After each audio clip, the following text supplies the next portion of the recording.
The sun's rays caressed the facade of the majestic building of the new school, which embodied all the achievements of modern architecture and educational technologies. Yu Dayun, a brown-eyed girl with a neat bob haircut, was pondering the possible whereabouts of her Appa senpai, wondering if he was currently in one of the many classrooms in the school. Suddenly, the silence of the school corridor was broken by a loud stomping sound, and an excited student burst into the classroom, her cry of surprise echoing throughout the room.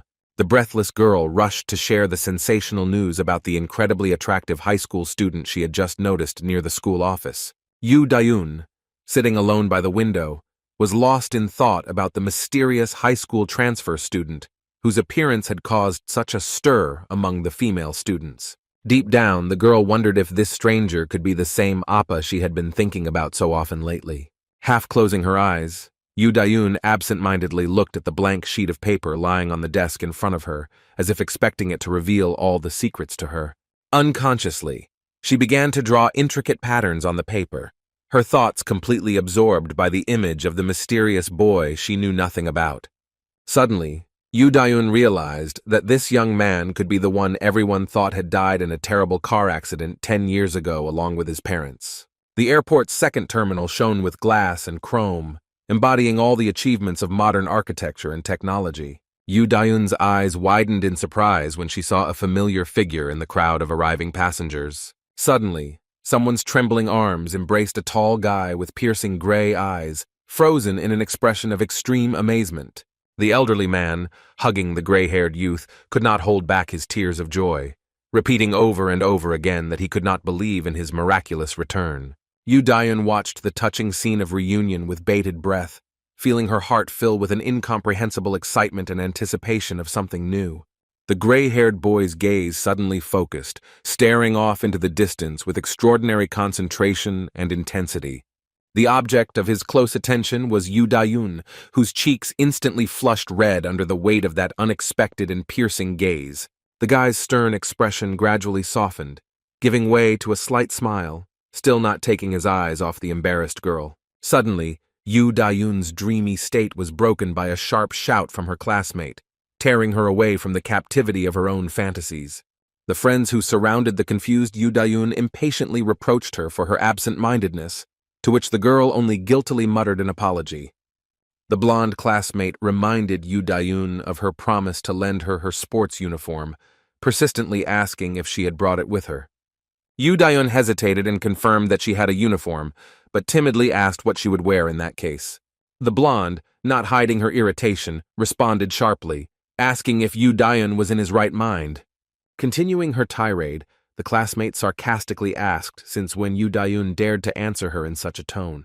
Suddenly, the blonde gave Yu Dayun a resounding slap in the face, accompanying her gesture with a caustic remark about the need to find out the reasons for such behavior. Not stopping there, the blonde continued her reproaches, reminding Yu Dayun of her forgetfulness and ingratitude.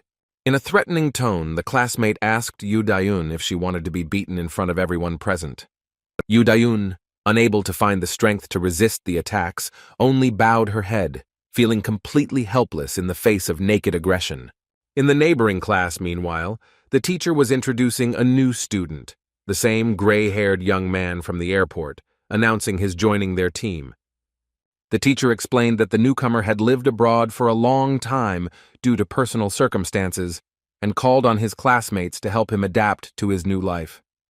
The attention of the entire class, especially the female half, was riveted on the attractive appearance of the new student, causing a wave of embarrassment and trepidation. The young man with dyed hair looked at the newly arrived student with indifference, snorting slightly, as if demonstrating his disdain for what was happening and his unwillingness to show any interest in the newcomer. Another student, noticeably shorter, and with a more unremarkable appearance on the contrary, could not hide his amazement, looking with wide-open eyes at the unusual newcomer. The teacher, trying to diffuse the situation, pointed to a free seat at the back of the class for the new student, inviting him to sit down, to which he merely nodded silently. Slowly moving towards the designated place, the new guy, dressed in socks and slippers, attracted more and more attention to himself, causing whispers and gossip among the students. The newcomer's gaze fell on a boy with bright red curly hair, dressed in a formal suit, whose appearance was in sharp contrast to the rest of the students in the class. The red-haired youth, noticing the newcomer's close attention, mentally wondered why everyone was going so crazy about this guy, who, in his opinion. Suddenly, a muscular guy with dyed hair, who was sitting nearby, leaned towards Lee Ja-hoon, clearly intending to share some of his thoughts about what was happening.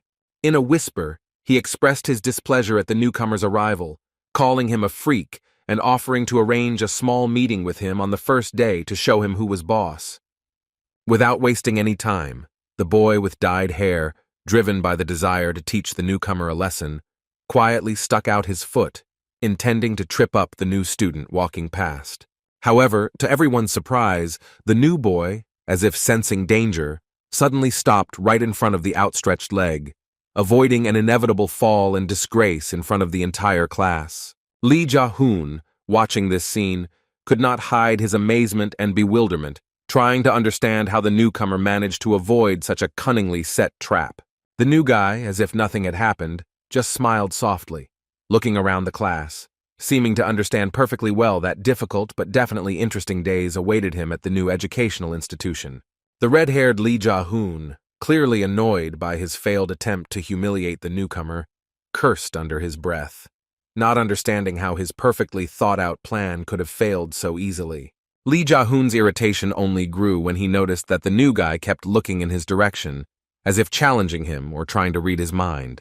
Unable to bear the tension, Lee Ja-hoon rudely called out the newcomer, calling him an idiot and demanding an explanation as to why he continued to stare at him so intently. The new guy remembers the words the muscular man with blonde hair told him earlier that listen carefully, while you live in Korea, avoid fights at all costs. It can be dangerous for you. Ijin, lost in his memories, realizes the importance of this advice, but his inner feeling tells him that following it will not be so easy in the current situation. The guy convinces himself of the correctness of his chosen strategy, realizing that getting into a fight with limited knowledge of the area would be extremely unwise on his part.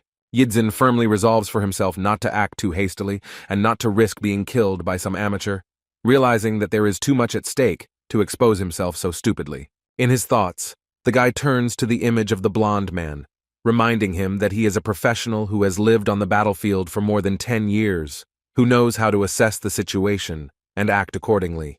The imaginary lieutenant in his memories decisively raises his hand, gesturing for Idzin to stop, which causes the boy to be slightly surprised and listen more carefully. The lieutenant's voice in his head is serious, insisting that his warning has valid grounds that Yidzin must take into account.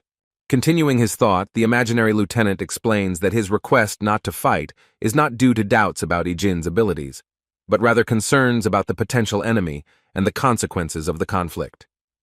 Back in reality, Yidzin looks closely at the curly-haired boy, trying to understand his intentions and assess the potential threat, his gaze expressing a mixture of bewilderment and wariness.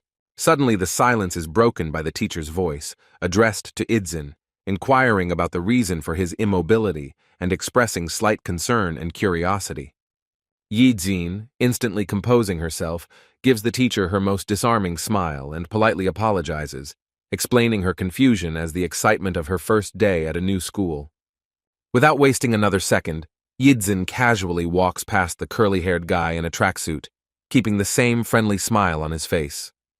The curly-haired guy, watching Idzin, smiles smugly, considering the new guy an ordinary coward and not expecting anything interesting from him in the future.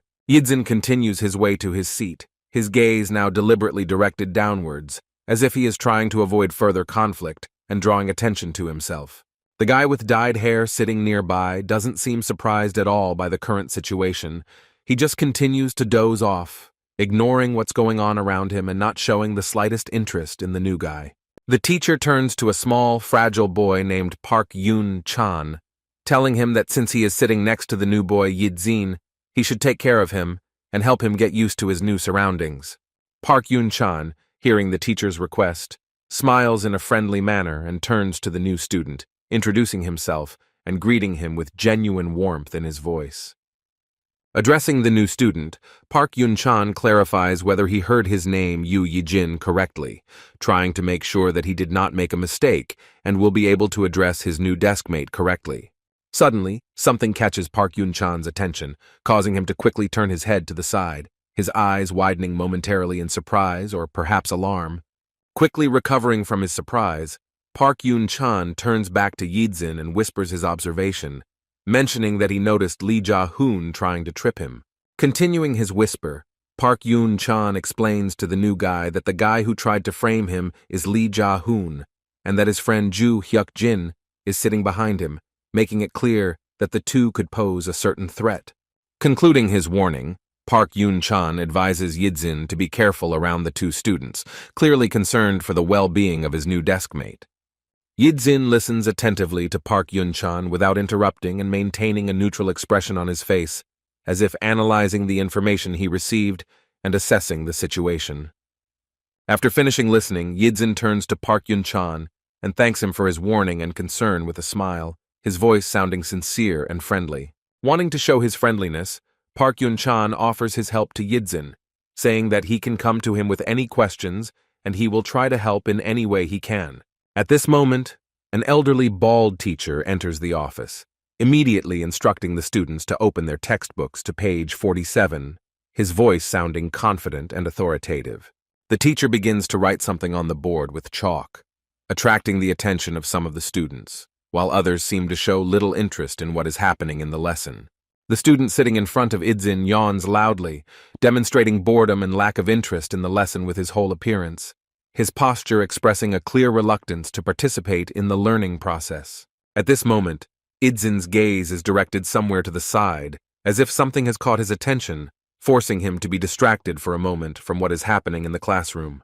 Yijin turned his gaze to the boy sitting next to him, noticing how strangely he was writing down everything the teacher wrote on the board, his handwriting and writing style clearly different from the rest of the students. Continuing his silent observation, the new boy studied the other students in the class with curiosity, his gaze slowly sliding over the faces and figures of his classmates, trying to form a first impression of each of them. Yijin's attention was drawn to one of the students who, without embarrassment, fell asleep right in the middle of class, his head resting on his folded hands on the desk, his breathing even and calm, as if he were in his own bed. Nearby, two other students, not paying attention to the lesson, were engrossed in looking at something on their phone screen, periodically bursting into laughter and trying to contain their mirth so as not to attract the teacher's attention. Suddenly, some sounds coming from the window caught Yijin's attention, causing him to turn his head towards the source of the noise, his gaze focusing on what was happening outside the glass. Outside the window, Yijin saw a group of students in physical education class. They were playing volleyball and, apparently, taking some kind of test. Their energetic movements contrasted with the sleepy atmosphere in the classroom. Watching the scene outside the window, Yijin suddenly became lost in memories, his gaze becoming distant, as if he was looking somewhere far beyond the schoolyard. A picture from the past surfaced in his memory, a heavy rain drenching everything around, and he himself, somewhere in the army, soaking wet but continuing to do his duty. Memories replaced each other. Here he is, running somewhere with his partners.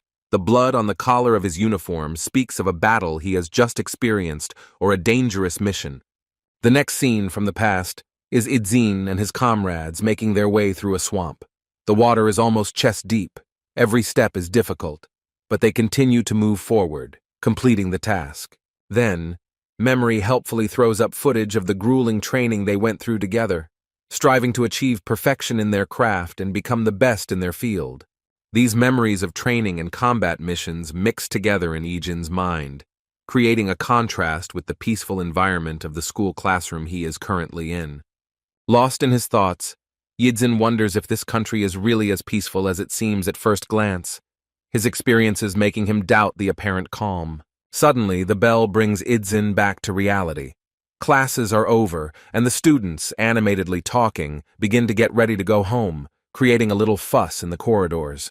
The girl with the bob hair suddenly noticed her Oppa Yijin in the crowd. Her eyes widened in surprise and joy, recognizing a familiar figure among the many students.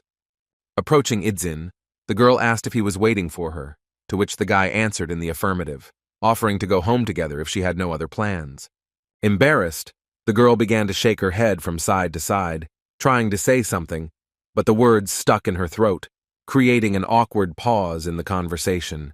Without waiting for a clear answer, Yidzin gently suggested that they go home together, his voice sounding calm and confident, as if trying to relieve the tension that had arisen. The girl, finally overcoming her excitement, smiled sweetly and agreed to Idzin's proposal. Her voice sounded quiet, but there was a note of joy in it. Yidzin, walking next to the girl, silently looked ahead. His face remained calm and thoughtful, as if he was lost in his thoughts. The girl's gaze also turned somewhere to the side. She was silent, feeling the awkwardness of the situation, and not knowing how to start a conversation with her brother, whom she had not seen for so long. Suddenly, Yidzin broke the silence by asking if the girl felt awkward, to which she quickly replied in the negative, but then admitted that perhaps just a little. Yidzin tried to reassure his sister that he felt exactly the same way, his voice soft and understanding, as if trying to establish a connection between them. The girl froze for a second, listening to Yidzin talk about how he was only 9 years old at the time of the accident, and he had very few memories of her and his grandfather.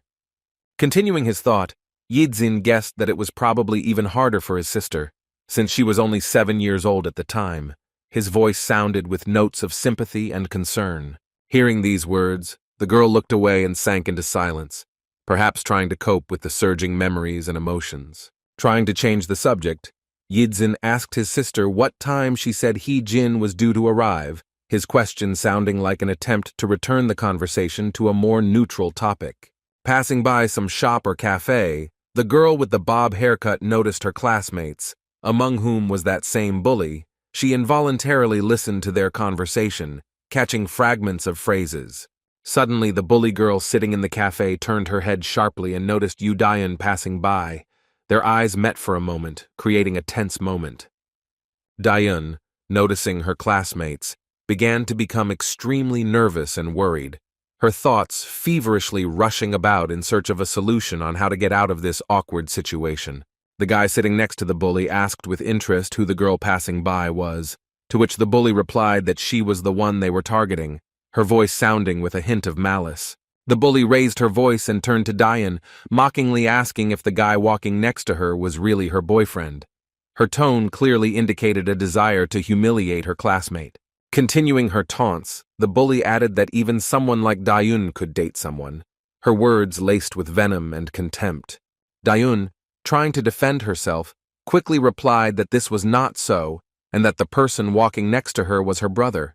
But the bully, not believing her words, asked again in bewilderment where Dayun could have gotten a brother from. Yidzin, noticing the tension, asked his sister if this girl was her friend, to which Dayun hesitantly answered in the affirmative, calling the bully a friend from her class. Hearing this, the bully abruptly cut Dayun off, telling her not to joke with her, and mockingly asked if she really considered her her friend. Dayun began to tremble violently. Her thoughts were confused. She did not know what to answer, feeling how the situation was getting out of control. The bully, not satisfied with Dayun's silence, repeated her question more aggressively, while Yidzin silently watched what was happening, assessing the situation. One of the bully's company, noticing Yidzin's intent gaze, began to get irritated, mentally wondering why this freak was looking at him. A fat guy from the same group spoke rudely to Yidzin, advising him to look the other way if he didn't want to die, his voice sounding threatening. Another guy from the group supported his friend, calling Yidzin an idiot and expressing dissatisfaction with the fact that he continued to look at them. Yidzin continued to watch the group without looking away, mentally assessing the situation and wondering if they really wanted to provoke a fight. The plump guy, feeling increasingly irritated, said mockingly that you can meet anyone these days, his tone full of contempt and defiance. Unable to bear the tension, the fat guy rudely addressed Yidzin, calling him a freak and asking if he was deaf, clearly trying to provoke a conflict. The chubby guy walked even closer to Yidzin, asking him in a threatening voice if he really wanted to die, trying to look cool in front of his little sister, his words laced with venom and contempt. Yidzin, watching the approaching guy, mentally noted that for someone who wanted to fight, his opponent was too defenseless. His experienced gaze instantly assessed the situation. The attacker continued to close the distance, apparently unaware that every step he took made him more vulnerable, while Yidzin remained motionless and outwardly calm. Yidzin noticed that his opponent, without realizing it, was exposing every weak point, making himself an easy target for a potential attack. Continuing to analyze the situation, Yidzin noted the lack of a weapon on the attacker, wondering why he was so confidently demonstrating his vulnerability. At that moment, Yidzin remembered his lieutenant's words about not getting into a fight. Those instructions echoed in his head, making him think. Weighing up the situation, Yidzin came to the conclusion that perhaps the best solution would be to simply leave the bully alone and walk away, avoiding unnecessary conflict. However, the fat guy, not getting the desired reaction, grabbed Yidzin by the collar, aggressively asking if he thought he could just ignore him, his voice shaking with anger. Yu Dayun, seeing that the situation was getting worse, desperately apologized to the group of bullies from the very beginning, her voice trembling with fear and excitement, trying to somehow smooth over the conflict. Continuing her apology, Dayun explained that her brother had lived abroad for a long time, hoping that this information would somehow soften the aggression of the attackers. She added that Yidzin was simply not yet accustomed to their culture, her words sounding pleading, hoping for understanding and leniency from the bullies. These words, however, only made the dark-haired, bullying classmate laugh, her laughter full of contempt and mockery at Dayun's attempts to defuse the situation. Yu Dayun, not knowing what else to do, stood there bowing completely in front of the group, while the bully girl coldly asked what business it was of hers. The fat guy, without loosening his grip on Yidzin's collar, rudely declared that he didn't care where this freak lived, his voice full of anger and irritation. He continued by saying that it didn't matter at all, his words laced with aggression and an unwillingness to compromise. At that moment, Yidzin's gaze fell on his sister, who stood there trembling with fear. Her frightened face made him rethink the situation and think about the consequences of his actions. Sister Ijinya stood there, completely pale with fear, her face covered in sweat, and her wide-open eyes showed genuine horror. She was clearly on the verge of panic. Suddenly, Yidzin, with a lightning-fast movement, knocked the fat guy's hand away from his body. His action was precise and powerful, demonstrating agility and strength that was unexpected for those around him. The plump guy, not expecting such a rebuff, cried out in pain, wondering why Yidzin's simple movement caused him such unpleasant sensations. Yidzin, without wasting a second, calmly took his backpack off his shoulders. His movements were confident and unhurried, as if he was preparing for something important. Taking a few steps to the side, Yidzin seemed to be assessing the situation and choosing the best position for the upcoming actions. Taking off his jacket, Yidzin carefully approached his sister, his tall and muscular figure towering over her. He looked at her carefully, as if trying to calm her down with just one look. The girl's eyes widened in surprise. She looked at her brother in bewilderment, not understanding what he was going to do. Her gaze expressed a mixture of fear and confusion. Yidzin spoke softly to his sister, asking her to hold his things and stand still, his voice calm and confident, as if he was trying to convey some of his confidence to her. Taking his jacket, Yidzin began to gently cover his sister's face with it, his movements gentle and caring, as if he was trying to protect her from what was about to happen. Covering the girl's head completely with his jacket, Yidzin quietly asked her to stand like that for just 1 minute, his voice soft, but with an unwavering determination. The fat guy standing behind Yidzin couldn't take it anymore and started shouting again, calling him a freak, his voice trembling with anger and fear of the unknown of what was happening.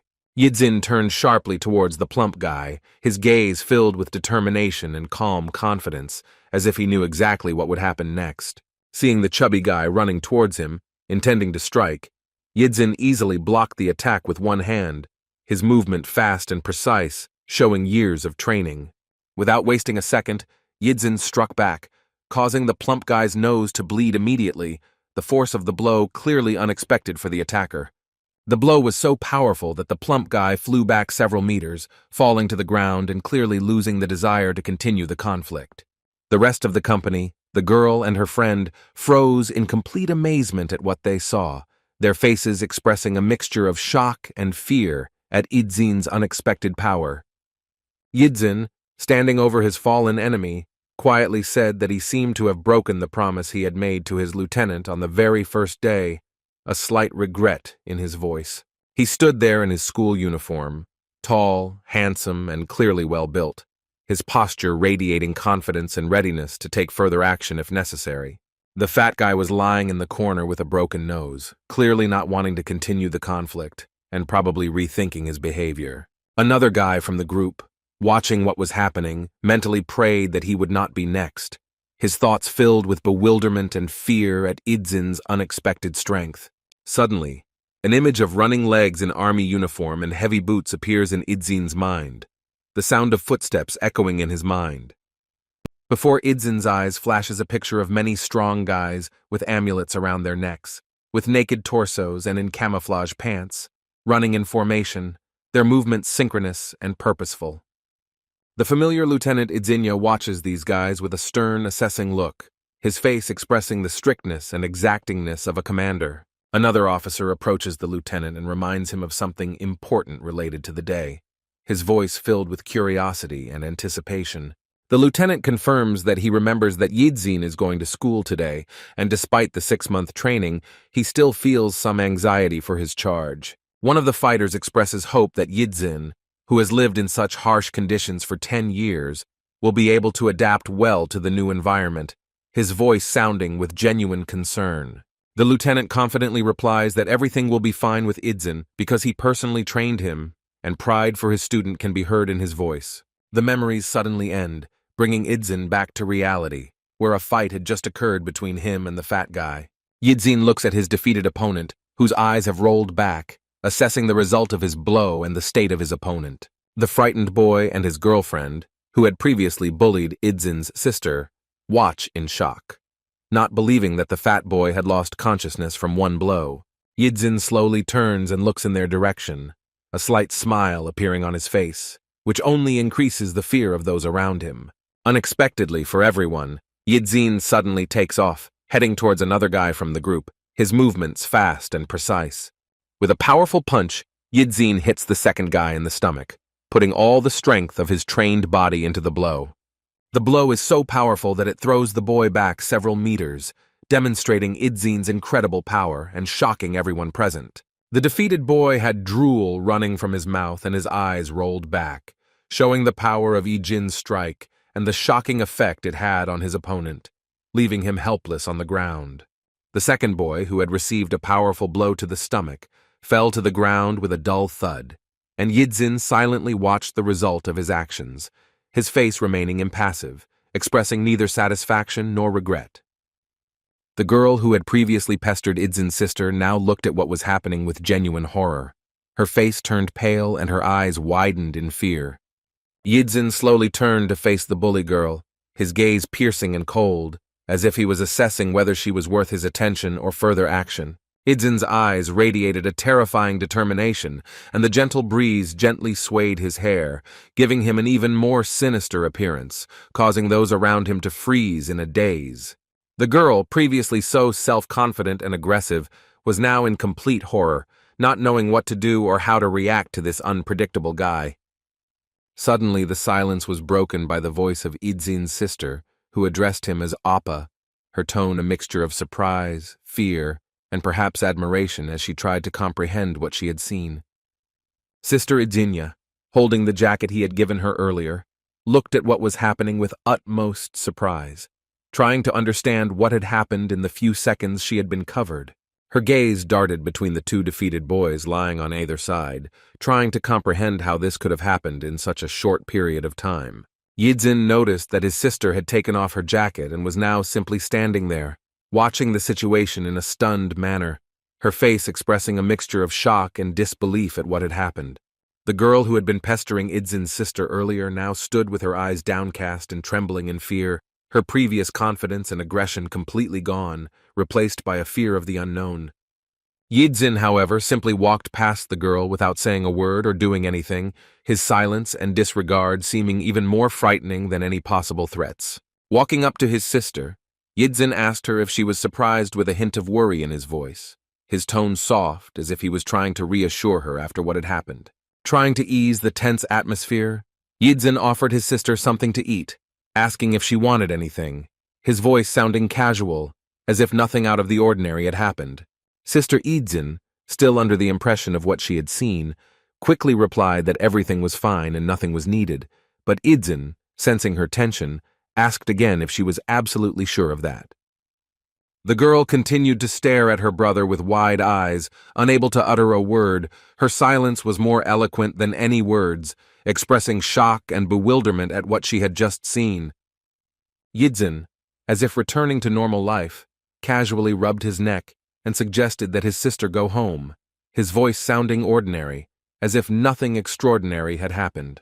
Yu Dayun, still under the impression of what she had seen, agreed that it was time to go home, and took the jacket and handed it to her brother, her movements a little stiff from the stress she had experienced.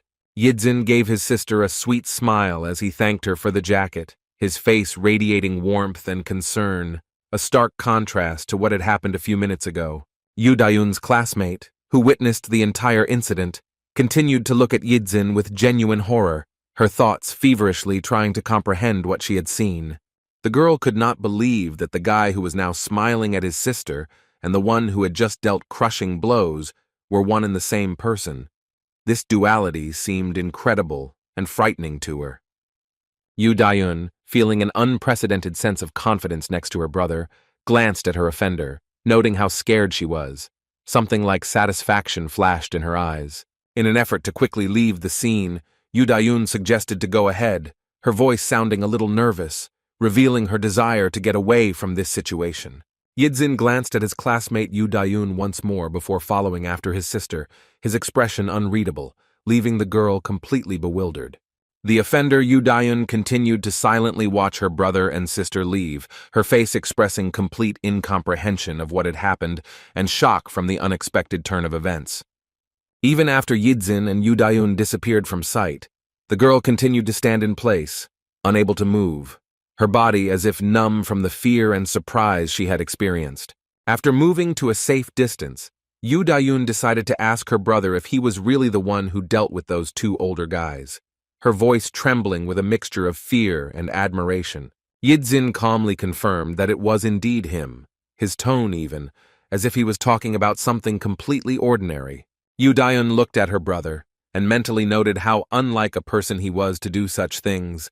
His calm appearance was completely at odds with the image of a formidable fighter. In an attempt to warn her brother, Yu Dayun explained to him that in their country, direct eye contact could be perceived as rudeness and provoke a negative reaction, hinting that a similar situation could happen again. Yidzin, after listening to his sister, replied that where he lived, one had to be careful when looking people in the eye, to which Yu Dayun asked in bewilderment why he did that then. Yidzin looked at his sister and hesitated, not knowing how to answer her question, his usual confidence giving way to slight confusion for a moment.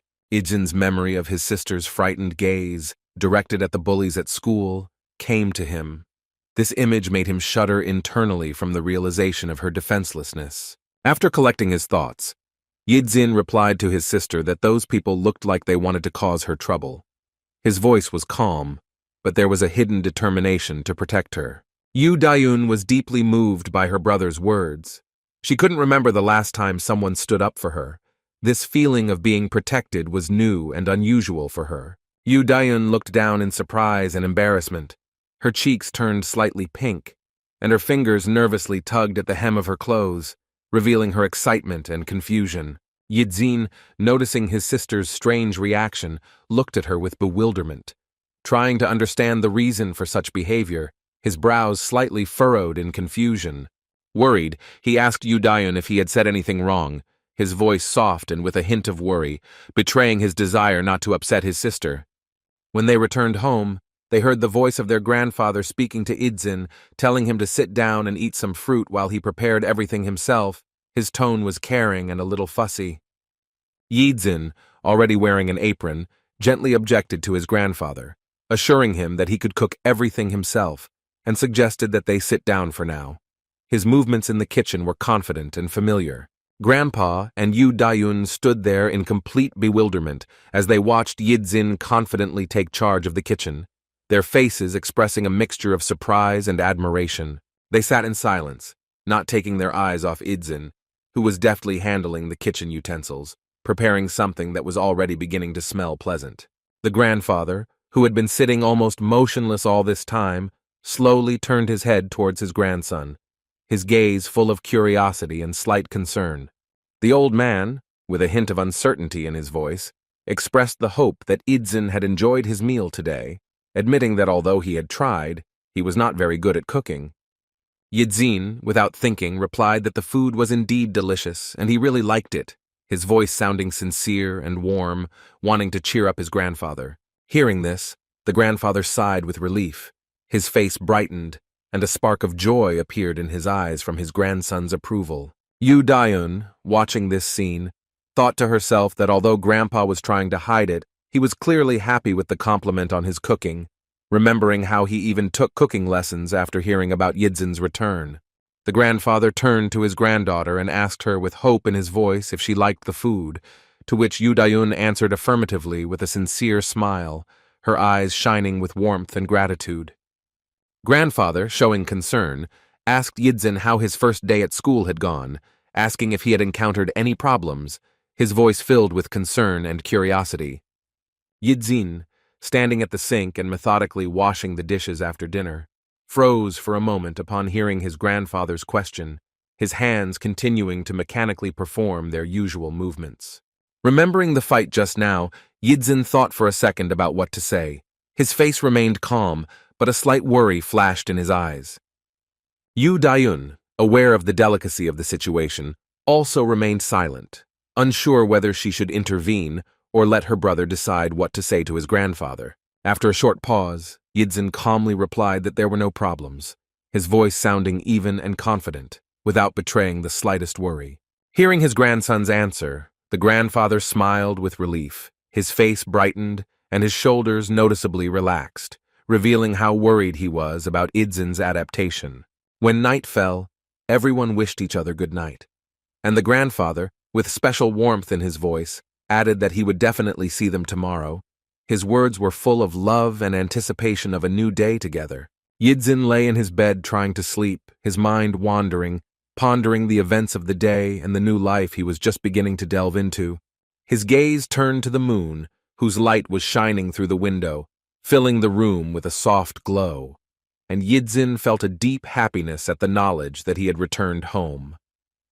A picture of a joyful meeting came to mind, when his grandfather, upon seeing him, could not hold back his tears of happiness, and this memory filled Idzin's heart with warmth and gratitude. He remembered his grandfather's question about whether he remembered anything from his childhood, and his answer that the main thing was that he was alive. These words now took on a new, deeper meaning for him. A picture of his grandfather preparing a variety of dishes to please his grandson appeared before Idzin's eyes, and the memory made him smile and feel deeply grateful. Yidzin thought about how his grandfather, without knowing his tastes, prepared many different dishes in the hope that at least something would be to his liking. This care deeply touched his heart. Finally, Yidzin was able to close his eyes, feeling a deep sense of peace from the thought that he now had a family, a feeling that filled his soul with peace and joy. But even through his sleep, the memory of the flight on the plane and the sudden message on the board asking him to turn off electronic devices invaded his consciousness. The plane suddenly began to shake violently from side to side, causing panic among the passengers, and oxygen masks began to fall from the ceiling of the cabin, marking the beginning of a real nightmare.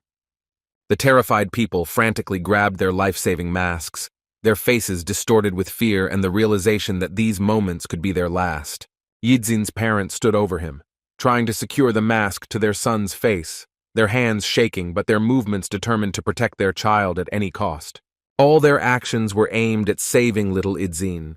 Their eyes showed boundless love and readiness to sacrifice everything for his safety.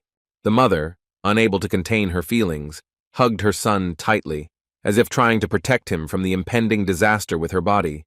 Her embrace was full of despair and love. Even as a child, Yidzin intuitively understood that something terrible was happening. His gaze was directed somewhere into the distance, as if trying to find salvation beyond the doomed plane. Suddenly, little Idzin's eyes widened in horror, reflecting all the fear and awareness of the imminent catastrophe, his childish face distorted with unbearable tension. The plane, having lost control, began to spin in the air, engulfed in flames, turning into a fireball rushing towards the ground at a terrifying speed. Yidzin woke up abruptly from that nightmarish memory, his body covered in cold sweat and his heart pounding in his chest, bringing him back to reality. Sitting on the bed, he tried to catch his breath, which had become ragged from the horror he had experienced in his sleep, his chest heaving as he tried to cope with the overwhelming emotions. Yidzin began to pat his face and body with his hands, as if trying to physically shake off the remnants of the nightmare and finally wake up. He quietly repeated to himself that it was just a dream, trying to calm himself down and come back to reality, his voice sounding hoarse and uncertain.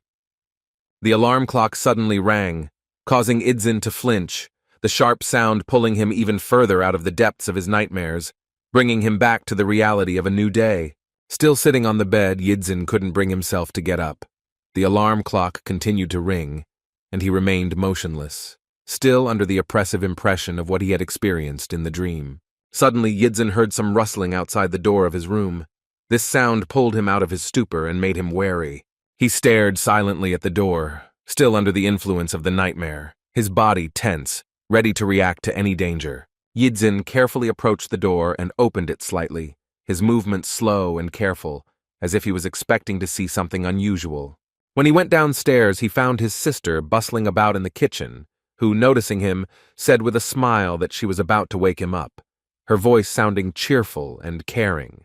Yidzin looked around and asked his sister about his grandfather's whereabouts, his voice still a little hoarse from sleep. Yu Dayun replied that her grandfather had gone to work early in the morning, which surprised Yidzin, who did not know that her grandfather had a job. The girl explained that her grandfather had taken a few days off due to Yidzin's return, but that he had returned to work today, and her voice sounded with a hint of pride at her grandfather's hard work. Yu Dayun hurriedly got ready and informed her brother that she needed to leave early and was already running to school. Her movements were fast and energetic. Before leaving, she pointed to the table with food, reminding Yidzin to eat well. Her concern for her brother was evident in every word and gesture. Before Yidzin could even thank his sister, she had already run out of the house, leaving him alone in the silence of the morning kitchen. Yidzin's gaze slowly moved to the table, his eyes widening in surprise when he saw the prepared breakfast. In front of him were a variety of delicious Korean dishes, carefully prepared by his sister, and their appearance and aroma instantly awakened a feeling of hunger and gratitude in him. Time flew by, and now Yidzin found himself back at school, heading to the now familiar room 1-5, his thoughts occupied with the upcoming school day. The blonde who had bullied Yu Dayun earlier stood next to the brunette who had witnessed yesterday's incident and asked again with a distrustful voice. The brunette, looking down and clearly feeling awkward, quietly confirmed this information, her voice sounding uncertain, as if she was afraid of the consequences of her words. The brunette's memory flashed back to yesterday's scene, when she approached her friends, the defeated newcomers, and anxiously asked if everything was okay with them, her face expressing a mixture of fear and bewilderment. She wondered how just one punch could change her friends so much, turning them from cocky bullies into scared, depressed teenagers. Suddenly, a fourth man intervened in their conversation, his voice imperious and demanding, asking what had happened here. It turned out to be a blonde named Hee-jin, who, not having received an immediate answer, repeated her question more insistently, her tone not auguring anything good. The brunette, listening to Hee-jin, mentally wondered if they would be okay if they continued to bully Dayun. The fear of the possible consequences made her doubt the correctness of their actions. The memory of the new guy's piercing gaze made the brunette shudder. She felt a shudder run through her body from the mere thought of him. The blonde walked down the hallway with her arms crossed over her chest, listening attentively to what her friend was telling her, her face expressing concentration and some irritation. The brunette, trying to calm herself down, thought that they shouldn't worry because her friend Hee-jin's brother was part of the elite alpha group among third-year students, which should provide them with protection. Suddenly, Yu Dayun felt a sharp blow to her head, causing her to flinch in surprise and pain.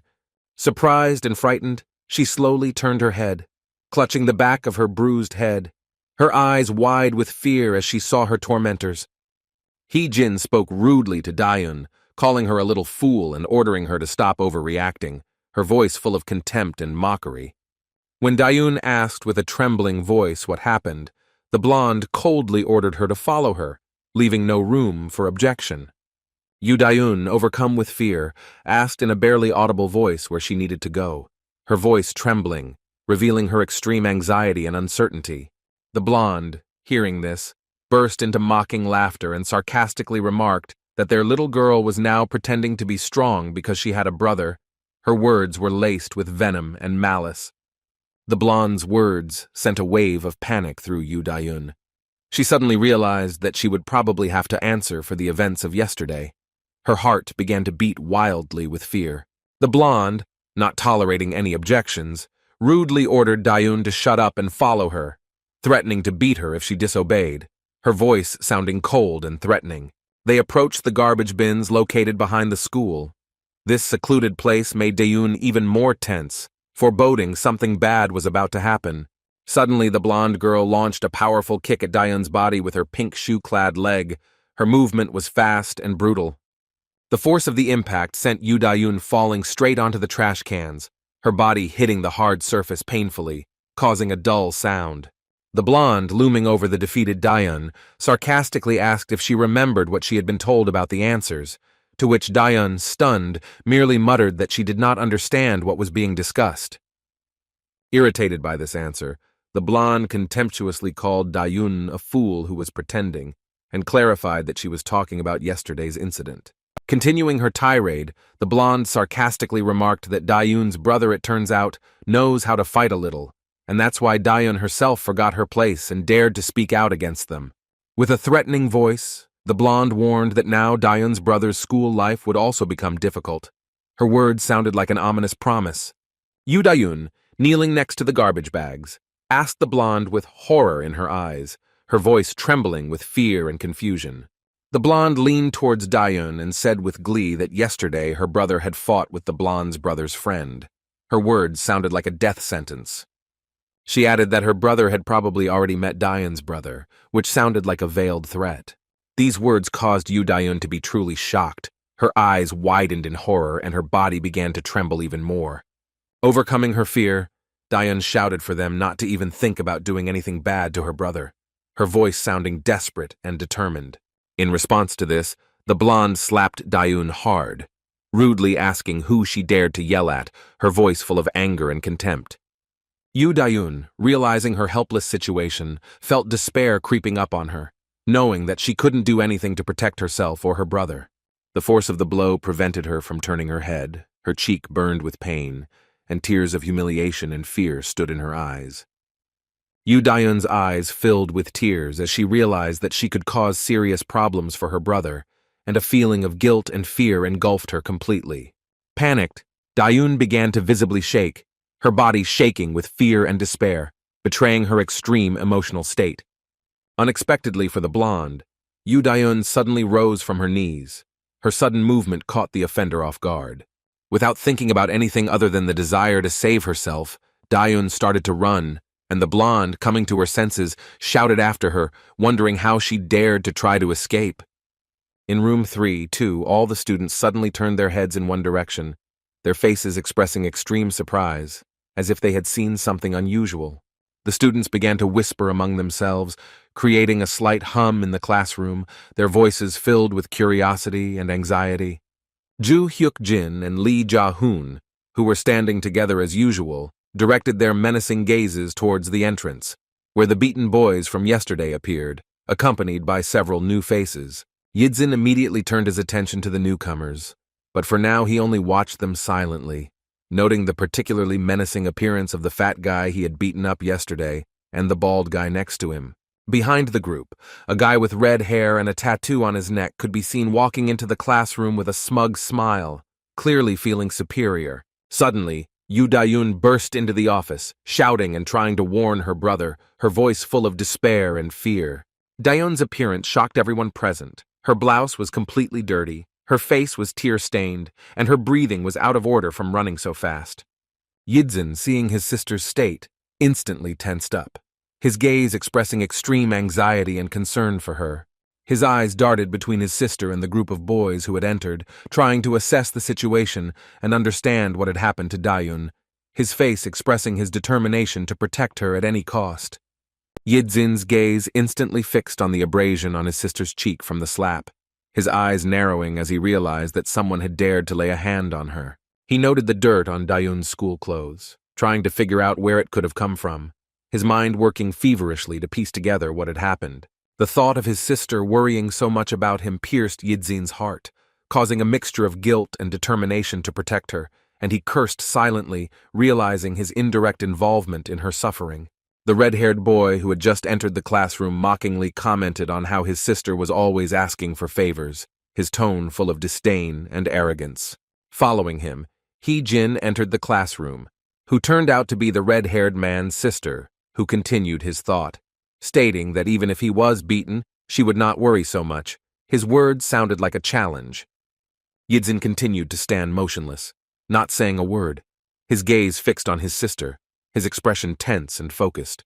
Yu Dayun, overcome with fear for her brother, shifted nervously from foot to foot, her eyes wide open in horror at what might happen next. She stood right in front of Yizin, as if trying to protect him with her body, her gaze fixed on her brother, silently begging him to ignore what was happening around him. In room 3-2, the students were busy with their own activities during the break, creating the usual noise and bustle of a school classroom.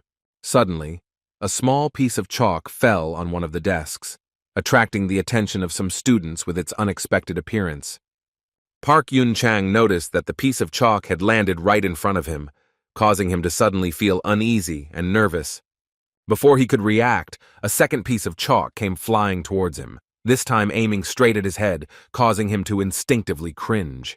The culprits turned out to be two hooligan friends, Ju Hyuk-jin and Lee Ja-hoon, with the red-haired boy commenting enthusiastically on the accuracy, especially noting the double hit and the blow to the head. Not stopping there, Ju Hyuk-jin turned to his classmate and demanded the eraser in a commanding tone, causing him to clearly feel fear and nervousness.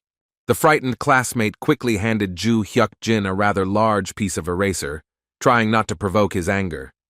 After receiving the eraser, Ju Hyuk-jin began to prepare for another attack on Park Yun-chan, his face showing malicious anticipation. He swung his arm and threw the eraser, putting all his strength and anger into the throw. The eraser hit the unfortunate Park Yun-chan right in the head, causing him to let out a painful cry and cower even more at his desk. Ju Hyuk-jin commented with delight on his hit, but his red-haired friend only mockingly noted that he was overly happy about one successful throw. The blonde-haired boy defended his skill by comparing his throw to a gunshot, to which his red-haired friend merely snorted dismissively, calling it nonsense. Not wanting to give in, the red-haired guy also found an eraser and stated that he was now using an M4, clearly hinting at a more powerful weapon. His eyes lit up with excitement as he began to aim, preparing to surpass his friend's achievement. However, at the last moment, someone's backpack, placed in front of Park Yun-chan, blocked him, accidentally saving him from another blow and disappointing the attackers.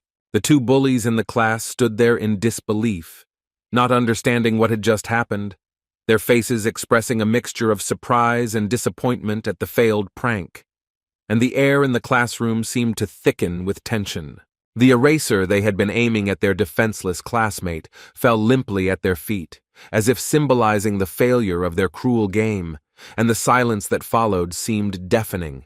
As it turned out, the culprit of their failure was Yizin, a new student who, in an unexpected act of concern, placed his backpack in front of his deskmate.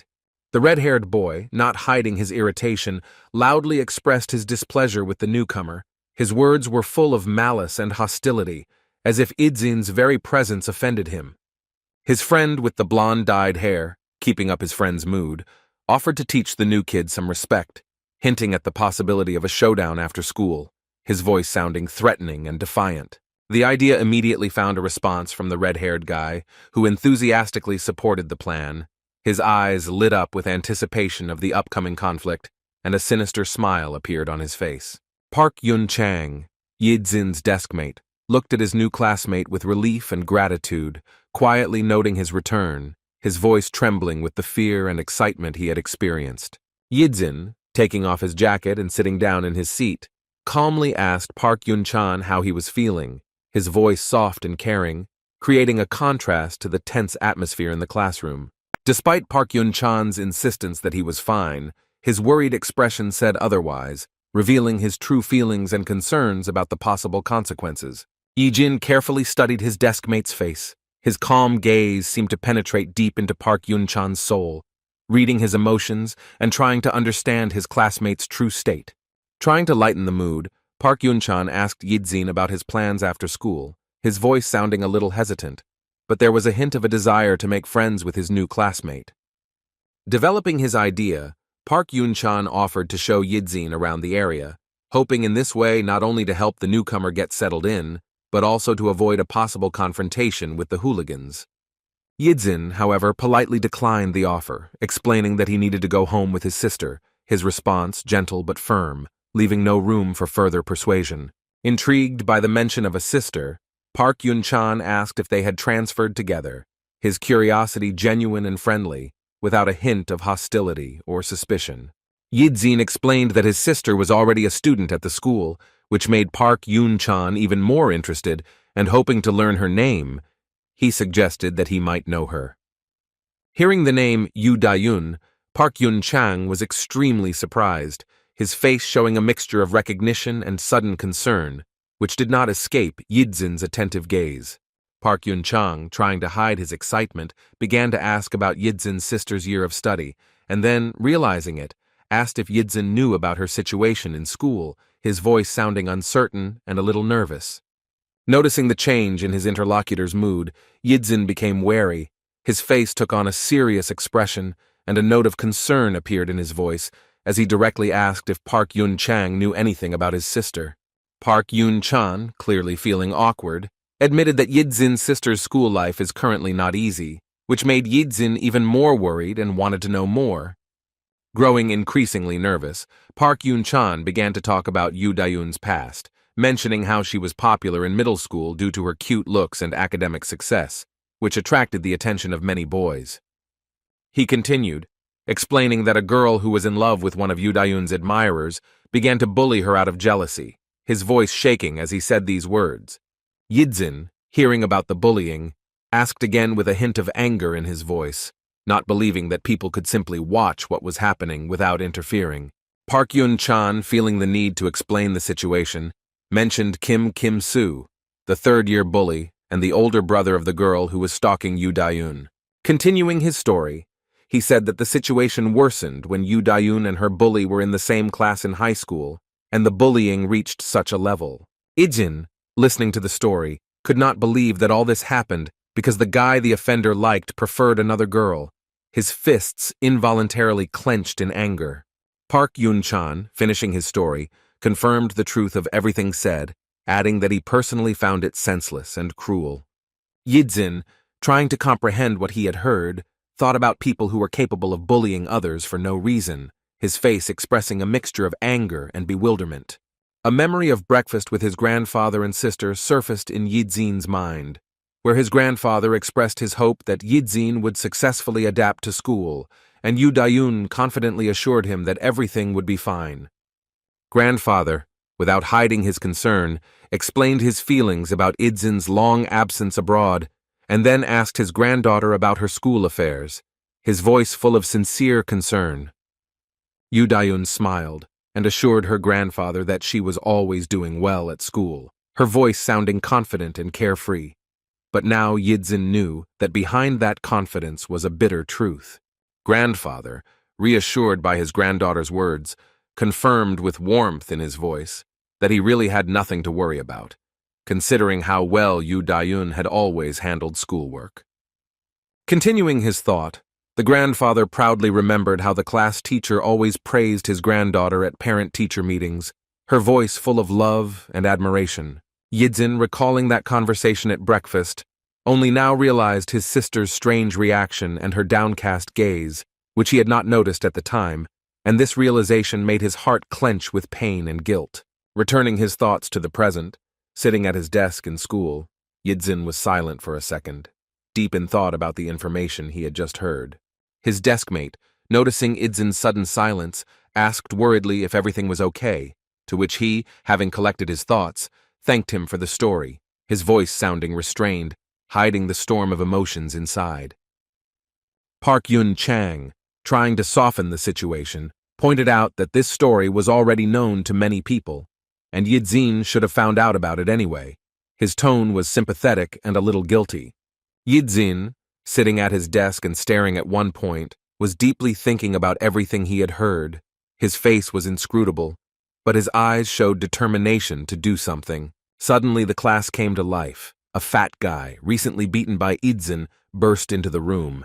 His appearance caused a wave of anxiety among the students, who sensed impending trouble. All the students in the class immediately turned their attention to what was happening, their faces expressing anxiety and tension, realizing that this situation did not bode well.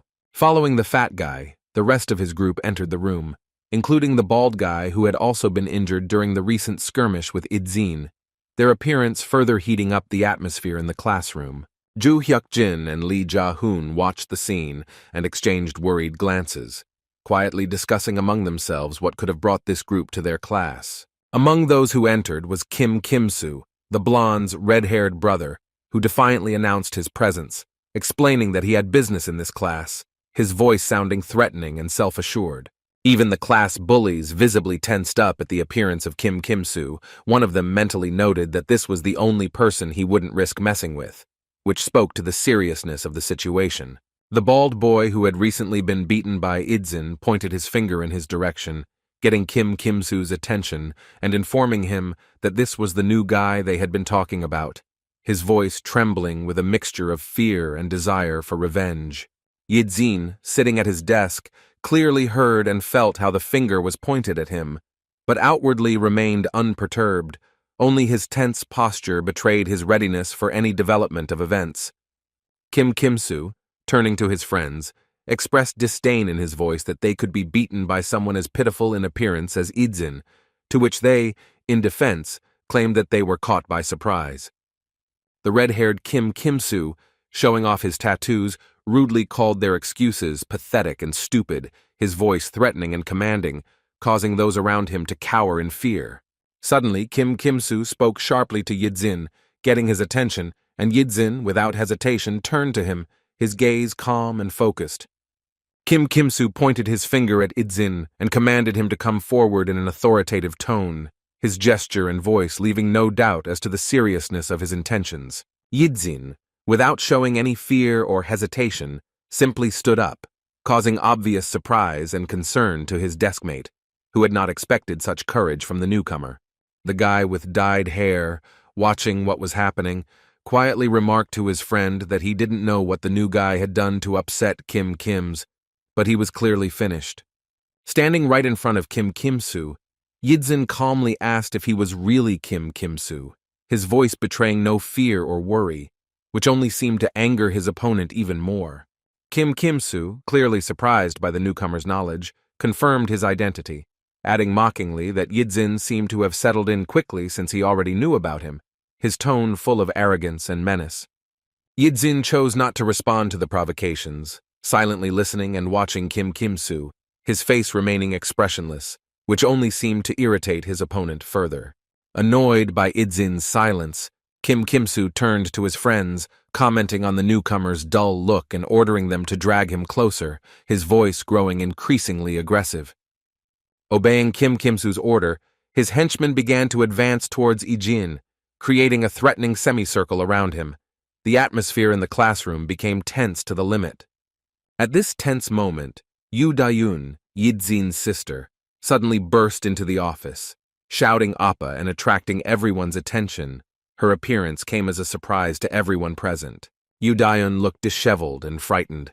Obviously, she had just escaped from a fight with her offenders. Her appearance spoke of a recent conflict.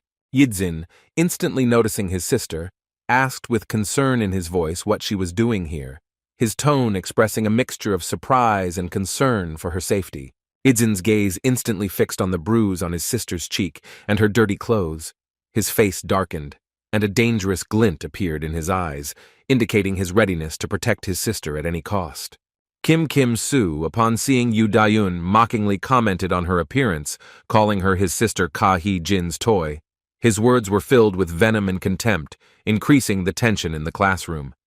Continuing his mockery, the red-haired boy sarcastically asked if Yu Dayun was really worried about her brother, adding sarcastically that his sister was always asking for favors, his tone full of arrogance and malice. At that moment, Ka Hee-jin appeared in the classroom, feigning sympathy and remarking that even she would be worried if her brother were beaten like that, her voice dripping with false compassion. Turning to Yu Dayun, Ka Hee-jin asked with surprise and irritation when she learned to run so fast, alluding to the girl's recent escape from her pursuers, her tone full of anger and disappointment from the failed pursuit. Yu Dayun, overcome with fear, couldn't take her eyes off her brother. Her thoughts were filled with worry about what he would have to endure because of her. Her face was a mixture of guilt and horror. She looked at Kim Kim-soo, the leader of the third years, and his friends with concern, realizing that they were not inferior to him in physical strength and cruelty. Her heart sank with fear for her brother. Yi-jin was completely focused on his sister at this moment, his thoughts working feverishly, trying to find a way out of the situation that would minimize the consequences for Yu Dayun. Yu Dayun, unable to bear the tension, burst into tears, sobbing as she apologized to her brother for causing him trouble, her voice trembling with despair and guilt. Kim Kim-soo's sister Ka Hee-jin commented on the emotional scene with disdain, calling it a drama, her voice full of mockery and irritation. Yi-jin, hearing his sister's words, slowly and calmly said that she had absolutely nothing to apologize for, his voice sounding confident and soothing, creating a contrast to the tense atmosphere around him. Yu Dayun, shocked by her brother's words, looked up at him with tear-stained eyes that showed surprise and a glimmer of hope, her gaze full of gratitude and admiration. Unexpectedly for everyone, Yi-jin decided to act first, delivering a lightning-fast blow to the bald guy he had already beaten earlier. His movement was fast and precise, catching everyone off guard. From Yi-jin's powerful blow, the bald guy instantly collapsed at his feet, losing consciousness. This sight made everyone present freeze in shock. Kim Kim-soo's friends watched the scene with utmost surprise, not believing their eyes that one blow could so easily take out their comrade. Their faces expressed a mixture of fear and bewilderment. Yi-jin, ignoring the defeated enemy, turned to his sister again, confidently stating that it was absolutely not her fault, but his decision to deal with these guys, his voice sounding firm and soothing. The plump, curly-haired boy, determined to avenge his friend, rushed at Yi-jin with a scream, his face contorted with rage, his movements clumsy and predictable. Yi-jin easily dodged the attack while simultaneously intercepting the attacker's arm.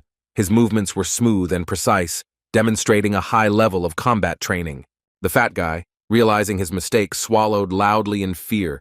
His eyes widened, and cold sweat appeared on his forehead.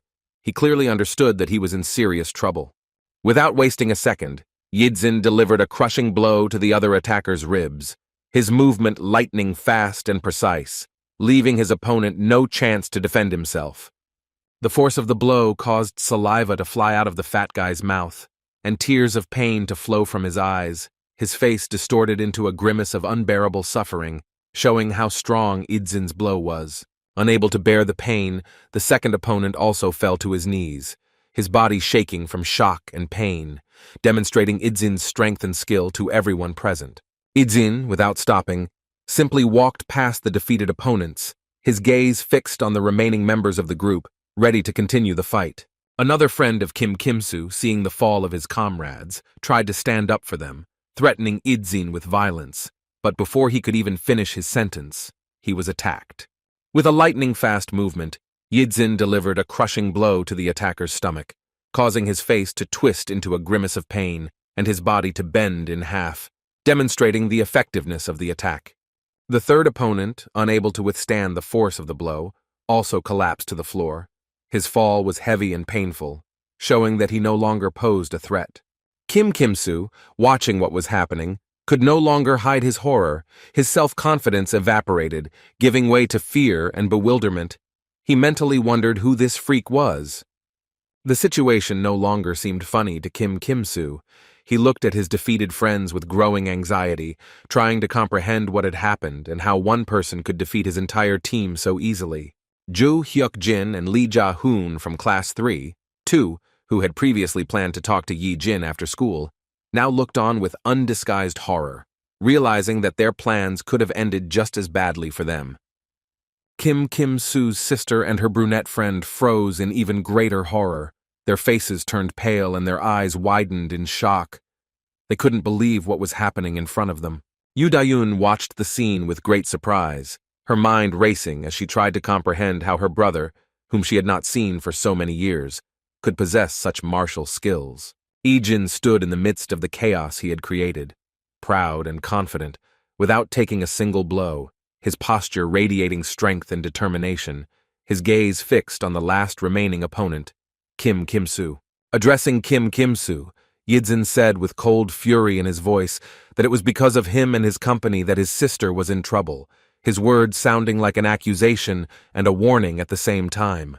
Kim-Kim-Soo and his blonde sister froze in horror upon hearing these words, suddenly realizing that their actions had consequences and that they would now have to face the wrath of the brother they had so mercilessly persecuted. The classmates watched the scene unfold in horror, whispering quietly among themselves, their eyes wide with shock and their faces pale with fear. Kim-Kim-Soo, maintaining a confident smile, slowly said, "Just you." His gaze was full of disdain and arrogance. Despite the defeat of his friends, he still tried to maintain his authority in the eyes of others. Continuing his thought, Kim-Kim-Soo noted Idzin's fighting skills with feigned admiration, his words laced with sarcasm and a hidden threat. Yidzin looked at Kim-Kim-Soo silently, not responding to his provocations. His face remained inscrutable, his posture relaxed and ready for any development. Suddenly, Kim-Kim-Soo exploded in rage, shouting insults at Yidzin and rushing to attack, his movements sharp and aggressive, reflecting all the pent-up anger and fear of the unknown enemy. Kim-Kim-Soo made a powerful kick, intending to deliver a crushing blow, while confidently declaring that he could simply ignore Idzin's defense. However, Kim-Kim-Soo's expression changed abruptly, surprise and even fear flashing in his eyes as he realized that his attack had missed its target. Kim-Kim-Soo was surprised to see that even after such a powerful blow, Yidzin remained completely calm, his gaze focused and confident, which only increased the attacker's shock. To his horror, Kim-Kim-Soo saw Yidzin expertly block his kick using a technique he clearly didn't expect to encounter in a normal school fight. Kim-Kim-Soo's thoughts were racing. He couldn't believe that his blow was parried so easily.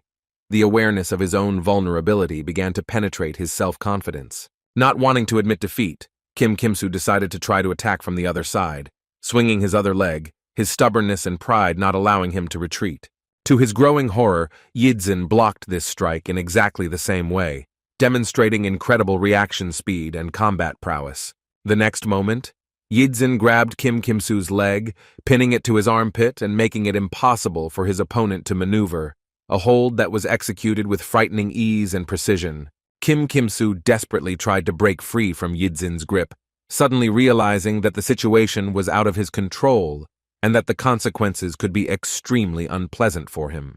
Without giving his opponent time to recover, Yidzin launched a series of powerful punches at Kim-Kim-Soo's face, each punch precise and merciless, showing everyone present that the era of the school bully's reign had come to an end.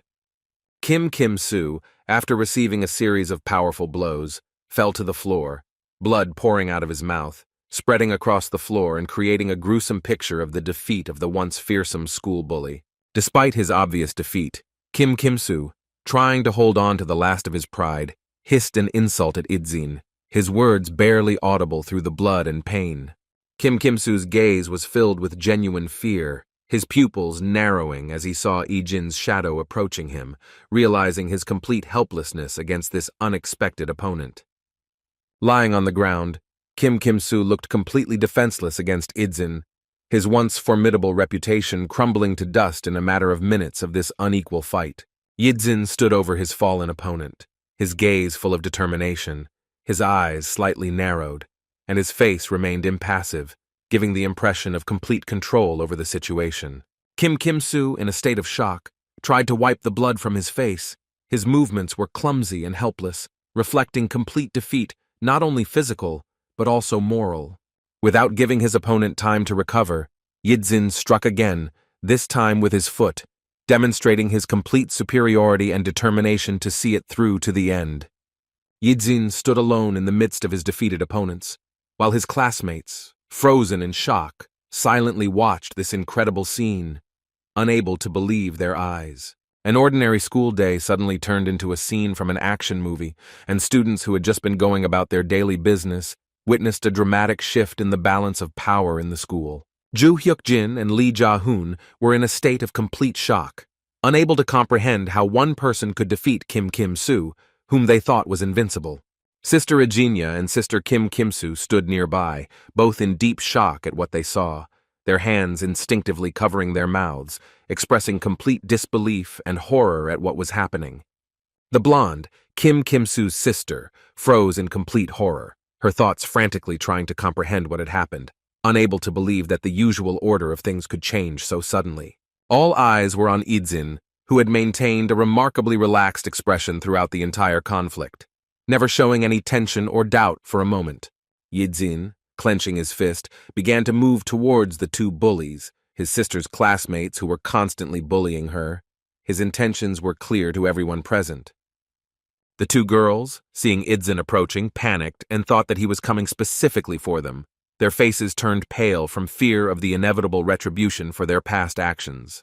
The hooligan girls looked at the approaching Yidzin with horror, noting his determined gaze and cold-blooded calm, which only increased their fear of inevitable retribution. Their attention was immediately drawn to Yidzin's clenched fist, and the thought that he might strike them made their hearts pound wildly with panic and the realization of their own helplessness. The girls' faces turned pale with fear. Their thoughts were feverishly racing in search of a way to salvation, but fear paralyzed them, not allowing them to move from their place in the face of the impending threat. Suddenly, Yoo Da-yoon rushed forward, screaming and grabbing her brother's hand, begging him to stop, her voice trembling with excitement and fear of the possible consequences of his actions. Yidzin, surprised by his sister's reaction, calmly asked if those girls hadn't been bullying her all this time, his tone full of bewilderment and suppressed anger. Yoo Da-yoon froze in complete bewilderment, not understanding how her brother knew about her problems. Her anxiety grew with each passing second, intensifying the internal conflict. Yidzin continued, asking if they hadn't just beaten her up, his gaze fixed on the bruise on his sister's cheek, expressing a mixture of concern and anger. The girl stood there with a bruise on her cheek, completely stunned by how her brother could have known about what had happened. Her thoughts were confused, trying to find a logical explanation for his knowledge. Yoo Da-yoon lowered her head, frantically going over in her mind the possible ways in which Yidzin could have found out about her problems. A feeling of shame and helplessness overwhelmed her. Suddenly, Yoo Da-yoon's eyes lit up as if she had realized something important, her face showing a mixture of surprise and sudden understanding of the situation. She realized that her brother was ready to fight for her, to protect her honor and well-being. This realization filled her heart with warmth and gratitude. Yoo Da-yoon smiled, assuring her brother that she was no longer in pain and was fine, her voice soft and soothing, trying to ease the tense situation. She asked Yidzin to stop, her words filled with love and concern, seeking to prevent further violence and protect her brother from the possible consequences of his actions. Yidzin coldly agreed to his sister's request, offering to go, to which Yoo Da-yoon, surprised by her brother's sudden change of mood, asked where they were going. With an unexpected smile, Yidzin replied that he would walk her to her class if she didn't mind, his tone softening, creating a sharp contrast to the previous tension. Yoo Da-yoon smiled shyly and agreed, and they walked together, her small figure next to her tall, broad-shouldered brother creating a touching picture. The classmates watched silently as the brother and sister walked away, chatting peacefully as if nothing had happened. This calm departure seemed unreal after everything that had happened. The students quietly discussed among themselves the incredible event of how one person could defeat Kim Kim-soo himself, their whispers full of surprise and fear. Some admitted to each other that they would get into a lot of trouble if they tried to contact the new guy, realizing how strong and dangerous he was. Yidzin's deskmate was still in a state of shock from what he had seen, unable to believe that he had been sitting next to such a dangerous man. The blonde and brunette looked annoyed by what was happening, their faces expressing a mixture of anger and disappointment at the unexpected turn of events. They looked down on the defeated boys, considering them helpless fools, incapable of dealing with one newcomer. As they walked down the corridor, Yu Dayun remarked to her brother that he must be very good at fighting, to which Yidzin began to respond, but was interrupted. Yu Dayun quickly changed the topic, saying okay, clearly not wanting to delve into this topic in the school hallway. Yidzin, surprised, asked his sister why she kept apologizing, his tone expressing genuine confusion and concern. Yu Dayun lowered her eyes in embarrassment and admitted that she felt guilty for having to fight with her brother today and yesterday because of her. Yidzin replied to his sister that he could not turn a blind eye to the actions of the offenders. His tone was serious and decisive. He could not allow anyone to harm his family, especially after everything he had gone through. Yu Dayun raised her head sharply, her eyes shining with emotion, as she looked at her brother carefully, trying to comprehend his words and understand what he had gone through. The girl listened with trepidation to Yidzin's story about his past life. Every word of her brother revealed to her a new, previously unknown side of his personality and experience. Yidzin spoke of the place he lived in, where most people only thought of themselves, his voice distant, as if he was recalling a distant past that still caused him pain. He described a society where people didn't care what happened to others. They only cared about what concerned themselves. These words made Yu Dayun think about the contrast between that world and their current life. However, Yidzin continued, there were times when even these selfish people behaved differently. His tone changed, becoming more lively, as if he was remembering something important. These moments came when family was in danger, Yidzin emphasized, letting his sister know how important the family connection was to him. Terrible images of the past came to mind in Yidzin's mind. He remembered himself as a warrior in some army, a participant in a war. These memories clearly caused him pain, but he continued to speak. He described horrific scenes of everything on fire, explosions and destruction everywhere. His words painted a horrible picture of war in front of Yu Dayun that she could only imagine. Despite the horror of what was happening, Yidzin noted how people rallied to protect their families, a thought that seemed to give him strength even now, years after the events. Yidzin talked about how he had lived in this chaos for all these years. His words made Yu Dayun realize how difficult her brother's past was. Recalling all these terrible images, Yidzin explained that it was then that he began to understand the true meaning of family, his voice sounding confident, as if this understanding had become his support in life. He described how people stood back to back, protecting each other, a metaphor that vividly illustrated to Yu Dayun what true family support and protection meant. Yu Dayun, recalling the previous conversation, asked her brother if he hadn't said that he didn't remember her and her grandfather well, her voice expressing a slight confusion and a desire to understand the contradiction in Yidzin's words. Yidzin confirmed that his sister was right, and he really didn't remember much from those times. His tone was honest and open, not trying to hide this fact from Yu Dayun. However, he added with confidence that he knew for sure that they were family, and with these words, his face lit up with a wide, sincere smile that Yu Dayun had never seen before. The girl silently looked at her brother's dazzling smile, unable to find words from the overwhelming emotions. Her gaze was full of surprise and warmth. For a moment, they both froze, Yu Dayun trying to digest all the information she had heard from her brother, her thoughts feverishly analyzing every word he said. She suddenly realized how surprised and confused she was that he already perceived her as his family, despite years of separation and no clear memories. Yu Dayun, trying to hide her embarrassment, told her brother that she was fine and that he could go back to class.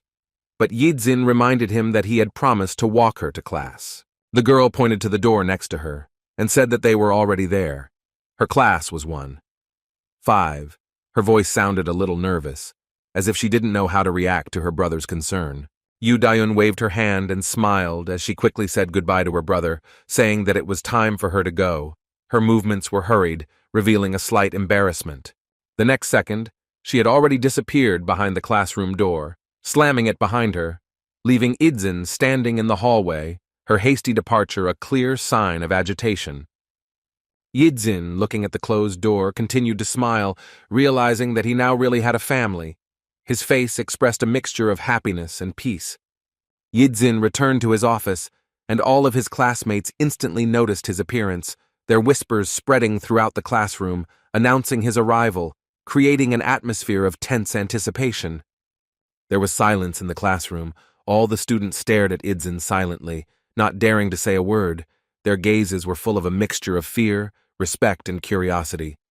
The two classy hooligans broke the silence, commenting admiringly on what they saw, comparing Idzin's skills to a professional player on the newbie server, their words expressing obvious respect and even a little envy. Idzin's deskmate visibly tensed up as he sat down next to him, his body involuntarily contracting, betraying a mixture of fear and admiration for his new classmate. The small, fragile boy looked at Idzin with big eyes, starting the sentence, to be honest. His voice trembled slightly from excitement, creating intrigue before what he was about to say. These words immediately caught Idzin's attention. He tensed internally, waiting to hear what his deskmate would say, preparing himself for any reaction. Unexpectedly for everyone, the boy admitted that he also thought Idzin's actions were cool. His words sounded sincere, and with a hint of admiration, diffusing the tense atmosphere. Hearing this, Idzin simply looked at his neighbor and smiled. His smile was warm and sincere, showing that he appreciated this support. Suddenly, the silence was broken by a loud slam of a fist on the table, full of fury and anger, causing everyone in the class to flinch in surprise. Kim Kimsoo and his friends, still in disbelief over their defeat, stood there trying to comprehend how they could have lost to one person. Kim Kimsoo visibly tensed up. His thoughts were full of rage and confusion. He thought that Idzin was some kind of abnormal, unable to explain his incredible fighting skills. Kim Kimsoo's sister, trying to support her brother, aggressively stated that they were caught off guard, but that it would not happen again next time. Her words sounded like a threat and a promise of revenge. Kim Kimsoo's friends sat in silence, pondering the blonde's audacity to say such things without receiving a single blow, their faces expressing a mixture of irritation and bewilderment. The leader's sister continued her tirade, berating the boys for their cowardice in losing to some loser, her voice ringing with contempt and arrogance, only adding to the tension in the room. Kim Kimsoo, unable to bear it, abruptly interrupted his sister, suggesting that she fight Idzin herself if she was so smart. His words were filled with sarcasm and irritation. The blonde, not giving in, accused her brother of taking it out on her because of his defeat, her tone full of defiance and disrespect for her brother's authority. Kim Kimsoo, barely holding back his anger, slowly and threateningly said that it was time for her to shut up. His voice was low and dangerous, causing everyone present to tense up. The blonde froze in complete surprise, not believing that her brother could say such words to her. Her face expressed a mixture of shock and resentment from the unexpected harshness. She turned around so abruptly that her long, beautiful hair flew up, creating a light breeze. This gesture was full of drama and indignation. As she left the room, she slammed the door shut with all her might, expressing all her anger and resentment, the sound of the blow echoing down the hallway. The blonde walked down the corridor, radiating irritation, and her brunette friend trailed behind, not daring to break the angry silence. The blonde's thoughts were occupied with her brother, who was hit by this Yu Dayun's brother, her face distorted with anger at the memory of what happened. The image of Yu Dayun and her brother happily walking out of the office together flashed through her mind, and this memory only increased her anger and desire for revenge. The blonde began to nervously press her lips together in anger, her body tensed as if she was about to do push-ups to hold back tears of hurt and anger. Her emotions were on the verge of spilling out. When she entered the classroom, her irritated appearance immediately attracted the attention of the students. Everyone felt the tension emanating from her and became quiet in anticipation of a possible conflict. The two bullies entered the classroom and immediately focused their attention on Yu Dayun, their gazes full of malice and desire for revenge, creating an oppressive atmosphere in the classroom. The blonde turned to Yu Dayun sharply, her voice ringing with barely contained rage, ready to burst out at any moment. Yu Dayun listened silently as the blonde sarcastically said that her school life would be wonderful now. Dayun's face remained impassive, which only made her offender angrier. The blonde sarcastically remarked that now Yu Dayun could just go cry to her brother if something happened, her words full of venom and envy towards Dayun's unexpectedly acquired protection. However, Yu Dayun continued to remain silent, ignoring all the attacks, her calmness like a shield, repelling all attempts to anger her. The blonde, becoming more and more irritated by this silence, mentally called Yu Dayun names, not understanding how she dared to ignore her, her face distorted with anger and misunderstanding. The memory of Yu Dayun's brother and his victory only increased the blonde's irritation, making her even more angry at the current situation, her body shaking with suppressed rage. In her anger, she wondered if everyone expected her to simply accept this humiliation. Her thoughts were full of indignation and refusal to accept the new order of things. Clenching her fist, the blonde firmly declared to herself that this would never happen. Her determination to take revenge and restore her status was evident in her every movement and look. The school day had come to an end, and Yu Dayun walked home, making her way through the crowd of students, her figure looking small and vulnerable among her lively peers. Her gaze was lowered downwards, her facial expression betrayed deep thoughtfulness. It was obvious that the girl's thoughts were far from what was happening around her, immersed in some internal experiences. Yu Dayun remembered her brother's words about it not being her fault, but the fault of those guys who bullied her, and these words sounded in her head like a protective talisman. She recalled how Yidzin stood among the beaten offenders, proud and unwavering. This image instilled in her a mixture of admiration and fear of her brother's strength. Yidzin's smile and his words about them being one family warmed Yu Dayun's heart, giving her hope for a better future and a sense of security. The girl wondered if she would be able to go to school now without being humiliated. This thought seemed almost incredible to her after everything she had experienced. The cruel words of He Jin, who had ordered her to disappear when Yu Dayun tried to enter the dining room, came back to her mind, and the memory still hurt. Yu Dayun remembered how hungry she had been back then, but had been forced to leave because of threats, and the feeling of helplessness and resentment washed over her again. The image of the school lockers shaking appeared before the girl's eyes. A reminder of the physical abuse she had suffered made her shudder.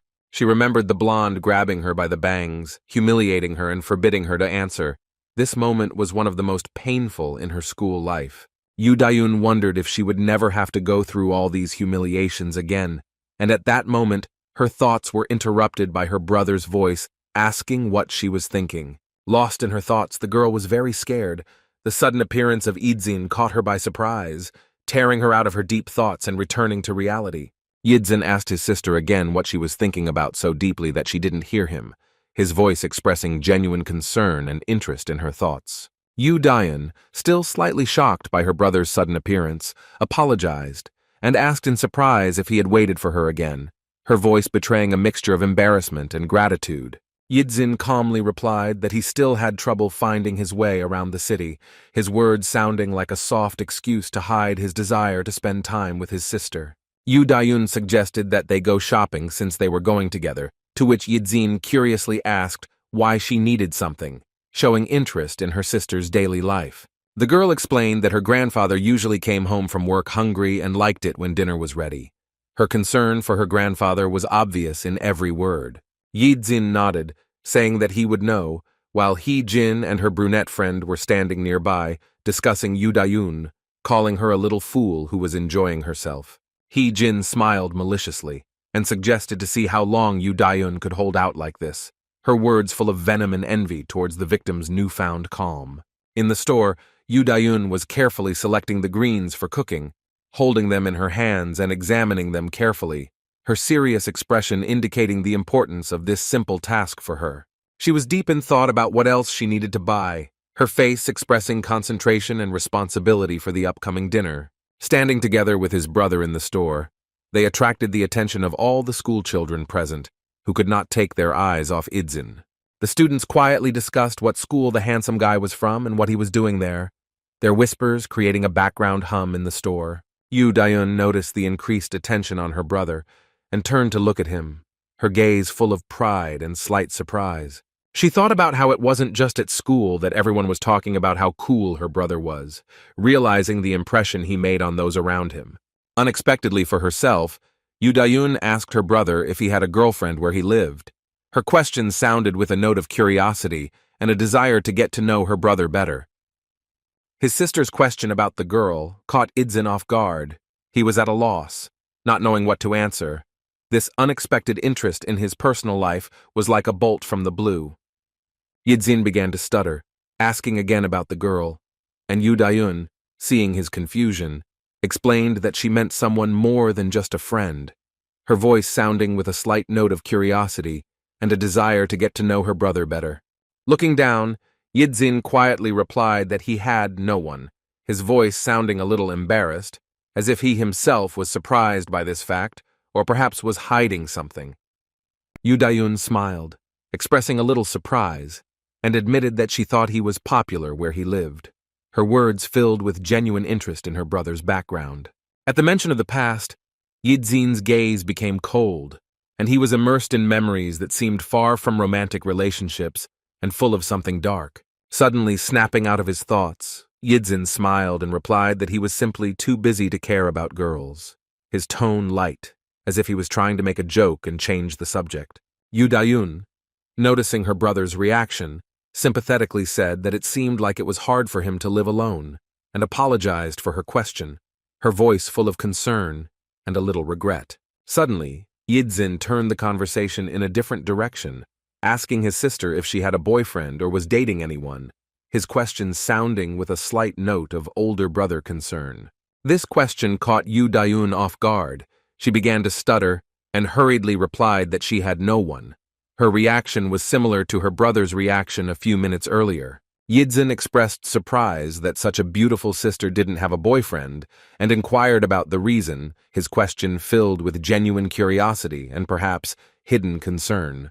Yu Dayun smiled, but her thoughts drifted to memories of her school years, full of grievances and humiliations. Her smile could not hide the shadow of past experiences. Collecting her thoughts, she smiled even wider and replied that she was simply busy, repeating her brother's excuse and trying to hide the real reason for her loneliness. Returning home in the evening, Yidzin was handed a box with a Samsung phone, saying that it was for him. This unexpected gift caused surprise and joy in the guy. Yidzin looked at the box with shining eyes, and the grandfather explained that now every school child has such a phone. His words were full of care and desire for his grandson not to feel deprived.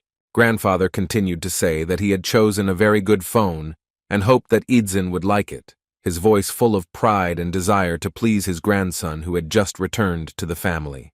The sister noted with admiration that this was the newest model, her eyes shining with joy for her brother, who would now have such a modern gadget.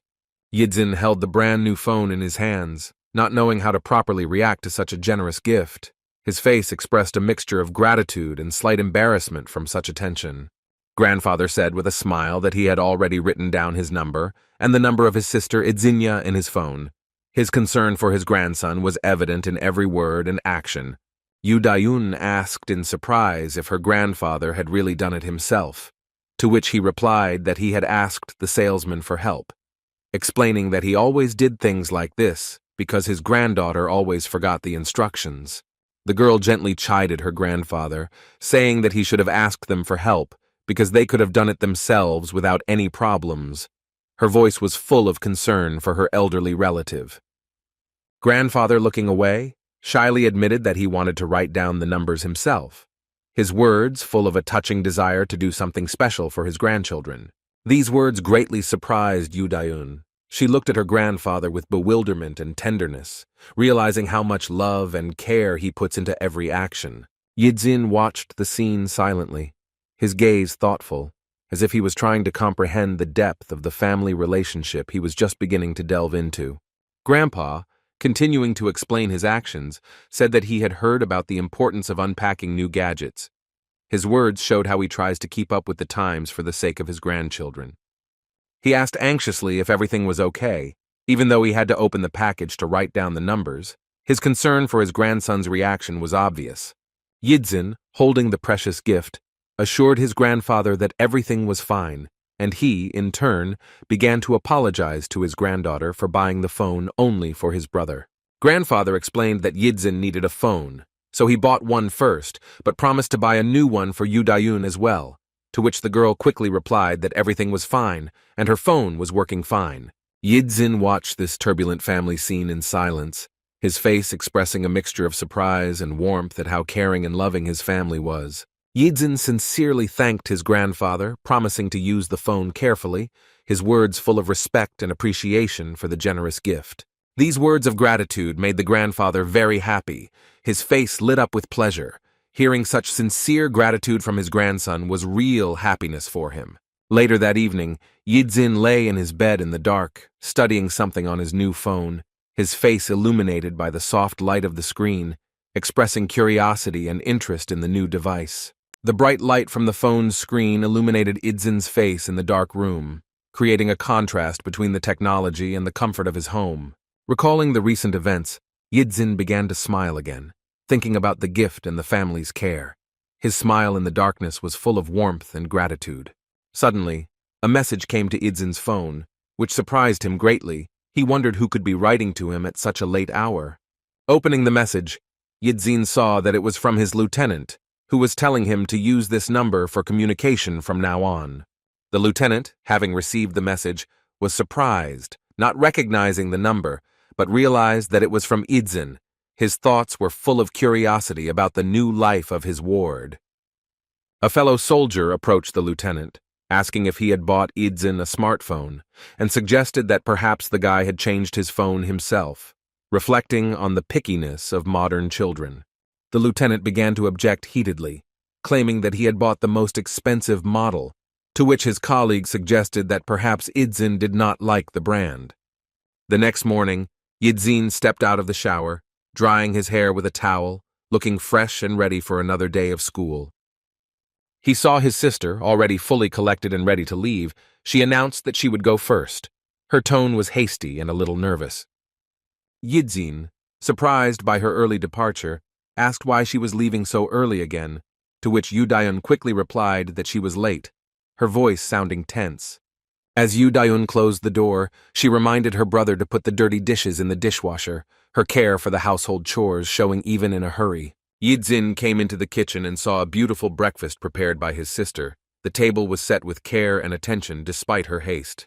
Meanwhile, Yu-Dayun was running to school as fast as she could, her figure moving quickly through the streets, trying to make it on time. Looking at her phone, Yu-Dayun saw the time was 7:25 and thought that she would come at the last minute. Her breathing was ragged from running fast. As she ran, the girl remembered how her grandfather had enjoyed the soup the day before, and she spent the entire morning making it again, her care for her family evident in every action she took. Her grandfather's words came back to her mind, surprised that she had gotten up early to make soup, his voice full of gratitude and a slight reproach for her diligence. Remembering how her grandfather had said that she should have slept longer and that the leftovers would have been enough for him, Yu-Dayun couldn't help but smile, her face lit up with warmth from those memories. She thought to herself how happy she was to see her grandfather happy. The thought warmed her heart even during the morning rush. Suddenly, Yu-Dayun's moment of happiness was interrupted by a sharp kick to her body, reality cruelly intruding into her dreams, causing her to flinch in surprise and pain. Looking up, the girl saw 3 ominous silhouettes in sweaters and masks in front of her. Their presence instantly filled her heart with fear. One of the unknown people rudely told her to watch where she was going, adding that he almost broke his knee.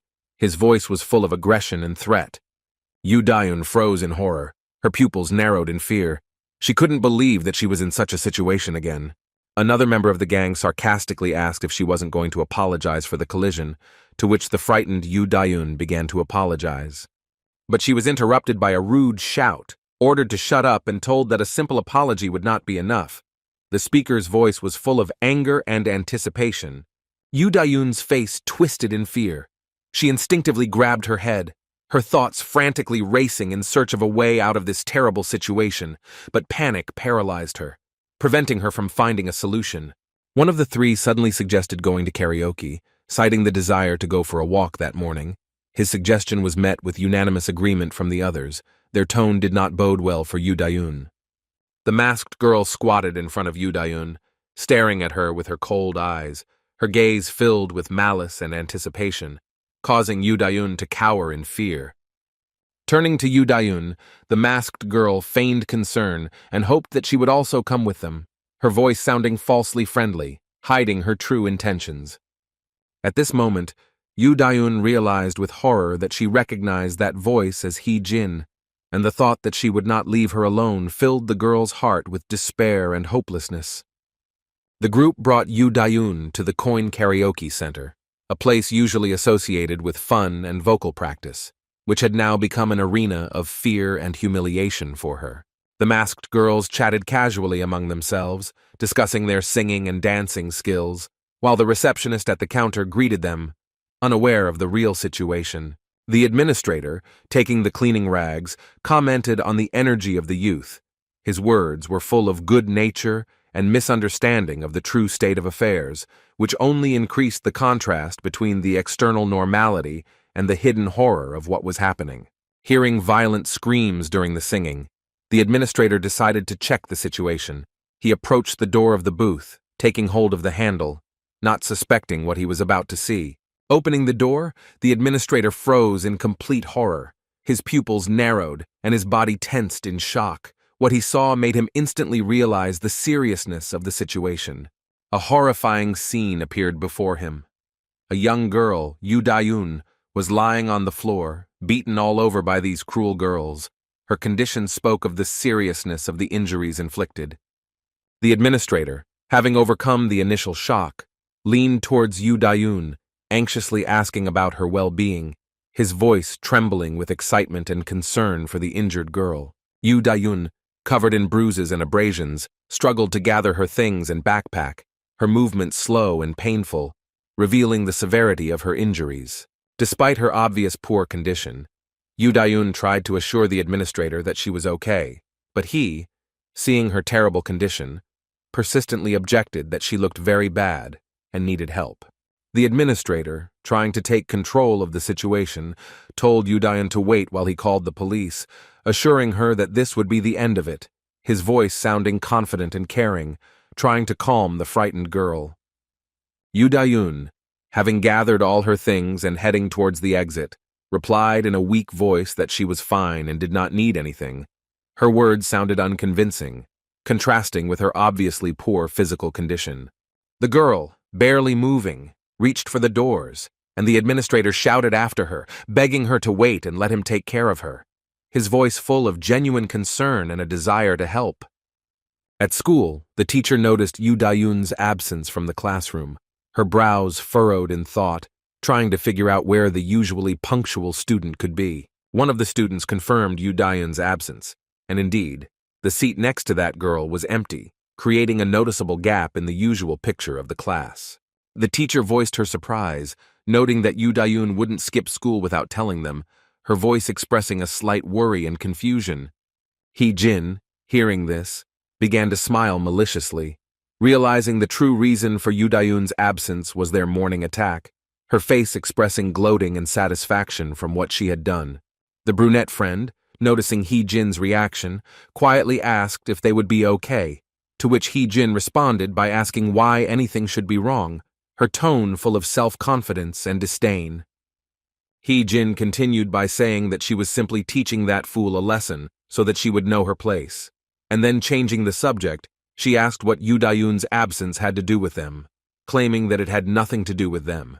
The friend agreed with He Jin, adding that they really had nothing to fear, her words sounding like an attempt to convince herself that their actions would go unpunished. He Jin, slamming her small mirror shut, concluded that they had nothing to worry about, just as she had said, her voice sounding self-assured and carefree, as if the morning incident had never happened. After the end of the school day, Yidzin stood outside the school as usual, waiting for his sister, his figure standing out among the stream of departing students. He looked around carefully, watching people leave the school, his gaze focused on finding the familiar silhouette of his sister among the crowd. Looking around, Yidzin began to realize that his sister was nowhere to be seen, his face showing growing concern and confusion.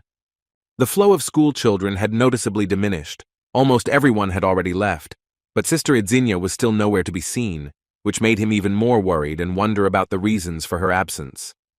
It was already dark, and Yidzin was still standing alone in the schoolyard, not seeing his sister, his silhouette standing out against the emptying school grounds, creating a picture of anxious anticipation. He realized how strange this situation was, since they had been leaving together for the previous days, and this discrepancy with the usual routine made his heart clench with anxiety. Yidzin took out his new phone given to him by his grandfather, wondering if his sister had gone home early, and decided to dial her number, hoping to hear her voice and calm down. At this time, Yu Dayun was lying in her room, completely wrapped in a blanket, as if trying to hide from the whole world, her motionless figure expressing deep emotional shock. Yu Dayun's phone rang throughout the room, vibrating on the bedside table, its insistent sound breaking the oppressive silence that reigned in the room. However, the girl did not react to the call in any way, continuing to lie motionless, as if in a protective cocoon. Her indifference to the outside world was obvious and alarming. Returning home after a long wait, Yidzin opened the front door, which creaked, breaking the silence of the house. The sound seemed especially loud in the tense atmosphere. Looking down, he noticed something that immediately caught his attention, causing him to pause for a moment in the doorway, his instincts telling him that something was wrong. It was his sister's shoes, confirming that she was indeed at home, a discovery that Yidzin found strange, and only increased his worry about Yu Dayun's condition. Setting his backpack down, Yidzin thought for a moment, his face showing deep concern and an attempt to understand what could have happened to his sister. He stared into space, trying to comprehend his sister's strange behavior, his thoughts feverishly searching for an explanation for her unusual absence from school and silence. Walking up to the door of Yu Dayun's room, Yidzin knocked gently, softly announcing his arrival, his voice sounding caring and a little tense. At first there was no response, but then Yu Dayun quietly responded through the door, her voice weak and distant, confirming Yidzin's fears that something was wrong. Yidzin replied that he was waiting for his sister at school, and Yu Dayun, surprised by this, confirmed that she was already home, her voice sounding weak and uncertain, creating a contrast to her usual energy. In explaining his concerns, Yidzin mentioned his poor knowledge of the area and that his sister had not answered his calls, to which Yu Dayun apologized, saying that she was sleeping. Her excuse sounded unconvincing and raised even more questions. Yidzin mentally noted how much his sister's voice had changed. It sounded unusually quiet and lifeless, which only increased his anxiety and suspicions that something was seriously wrong. Asking to open the door, Yidzin was met with a refusal from his sister, who cited poor health. Her reluctance to show herself to her brother only increased his anxiety and desire to understand what was going on. Worried about his sister's condition, Yidzin asked how bad it was, but Yu Dayun tried to calm him down by saying that she just had a slight fever and needed to sleep, her words sounding like an attempt to shield herself from his questions. Yidzin, respecting his sister's wish to be left alone, told her to come to him if she needed anything, his voice full of concern and willingness to help at any moment. Deciding to take the initiative, Yidzin thought about buying medicine just in case. His concern for his sister was evident in every action and thought. However, just as he was about to leave, Yidzin suddenly froze, his attention drawn to something that made his heart beat faster with a bad feeling. Yidzin's gaze fell on his sister's white sneakers, and he noticed with horror that there were drops of blood on them. This discovery instantly changed his perception of the situation, making him realize the seriousness of what was happening. With growing horror, Yidzin looked at the bloody stains. Terrible pictures of what could have happened to his sister began to form in his head. His imagination painted the darkest scenarios. Looking at the dirty sneakers, Yidzin began to piece together the puzzle of what had happened, each detail taking on a new, sinister meaning, making him realize the seriousness of the situation. The thought of how those little sneakers of his sister's could have ended up stained with blood horrified Yidzin, causing his heart to clench in pain and anger as he realized that his worst fears could have been true. On Yu Dayun's bed, there were bandages, dressings, and a first aid kit. In the room, one could hear the quiet moans of a girl complaining of pain. The atmosphere was filled with anxiety and sympathy. Yidzin sat on the edge of his sister's bed, carefully helping her treat her abrasions, his movements gentle and caring, constantly asking if she was in much pain. Yu Dayun bravely replied that it only stung a little, to which Yidzin gently chided her, saying that she should have been more careful, his words full of concern and hidden worry. Yidzin asked his sister for the details of what happened, and Yu Dayun repeated her version of falling down the stairs while trying to avoid the bike. The girl agreed with her brother, but, noticing his serious look and question about the need to visit the hospital, she felt her heart squeeze with fear of exposure.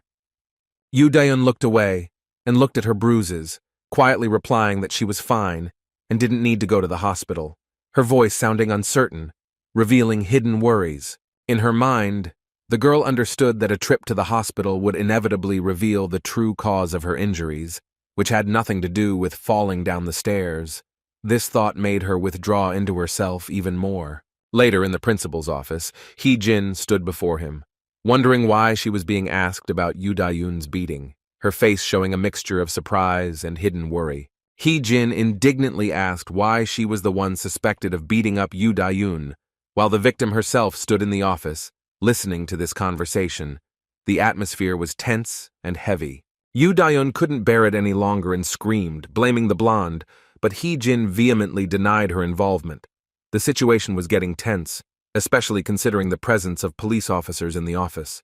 Continuing her accusations, Yoo-da-yoon mentioned the attacker's hat and mask, but insisted that she recognized Hee-jin by her voice and manner of speech, and her words were full of emotion and confidence. Yoo-da-yoon continued to shout about Hee-jin's constant bullying, but the blonde kept her cool and pointed out the lack of direct evidence, emphasizing that it was just speculation. Hee-jin cleverly used Yoo-da-yoon's words against her, pointing out that the accusations were based solely on their mutual dislike, and at that moment, Yoo-da-yoon realized what a mistake she had made in revealing that detail. The director, trying to figure out the situation, directly asked Yoo-da-yoon if she had seen the attacker's face.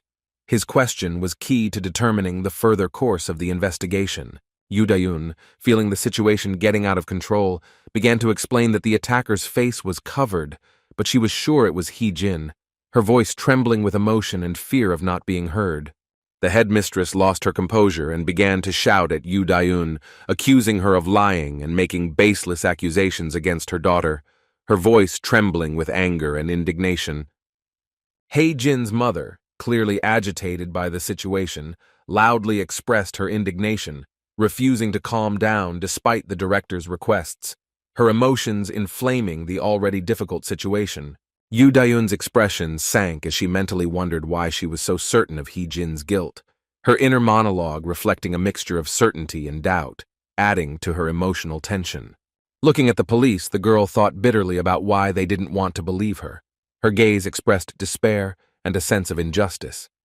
Hee-jin's mother demanded that Yoo-da-yoon apologize immediately, threatening her with consequences, but the girl, gathering all her courage, continued to insist that Hee-jin was guilty. Outraged by Yoo-da-yoon's terrible manners, Hee-jin's mother declared the need to talk to the girl's parents, her tone full of threat and superiority. The demand to call her parents caused Yoo-da-yoon to panic even more, her heart pounding wildly in fear of the impending problems and possible consequences. The girl could hardly hold back her tears.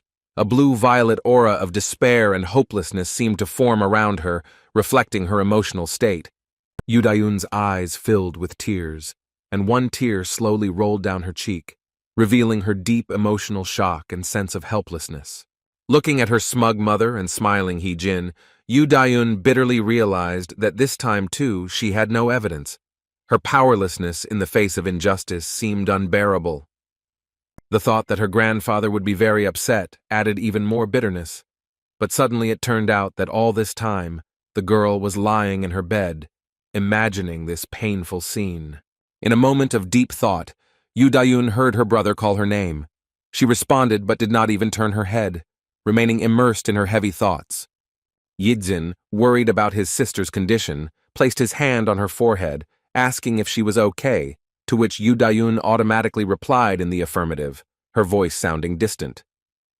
The brother, after assessing Yoo-da-yoon's condition, said that, fortunately, there were no fractures, but the swelling would hurt for several days, his voice full of concern and professionalism.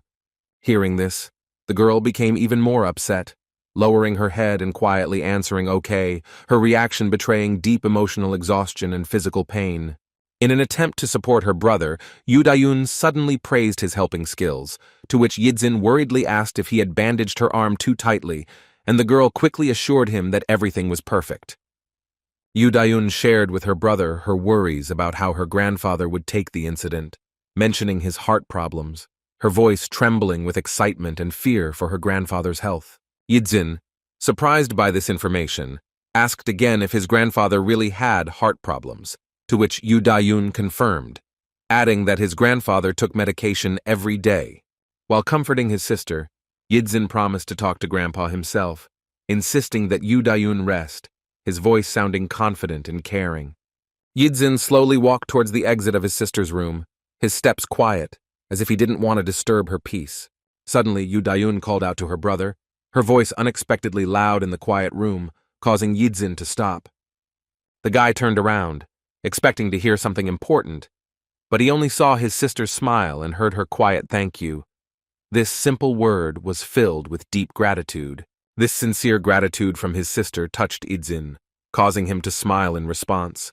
This moment of mutual understanding slightly relieved the tense atmosphere. Yu Dayun thought to herself that her decision not to tell her brother the whole truth was correct. Her thoughts were full of bitterness and the desire to protect her loved ones from trouble.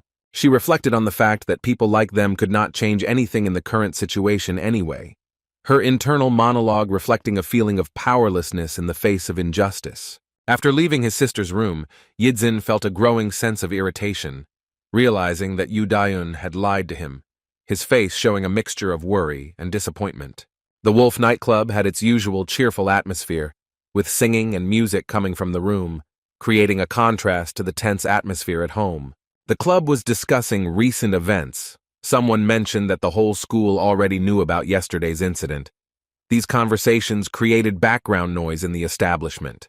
Kim Kim-soo was irritated to hear someone comment that he was beaten by only one person. These words clearly hurt his pride and self-esteem. Hearing this, the gang leader did not respond, but only silently drank his drink. His silence was more eloquent than any words, revealing deep resentment and anger. One of his friends approached Kim Kim-soo, trying to encourage him and explain that they had simply underestimated their opponent, but next time, if they were more careful, they would definitely gain the upper hand. The fat guy supported this idea, insisting that they could not leave the situation unanswered, his words full of determination and desire for revenge. Another member of their company, holding a cigar, expressed the opinion that their enemy would be unable to do anything if they all attacked together, his proposal sounding confident and aggressive.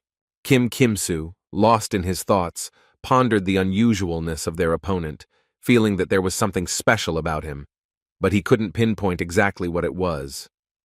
Squeezing his drink so hard that water started to leak out, Kim Kim-soo suddenly shouted in agreement with his friend's suggestions, his voice sounding determined and angry. He stressed that they were not professional fighters fighting one-on-one, hinting at the need to act as a group against their opponent. Having heard the leader's consent, the guys at the table began to smile sarcastically and exchange glances, happy that their plan had been approved. The atmosphere at the table was filled with anticipation of the upcoming revenge. Kim Kim-soo suggested that they would finish off the enemy tomorrow for sure, but his speech was interrupted by a call from Hee-jin's sister, unexpectedly disrupting their plans. Annoyed by the interrupted conversation, Kim Kim-soo answered the call, rudely asking his sister what she wanted, to which Hee-jin asked if he was still in his hideout. While smoking a cigarette, Kim Kim-soo demanded that his sister get down to business, threatening to pass out, but Hee-jin replied that he should thank her, intriguing her brother. Still irritated, Kim Kim-soo asked again what his sister was talking about, his tone expressing both impatience and curiosity.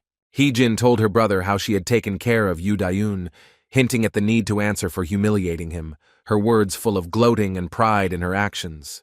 Kim Kim-soo, smiling, called his sister crazy, but in his voice there was approval and even admiration for her cruelty and devotion to the family. He praised Hee-jin for her good work, saying that they were just planning to deal with that freak, his tone full of anticipation for the upcoming revenge. At that moment, someone new entered the club, slowly walking towards the gang's table, his appearance attracting the attention of those present. The gang was surprised to see a figure approaching, recognizing it as Yidzin, their new classmate whose sudden appearance had caught them off guard. Yidzin, now dressed not in a school uniform but in ordinary clothes, looked completely different. His appearance spoke of seriousness of intentions. Yidzin's gaze was cold and determined, and his expression did not bode well for those gathered at the table. Kim Kim-soo, noticing Yidzin, commented mockingly on his appearance, while his sister on the phone was puzzled as to what he was talking about. Hee-jin, still on the line, persistently asked her brother what was going on as Yi-jin continued to approach their table. Yidzin's gaze became increasingly narrowed and cold. his expression taking on a truly murderous look, causing alarm among those present. Kim Kim-soo, trying to maintain his composure, mockingly commented on Idzin's appearance, mentioning his desire for a rematch. Without waiting for Kim Kim-soo to finish speaking, Yidzin, without warning, struck the first blow to one of the guys at the table. His actions were lightning fast and unexpected. Idzin's powerful blow instantly sent the boy to the floor, demonstrating the strength and precision of the gang's new enemy's attack. Seeing this, the rest of the gang members began to join the fight. The bald guy, who had been beaten twice by Idzin earlier, shouted threateningly, "Get it," preparing to attack. The bald guy didn't even have time to get close to Idzin before he received a powerful counterblow, instantly finding himself on the floor next to the first victim. Kim Kim-soo watched what was happening with growing irritation and surprise, not believing his eyes and trying to comprehend the situation. Jumping up from his seat, Kim Kim-soo shouted at his friends, urging them to attack Ijin as a group, his voice sounding desperate and angry. The remaining members of the gang, obeying the order, simultaneously rushed at Idzin, hoping to crush him with their superior numbers. Idzin, without losing his cool, responded to the group attack with a powerful kick, knocking back several attackers in one movement. The chubby, curly-haired boy stood in shock, unable to believe his eyes as to how Yidzin was able to so quickly and effectively repel their combined attack. Idzin, without wasting any time, approached one of the defeated opponents, lying on the floor after a recent blow. Grabbing the boy by his clothes with his strong hand, Yidzin easily lifted him up, demonstrating incredible physical strength. With ease, Yidzin threw the captured guy towards the wall, and he hit his back with a loud thud, losing consciousness from the force of the blow. Taking a fighting stance, Yidzin prepared to deliver his next blow, his posture exuding confidence and readiness to continue the fight. The plump, curly-haired guy, although he had lost his previous confidence, still tried to protect his comrades, preparing for a new attack. He lunged at Idzin, but he was met with a powerful punch, instantly stopping his attempt to attack. At this point, another gang member sneaked up behind him and attempted to hit Idzin on the head with a bottle, aiming to cause serious injury. Yidzin, as if possessing a sixth sense, instantly noticed the danger and turned around sharply, ready to repel an attack from behind. Yidzin deftly dodged the bottle's attack by ducking sharply, causing the bottle to fly out of his attacker's hands. Without wasting a second, Yidzin delivered a powerful blow from below to the opponent's jaw, instantly incapacitating him. The fat guy, without giving up his attempts, decided to attack Idzin from behind, hoping to catch him off guard. However, Yidzin, demonstrating the professionalism of a fighter, immediately noticed this attempt and deftly dodged the attack. Grabbing the attacker's hand, Yidzin demonstrated his strength, the veins on his arm clearly showing from the tension. The plump guy was shocked by the speed and precision of Idzin's actions, realizing what kind of trap he had fallen into. Yidzin, not giving his opponent time to recover, delivered a powerful blow with his shoulder to his back, demonstrating his superiority. From the force of the blow, the plump guy flew towards his already defeated friends, joining the ranks of the vanquished. Yidzin walked up to the guy he had thrown against the wall earlier, grabbed him by the head and lifted him up, forcing him to look into his eyes.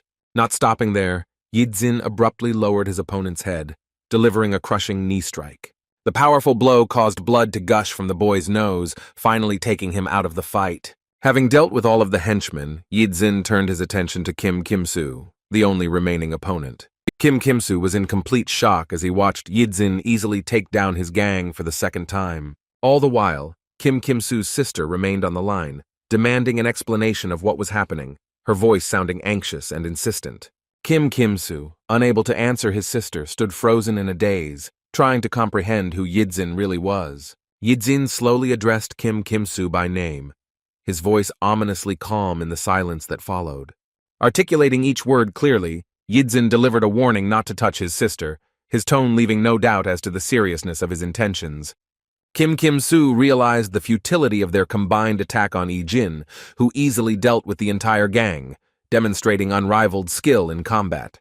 Idzin's strategic move to neutralize the enemy at the exit deprived the gang of the opportunity to quickly retreat, turning the club into the perfect trap for the attackers. Using skillful maneuvering, Yidzin forced his opponents to crawl through tables, using the furniture as obstacles, and making it difficult for them to move and attack.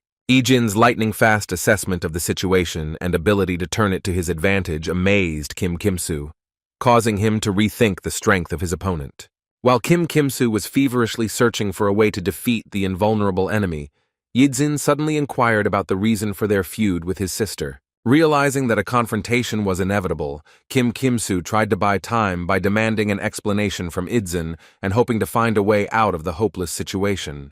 In a desperate attempt to intimidate his opponent, Kim Kimsu threw a glass towards Yijin, demanding an immediate explanation of what was happening. Yijin calmly watched the glass shards flying towards him, remaining completely calm and ready for further action. Taking advantage of the moment, Kim Kimsu grabbed the bottle and rushed at Yijin, hoping to catch him off guard with a sudden attack. Yijin dodged the blow with astonishing ease, taking a barely noticeable step to the side, demonstrating excellent reflexes and coordination. Without giving up, Kim Kimsu swung the bottle again, desperately trying to inflict some damage on the invulnerable opponent. Reacting with lightning speed, Yijin blocked the bottle attack with one hand and prepared to deliver a crushing blow to Kim Kimsu's unprotected abdomen with the other. Feeling the inevitable blow approaching, Kim Kimsu realized that he was about to receive a crushing blow against which he had no defense. Kim Kimsu, filled with rage and irritation, concentrated all his strength into a clenched fist, mentally cursing his opponent for his steadfastness. The attempt to deal a crushing blow to Injin was in vain, as he dodged the attack with astonishing ease and calm. Instead of the expected triumph, Kim Kimsu received a powerful blow to the nose, which caused profuse bleeding and shook his confidence in his own superiority. Instinctively jumping back, Kim Kimsu created a small distance between himself and Injin, trying to regroup and assess the situation. With a bloody nose and clutching a bottle in his hand, Kim Kimsu stood there, breathing heavily and trying to regain his composure after the unexpected turn of events. As Kim Kimsu checked the integrity of his jaw, he couldn't help but think how much his opponent's steadfastness and skill irritated him. Watching Injin, who didn't even break a sweat, Kim Kimsu was stunned when he calmly asked the reasons for bullying the weaker ones. In a fit of rage, Kim Kimsu smashed the bottle on the table, turning it into a dangerous, improvised weapon with sharp edges. The sharp bottom of the broken bottle glinted in the light, drops of water running down the glass, giving the weapon an even more menacing appearance. With a furious cry, Kim Kimsu rushed at Injin, waving a sharp bottle and intending to deal a fatal blow to his opponent. Injin, keeping his composure, remained motionless, fully aware of his superiority in the current situation. With a lightning-fast movement of one hand, Injin disarmed the attacker, knocking the dangerous bottle out of his hands.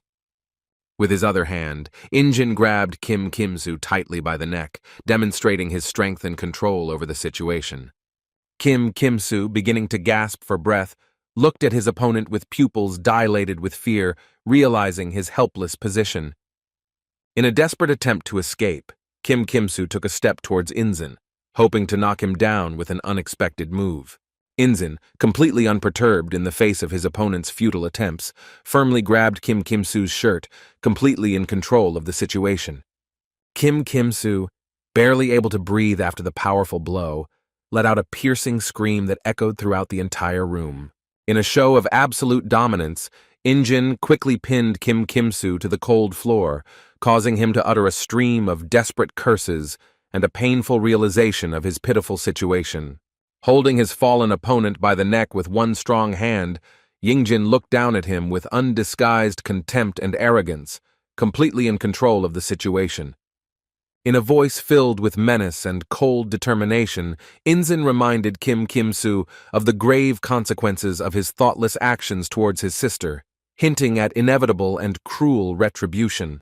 Kim Kimsu, completely immobilized and pinned to the hard floor, could only helplessly watch as the terrifying situation unfolded.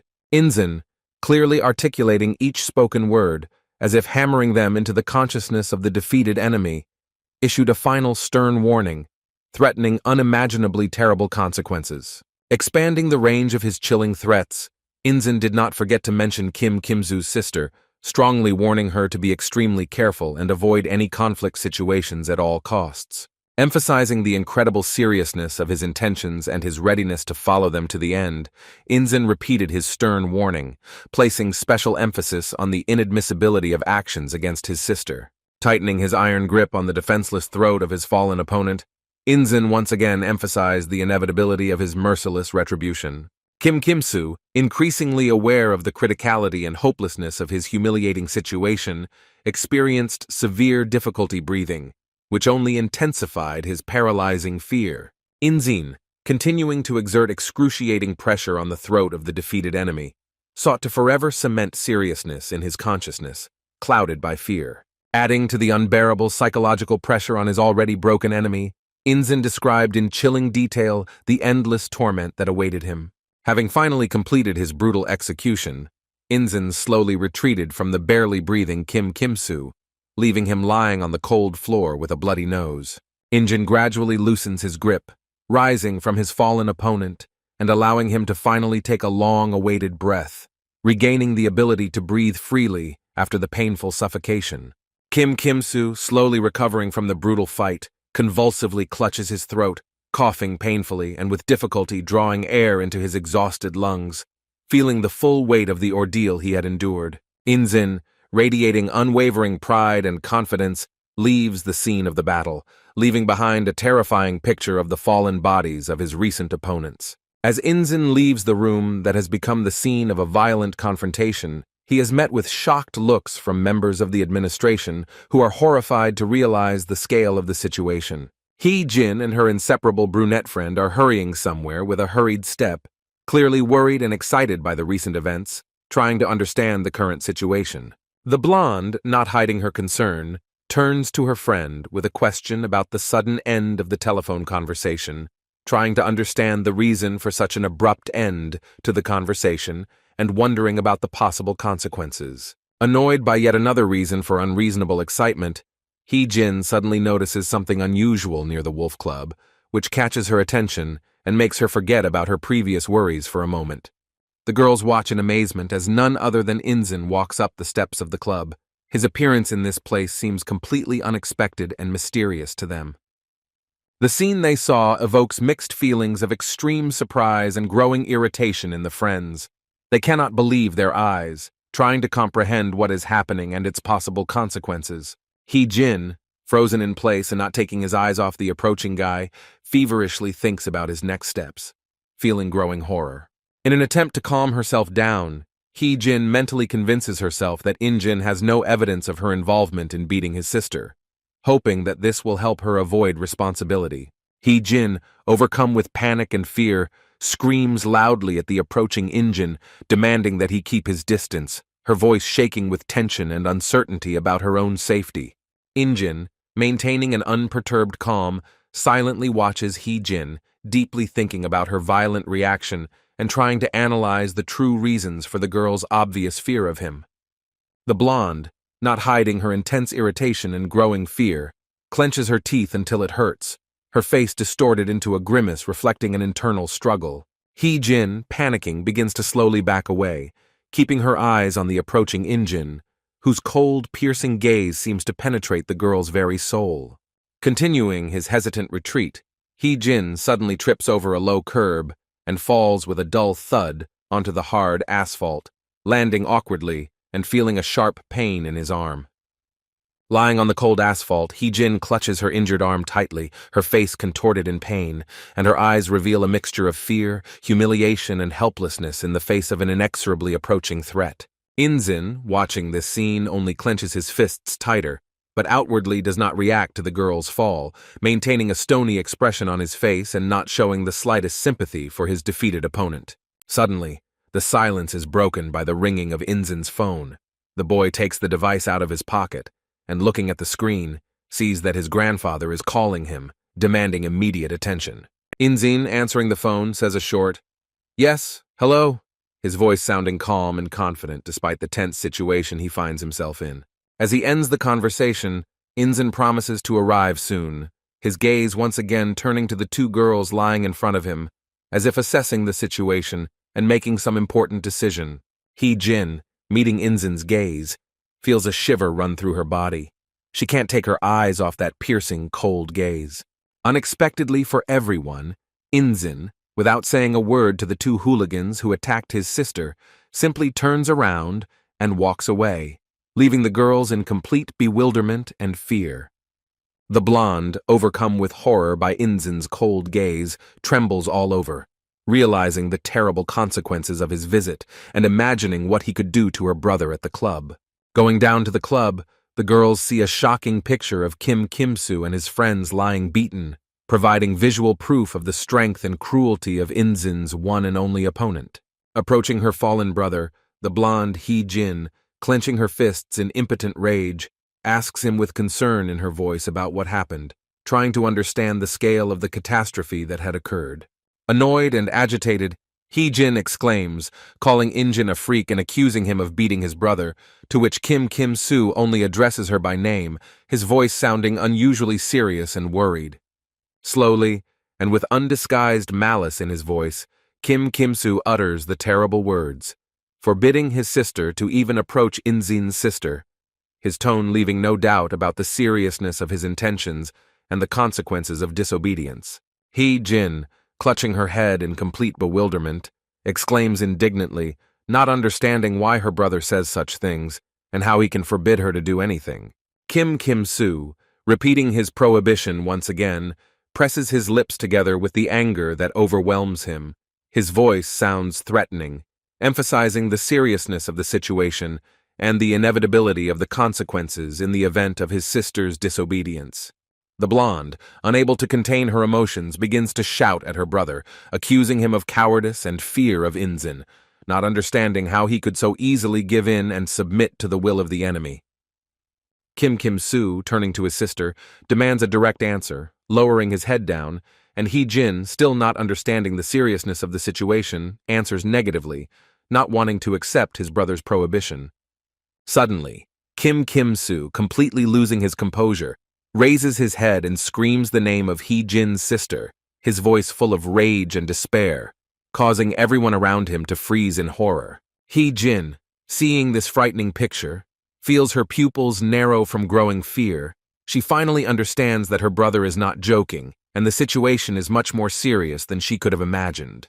Kim Kim-soo, barely containing his anger, turns to his sister again, threatening to personally beat her if she dares to touch Daeun, Inzin's sister, his words sounding like a final and irrevocable sentence.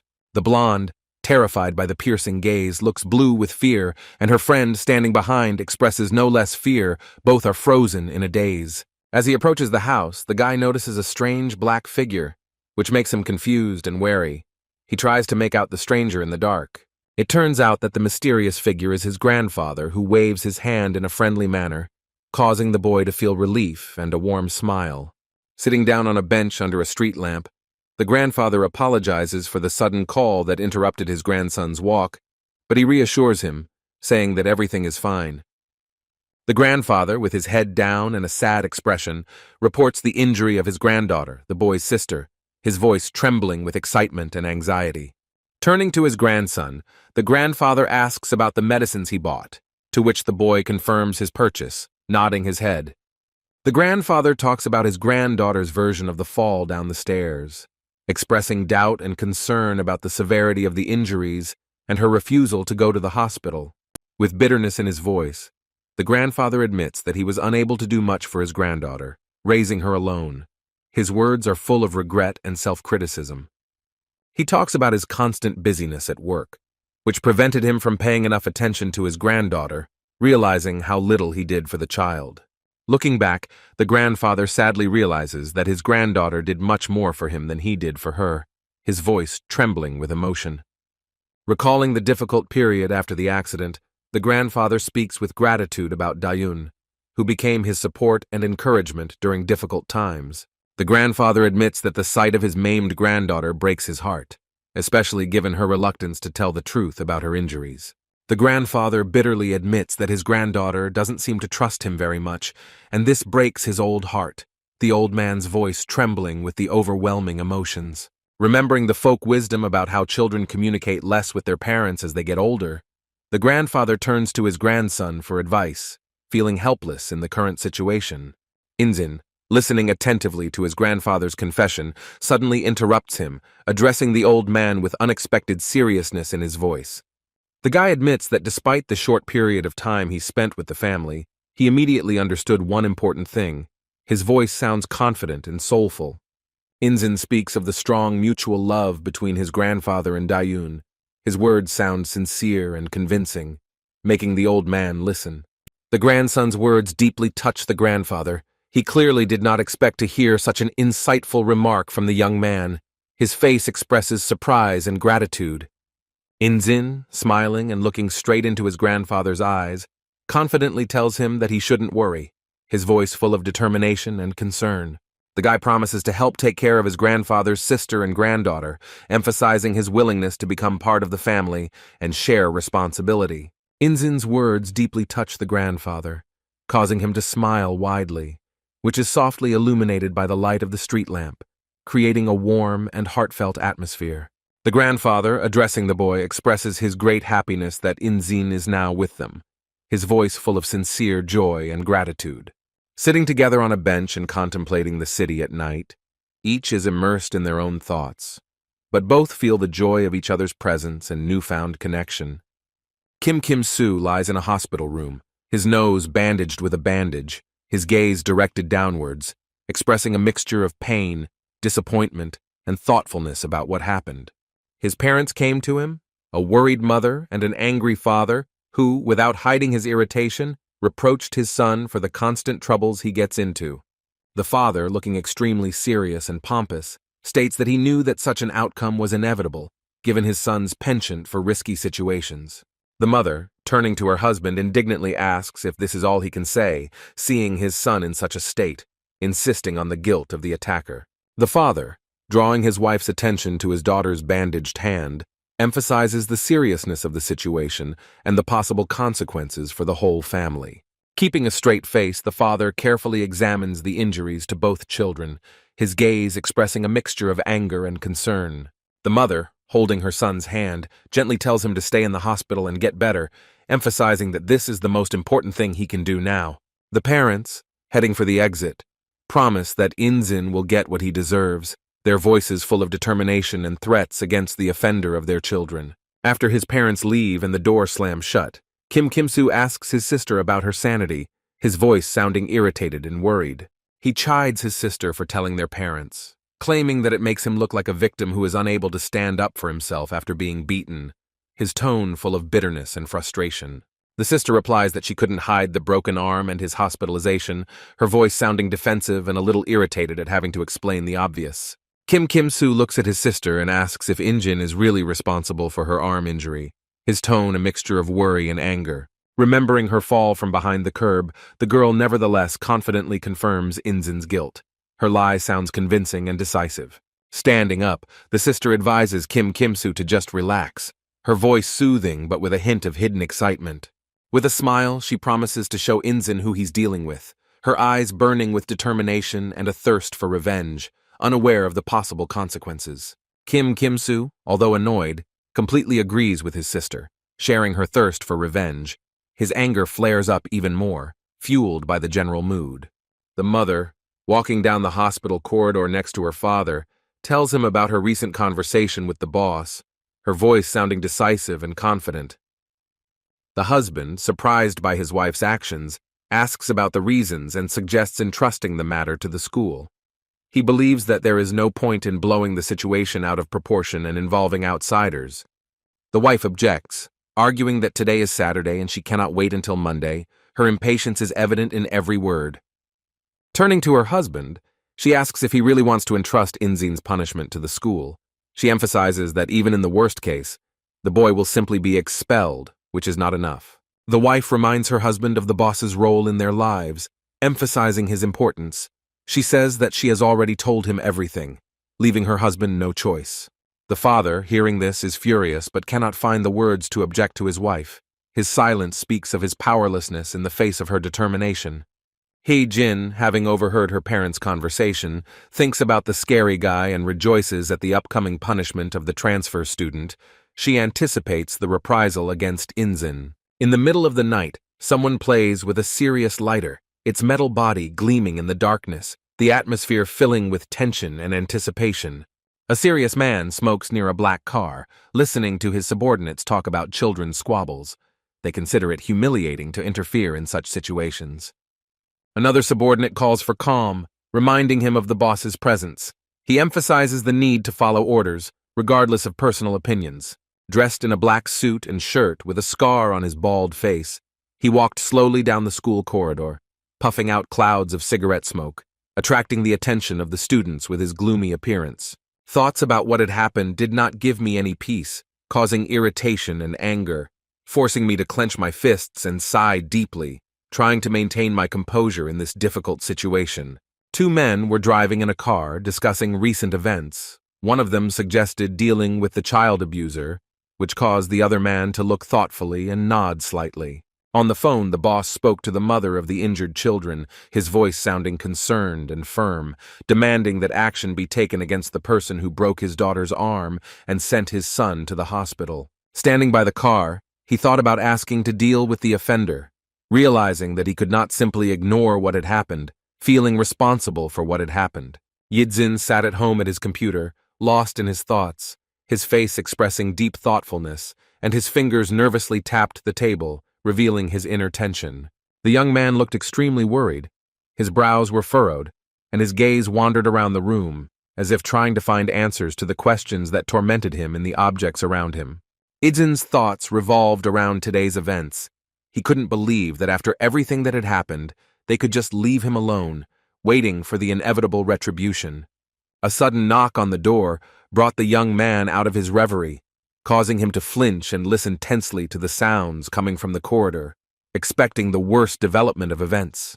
Grandfather Idzinya opened the front door, his voice sounding surprised and a little wary, as he asked the late guests about the purpose of their visit and the reason for such a late interest in his grandson. Two large men, subordinates of the boss, insistently demanded to call their grandson. Their voices sounded threatening in the silence of the night, making the grandfather nervous and looking back at the stairs. Grandpa, frightened by the late visit, tried to block the stranger's path, while Yu Dayun, the protagonist's sister, came down the stairs, watching what was happening in horror. Hearing the conversation, the boy walked resolutely towards the door, his steps echoing in the tense silence of the house, ready to face the uninvited guests. Having gone down, the young man calmly addressed his grandfather, assuring him of his quick return, his voice sounding confident despite the alarming atmosphere around him. The big guys watched the boys approach closely, their gazes cold and focused, while the grandfather froze in shock, unable to utter a word. The sister, overcome with panic, begged her brother not to leave, her voice trembling with fear and anxiety. But it seemed that her words did not reach the young man's ears. With a smile on his face, the guy calmed his family, assuring them that it was safe to meet with their friends. His calmness contrasted with the tense atmosphere in the house.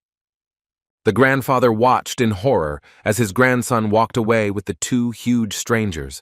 A feeling of helplessness and fear washed over him, causing his heart to beat faster. The guy was brought to an abandoned construction site, surrounded by many garages, where the boss was waiting for him. The atmosphere of the place inspired anxiety and a premonition of something bad. The young man, maintaining an outward calm, was internally surprised by what was happening, trying to understand who these people were and why they had brought him here, his eyes carefully studying his surroundings. One of the large men turned to the boss, reporting on the completed task. His voice sounded respectful, but there was a note of satisfaction in it from the successful completion of the operation. The boss, smoking a cigarette, looked at the guy with a hard look, releasing clouds of smoke, creating an aura of power and danger around himself, making those around him tense up. The subordinate noted the boy's calmness, emphasizing his obedience and the lack of problems during delivery. His voice sounded slightly surprised by the prisoner's behavior. The boss, having listened to the report, nodded briefly, expressing a desire to quickly finish the job he had started. His tone did not bode well for the young man who had been brought in. Finishing his cigarette, the boss prepared for the upcoming conversation. His face remained impassive, but his eyes showed determination to see the matter through to the end, regardless of the consequences. Two big guys surrounded the guy, one threateningly clutching a bat, the other was ordered to hold the boy's hands, creating an atmosphere of imminent violence and overwhelming superiority. The boss calmly explained the situation to the guy, promising a quick but painful resolution. his tone betraying a mixture of businesslike manner and hidden satisfaction from the upcoming punishment. Scrolling through his phone in search of the right number, the boss looked focused, his fingers quickly sliding across the screen, revealing a slight impatience and a desire to complete an unpleasant task. With feigned sympathy in his voice, the boss addressed the boy, expressing feigned regret about his connection with the children, his words sounding like a mockery of the current situation. The boy, realizing the reason for his capture, irritably mentioned the Kim family, his voice sounding with notes of understanding and hidden challenge, surprising those present with his knowledge. The boss, still busy searching for the number, mentally scolded his subordinates for being too talkative, his face expressing growing dissatisfaction with the situation and the need for further measures. Thoughts of the upcoming lesson for the talkative subordinates flashed through the boss's mind. His gaze became harder for a moment, betraying his intention to restore order in his ranks. The boss cast an irritated glance at the boy, noting the scratches on his face and his continued calm, which only increased his own irritation and impatience. Watching Inzin, the boss tried to understand the reason for his unusual behavior, his gaze expressing a mixture of curiosity and growing concern from the unpredictability of the situation. The lack of fear and emotion in the guy caused the boss to become increasingly surprised, forcing him to rethink his approach and prepare for possible surprises. At the moment when one of the big guys decided to strike, the guy instantly intercepted his hand, demonstrating unexpected dexterity and readiness for self-defense. With one smooth movement, the young man pulled the big guy aside, shocking the attacker and forcing everyone present to reevaluate their attitude towards the seemingly helpless victim. The guy instantly delivered a crushing blow with his elbow to the big guy's jaw, demonstrating unexpected strength and precision of movement, forcing the opponent to stagger. The boss, watching what was happening, froze in utter amazement, his eyes narrowed in disbelief, his thoughts feverishly trying to comprehend the incredible situation. The second big man holding the bat let out a volley of curses at the boy, his voice shaking with anger and fear as he swung for the strike. The young man, showing incredible agility, easily dodged the blow of the bat, ducking like lightning. His movements were swift and precise. The bewildered brute, not believing his eyes, shouted accusations at the boy, his voice betraying a mixture of rage and growing fear of the unexpected enemy. The boss, still in a state of shock, could not believe his eyes as he watched the boy effortlessly confront the armed opponent. The guy, demonstrating incredible strength, grabbed the bat with one hand, easily blocking the attack and protecting himself from the blow. His actions were confident and precise. Holding the bat in one hand, the young man delivered a powerful blow to the attacker's jaw with the other, his movements coordinated and effective. Not stopping there, the guy delivered a crushing knee blow to the opponent's stomach, forcing him to bend over in pain and lose his breath. The big man let out a loud cry of pain and despair, realizing the hopelessness of his situation and his inability to resist the unexpectedly strong enemy. The guy, not giving his opponent a chance to come to his senses, grabbed him by the head and pressed him hard against the wall, demonstrating complete control over the situation and the intention to continue the punishment. The boss, amazed by the precision of the boy's blows, could not believe his eyes. His thoughts feverishly tried to explain the young man's incredible skill. Another big guy, taking advantage of the moment, grabbed the guy from behind, wrapping his arms around him and trying to immobilize him, his voice sounding triumphant, confident in his superiority. The man growled in frustration as he threatened the boy with death, his words full of rage and contempt, reflecting his confidence in his victory over the young opponent. The guy, despite being held, deftly turned away and delivered a precise elbow strike to the liver of the big guy holding him, demonstrating incredible flexibility and fighting skill. Having broken free from the hold, the young man instantly delivered another crushing blow with his elbow to the opponent's chin. His movements were quick and precise, like those of an experienced fighter. The boss, watching the guy deal with two big guys, realized that he was facing an experienced fighter. His gaze expressed a mixture of surprise and growing respect.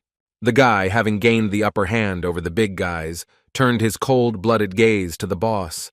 His face remained calm and focused, ready for the next stage of the confrontation.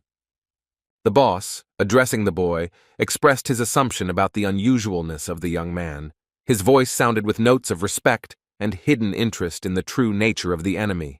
As the boss approached the boy, he expressed surprise at the prospect of a fight with a young high school student, his tone betraying a mixture of excitement and slight distrust of what was happening. The guy, assessing the boss, thought about possible surprises from the enemy, his gaze carefully studying every movement of the experienced fighter opposite. They moved towards each other, the contrast between the boss in a business suit and the guy in a school uniform creating a surreal picture of the upcoming fight. The boss tried to strike first, but the guy easily dodged, demonstrating lightning-fast reactions and an excellent sense of timing, forcing the enemy to miss. A smile appeared on the boss's face, realizing that an interesting fight was coming. His eyes lit up with excitement in the face of a worthy opponent. The guy continued to dodge the boss's attacks. His movements were smooth and efficient. He easily dodged to the sides and crouched, avoiding the attacks.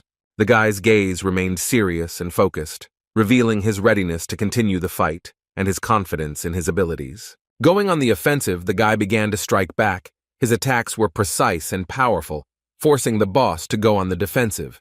The boy noticed a weak spot in the boss's defense. His eyes narrowed for a moment, assessing the opportunity to deliver a decisive blow to the enemy. Suddenly, the young man realized his mistake. His face showed alarm for a split second, realizing that this oversight could cost him a punch in the face. The boss, feeling the advantage, began to smile slyly. His eyes lit up with anticipation of victory over a young but dangerous opponent. While striking the guy in the face, the boss met unexpected resistance.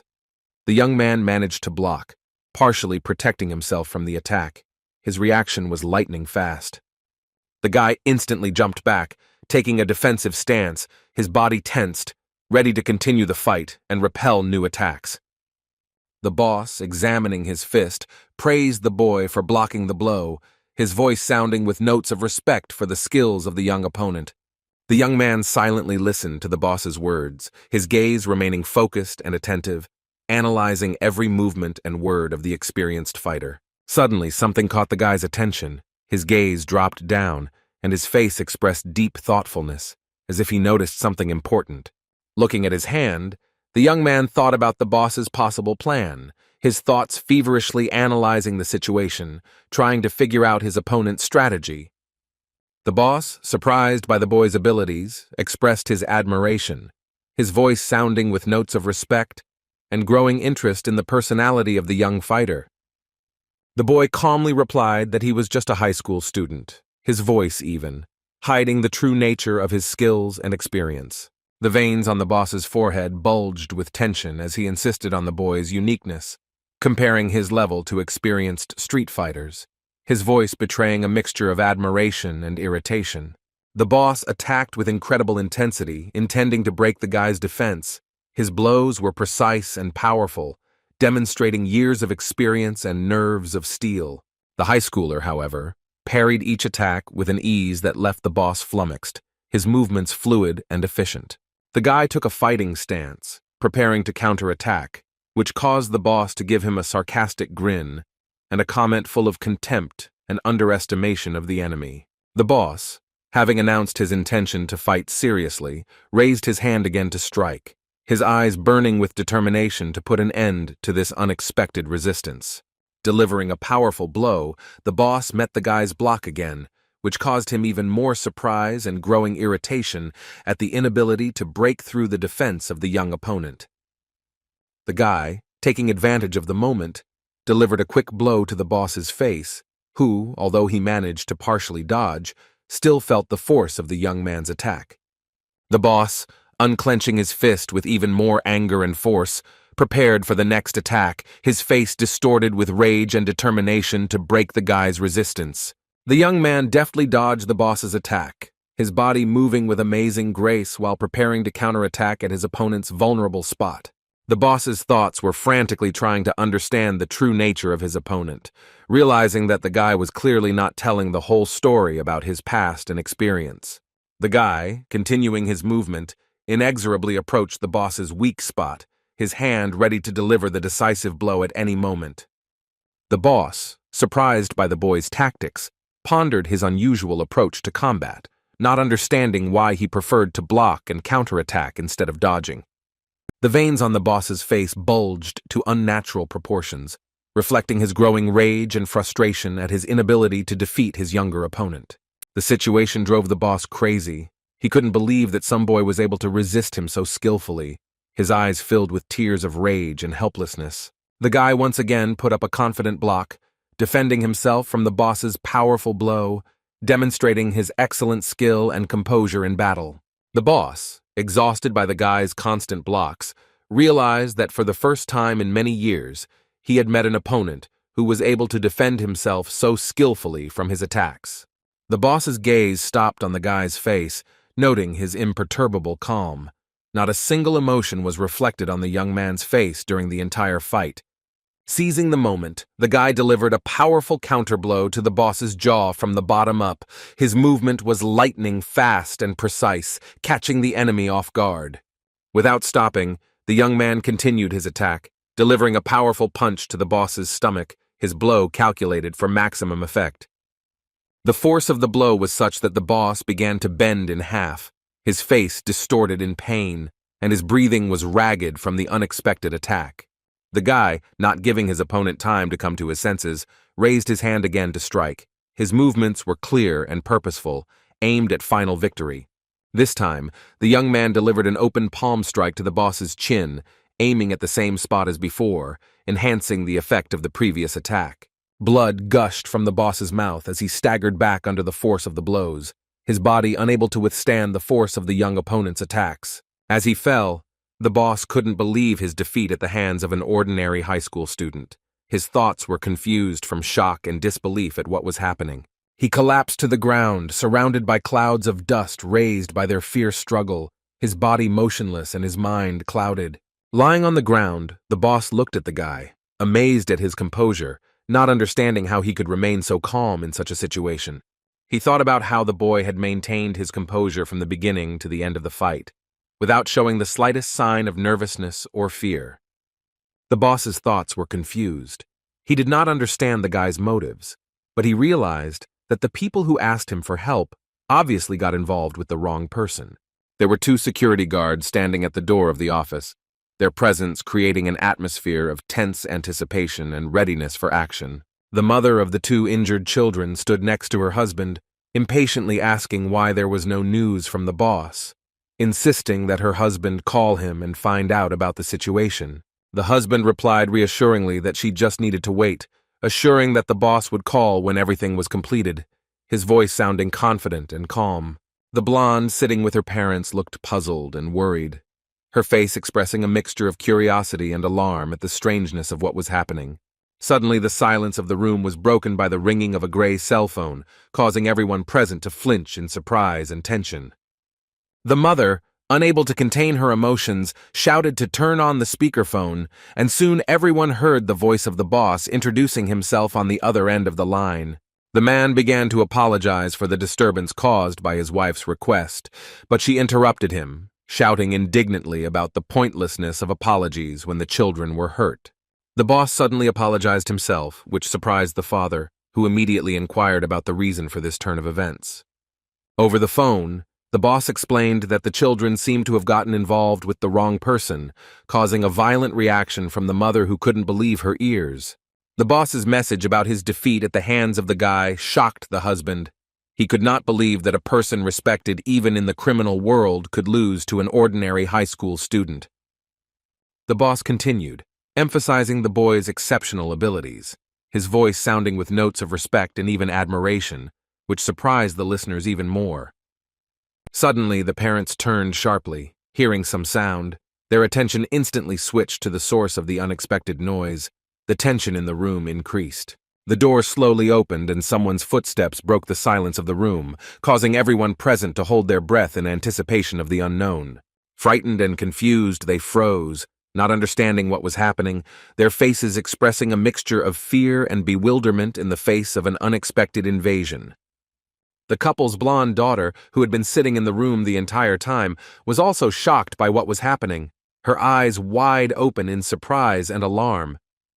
Just as the boss was talking about the boy's incredible strength on the phone, doubting his ordinary status as a high school student, Yingjin entered the room, his appearance sudden and dramatic. Inzin smoothly closed the door behind him, his movements calm and confident, contrasting with the tense atmosphere in the room. At the entrance to the office lay the battered guards, clearly defeated by the boy, their motionless bodies testifying to a recent violent clash. The blonde and her mother were in shock. Their faces expressed extreme surprise and fear at the sight of the guy who entered, disturbing their privacy. The children's mother, unable to contain her emotions, screamed at the boy, accusing him of what he had done to their children, her voice shaking with anger and fear. The father intervened in the conversation, trying to calm the situation, but his words only caused bewilderment in his wife, who did not understand his restraint in the face of the alleged offender. Looking at the boy warily, the father asked how he managed to get into this place, his tone betraying a mixture of curiosity and fear. The guy answered calmly, hinting at the good security of the building and expressing surprise at their concern, his words sounding with a slight irony. The father was mentally amazed at the abilities of the guy, who defeated not only the boss, but also the security at the entrance, unable to believe that what was happening was real. The boss's remark that the children had gotten involved with the wrong person haunted the father, forcing him to rethink the whole situation. The mother, unable to contain her anger, pounced on the boy with accusations of impudence, claiming that his ability to fight did not give him the right to do whatever he wanted. Grabbing the phone, the mother threatened to report the attack on the children, the security guards, and the illegal entry into the office, her voice ringing with rage and determination. The couple's blonde daughter supported her mother, declaring that the boy had finally come to an end, her words full of malice and confidence. Looking at the boy, the daughter thought about his amazing fighting skills, but she was sure that calling the police would put an end to his antics. The mother, becoming even more agitated, threatened to call Prosecutor Choi, asking the boy if he understood who he was dealing with, her tone full of superiority and threat.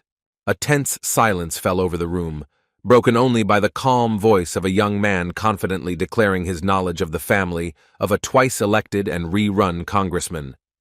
The mother, maintaining a smile, dialed the prosecutor's number, noting the carelessness of modern children who are unaware of the dangers of the world around them, despite the obvious risks of their actions. Hee-jin, a blonde with a mischievous glint in her eyes, was looking forward to the long-awaited reprisal against the guy, unaware of the upcoming turn of events in this difficult situation. Slowly drawing out her words, the girl ominously uttered a threat towards the young man, confident in her superiority and the inevitability of his defeat in this confrontation. However, the boy, upon hearing these words, remained unperturbed, maintaining a cold expression on his face and not deigning to answer Hee-jin, which only increased the tension in the room. Meanwhile, the mother, having reached the prosecutor, politely greeted him and insistently asked him to immediately come to the congressman's office, without disclosing the reason for such an urgent call. Suddenly, the atmosphere in the room changed as everyone heard Hee-jin's unexpected words of regret, leaving everyone present in a state of shock and confusion. A video appeared on the phone screen where the boy's sister, huddled in a corner, begged for forgiveness, and the girls surrounding her sarcastically commented on the situation, reproaching her for her initial stupidity. Hee-jin, watching what was happening, was in complete amazement, not understanding how the guy managed to get hold of this compromising recording that turned the course of events upside down. As the video continued to be watched, those present heard rude instructions and threats directed at the boy's sister, which only increased the tension in the situation and changed the balance of power. The guy, confidently holding the phone, showed a video of his sister begging for forgiveness, revealing the true background of the conflict and changing the perception of the situation for everyone present. Tensions in the office reached a fever pitch when the video showed a harsh demand for $500,000 accompanied by cynical indifference to the methods used to obtain the money, whether by stealing or selling the body. The prosecutor, suddenly interrupting the conversation with the mother, promised to call back later, leaving her in a state of anxious anticipation and uncertainty about further developments. Hee-jin, shocked by what she saw, barely managed to squeeze out a question about the origin of the video, unable to hide her surprise and confusion in the face of unexpected revelations. The guy, maintaining his composure, silently looked at Hee-jin, not revealing his thoughts and feelings, which only increased the tension in the room and the intrigue of the situation. He remembered the moment he had been cleaning the house and had discovered the video on his sister's laptop, which had become key evidence in the unfolding drama. Having prudently disguised himself with a cap and mask, he copied the file to a flash drive, acting carefully and decisively so as not to be recognized in case of any unexpected events. After the file copying was complete, the guy calmly removed the flash drive from the laptop, realizing the importance of the information he had received for resolving the current situation. Looking at the flash drive in his hands, the young man felt that he finally had the key to exposing the truth and restoring justice in this complicated case. Jin, trying to justify herself to her father, began to explain her motives, but was abruptly interrupted by his angry shout, demanding that she immediately shut up. The seriousness of the situation hit the girl when she realized the scale of her deception of her parents and the cruelty of her actions towards another girl. Unexpectedly, Yidzin broke his silence, revealing the existence of incriminating recordings of the congressman's son, Kim Kimsoo, and his accomplice regularly filming themselves abusing others. The shocking revelations continued with the mention of video footage of beatings not only inside the school but also outside it, as well as evidence of theft, finally revealing the true face of the young criminals. The atmosphere in the room became even more tense when the boy mentioned the recent incident at the karaoke bar where his sister was bullied, adding another layer of tension to the already heated situation. The mother, losing her composure, lashed out at the boy with accusations of intimidation, doubting the effectiveness of threats from such a young man, not realizing that the situation had already gotten out of her control. The young man, remaining calm, retorted that he had no malicious intent to begin with, and the real threat came from those who had organized the attack on him. By confidently stating that he had evidence, the boy silenced his mother, who realized that all the cards had slipped out of her hands, leaving her in an extremely vulnerable position. The father, putting his hand to his head in a gesture of fatigue and concern, clarified his children's involvement in the abuse of the boy's sister. The guy, without losing his composure, explained his position as his sister's defender, drawing a parallel with the parental instinct to protect their own children, appealing to a sense of justice and family solidarity. Squinting, the father offered to pay the boy's sister's medical bills and provide compensation, hoping to settle the conflict and avoid further litigation. To everyone's surprise, the young man rejected the offer of financial compensation, which left his father perplexed, as he had not expected such a turn of events. Looking intently into the young man's face, the father tried to guess his true intentions, assuming that he might demand a public apology from his children to their injured sister. The daughter, hearing her father's suggestion, immediately tensed up, mentally swearing to bite off her tongue, rather than stoop to apologizing, not realizing the full seriousness of the situation. The guy, however, surprised everyone present by declaring the futility of apologies, which would not be able to repair the damage caused and would most likely be insincere. The guy, finally revealing his true intentions, demanded the complete disappearance of the congressman's daughter and son from his sister's life. Jin, hearing these words, became even more tense, not believing her ears and considering what was happening absurd, not realizing the seriousness of the situation and the consequences of her past actions. The father, having weighed the situation, suggested transferring the children to another school, but realizing the inadequacy of this measure, decided to send them abroad, seeking to fully satisfy the boy's demand. The congressman's wife and daughter simultaneously expressed outrage at this decision, but were abruptly interrupted by the head of the family, who demanded that they remain silent, realizing the critical nature of the moment for the family's reputation. Turning to the boy, the father asked him if he was satisfied with the decision he had made, to which he demanded immediate execution the very next day, demonstrating his inflexibility. The congressman, resigned to the inevitable, agreed to immediately notify the school of the children's transfer, causing the daughter to cry tears of despair and realize the irreversibility of the consequences. The guy, having received what he wanted, headed for the exit, but was stopped by an unexpected request from the congressman, who was forced to make additional concessions to protect the family. The politician demanded that all the video materials the boy had be handed over in exchange for fulfilling his request, hoping in this way to protect himself and his family from further exposure. The young man, hearing these words, turned around, and a red aura seemed to shine around him, contrasting with his external composure, which made a frightening impression on those present. The father, noticing the boy's reaction to his request, tensed up internally, feeling growing anxiety and realizing that the situation could get out of control at any moment. Looking into the young man's eyes, the congressman realized with horror that before him was not an ordinary peer of his son, but a man with unchildlike determination and strength of character. The guy, sensing the politician's doubts, coldly asked if he considered him an idiot, causing the father of the family to tremble and make confused attempts to justify himself. The congressman, trying to smooth things over, quickly stated his slip of the tongue, to which the guy, without deigning to respond, silently turned around and continued on his way to the exit.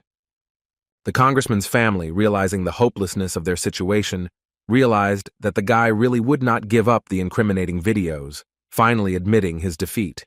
Returning home, the guy opened the door and froze on the threshold with his eyes wide open, seeing an unexpected scene unfolding before him in the living room. In the room, he found his worried grandfather and sister with tears in their eyes, who immediately rushed to him with questions about his condition and possible injuries.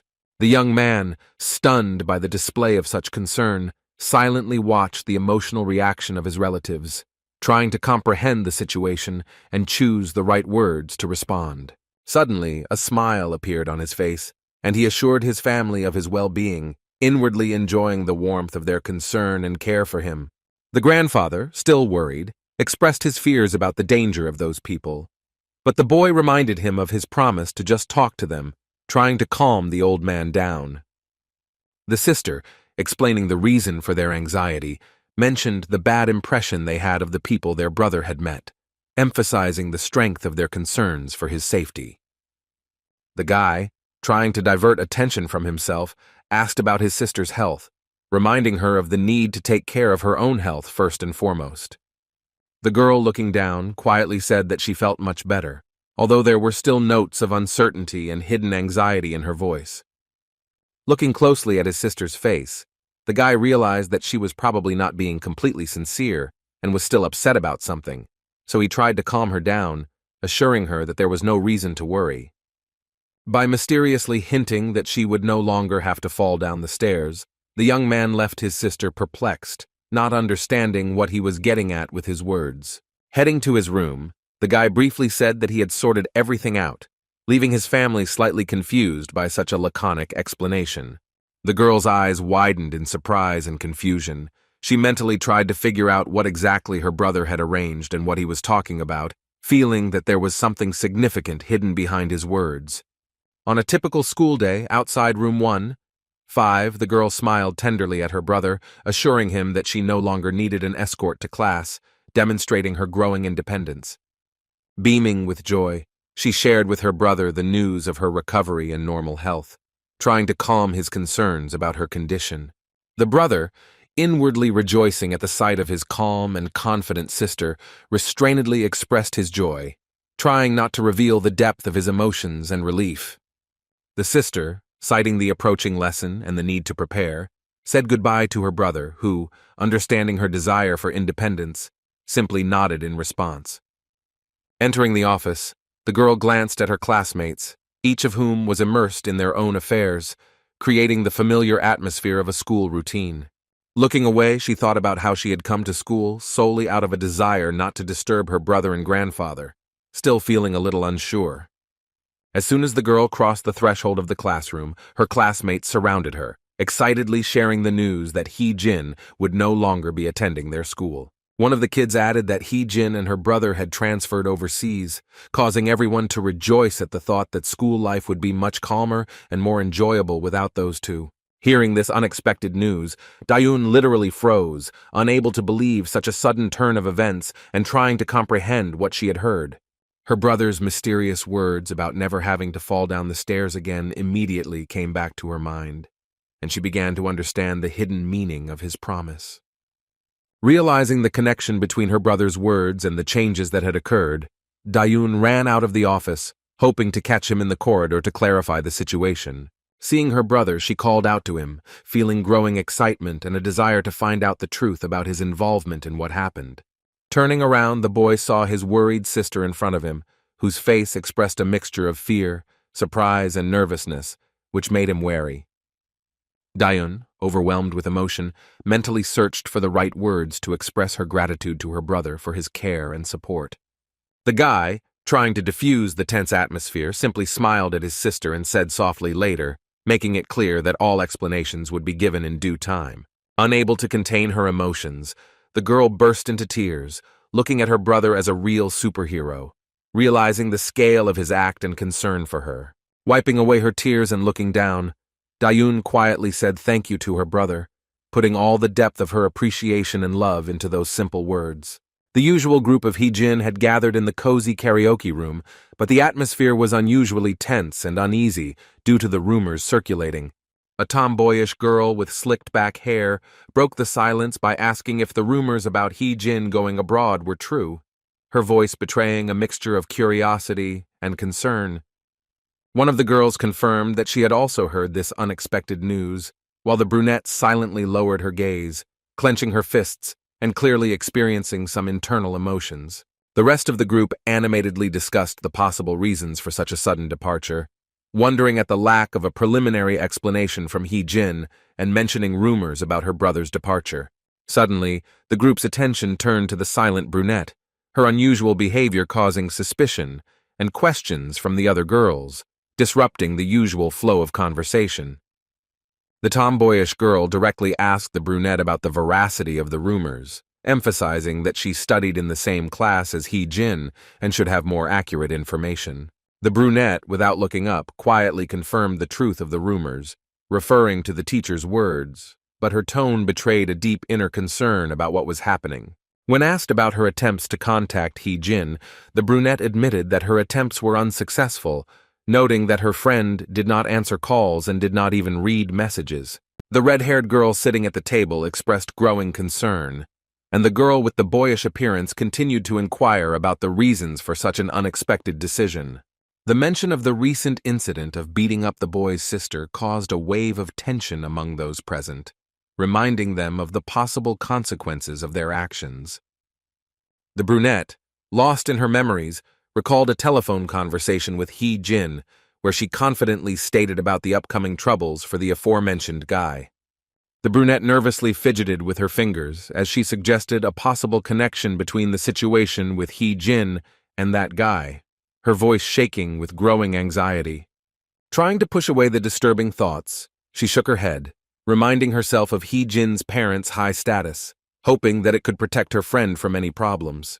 The conversation was suddenly interrupted by Heejin, who entered the room just as one of the girls was complaining about her privileged position thanks to her brother, calling her his wallet. Heejin's appearance caused shock among the girls present. Their faces expressed extreme surprise and bewilderment at the unexpected visit of a friend who was considered to have left.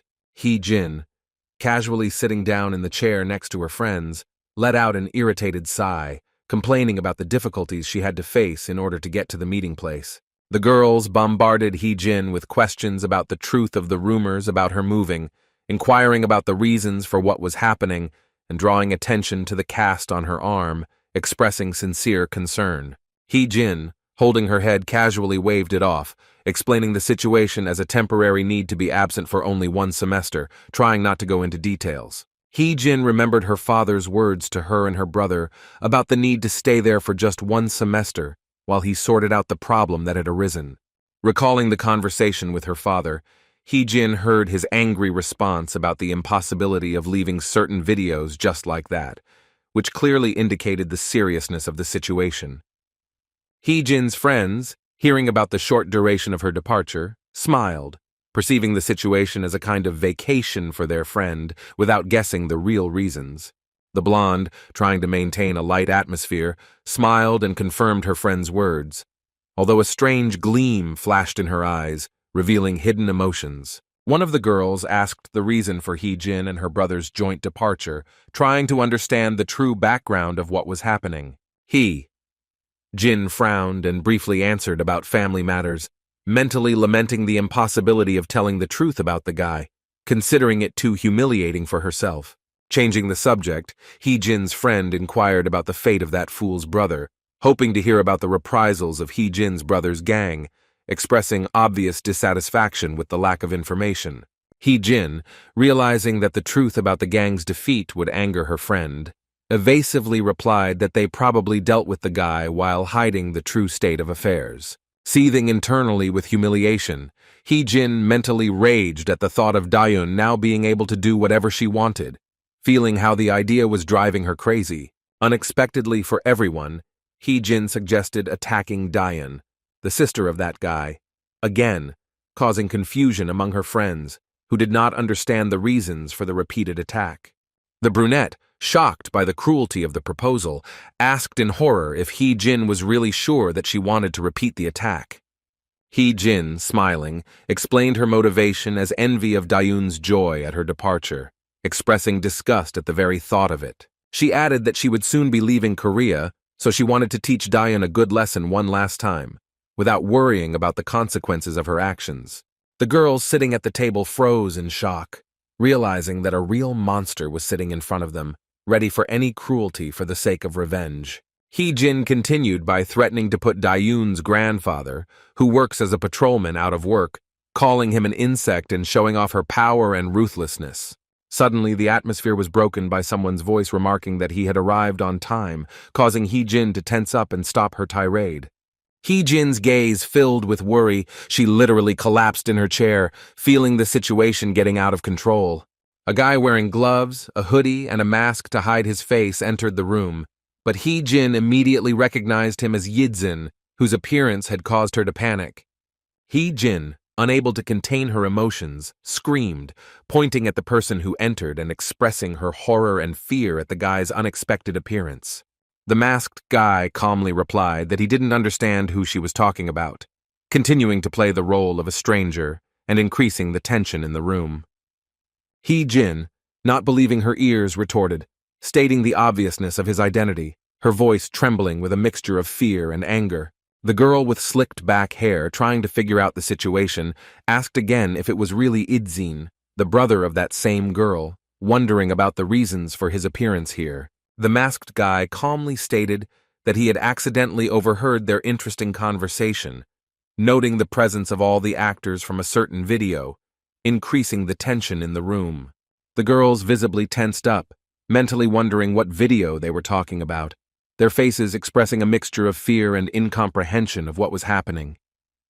The stranger continued, hinting at their knowledge of the video and mentioning the location where Lee Dayun was filmed, causing those present to realize the seriousness of the situation. The blonde, overcome with horror, thought about the possibility that the guy had been deliberately waiting for the moment of their gathering, trying to understand the reasons for his appearance. Hee-jin's fear and numbness grew stronger as she mentally connected her recent proposal to her friends with the current events, realizing the impending disaster. The other two girls at the table were completely bewildered, not being closely acquainted with this guy and not understanding the full depth of the conflict that was taking place.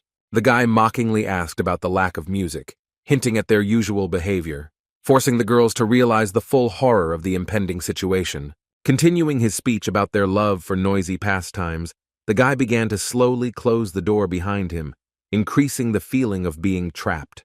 The guy's gaze changed dramatically, becoming extremely serious and threatening, turning his image from a simple stranger into a potential killer, causing even more fear in those present.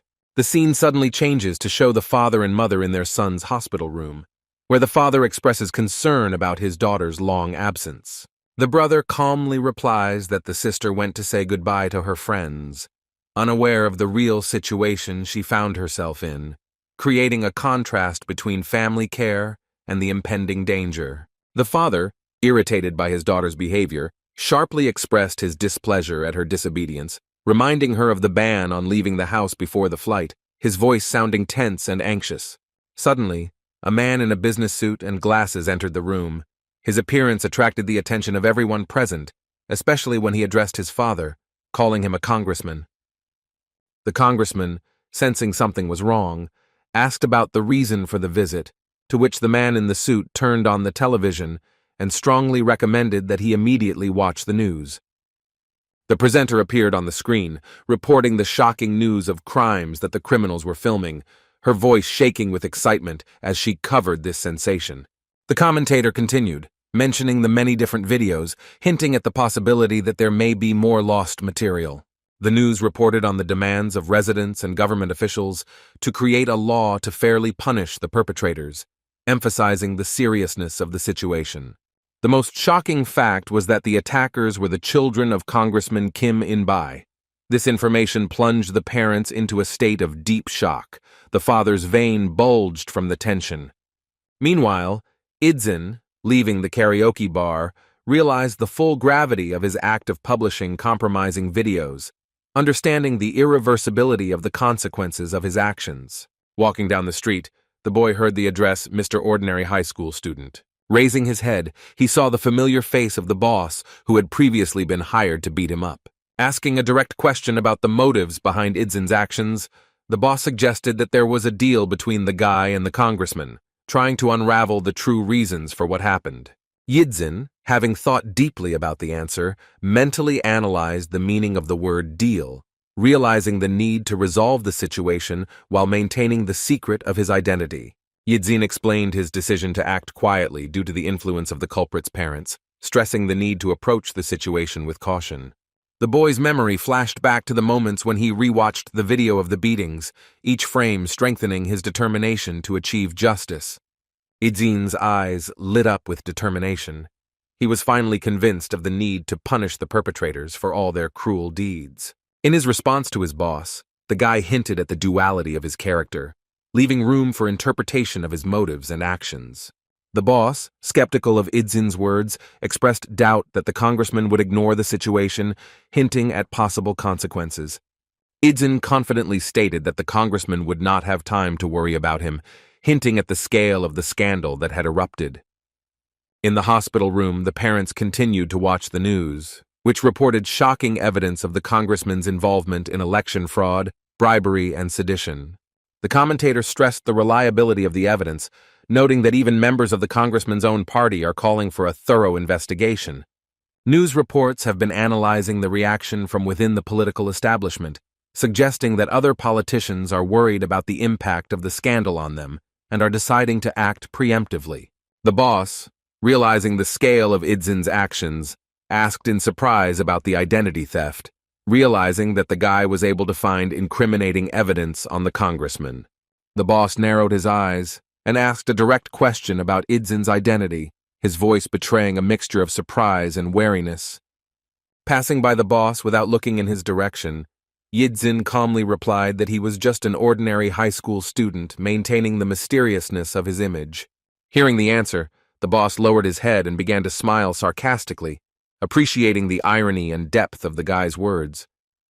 Laughing loudly as Idzin left, the boss shouted out the phrase, "Wow," expressing his admiration and surprise at the guy's actions. On another school day, students sitting at their desks during the break each did their own thing, creating the familiar atmosphere of a school routine. 3 classmates, animatedly chatting with each other and looking through something, encouraged each other to talk to someone, hinting at the need to hurry. Their gazes were fixed on Idzin, who was thoughtfully looking out the window and propping his head up with his hand, his detached appearance attracting the attention of the girls. Suddenly, Idzin's calm was broken by a notification that came to his phone, causing the boy to react in surprise at the unexpected message. A message from Dayun's sister appeared on the screen, informing her brother that she would be home alone and urging him not to worry, but to have fun and be sure to go to class. As Yidzin read the message, he thought about his sister's words about having fun, trying to figure out what he should do in this situation. A classmate of his, a cute little boy, approached Idzin, greeted him, and noted that he had come early again. Yidzin responded briefly to the greeting, his mind still occupied with the message he had received and his plans for the day.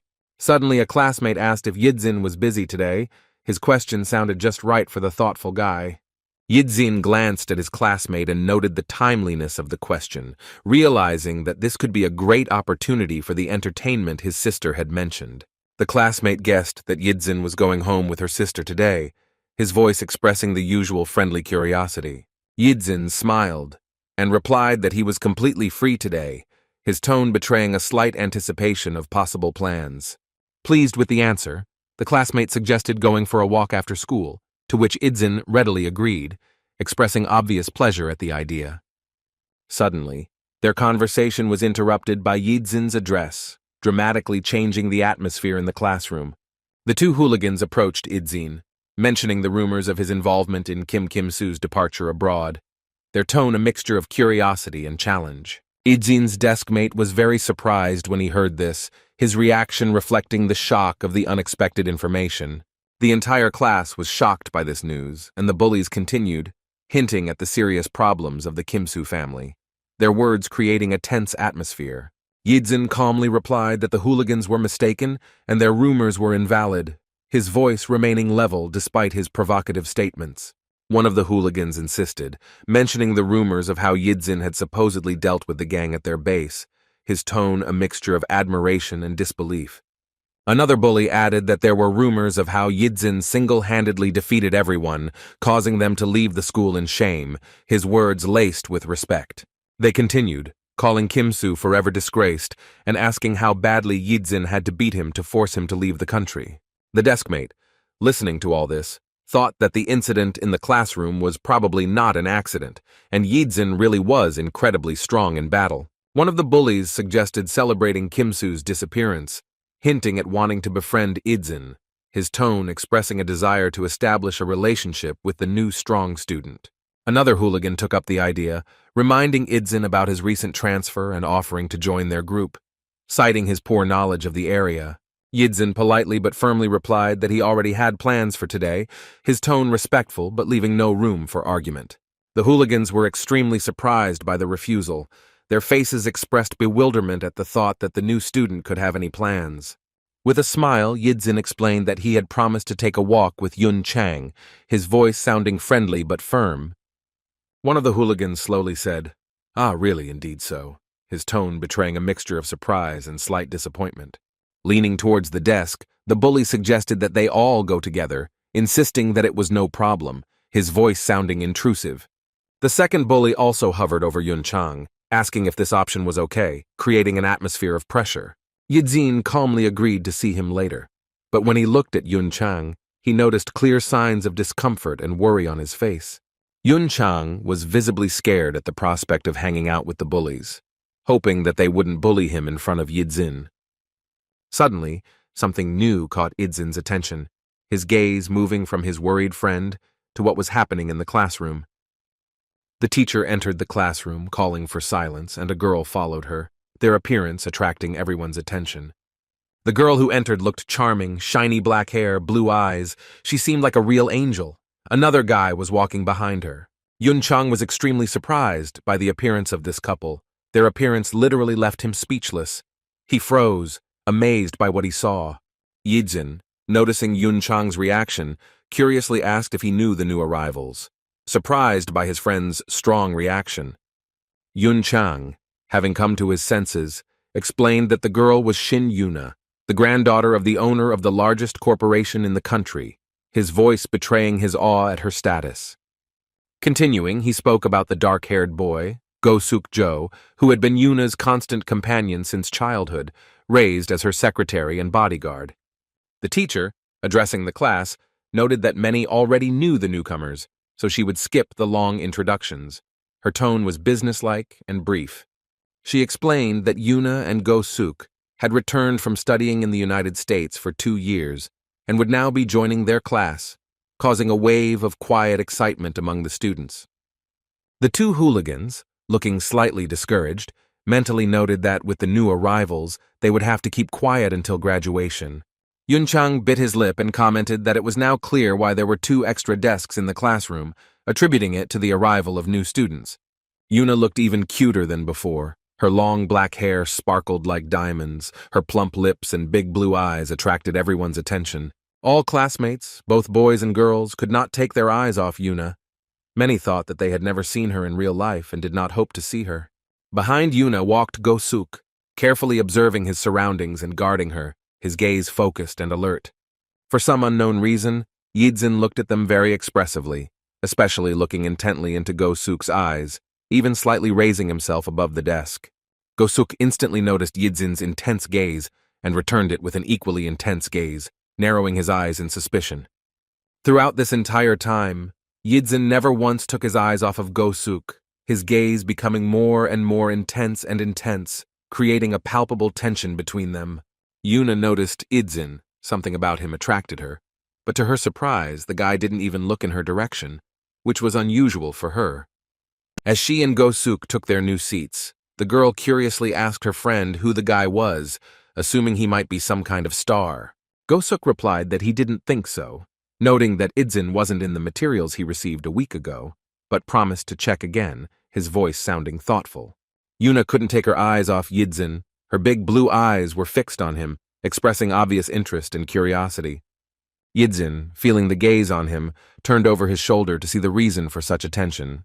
Seeing Yidzin turn around, Yuna smiled at him with her charming smile, her face literally glowing from just his gaze. However, to her surprise, Yidzin, seeing that gorgeous, sweet smile, simply turned back, focusing on his book. Yuna was upset by this behavior, wondering how he could ignore her, which was completely unusual for her. Yunchang asked Yidzin if there was a place he wanted to go, to which he replied that Yunchang could choose himself, showing trust in his friend's choice. Yunchang, excited, suggested going to a computer cafe. His eyes lit up with enthusiasm, which surprised Yidzin, who asked again about the choice of place. Yidzin recalled the continuation of their training in preparation for ordinary life, realizing the importance of this experience. Yunchang explained that the computer cafe is another thing every Korean high school student should know, emphasizing the cultural significance of the place. He asked Idzin to repeat the name of the place, to which he replied, "Computer cafe, sir," showing his attentiveness and willingness to try something new. The guy explained that the name Computer Cafe speaks for itself. It is a place with many computers that can be used for games and other purposes.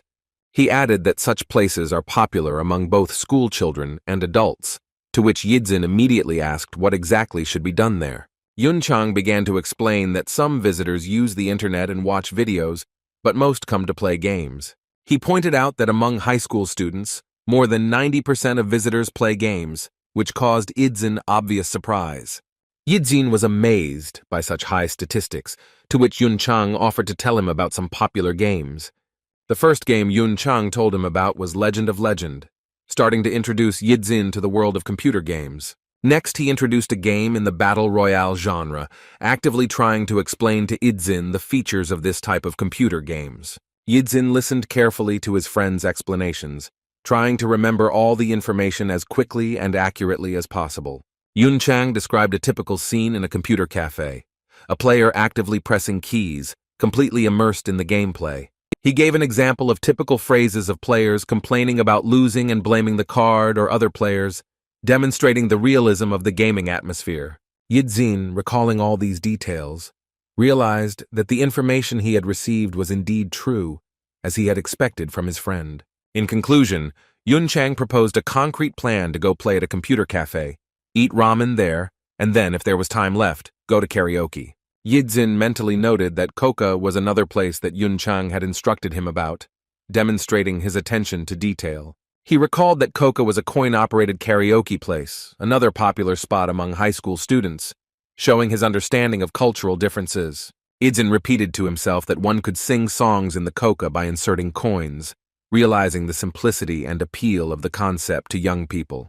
He noted the importance of preparing several songs in advance and waiting for a list of popular songs from Yunchan, understanding the need to be aware of current trends. Yidzin nodded seriously, confirming that he understood the importance of memorizing all the songs, demonstrating his readiness for the new experience. Sitting with a serious expression and clenched fist, Yidzin mentally repeated all of Yunchang's instructions, trying not to miss anything. Yunchang, noticing Yidzin's tense expression, asked him with concern if he was enjoying these entertainments, trying to understand the reason for such seriousness.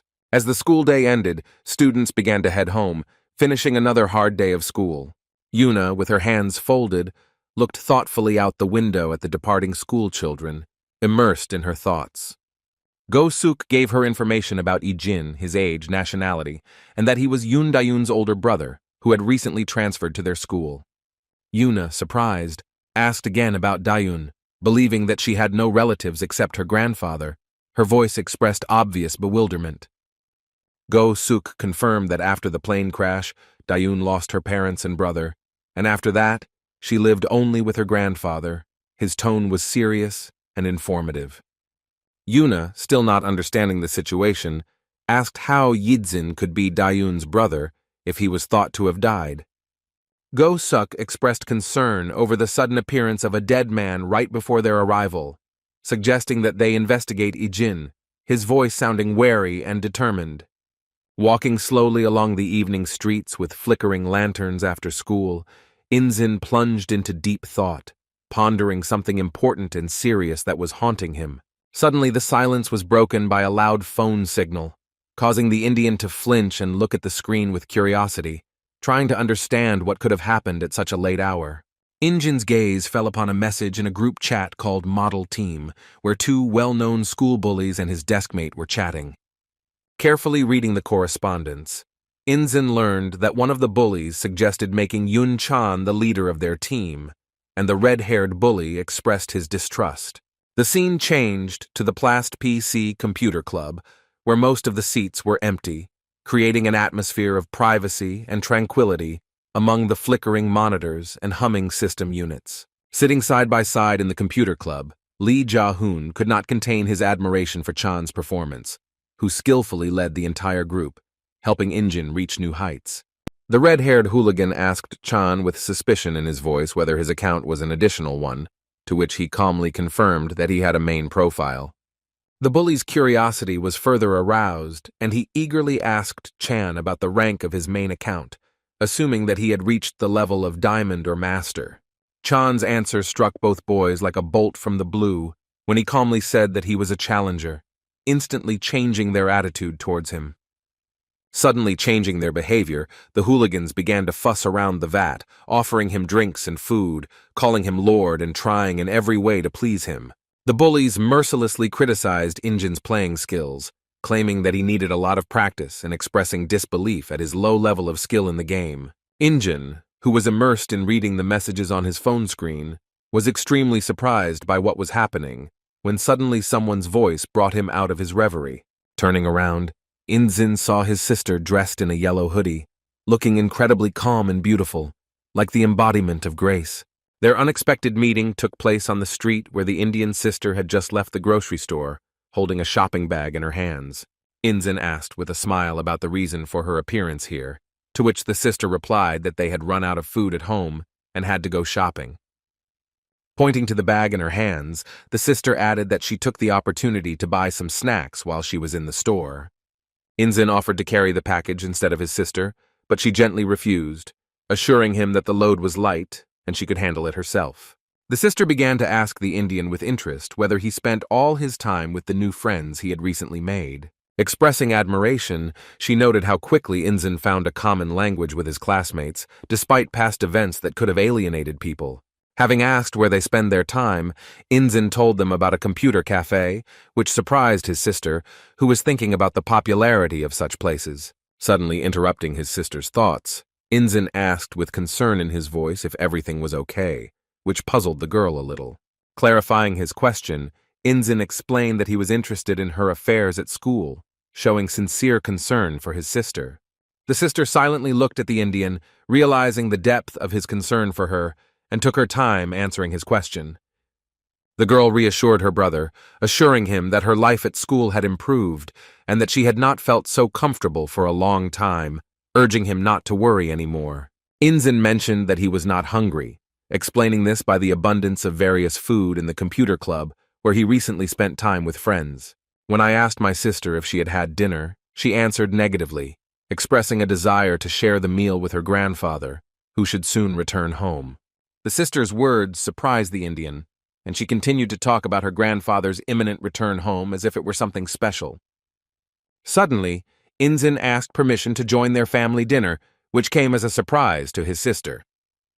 The surprised sister reminded her brother that he had recently eaten, not understanding the reason for his sudden desire to join the meal again. Inzin explained, slightly embarrassed that he had eaten only a little and was already hungry, pointing to his stomach as if to confirm his words.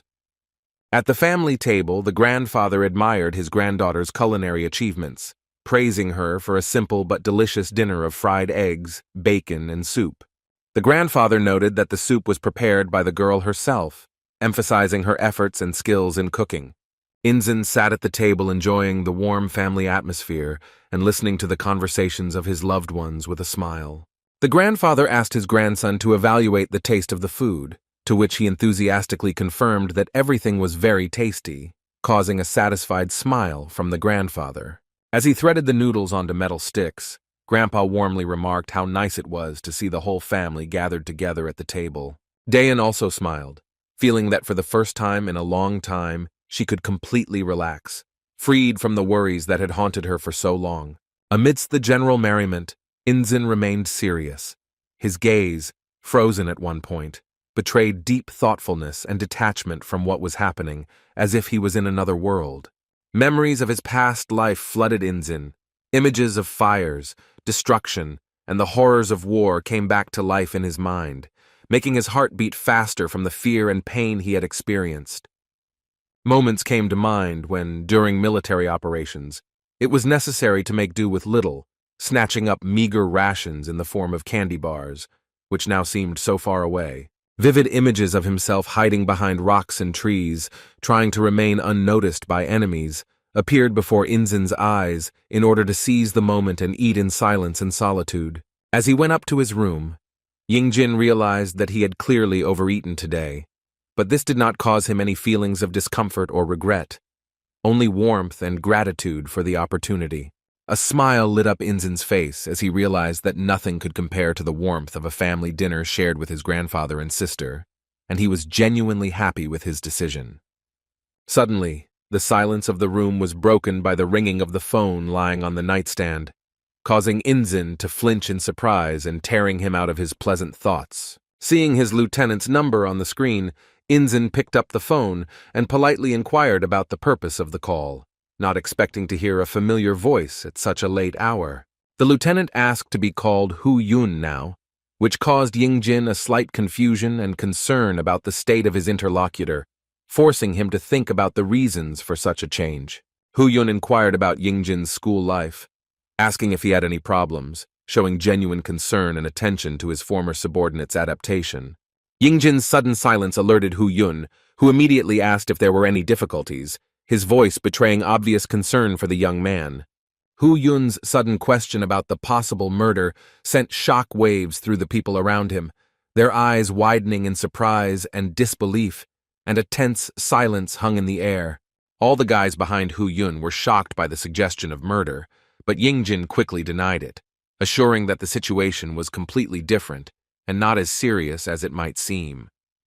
Yingjin explained that there had been some disagreements, but they had been quickly resolved, to which Hu Yong immediately offered his help, ready to support his former subordinate in any situation. Hu Yun insisted that Yingjin contact him at the slightest difficulty, promising immediate support, but the guy assured that the problem had already been resolved and there was nothing to worry about. The lieutenant, satisfied with the answer, nevertheless reminded Inzin of the need to report any trouble to him, persistently asking whether he understood his words. With a smile on his face, Yingjin assured Hu Yun that he understood everything perfectly, addressing him respectfully as Sir, which emphasized their previous relationship as subordinate and commander. The morning of a new school day, school children slowly headed to classes, passing by sports grounds, filling the air with the hum of conversations and laughter. The two bullies sitting next to Chan noticed Injin's absence, noting that he still hadn't shown up at school. Chan, taking advantage of Injin's absence, decided to share his observations that the guy was good at fighting, but terribly weak at games. One of the hooligans, the one with curly red hair, said Inzin's name thoughtfully, his gaze narrowing as if he was thinking about something. The red-haired bully continued his thought, thinking out loud about who would win in a fight between Inzin and the new guy named Go-suk. His friend confidently stated that despite Injin's strength, he had no chance against Go-suk, who had been training since childhood, emphasizing the huge difference in their training levels. The bully agreed with his friend, noting that Injin and Go-suk really did seem to be playing in completely different leagues, highlighting the huge difference in their fighting skills. Chang curiously asked if the story about Go-suk defeating 20 people by himself was true. His eyes widened in surprise and admiration. A friend corrected Chan, clarifying that Go-suk had defeated not 20 but 30 people, which further amazed the audience and left them breathless. Chang couldn't believe what he was hearing, wondering how it was possible for one person to deal with 30 opponents, his face expressing a mixture of shock and admiration. The hooligan said that the incident occurred when some thugs got too close to Yuna, and Go-suk, without thinking, entered the fight, protecting the girl. They continued the story, explaining that there were only 10 attackers initially, but even when 20 more joined them, Go-suk still won. The hooligans added with admiration that during this incredible fight, Go-suk did not receive even a scratch, which further emphasized his unrivaled skill. Jiang, impressed by the story, inquired about the truth of the story about how Go-suk caught Yuna's kidnappers, who were supposedly foreign soldiers. Friends confirmed that this was most likely true, once again emphasizing that Injin has no chance against Go-suk, who is on a completely different level. Injin walked down the school corridor, lost in his thoughts. His gaze, as usual, was fixed on one point, and his face showed no emotion. Suddenly he looked up, his gaze becoming extremely serious, as if he had seen something or someone that instantly brought him out of his reverie. In front of him stood the new guy, Go-suk, known as Yuna's bodyguard, and their gazes met in tense silence. The black-haired boy, Go-suk, suddenly turned to Injin, asking who he really was, his voice filled with suspicion and curiosity. Ying-jin, clearly puzzled, replied to Go-suk that he did not understand the essence of the question and the reason for such interest in his person, his voice sounding with notes of bewilderment and slight irritation. Go-suk, without backing down, directly told Injin that he was pretending, hinting that the boy had hidden his true identity in order to be at school.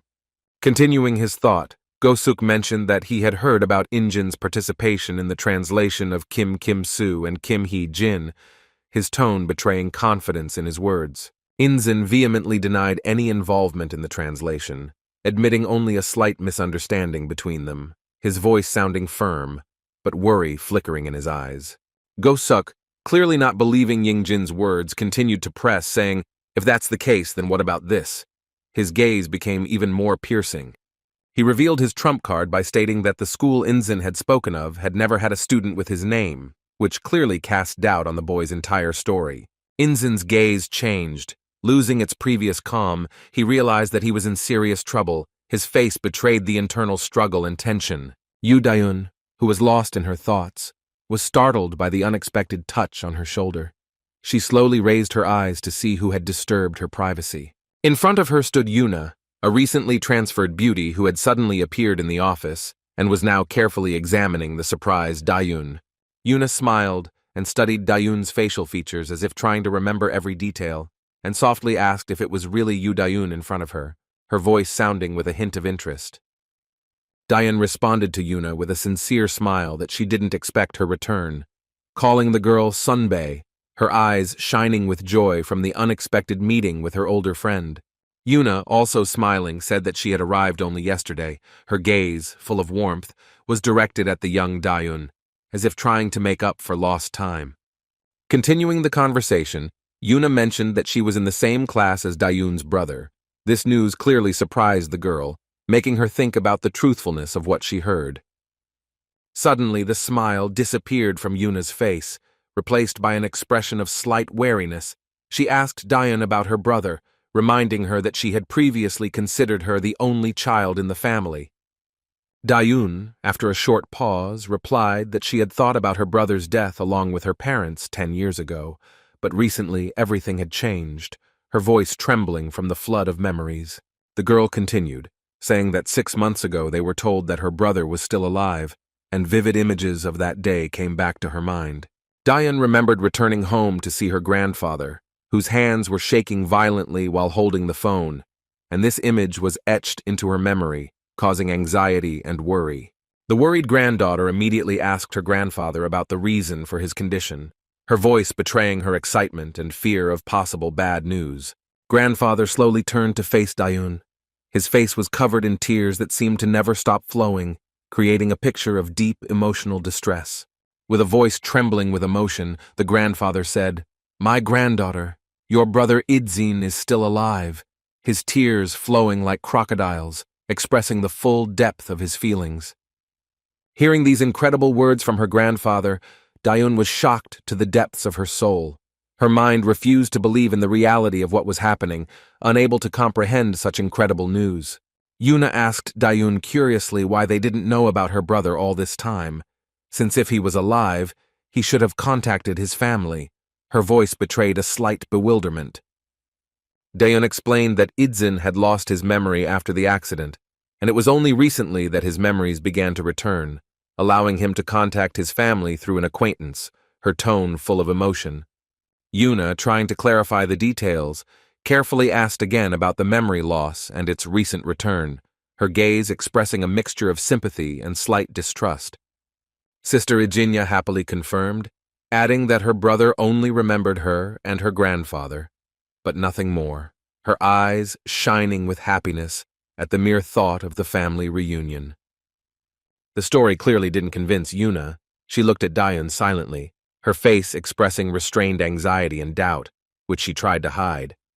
Hiding her true thoughts, Yuna smiled and suggested that Grandpa Dayun must be very happy, to which the girl enthusiastically confirmed his incredible joy.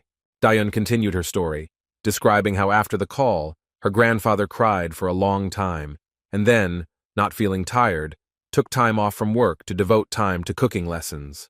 She explained that her grandfather was worried that Yidzin might have fallen out of love with Korean cuisine during his years abroad, and so he decided to improve his cooking skills.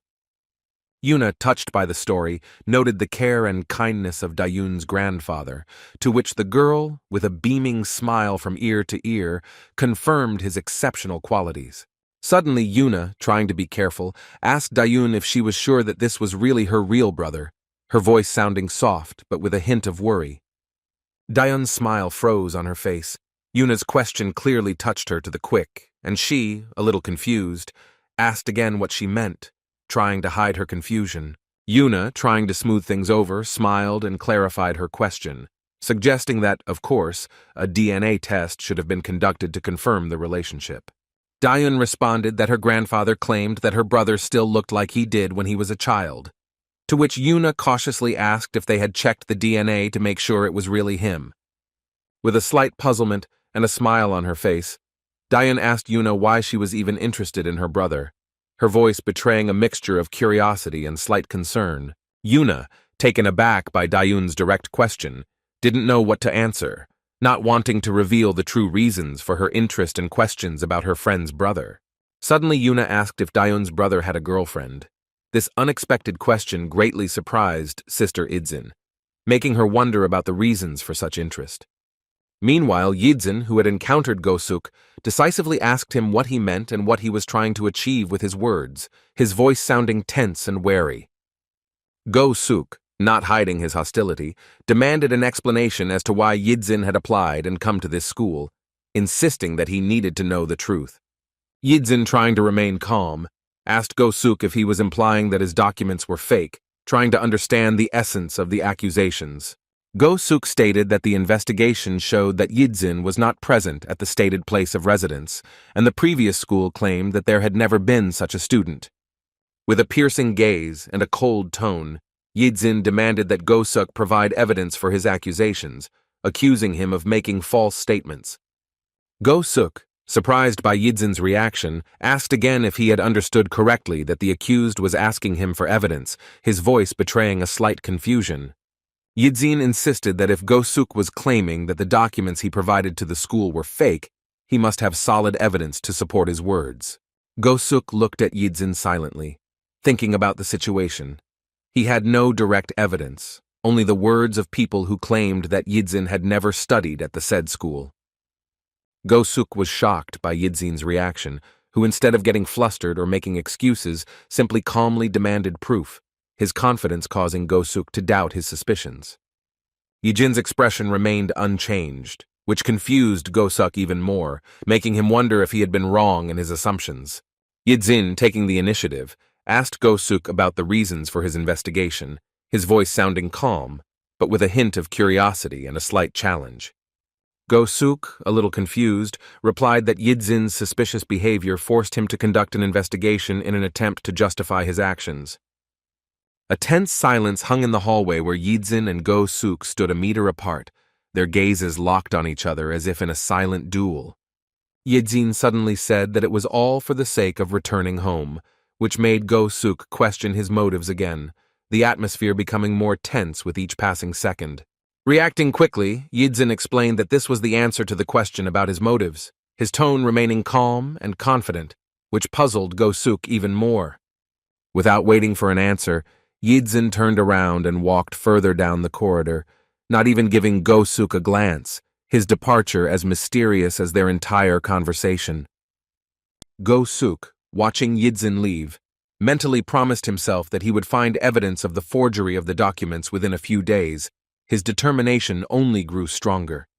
The lesson had begun, and most of the students were busy writing down what the teacher was writing on the board, the atmosphere in the classroom filled with the quiet rustling of pencils. However, not everyone was focused on their studies. Curly-haired troublemaker Lee Ja-hyuk sat completely immersed in a game on his portable console, ignoring what was going on around him. His friend Ju-hyuk-jin also showed no interest in the lesson, staring at his phone and reading something intently, completely disengaged from the learning process. Ijin, lost in his thoughts, stared blankly out the window, while his friend Chang watched the teacher's actions closely, creating a striking contrast between their behavior. Suddenly, the absence of two new students, Yuna and Go-suk, became noticeable. Their seats were empty, which did not escape the attention of their classmates. Yidzin mentally noted that, despite the recent transfer, Yuna and Go-suk had already managed to gather quite a bit of information in one day, which left him with a mixture of surprise and caution. His gaze slowly moved to the other side of the class as he continued to silently think, his face remaining impassive, hiding all his inner emotions. After the lesson ended, two bullies approached Chan, offering to go level up, and asked if Yidzin would join them. Yidzin politely declined, explaining that it was his grandfather's birthday, his voice sincere despite his friend's obvious disappointment.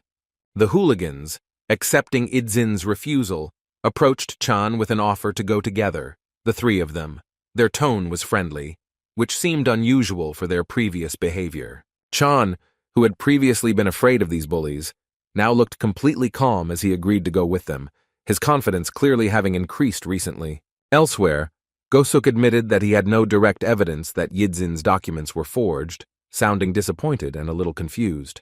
He added that even the DNA test results could have been falsified, while Yuna, listening to this, remained silent, her face showing no emotion. Go-suk continued by talking about his investigation into Dayun's case, mentioning that Kisu and Hee-jin had been bullying her heavily for the past 2 years, which clearly piqued Yuna's interest. Yuna, surprised by what she heard, asked about the seriousness of the situation, to which Go-suk replied that the fact that Dayun had attended school was a surprise to everyone, given the circumstances. He added that Dayun was not shown on the news during the scandal, and that what was happening at the time was extremely sad, and his voice betrayed sympathy and concern. Yuna, after expressing her opinion on the madness of the situation, heard Go-suk suggest that Yidzin had made his move, his voice sounding thoughtful and a little tense. Go-suk noted how Kim-soo and his gang were defeated twice by one guy, to which Yuna ironically noted the fairy tale nature of the situation. A brother, thought to be dead, returns after 10 years and deals with his sister's offenders. Yuna emphasized that everything that was happening was too natural and resembled a fairy tale. Her tone betrayed clear mistrust of what was happening and growing anxiety. Go-suk, sharing Yuna's thoughts, silently looked at her, thinking about his next steps, his gaze expressing concentration and determination. Continuing to reason, Yuna noted that if Yidzin really came to school for her sake, then his behavior should have been more reserved and inconspicuous. Go-suk agreed with Yuna's logic, after which she suggested a connection with Dayun's situation, mentioning the insurance payments from the plane crash. Yuna spoke of a large sum of insurance money that her grandfather had saved and which had grown considerably, part of which was allegedly returned to Yidzin after his return. Both of them realized the potential danger for Dayun, considering that she and Yidzin lived in the same house. Their concern for the girl increased significantly. Meanwhile, Dayun and Yidzin, as usual after school, entered the supermarket, attracting the attention of the people around them, who turned to look at them with curiosity. Dayun, addressing Yidzin, loudly called him brother, causing the boy to instantly turn his head in her direction, His reaction was quick and natural. Dayun, a little embarrassed, began the conversation, saying that she did not want to put her brother in an awkward position with her questions, but still decided to ask about something that had long interested her. She asked Yidzin directly about what he had been doing since the car accident, asking him to tell her about that period of his life, her voice soft, but with a hint of curiosity and concern. Noticing Yidzin's reaction, Dayun quickly added that he didn't have to answer if he didn't want to, her voice betraying her concern and desire not to cause her brother discomfort. Yidzin assured his sister with a smile that everything was fine, and he was ready to talk about his past. His tone was calm and inviting. As Yidzin began his story, he mentioned a serious psychological trauma that had prevented him from working, his voice slightly trembling, betraying the depth of his experience. He continued, talking about the difficult period of survival, when for a long time he could not understand what was happening around him. His words were filled with emotion, although he tried to speak with restraint. Images from the battlefield surfaced in Yidzin's mind, but he kept silent about it, not wanting to shock his sister with the horrors of war. His gaze became distant for a moment. Dayun, listening to her brother, was horrified by the realization of the gravity of his past. Her face expressed regret for the question asked and deep sympathy. Yidzin finished his story with a smile, saying that he simply lived a very busy life, deliberately leaving out many details so as not to worry his sister. Dayun looked at her brother silently with wide eyes, trying to comprehend what she had heard, her gaze full of sympathy and unspoken questions. With a smile, Dayun asked if Yidzin had time for a personal life, to which he replied in the negative, his tone light, as if trying to ease the atmosphere. Suddenly, Dayun changed the topic, mentioning that she had heard about Yuna in Yidzin's class, her voice betraying curiosity and a little excitement. Yidzin asked if she was talking about Shin Yun, to which Dayun confirmed, expressing surprise that Yun was in the same class as her brother. Intrigued, Yidzin asked his sister if she knew Yuna, his tone betraying genuine interest and slight surprise at the unexpected connection. Dayun spoke warmly of Yuna's kindness in the past, expressing her joy at her return from America, her words filled with genuine affection. Hearing this, Yidzin's heart was on alert, recalling the conversation he had with Go-Suk not long ago, his face momentarily reflecting the worry he tried to hide. Dayun suddenly added that Yuna had asked if Yidzin had a girlfriend, which made the boy freeze in place and ask again, his voice betraying a mixture of surprise and worry. At the celebration of grandfather's birthday, the family gathered around the table, admiring the beautiful white cake decorated with cream and fresh berries. The atmosphere was filled with warmth and comfort. Dayun eagerly asked her grandfather to open the gift quickly, her voice ringing with excitement and joy in anticipation of his reaction. Grandfather, holding the new phone in his hands, expressed concern about his granddaughter's financial expenses, his voice full of love and concern for Dayun's well-being. Dayun assured her grandfather that she had enough money for the gift, emphasizing its low cost and urging him not to worry. Her tone was soft and soothing.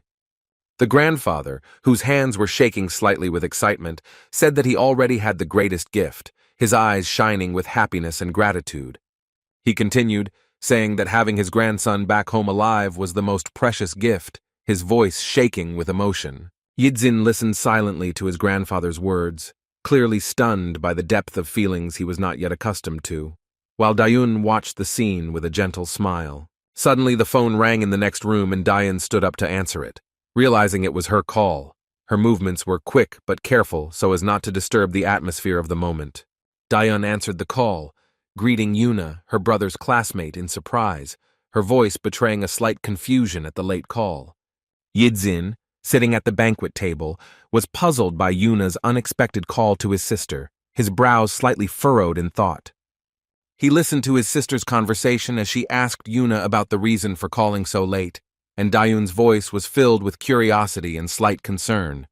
Suddenly, Dayun announced that she urgently needed to go to the grocery store, to which Grandpa responded with obvious excitement, his voice expressing concern about the late hour. Having already changed her clothes, Dayun explained that Yuna had told her something important. Her tone was serious, emphasizing the importance of the upcoming conversation. Grandfather asked if this was the same Yuna who had taken care of Dayun before, while Yidzin sat unusually serious, thinking about Yuna's sudden desire to talk to his sister. That evening, Yidzin sat in front of the computer in his room, immersed in reading, his face expressing concentration and slight concern. He studied the information about the company owned by Yuna's grandfather, noting its global influence in various sectors, his gaze glued to the screen. Yidzin wondered about the reasons for such close attention to his person, finding their attitude towards the transfer student to be overly reckless. His brows furrowed slightly.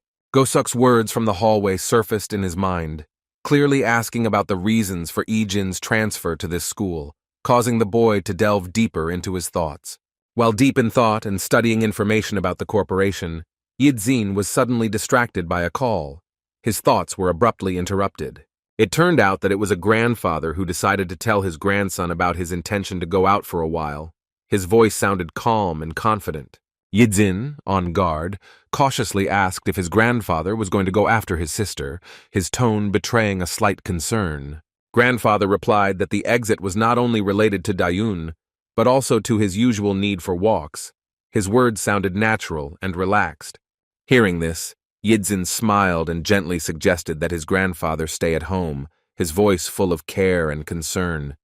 He volunteered to go and get his sister himself, but his grandfather objected, insisting on his ability to walk independently, his tone firm and decisive. Yidzin, not giving up, reminded his grandfather about tomorrow's work and mentioned his need to buy something at the store, promising to return with his sister. The grandfather, showing concern, asked if Yidzin needed money, to which he confidently replied that he still had some left. As they parted, the grandfather asked his grandson to be careful, and Yidzin assured him of his own caution, their exchange filled with mutual care. Near the store, Dayun's voice could be heard asking someone if they had learned such things in America, her tone betraying curiosity and slight surprise. Dayun's interlocutor replied that she didn't know if it was like that everywhere, but in the places she had been, a lot of attention was paid to self-study, and her voice sounded thoughtful. Continuing the conversation, she noted that it was not very interesting and created a lot of pressure, and then asked if Dayun had ever thought about studying abroad. Yuna noted that the number of high school students thinking about studying abroad was astounding, to which Dayun honestly admitted that she had never thought about it, her voice sounding sincere. Curious about the answer, Yuna asked about the reasons, and Dayun explained that it was expensive and required many years of departure, her tone calm but with a hint of regret. Continuing, Dayun expressed her reluctance to leave her grandfather alone for such a long time, her voice betraying deep affection and concern for her loved one. She added that her grandfather's health had recently deteriorated, which further increased her reluctance to leave him, and there was genuine concern in her words. Yuna, touched by Dayun's words, noted her constant kindness, to which Dayun added with relief that she was now less worried about her brother's return. At the mention of her brother, Dayun's face lit up with a sweet smile, expressing joy and gratitude for his return, her eyes shining with happiness. Yuna froze, watching Dayun's reaction, her thoughts frantically racing in search of the right solution, her face expressing an internal struggle. Yuna remembered Gosuk's words about him receiving a certificate from the school, confirming the absence of a student named Yidzin, and her gaze became tense. She recalled Gosuk mentioning that he had sent a photo and checked other names, but the result remained the same, adding that he had evidence that the residential address he had given was false. Gosuk reported that they would continue investigating other matters, to which Yuna briefly responded with a suggestion to go, her voice sounding determined. Yuna insisted on telling Dayun about the dangers of living next to a suspicious person, her tone serious and concerned. Gosuk added that they had evidence of Ijin's forgery, but there was still no confirmation of his relationship with Dayun, his voice sounding confident but with a hint of concern. Gosuk explained that his investigation was to protect Yuna, not Yidzin's sister, to which Yuna responded emotionally, emphasizing the seriousness of the situation of a missing person returning with forged documents. Yuna asked rhetorically if she could let it go as long as she wasn't personally in danger. Gosuk silently looked in her direction, his gaze expressing understanding and support. She insisted on the need to tell Dayun the confirmed information, arguing that she deserved to know the whole truth, her voice sounding decisive. Yuna mentally noted that she had come to tell Dayun the truth, but she wondered why she continued to talk so happily about her brother, her face expressing a mixture of doubt and sympathy. Dayun sincerely admitted that she was glad to talk to Yuna again, noting that she had not communicated with anyone like this for a long time. Her voice was full of warmth and gratitude. Yuna, looking at Dayun, mentally noted that she had been bullied for a long time, her gaze filled with compassion and concern for her friend. The girls sat near the 24-hour store, chatting pleasantly with each other. The atmosphere was filled with warmth and ease. Yidzin approached them, wondering what Yuna might have already told his sister. His steps were cautious and his face was tense. He noticed them from a distance, sitting on the street and chatting, and slowly walked towards them, carefully watching their reaction. Suddenly, Go-suk, who had apparently been waiting all this time, came out of the building and also noticed Yidzin approaching. His appearance was unexpected for everyone. Yidzin, who didn't expect to see Go-suk, silently looked into his eyes, his gaze tense and wary. Realizing the futility of confrontation, Yidzin simply turned around and walked around Go-suk, facing the other direction, his movements calm but determined. Go-suk spoke to Yidzin, telling him to wait and not approach the girls, his voice tense but restrained. Yidzin, ignoring Go-suk's words, continued to move towards his sister, his steps determined and purposeful. Go-suk mentally noted that Yidzin probably came out of concern about possibly revealing the truth to his sister, and so he decided not to provoke him. However, Go-suk felt that he couldn't remain idle, remembering Yuna's words about the potential danger to Yidzin's sister, and decided to wait a little. He thought he could sort out the situation once everything was confirmed, and said out loud that there was no point in interrupting a conversation between people who hadn't seen each other for a long time. Yidzin looked at Go-suk silently, his gaze as always remaining impassive and impenetrable. Suddenly everyone's attention was drawn to the sound of an approaching black Volkswagen minivan. Yidzin and Go-suk turned towards the road at the same time, watching the approaching car. The car, moving at high speed, suddenly braked next to them, causing fear and surprise among everyone present. Go-suk instinctively stepped back to avoid a possible collision with the car. Yidzin also took a step to the side, remaining alert and prepared for any developments. The black minivan continued moving down the street without slowing down, leaving everyone puzzled. Both boys, Go-suk and Yidzin, watched the car as it drove away with caution, trying to figure out the reason for its strange behavior. Yidzin froze, feeling a trickle of blood flowing from his eye, his gaze involuntarily directed towards Go-suk, trying to comprehend what was happening around them at this moment. Suddenly his eyes lit up, reflecting the inner shock of what he saw, as if reality around him had begun to crumble, leaving only a sense of irreparable catastrophe. A horrific scene unfolded before him as two strangers in a black van grabbed his sister and Yuna, dragging them inside the vehicle with frightening determination and speed. Yidzin watched in horror as a solution-soaked cloth was pressed against his sister's face, causing her to instantly fall into a deep sleep, unable to resist. Despite the pain from the recent collision with the car, Yidzin, driven by despair and fear for his sister, rushed forward, trying to catch up with the rapidly moving car. Go-suk, without a second thought, rushed after Yidzin, united by the common goal of saving the kidnapped girls from an unknown but clearly terrible fate. The black van, picking up speed, quickly disappeared from sight, leaving the two guys in complete despair in the middle of the street, where just a moment ago their girlfriends were. Yidzin turned sharply to look at Go-suk, his gaze blazing with rage and despair, mixed with disbelief at what had happened and the desire to find the culprit of this tragedy. Go-suk met Yidzin's eyes and reflected his emotions, shock, fear, and confusion mixed in his gaze, showing that he was also shocked by what happened. Grabbing each other by the clothes in a fit of emotion, the boys silently accused each other, their eyes expressing a mixture of suspicion and despair, trying to find answers to the questions. The tension between Yidzin and Go-suk grew with each passing second until the former blurted out the identity of the kidnappers, his voice shaking with barely contained rage and despair. Go-suk, rubbing his bruised cheek from the recent collision with the car, answered Yidzin that he himself would like to have an answer to this question, his tone betraying confusion and worry. Thoughts about a possible connection between them and the kidnapping swarmed in both boys' heads, each involuntarily suspecting the other, trying to find logic in the chaos that had occurred. Slowly releasing their fingers that were clutching each other's clothes, Yidzin and Go-suk took a step back, as if trying to collect their thoughts and assess the situation more soberly. Go-suk, without wasting a second, took out his phone and quickly dialed a number, reporting the kidnapping of Yuna and asking them to immediately contact the police to track the movements of the criminals through the cameras. After finishing the conversation, Go-suk turned to Yidzin, who was about to leave, and called out after him, asking him to wait, his voice sounding insistent and excited. Go-suk approached Yidzin and asked him directly if he was really not involved in the kidnapping, his gaze searchingly examining his interlocutor's face in search of the truth. Yidzin, without turning to Go-suk, coldly replied that he had no time for empty talk. Every second of delay seemed like an eternity to him. Go-suk, trying to restrain Yidzin, said that the corporation's agents had already begun searching and demanded that he stay with him until all the circumstances were clarified.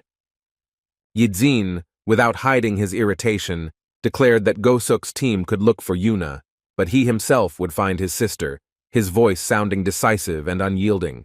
Before leaving, Yidzin told Go-suk that he could follow him if he wanted, leaving the choice up to him and showing his independence. Go-suk, watching Yidzin, couldn't help but think that this guy wasn't like he seemed before. His behavior was raising more and more questions. Suddenly, Yidzin turned around and asked Go-suk if he had arrived by car. This sudden question caught the boy off guard, causing him to blink in surprise. The luxurious street, one of the most expensive in the city, sparkled with the lights of numerous elite establishments and clubs, creating an atmosphere of chic and wealth for everyone passing by. The table in one of these establishments was in disarray. Many glasses with the remains of expensive alcohol and an overflowing ashtray with cigarette butts testified to recent boisterous fun.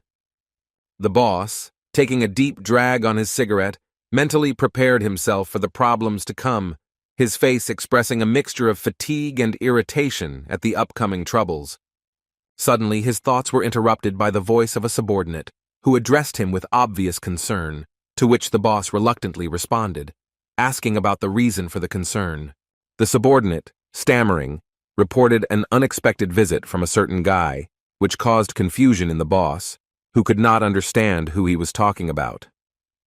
Turning around, the boss saw Yidzin with a broken head, and behind him stood a guard, looking away in shame for letting the uninvited guest through. An elegant middle-aged woman sat behind the massive table, strikingly similar to Yuna, her beauty and charm involuntarily attracting the gaze of those around her. While absorbed in studying an important document, she was suddenly disturbed by an insistent knock on the door, breaking the usual silence of her office.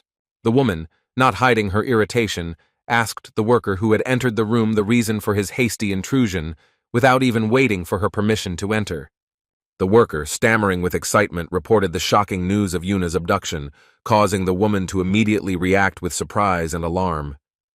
Continuing his report, he mentioned an urgent message from the escort agents, adding that this incident seemed to confirm previously circulated rumors.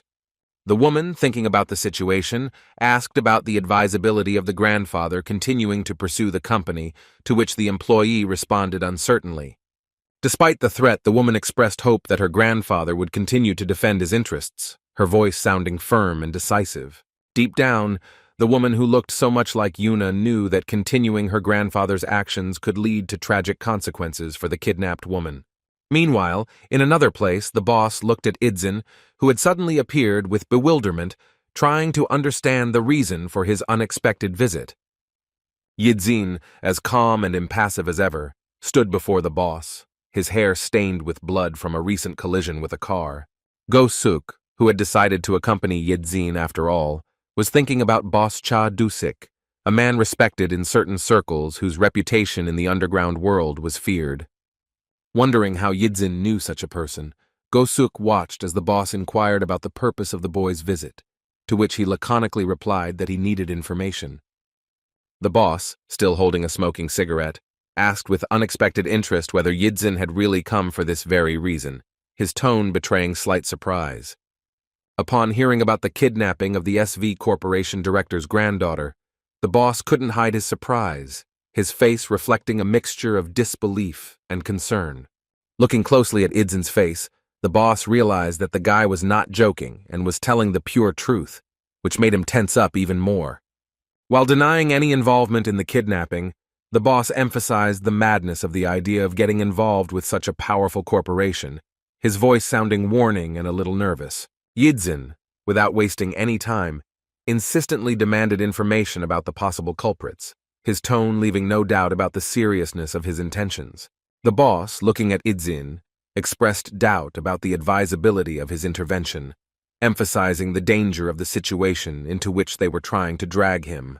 Hearing that Sister Idzinya had also been kidnapped, the boss realized the depth of the problem, and his gaze became more attentive and sympathetic. Watching Idzin, the boss noticed that behind the guy's outward calm, there was deep anxiety, which made him reconsider his attitude towards the situation. With a heavy sigh, the boss muttered that all these problems would drive him crazy, his voice giving out a refusal and resignation. Finally, the boss shared information about people who spoke poor Korean who were looking for guards for warehouses and were asking for a lot of cars and people. The boss continued, explaining that despite the generous cash offer, he turned down the deal, considering such deals too risky and unreliable. When the boss mentioned the other group that had accepted the offer, he noticed how Yidzin's eyes lit up with interest, which did not escape his attentive gaze. Yidzin, without hiding his interest, clarified the location of the base in Incheon, although the boss admitted that he did not know all the details of the operation. Go-suk, who had been standing silently behind him the entire time, listened attentively to the conversation, slowly processing the information he had received and analyzing the situation. Yidzin, thanking for the information, was about to leave, but was stopped by the boss's unexpected address, calling him a high school student. The boss suddenly threw his phone to Yidzin, who caught it with bewilderment, not understanding what they wanted from him. Explaining his gesture, the boss demanded that Yidzin save his number in his phone, his tone leaving no doubt about the seriousness of his intentions. Yidzin, full of surprise, couldn't understand why the boss needed his number. It was contrary to his expectations from the meeting. The boss explained that the number was needed for communication in case his people found out the exact location of the warehouse or any other useful information. While saving the number, Yidzin suddenly asked about the motorcycle at the entrance. His question sounded casual, but did not escape the boss's attention. The boss, frowning, did not immediately understand the reason for this question and asked suspiciously about the purpose of such interest, his tone betraying wariness. Yidzin, leaving the club, decided to use a motorcycle for quick travel, his thoughts focused on rescuing his sister as soon as possible. Turning to Go-suk, Yidzin coldly said that he was leaving him free to act. His tone did not allow for further discussion. Go-suk, worried about Yidzin's intentions to go on unconfirmed information, tried to appeal to his common sense, emphasizing the recklessness of such an act. Yidzin did not hesitate to explain his position. Yuna was probably safe until the kidnappers got what they wanted, but his sister's fate remained in question. Go-suk, silently watching Yidzin, internally agreed with his arguments, but he was amazed by the speed of the guy's reaction after the recent incident. Thinking about the lengths that Yidzin had gone to obtain information, Go-suk wondered about the true nature of this mysterious guy. After informing Yidzin about passing on the information he had received to the agents, Go-suk decided to follow him by car, not wanting to leave him alone in such a dangerous situation. Putting on his helmet, Yidzin replied indifferently that he didn't care what Go-suk did. His thoughts were completely focused on the task at hand. Setting off on his motorcycle, Yidzin rushed towards the designated place. Every second of delay seemed like an eternity in the race to save his sister. Racing through the streets, Yidzin cut through the air at high speed, his heart beating in unison with the roar of the engine, reflecting his inner excitement for his sister's fate. Yidzin's gaze, directed forward, expressed unwavering determination. He clearly understood that there was no time to hesitate. Every moment counted. At this time, Dayun was slowly coming to her senses, lying on the cold floor, her consciousness gradually clearing up, returning her to the harsh reality. Opening her eyes fully, Dayun saw the tied-up Yuna in front of her, who quietly asked if she was awake, their eyes meeting in silent understanding of the situation. Yuna, feeling guilty, apologized to Dayun for getting dragged into this situation because of her voice trembling with emotion and regret. Dayun, suddenly remembering the footage of the attack when the guys jumped out of the van and grabbed them, asked Yuna again in bewilderment, not believing that what was happening was real. Dayun's cry of abduction was cut short by Yuna's confirmation, who bitterly added that she did not expect such a turn of events immediately after her arrival in Korea. Yuna, trying to explain herself, began to talk about another reason for their meeting, but was interrupted by the sound of the kidnappers' approaching footsteps. The girls' conversation was interrupted by the appearance of the kidnappers, one of whom mockingly noted that the captives had already woken up, his tone betraying obvious pleasure from the situation. Yuna, not hiding her anger, demanded an explanation from the kidnappers, her voice ringing with rage and indignation at the injustice of what was happening. A man with a scar on his face, a black mask and dark hair appeared in front of the girls, who coldly stated that they did not need to know anything, but just sit quietly. Yuna, analyzing the situation, came to the conclusion that she was probably being used to get something from the corporation or her grandfather. Her thoughts frantically searched for a way out. One of the kidnappers, turning to the leader, inquired about the fate of Dayun, emphasizing that she was captured only because she was with Yuna. Hearing the leader's order to get rid of Dayun, Yuna screamed in horror, categorically protesting against such a decision, her voice breaking from despair and fear. Yuna, trying to protect Dayun, stated that she would not allow anyone to harm her, to which the scarred leader only laughed, asking what she could do to them. Yuna, with determination in her voice, declared her readiness to bite off her tongue and die, depriving the kidnappers of what they wanted. Her words sounded like an ultimatum full of desperate courage. The scarred man crouched down in front of Yuna, with a mocking look in his eyes, saying that he found it funny to hear someone like her willing to die to protect another person, his tone full of contempt. Provoking Yuna, the man suggested that she try to bite off her tongue and kill herself. His words sounded like a challenge, full of confidence that the girl was bluffing. The man's gaze grew more and more mad as he approached Yuna, whispering something unintelligible, creating an atmosphere of growing horror and tension. At a moment when no one expected it, Yuna actually bit her tongue.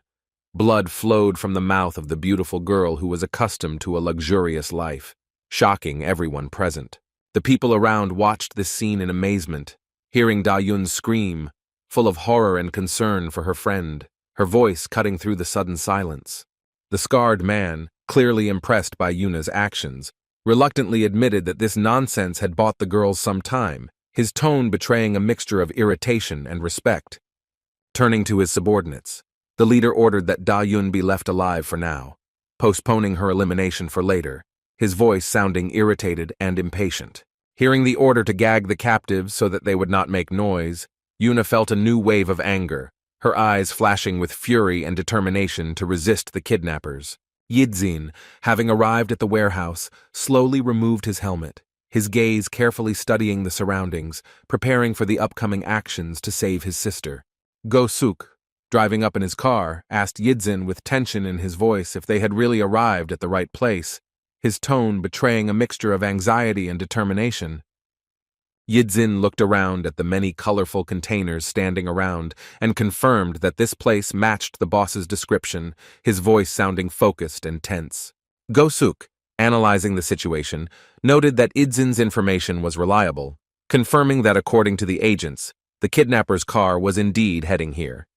Yidzin, without wasting a second, resolutely moved forward in search of more information, ignoring Go-suk's calls to wait for reinforcements in the form of agents arriving soon. In response to Go-suk's suggestion, Yidzin firmly repeated that he had absolutely no time to wait, his voice sounding unyielding and determined. Go-suk, watching Yidzin, was amazed by his determination and ability that seemed unusual for an ordinary high school student. His surprise grew with each passing minute. Menacing-looking men stood near the containers, smoking cigarettes and carefully examining the surroundings. Their presence created an atmosphere of tension and danger. One of the guards in a green sweatshirt stood there, unsuspecting, his attention focused on observing the situation around the warehouse. Suddenly, Yidzin appeared out of nowhere and attacked the guard from behind, grabbing him and beginning to strangle him. His movements were fast and precise. The guard in the green sweater, taken by surprise, was unable to resist, his veins bulging from lack of air, his face distorted from the struggle for life.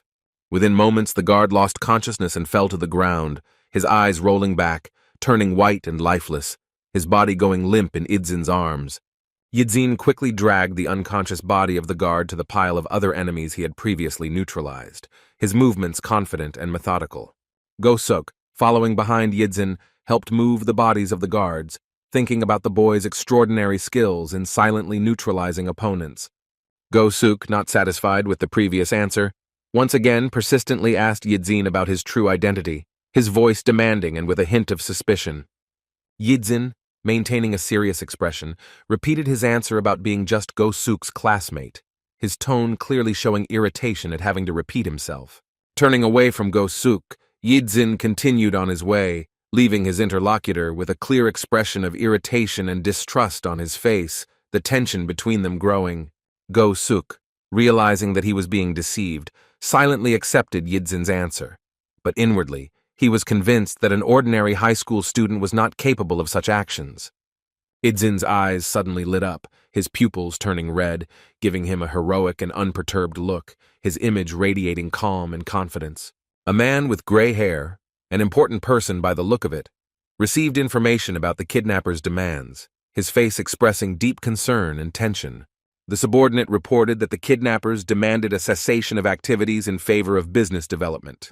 The speaker's voice sounded tense and serious.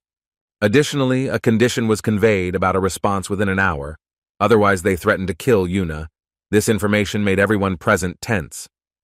Grandpa, the owner of the corporation, inquired about the escort team, to which he received the answer that they would arrive within 50 minutes, his look expressing anxiety and impatience.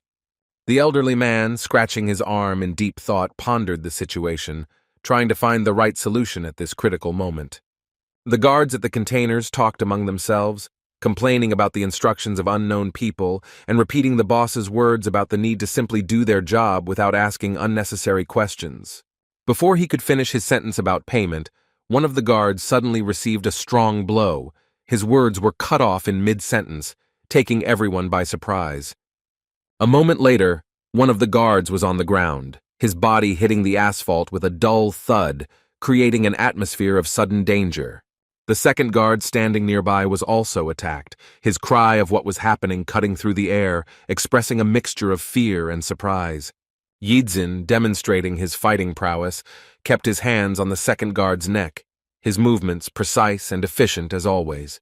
Taking a look at the first guard and realizing the inadequacy of the blow, Yidzin instantly assessed the situation, preparing for further action. Without wasting any time, Yidzin delivered a final kick, completely neutralizing the first guard. His movements were fast and decisive. Turning to Go-suk, Yidzin asked about the number of guards he had neutralized, to which he received the answer of 5, including the one lying nearby. Yidzin, having counted the total number of neutralized guards, noted the excess of hired personnel, his tone expressing slight surprise and contempt. Unexpectedly for Go-suk, Yidzin demanded to immediately name the person responsible for what was happening, his voice sounding insistent and serious. Go-suk's gaze showed extreme surprise at Yidzin's unexpected question, his face reflecting a mixture of shock and confusion about what was happening. Go-suk, in response to Yidzin's question, admitted his ignorance, mentioning the numerous attempts and the recent incident in America, his voice sounding confused and guilty. Continuing, Go-suk expressed surprise at what happened immediately after returning to Korea, admitting his guilt for what happened, his tone full of regret and self-blame. Yidzin, looking into the distance at the containers, guessed the location of the main group with Yuna, which caused Go-suk to ask in surprise about the main group. Explaining the situation, Yidzin revealed the scale of the plan to kidnap the corporation director's granddaughter, noting the uselessness of the guards they encountered, his analysis sounding confident and accurate. Go-suk, amazed by Yidzin's depth of understanding of the situation, became lost in thought, which Yidzin noticed and inquired about his condition, showing unexpected concern. When asked, Go-suk mentioned the wound on his arm from the car collision, his voice betraying a mixture of surprise and pain from the memory. Yidzin, reacting to Go-suk's words, reminded him of his own leg injury, his tone calm and a little ironic. Meeting Yidzin's silent gaze, Go-suk was left without an answer, creating a moment of tense silence between them, filled with unspoken questions. Suddenly, a cry about missing guards caught their attention. causing both of them to tense up and listen to the conversation of the approaching people. The two strangers discussed the possible reasons for the lack of security, assuming the usual explanations, their voices sounding worried and a little confused. Finding the guards lying motionless, the newcomers realized the seriousness of the situation, their voices filled with anxiety and disbelief in what was happening. The next moment, Yidzin, appearing as if from nowhere, delivered a powerful knee strike to the head of one of the approaching people.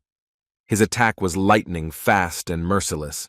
The second guard, watching what was happening, was in shock, his thoughts feverishly trying to comprehend the situation and the identity of the guy who suddenly appeared. Without wasting any time, Yidzin, having completed his attack on the first one, instantly switched to the second guard, grabbing his arm and engaging in a fierce fight. Holding his opponent's arm, Yidzin delivered a powerful knee strike to the guard's leg, his movements precise and ruthless, leaving no chance for resistance. Turning the man around in a flash, Yidzin tied his hands and delivered a crushing blow to his back. His actions were precise and effective.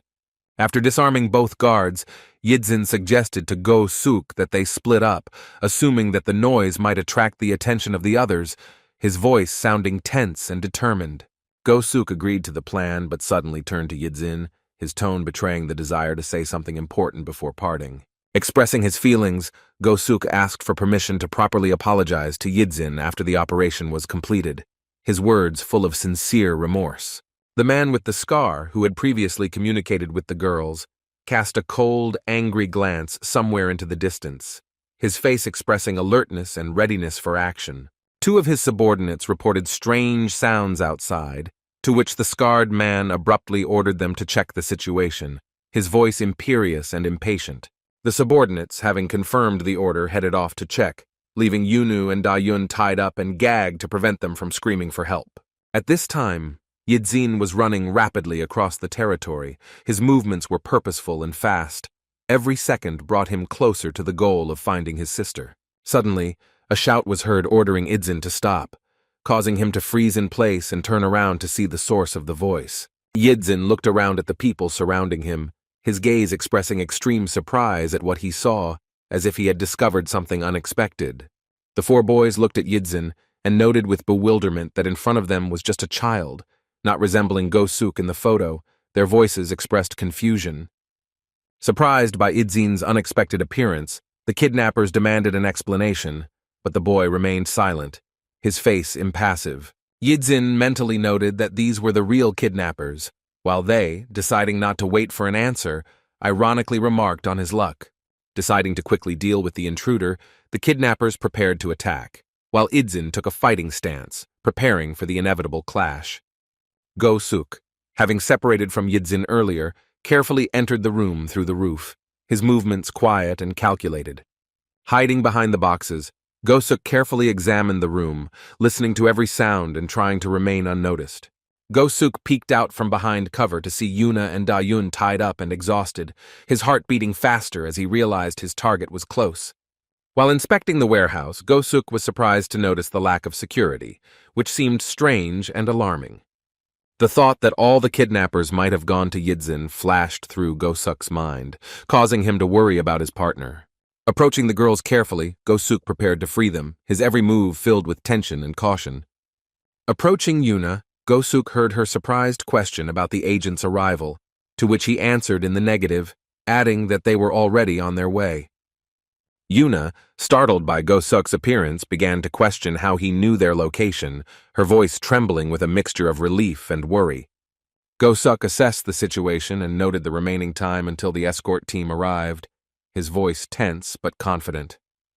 The suddenly appearing scarred man and his ward attracted Go-suk's attention. The leader recognized him, mentioning previous clashes due to his proximity to Yuna. The scarred man, with a mocking voice, called Go-suk a pain in the ass for his constant presence next to Yuna, his tone full of disdain. Expressing surprise at the quick discovery of their location, the leader emphasized Go-suk's mistake in coming without reinforcements, his words sounding like a threat. At the leader's command, his protege quickly attacked Go-suk. The attacker's movements were fast and aggressive, aimed at instantly suppressing the enemy. The attacker unleashed a series of blows on Go-suk, but the boy deftly dodged them, demonstrating excellent reaction and preparation. Go-suk, not losing in speed, began to strike back. His movements were precise and powerful, showing a high level of fighting skills. Go-suk's opponent also showed remarkable skill in dodging attacks, turning the fight into a complex and dynamic confrontation. In the midst of the fight, Go-suk realized that Yidzin was right about this opponent's level being far superior to the guards outside. Realizing the need for maximum concentration, Go-suk increased his attack, delivering multiple blows simultaneously in an attempt to break through the kidnapper's defense. At the climax, Go-suk delivered a powerful blow to the opponent's stomach, putting all his strength and technique into it. The kidnapper, struck by the force of the blow, was surprised to realize the power of his young opponent, his face expressing a mixture of pain and disbelief. Go-suk quickly delivered another kick to his opponent's jaw. His movements were fast and precise, demonstrating a high level of combat training. The kidnapper, gritting his teeth in pain, cringed and glanced at the young man, his face expressing a mixture of surprise and rage at the force of the blow he had received. Despite the powerful attack, the opponent did not give up, clenching his fist again for a counterpunch. His determination to continue the fight was evident in every movement. Go-suk, showing excellent technique, easily blocked the attack, intercepted the opponent's arm, and delivered a powerful knee strike to the back. His actions were fast and effective. Two girls and a man with a scar watched the fight.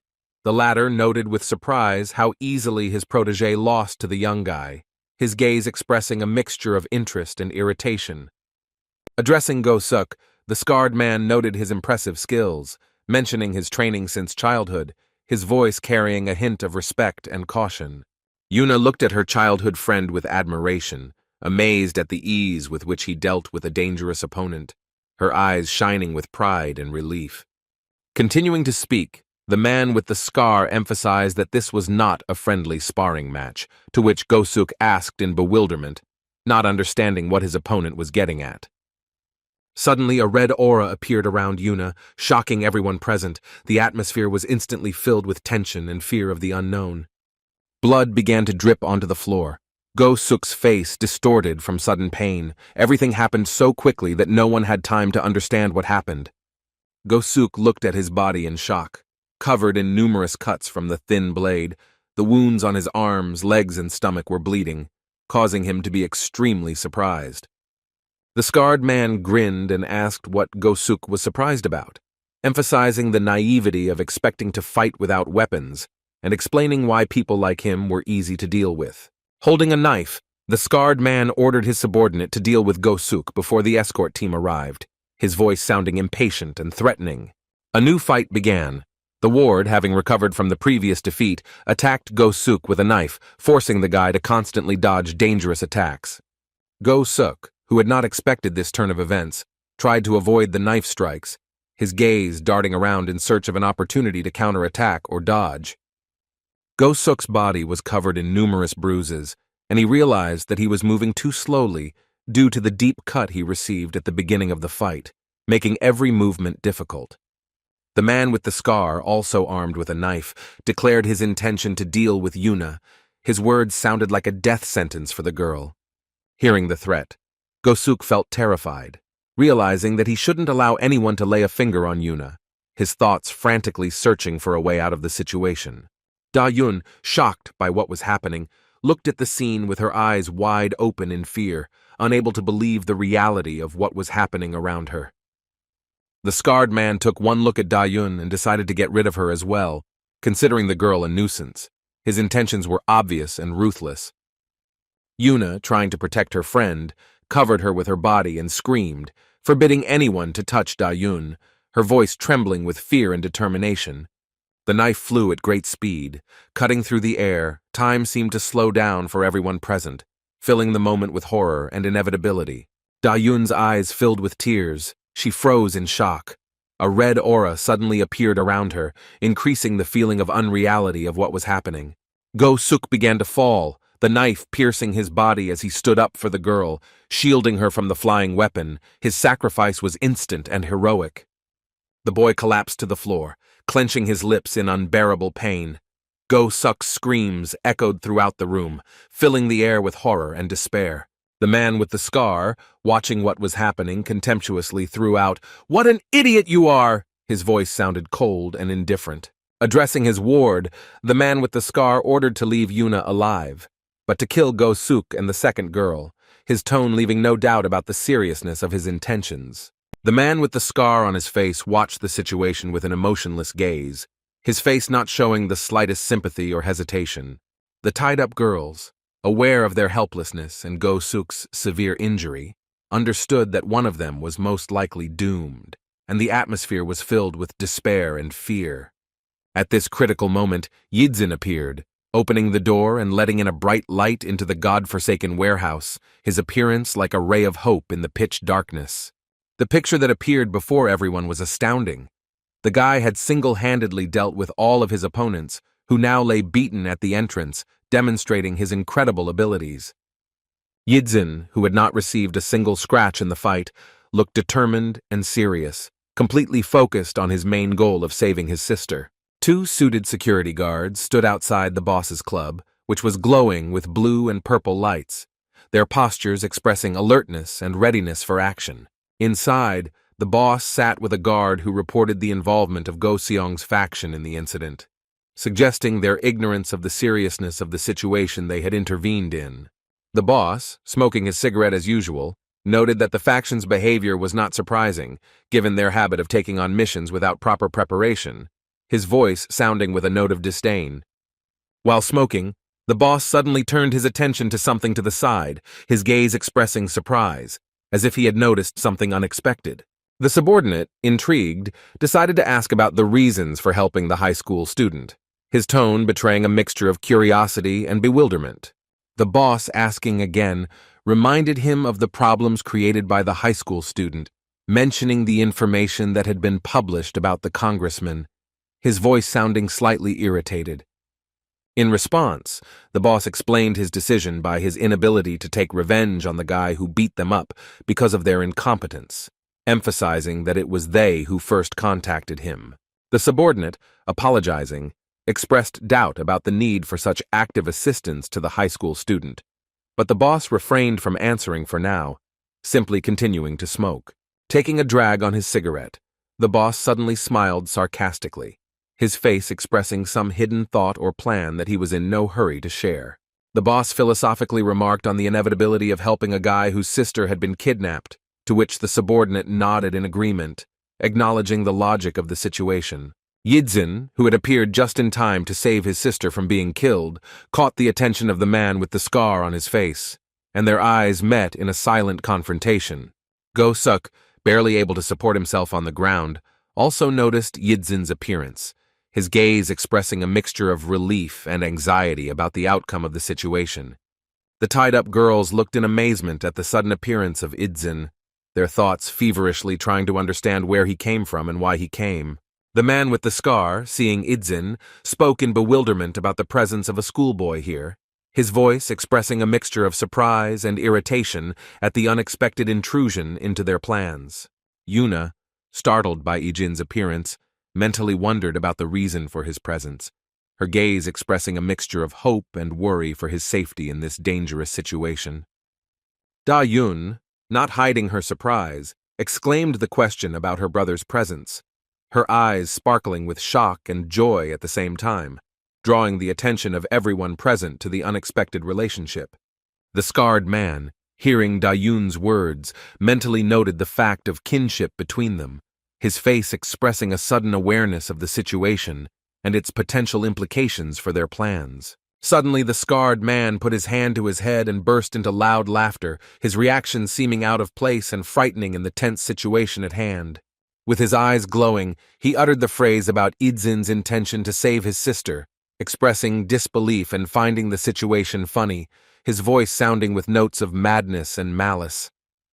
Yidzin, ignoring the kidnapper's words, carefully examined his sister, asking about her condition, his gaze expressing deep concern and worry for her well-being. The sister, with tears in her eyes, screamed at her brother about the need to flee because of the danger, her voice trembling with fear for her brother's life and despair at the current situation. The boy seemed not to hear his sister's warnings, concentrating on studying her condition, his face remaining calm despite the tension of the situation around him. Yuna, realizing that innocent people were suffering because of her, began to worry greatly. A feeling of guilt reflected on her face, mixed with the determination to do something to save others. After much thought, Yuna shouted at the man with the scar to take her instead of the others, promising to follow him voluntarily, her voice sounding desperate and determined. Continuing, Yuna promised to cooperate, but the scarred man coldly responded by asking for the reasons why he should listen to her, his tone full of disdain and indifference to her proposal. Yuna, with blood on her lips from biting her tongue, cast an angry glance at the kidnapper, unable to find the words to respond, her face expressing a mixture of anger and despair at the hopelessness of the situation.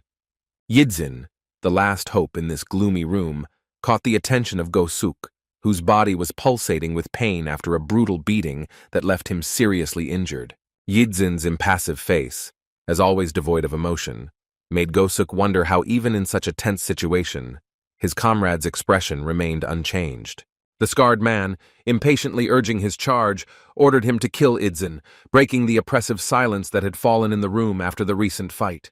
The ward, clutching a knife in his hand, the gleam of which was ominously reflected in the dim light, began to slowly approach Idzin, preparing to deliver the fatal blow. Idzin's calm and emotionless gaze, directed at the approaching enemy, did not reveal any fear or excitement, creating a feeling of unreality of what was happening. Suddenly, the ward rushed into the attack, waving the knife in all directions with incredible speed, trying to get to his motionless opponent at any cost. With a sudden display of strength, Yidzin instantly grabbed and clenched the attacker's fist, stopping the knife-wielding hand halfway to his body, showing a surprising reaction. Using the strength and momentum of his opponent, Yidzin aimed his knife hand towards the attacker's shoulder, striking him with his own weapon and turning the attack against the attacker himself. The man with the scar, watching what was happening, could not hide his amazement. His usual calm was replaced by confusion and bewilderment from the unexpected turn of events. The badly wounded Go-suk, with difficulty focusing his eyes, watched the ease with which Yidzin confronted the armed attacker, unable to believe what was happening. Yuna watched the scene with genuine amazement, her eyes narrowed in realization of the incredible strength and skill of this mysterious guy who was astonishing with his actions. Yidzin grabbed his opponent by the jacket, pulled him closer to himself, and turned to his sister Dayun, preparing for the next step in this dangerous fight. Dayun, trembling all over, couldn't take her eyes off her brother, amazed by his unexpected abilities and strength that he was demonstrating at that moment.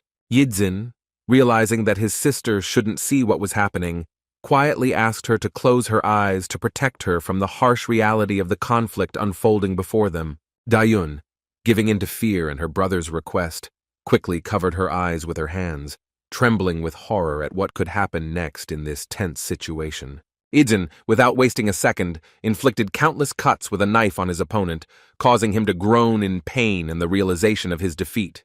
Blood flowed profusely from the hands of the defeated high school student, who, unable to withstand the onslaught, fell to the ground, admitting his complete defeat in this unequal fight. Standing over his fallen enemy with a bloody knife in his hand, Yidzin looked at him, thinking that his opponent should not have started this senseless fight. Yuna, watching Yidzin, was amazed by his incredible abilities and the composure with which he acted in this extreme situation. Go-suk, analyzing Idzin's actions, noted his precision and prudence. The guy not only took away the knife, but also purposefully attacked the muscles and ligaments of the enemy. The scarred man, whose protege had just been easily defeated, suddenly announced that he was actually part of the escort team, changing the balance of power. Yidzin, without saying a word, moved towards the man with the scar, ready to continue the fight and protect himself and his loved ones from the new threat. Realizing the seriousness of the situation, the man with the scar visibly tensed, his gaze filled with fear of the unknown and the strength of his new opponent. The scarred man, amazed by Ijin's skill, wondered about the origin of his knife skills at such a young age, suspecting a connection to the escort team. Taking out a gleaming knife, the man firmly declared that Idzin's answers did not matter, preparing for a decisive battle with this unusual opponent. Threatening Idzin with death, the scarred man charged into battle surrounded by a frightening red aura that seemed to heighten his determination and danger. The attacker attempted to strike with his thin knife, but Yijin, displaying incredible dexterity, easily dodged it, crouching and turning with amazing speed.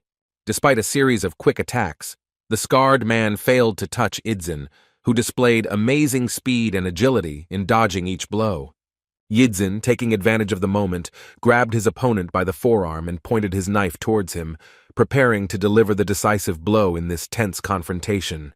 Realizing the gravity of the situation, the scarred man went into shock, realizing where Yijin's knife was aimed and realizing that his life was hanging by a thread. Suddenly gaining a second wind, the man jumped back several meters, peering into Yijin's eyes in an attempt to guess his next move. The scarred man's sudden attack caught Yijin off guard, but he reacted instantly, blocking and defending himself from the blow with seeming ease. Taking advantage of the blocking moment, Yijin deftly cut his opponent's biceps and gave him several scratches, demonstrating his superiority in the fight.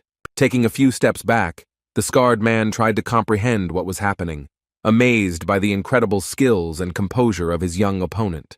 Grasping his wounded shoulder, the scarred man wondered how an ordinary high school student could possess such incredible fighting skills and composure. The attacker's thoughts were confused. He couldn't believe that this short guy was superior to him in knife skills, which seemed completely impossible. Watching the young opponent standing in a fighting stance with a knife, the scarred man could not help but acknowledge his intelligence, dexterity, and extraordinary skill. Despite his injuries, the man did not give up and again rushed into the attack with incredible speed, his heels barely touching the ground in a rapid dash. As the attacker extended his arm to strike, Yijin intercepted it with lightning speed and delivered another deep cut across his forearm, demonstrating his superiority. Blood flowed profusely from the man's wounds, as Yijin knew exactly where to aim the knife he had taken from his previous opponent. A fierce battle unfolded between them, both dodging blows, moving left and right with astonishing speed and agility. In the heat of battle, the mask fell off the scarred man's face, and he quickly covered it with his hand, trying to hide his true appearance from those around him. Yuna, watching the events unfold, was amazed by Yijin's incredible fighting abilities, not believing her eyes how he could fight so masterfully. The scarred man, clearly enraged by the progress of the battle, held his face and shouted in rage, calling Yijin a little freak, unable to accept his defeat. In desperation, the attacker reached for his holster, slowly drawing his pistol, preparing to take the conflict to a new, even more dangerous level.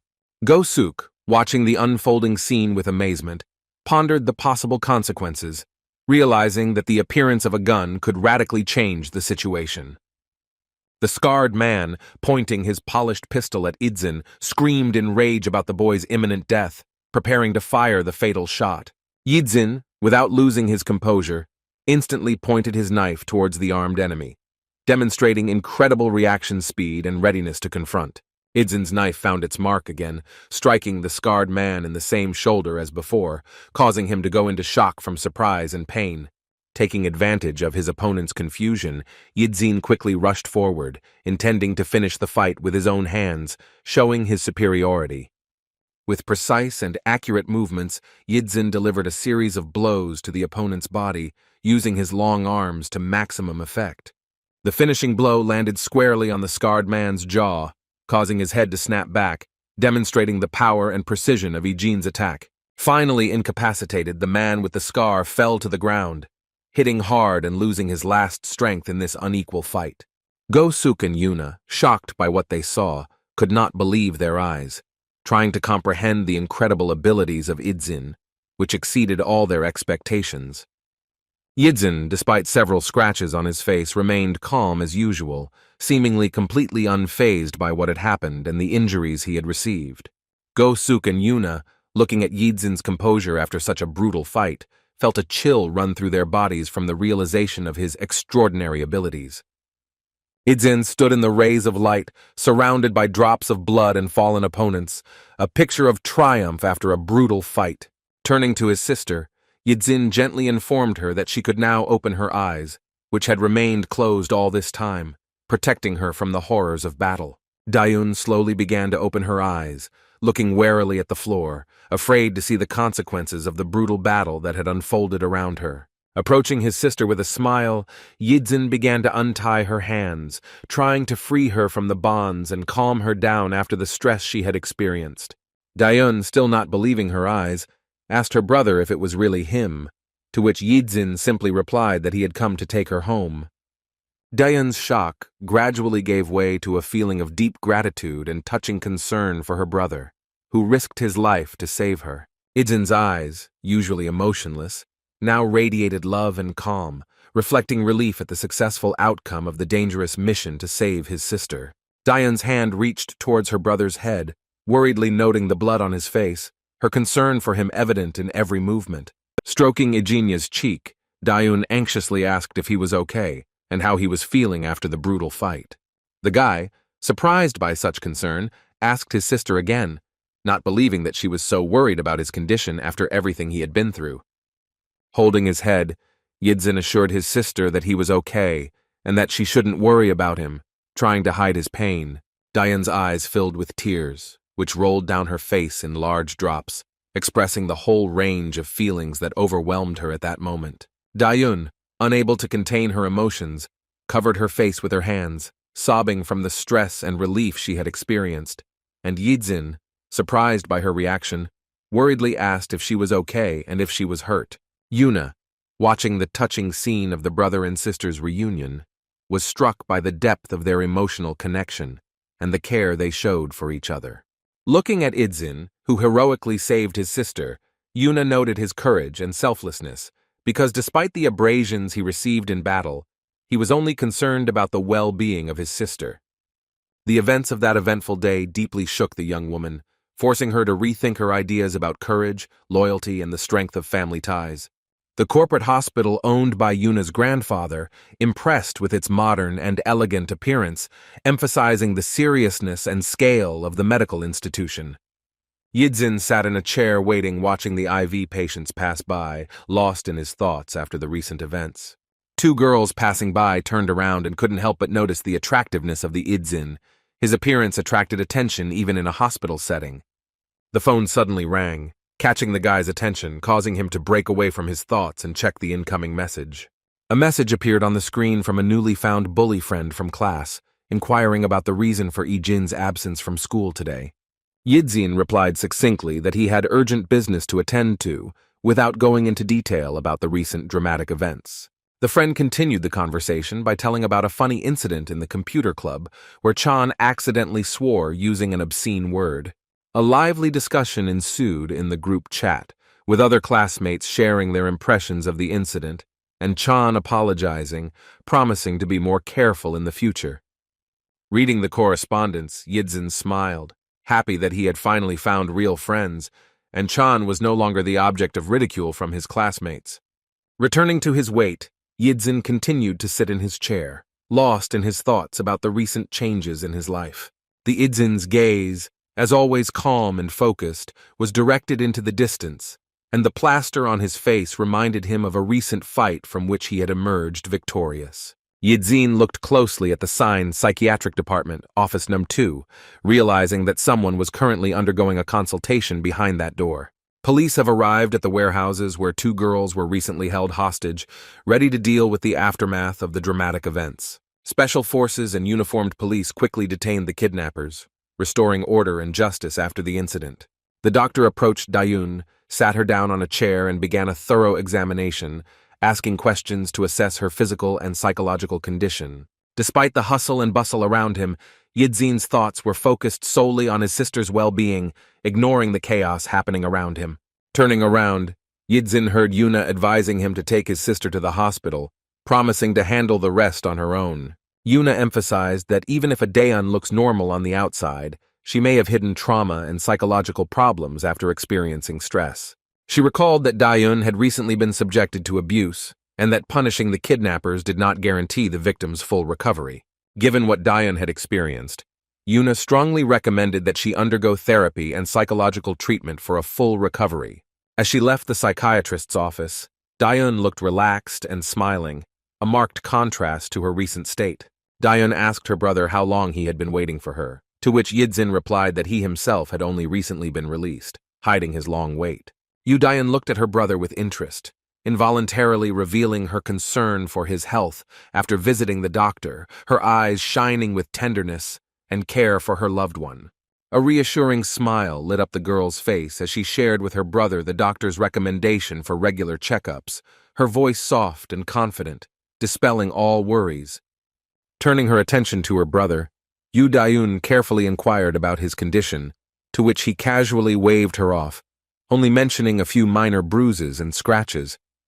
Breathing a sigh of relief, the girl pressed her hand to her heart, expressing genuine joy that her brother had not been seriously injured in the recent incident. The boy's attentive gaze fell on his sister, noting how much she was worried about his well-being. This touching display of concern did not escape his attention. A recent scene surfaced in his mind, where his sister, overcome with panic and tears, screamed at him about the need to run away from dangerous people, her voice trembling with fear for his life. Looking away, the boy was lost in thought about the depth of sisterly love and care that Yu Dayun showed him. This feeling warmed his heart. Yu Dayun, a little nervous, decided to ask her brother a question, her face showing a slight worry, as if she was hesitating whether to bring up the topic. Surprised by his sister's sudden indecision, the boy watched her with curiosity, noticing how her face changed, not daring to say his question out loud. With an encouraging smile, he encouraged Yu Dayun, gently nudging her to talk, his voice warm and inviting his sister to share her thoughts. Yu Dayun hesitated for a moment before deciding to retreat, her smile hiding her inner struggle, realizing that she wasn't ready to voice her question yet, leaving it unspoken. Yu Dayun was lost in memories of her recent visit to the doctor, where he examined her carefully, asking about possible dizziness and other symptoms. His concern was obvious. An overheard conversation between two police officers about Yu Dayun's brother caught her attention. They were surprised by his ability to deal with the kidnappers, comparing him to Shin Yuna's classmate. What she heard made Yu Dayun wary, her face noticeably paled, revealing her inner uneasiness and worry about her brother's past, which she might not know about. Yu Dayun's thoughts were feverishly spinning around her brother's unexpected fighting skills, trying to understand where he got such abilities from and what could have formed them. Yu Dayun's thoughts about her brother's past life in Korea were interrupted by Shin Yuna's appearance in the hallway, whose presence instantly changed the atmosphere around her. Yu Dayun's face lit up when she saw Shin Yuna, and the sincere joy of meeting her was reflected in her eyes and welcoming smile, creating a warm atmosphere. Shin Yuna inquired about Yu Dayun's examination results with genuine interest. Her concern for her friend was evident in every word and gesture. Yu Dayun smiled sheepishly and expressed her gratitude for arranging the free examination, but gently hinted that such generosity was excessive. Shin Yuna, feeling guilty for what happened, tried to explain her actions, her voice trembling with sincere remorse and a desire to make amends for her involuntary involvement. Yu Dayun, touched by Shin Yuna's sincerity, gently interrupted the flow of apologies, reminding her friend that she too was a victim in this difficult situation. Yu Dayun's brother stood nearby, his dispassionate gaze directed at the girls who were talking. He listened attentively to their conversation, maintaining an inscrutable expression on his face.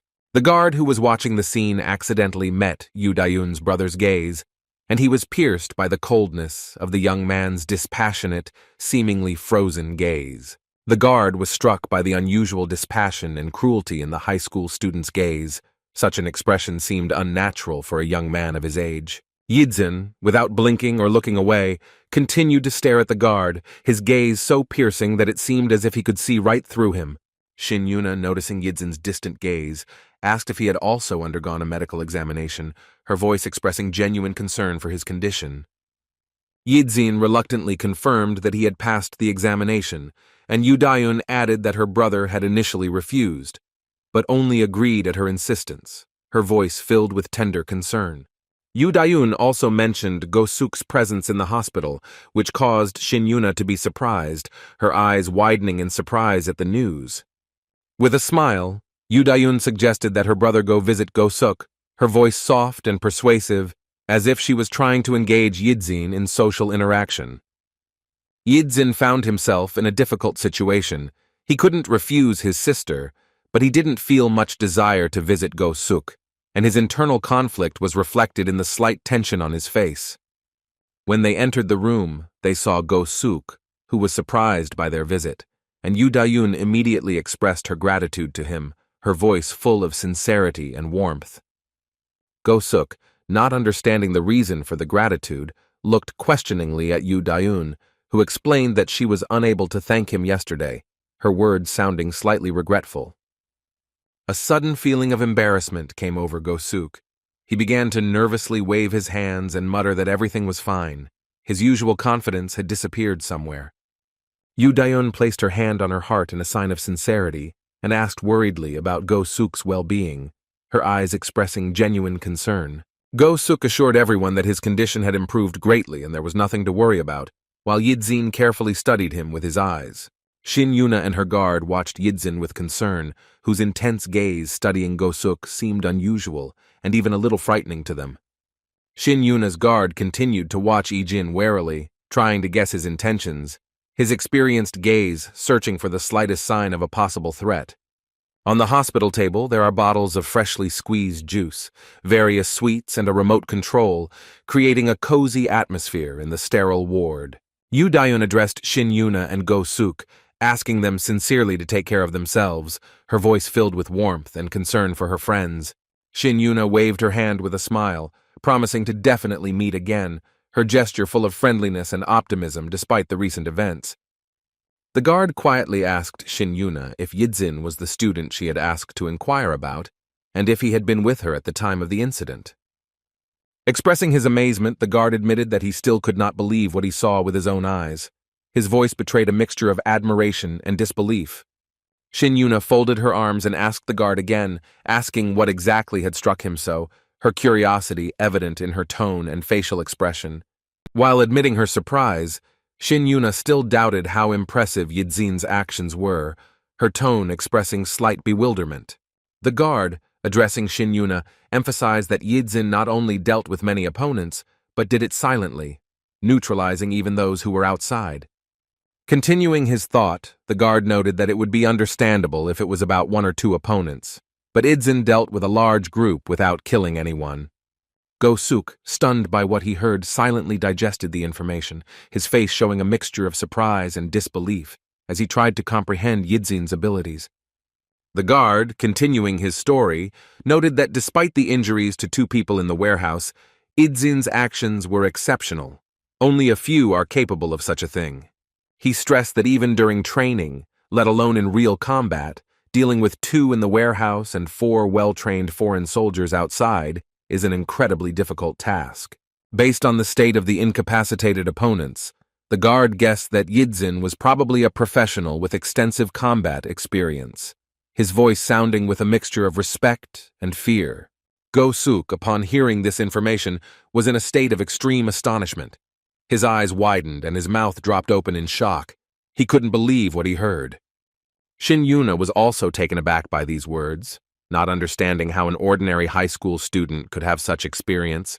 Her face showed deep confusion and bewilderment. Meanwhile, Yu Dayun and Yidzin walked home along the evening streets, illuminated by the soft light of the setting sun and the already lit lanterns, creating a cozy atmosphere. Yu Dayun lowered her gaze and quietly addressed her brother, expressing her gratitude to him, her voice filled with sincere appreciation and slight embarrassment. Yidzin smiled and asked with slight surprise why his sister was thanking him, his tone soft and interested, creating a warm atmosphere between them. Yu Dayun admitted that she hadn't been able to thank him yesterday and noted that she had been thanking him too often lately, her voice sounding awkward and tender. Yidzin, moved by his sister's words, replied that he should be the one thanking her, his voice full of sincerity and warmth, expressing deep affection for his sister.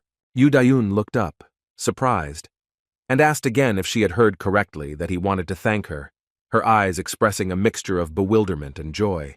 Yidzin confirmed his words with a warm smile, adding that he had begun to understand something important, his voice sounding soft and thoughtful, as if he was sharing an intimate discovery. Yidzin's memory flashed back to the moment when Yu Dayun's hand gently touched his face, treating the abrasion, and this memory was filled with a new, deep meaning for him. Yidzin realized that for the first time, someone was genuinely concerned about him without pursuing their own interests. This feeling was new and exciting for him. He reflected on how, for the first time since returning to the country, he had experienced such a warm, sincere feeling of care, and his gaze had become softer, reflecting an internal change. Looking at his sister with a gentle smile, Yidzin realized how much he had already become attached to her, his gaze radiating warmth and newfound love. Yu Dayun waited eagerly for her brother to speak, her face showing a mixture of curiosity and excitement, ready to hear about his recent realization. Yidzin finally said that he had only recently realized the true meaning of family, and had felt it firsthand, his voice trembling with sincerity and depth of feeling. Shin Yuna, hearing about Yijin's quick actions, noted his efficiency in detecting and neutralizing the kidnappers before the agents arrived, her voice expressing a mixture of surprise and admiration. Thinking out loud, Shin Yuna guessed that Go-suk really was as impressive as they said, and wondered how much time had passed since the incident. With a hint of regret in her voice, Shin Yuna said that Go-suk should have been hers, expressing slight disappointment at the missed opportunity. Her protégé carefully noted that there was a rather strange rumor going around, which aroused Shin Yuna's curiosity, her eyebrows raising in anticipation of an explanation. He explained that despite Go-suk's merits, most of the work was rumored to have been done by his classmate, to which Shin Yuna responded with obvious disbelief. Continuing, the protégé added that this was precisely why the CEO was showing such interest in this matter, his voice sounding serious and confident. Shin Yuna was extremely surprised, realizing that if her grandfather was showing interest, then this rumor might be true. Her face showed deep thoughtfulness. Meanwhile, Yidzin, training at home, held tightly to the handle of the horizontal bar, his tense veins betraying the enormous effort he was putting in. He continued to pull himself up on the bar. The number of repetitions had long since exceeded 10, his body moving with honed precision and strength. Yidzin's memory flashed back to the scene of the fight in the warehouse, where he fought for his sister's safety, every movement filled with determination to protect her. He remembered snatching the sword from his attacker and then delivering a powerful kick, his body instinctively tensing at the memory of that intense moment. Yidzin remembered standing over the wounded enemy he had so easily incapacitated, his gaze focused and emotionless, as if analyzing the past battle. Sweat was pouring down Yidzin's body, testament to the intensity of his training, every muscle tense from the hard work. A picture of his sister crying and trying to save him appeared before Yidzin's eyes, and the memory seemed to freeze in his mind, filled with deep meaning. As these memories flashed through his mind, Yidzin's gaze remained emotionless and detached, as if he were looking at a series of pictures without experiencing any feelings. Suddenly, his sister's voice was heard from behind the door, offering him some fruit to eat, her concern breaking through his reverie, bringing him back to reality. As Yidzin left the room, he saw his sister sitting at the table, carefully eating sliced apples with a fork, her gaze fixed on him. Yidzin looked at his sister carefully, noting the simplicity and comfort of this moment, his gaze softening at the sight of her ordinary actions. Walking up to the table, Yidzin asked how his sister was feeling, to which she replied with a smile that everything was fine, gently poking fun at his constant questions. Yu Dayun looked at her brother with a warm smile, and said that she wanted to ask him a question, her voice trembling slightly with excitement, revealing the importance of the topic. Yidzin, showing concern, gently encouraged his sister, assuring her that he would answer any of her questions, his tone open and inviting. While Yu Dayun was gathering her thoughts, Yidzin's hand reached out to the sliced fruits, the gesture looking natural and casual. Yu Dayun smiled and admitted her worry about how she looked in front of him, and finally asked him how he learned to fight like that. Yidzin was taken aback by his sister's unexpected question, realizing that she had assessed the situation absolutely correctly. His face showed a mixture of surprise and slight concern. Yu Dayun closed her eyes and softly said that she didn't find his actions strange, acknowledging that everything was done for the sake of saving her, her voice full of understanding and gratitude. Hearing that his sister would not ask about his past life, Yidzin's gaze filled with unexpected sensitivity, revealing the deep emotional impact of her words. Continuing, Yu Dayun admitted that she couldn't tell her grandfather about her problems at school, her voice sounding with a note of regret and understanding of the difficulty of the situation. She emphasized that Yidzin couldn't tell her everything either, acknowledging that there were things they couldn't talk about. her tone full of wisdom and acceptance. Yidzin looked at his sister silently, realizing the depth and truth of her words, his gaze expressing a mixture of respect and gratitude for her understanding. Their conversation was interrupted by the sudden ringing of Yu Dayun's phone, causing both of them to tense up in surprise, their eyes meeting in a moment of surprise. Yu Dayun picked up the phone and stood up from the table to talk, showing her brother that it was Shin Yuna calling, her gesture full of her usual concern for his awareness. While talking on the phone, Yu Dayun assured Shin Yuna that she was feeling well, her voice sounding calm and confident, trying to dispel her friend's worries. When Shin Yuna asked about her brother, Yu Dayun was slightly surprised, and Yidzin, upon hearing this, visibly tensed up, his posture betraying his inner uneasiness. At this time, Shin Yuna was sitting in her room, dressed in her school uniform, on a blue chair, her shiny hair and sweet smile creating an image of carefree beauty. Yidzin silently looked at Shin Yuna, his gaze attentive and impenetrable, not revealing a single emotion, as if he was trying to guess her intentions. In a cozy shop with tables, Shin Yuna, sitting at one of them, with a slight smile invited Yidzin to sit down. Her gesture was full of friendliness and ease. Yidzin sat down and asked the reason for calling him, to which Shin Yuna replied that she wanted to apologize for what his sister had gone through, her voice sounding sincere. Shin Yuna added that she asked Go-suk to do the same when he gets better, her words filled with a sense of responsibility and a desire to make things right. The girl expressed her gratitude to Yidzin for saving her and his sister, her eyes shining with sincere appreciation, emphasizing the importance of his actions. Shin Yuna confirmed that she was aware of the whole situation, but still felt grateful for his help, her voice filled with warmth and respect. Yidzin looked at Shin Yuna carefully, waiting for the conversation to continue, his gaze focused on her facial expressions, trying to catch the slightest changes in her expression. The guy asked if that was the only reason she called him, to which Shin Yuna's gaze moved to the side, avoiding direct contact, revealing her inner tension. Shin Yuna admitted that she wanted to get to know Yidzin better, which attracted his close attention. She became embarrassed under his gaze, asking him not to look at her so intensely. The girl spoke about her past, explaining her suspicions about Yidzin's fake documents, her voice trembling as she recalled the hardships she had experienced as a child due to personal circumstances. Shin Yuna mentioned the recent kidnapping attempt in the United States, explaining the impossibility of ignoring Yidzin's appearance, but assured that they would stop there without investigating the reason for the document forgery. Shin Yuna mentally acknowledged that Yidzin wouldn't risk his life if he intended to harm his sister, while the boy stood up, declaring his departure.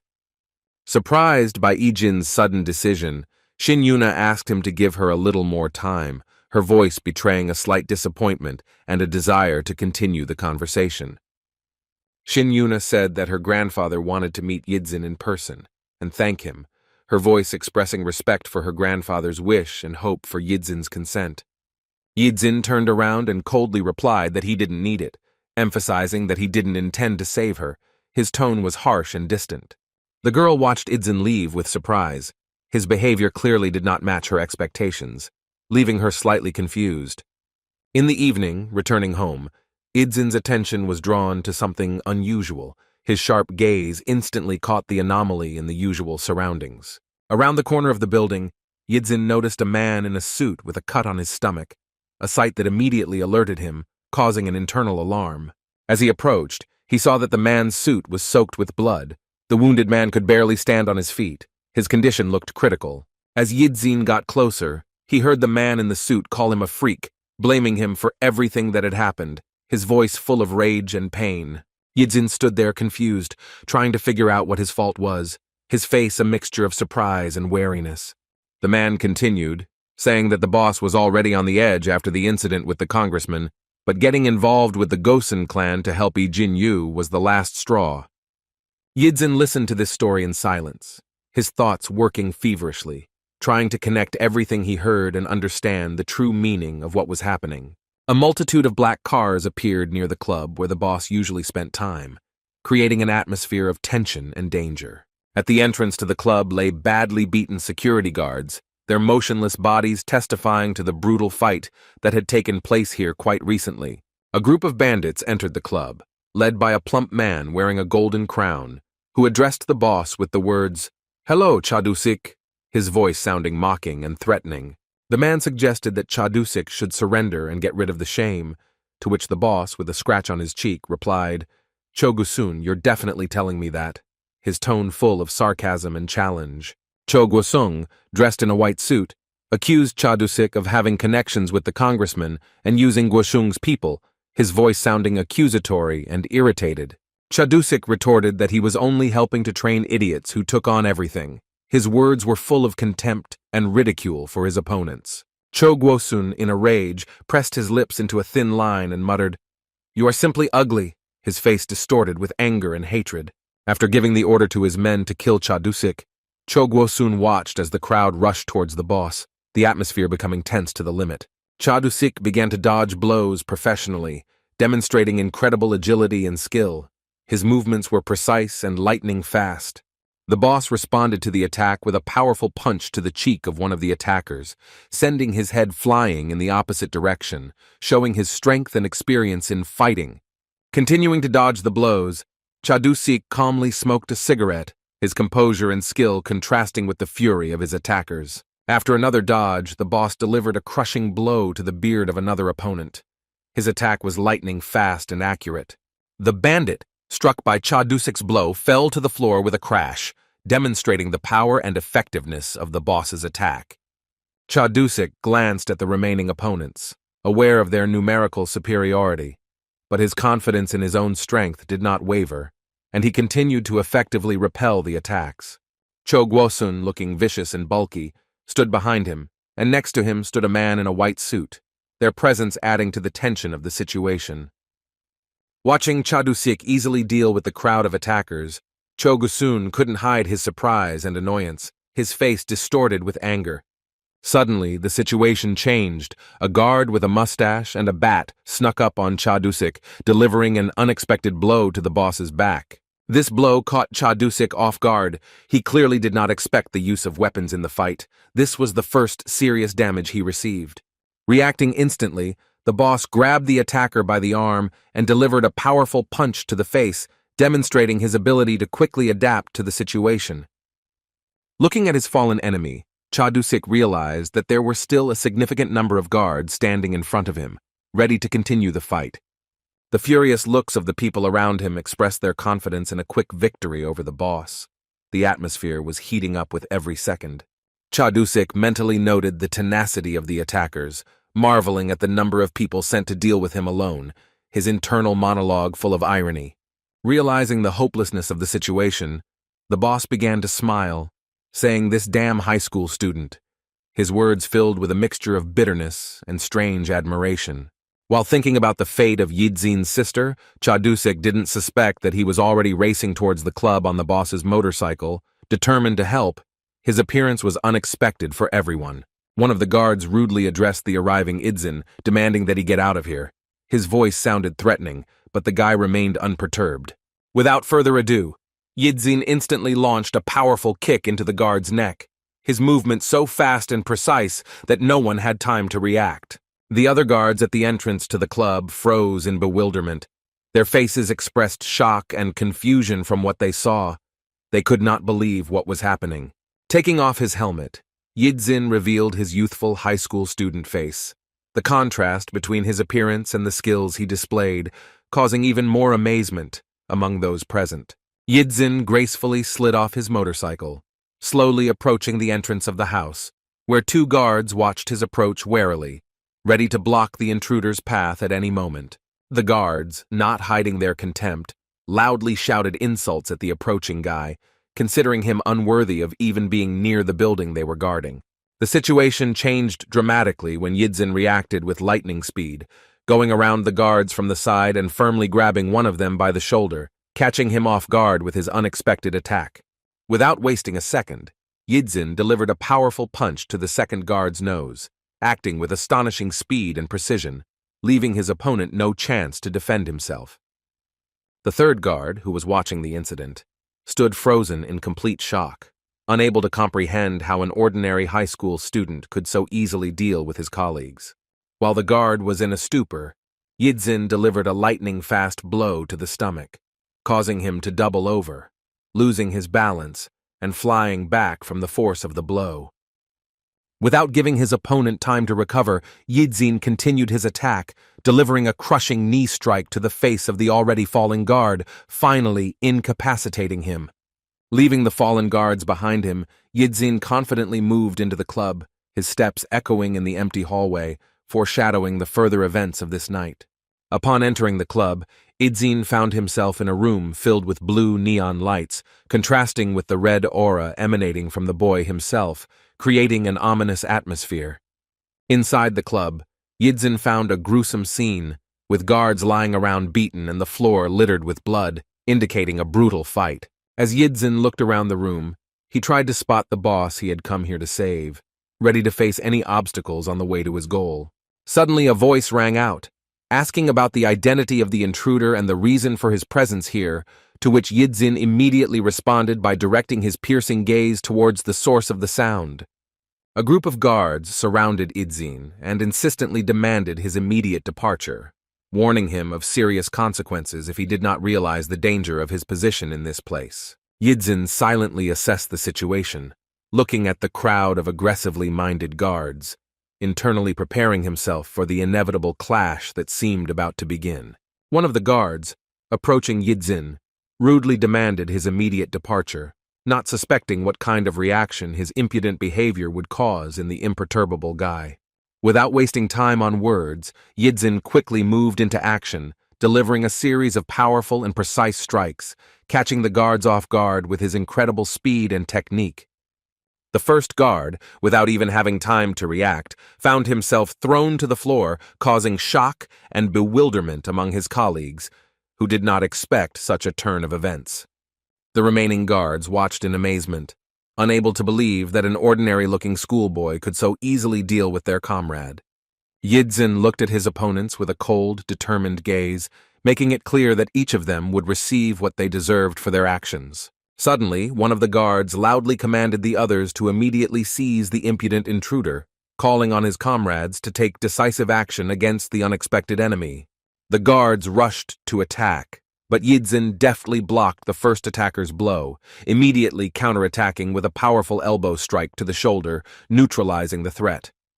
Turning around with lightning speed, Yidzin continued to deflect attacks, demonstrating an incredible ability to anticipate his opponent's actions and instantly react to them.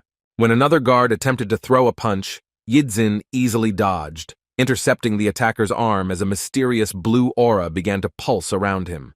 Pushing his opponent's arm aside, Yidzin instantly delivered a crushing punch to the head, demonstrating his incredible speed and accuracy in close combat. Not stopping there, Yidzin decided to finish off the already defeated guard, delivering a powerful kick, finally incapacitating him. The remaining two guards, although shocked by the skill of the young fighter, still did not lose hope of defeating him, preparing for a new attack. When one of the guards tried to hit Yidzin with a bat, he ducked quickly, dodging the blow and preparing to deliver his own, more effective one. Yidzin delivered a lightning-fast and precise kick to the guard's knee, demonstrating his superior mastery of martial techniques. The guard, not expecting such a powerful and sudden blow, instantly fell to his knees, losing the ability to continue the fight. Without giving his opponent time to recover, Yidzin delivered another crushing kick, this time aiming for the fallen guard's neck. Having dealt with the three guards, Yidzin turned to the last remaining opponent, realizing that the end of the fight was near. Without wasting a second, Yidzin decided to quickly end the fight, preparing to deliver the finishing blow to the last remaining guard. The fourth guard, realizing the futility of further resistance, no longer tried to actively fight, understanding the inevitability of his defeat. Yidzin, demonstrating his skill, delivered a lightning-fast and precise kick to the face of the last guard, finally ending the fight.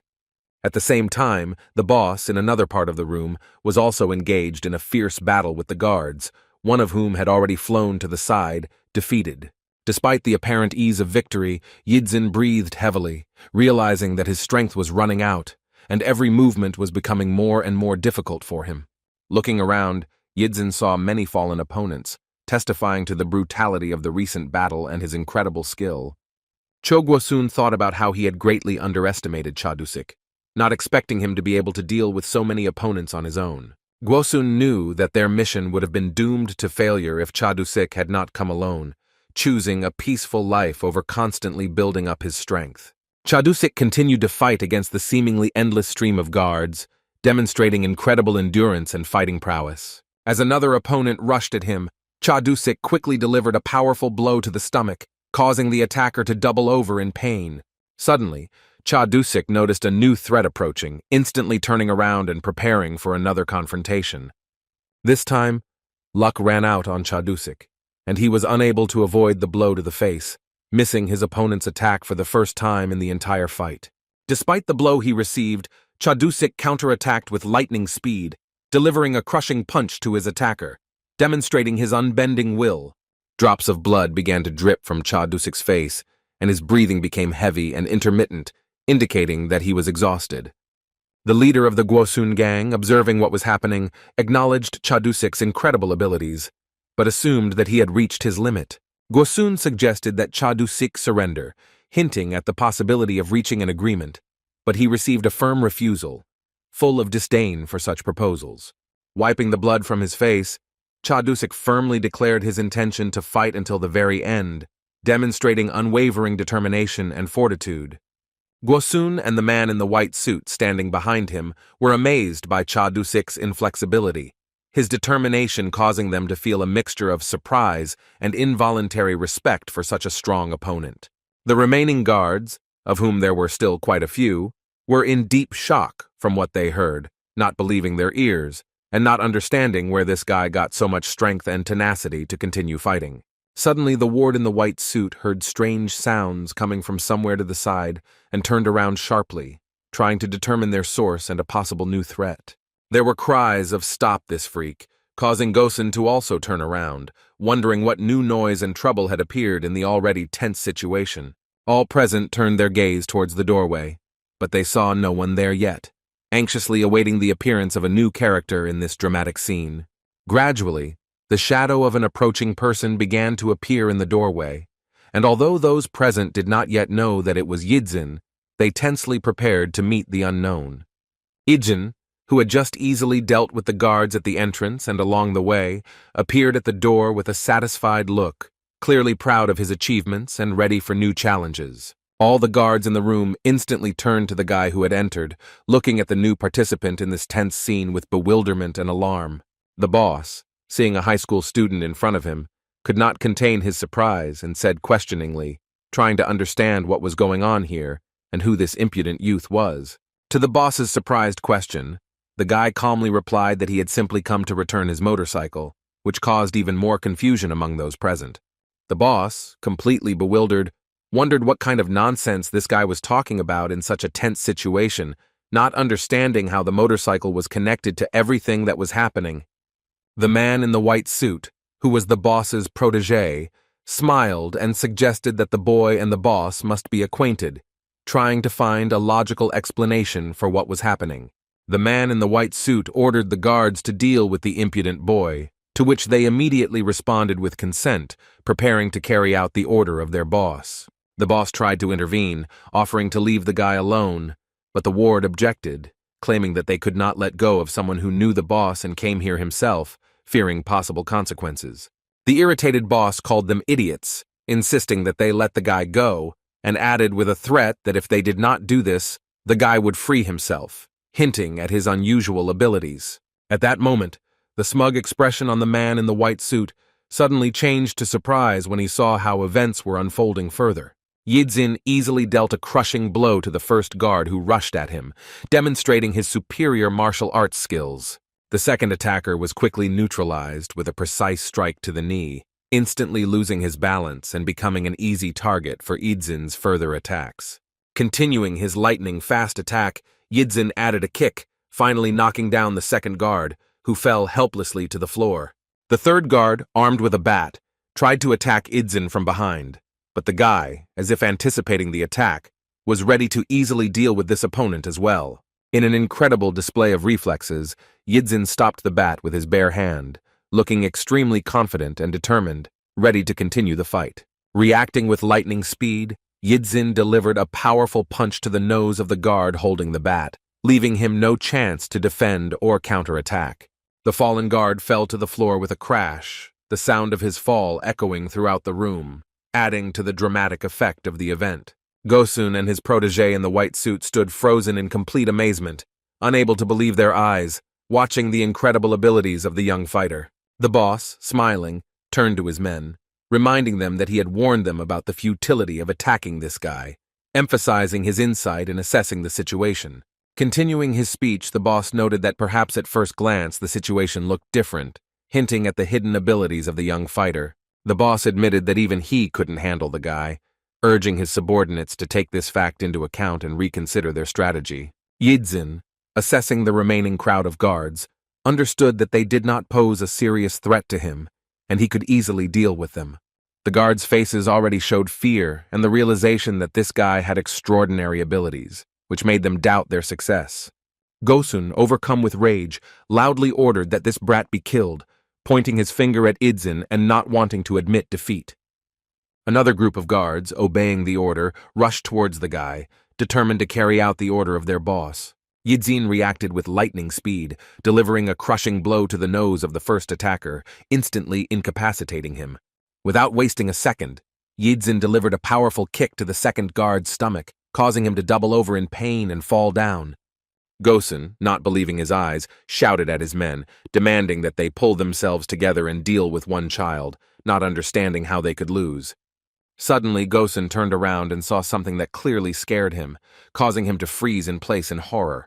It was the boss who was approaching him with the clear intention of striking, asking if Gosun had forgotten anyone important in this situation.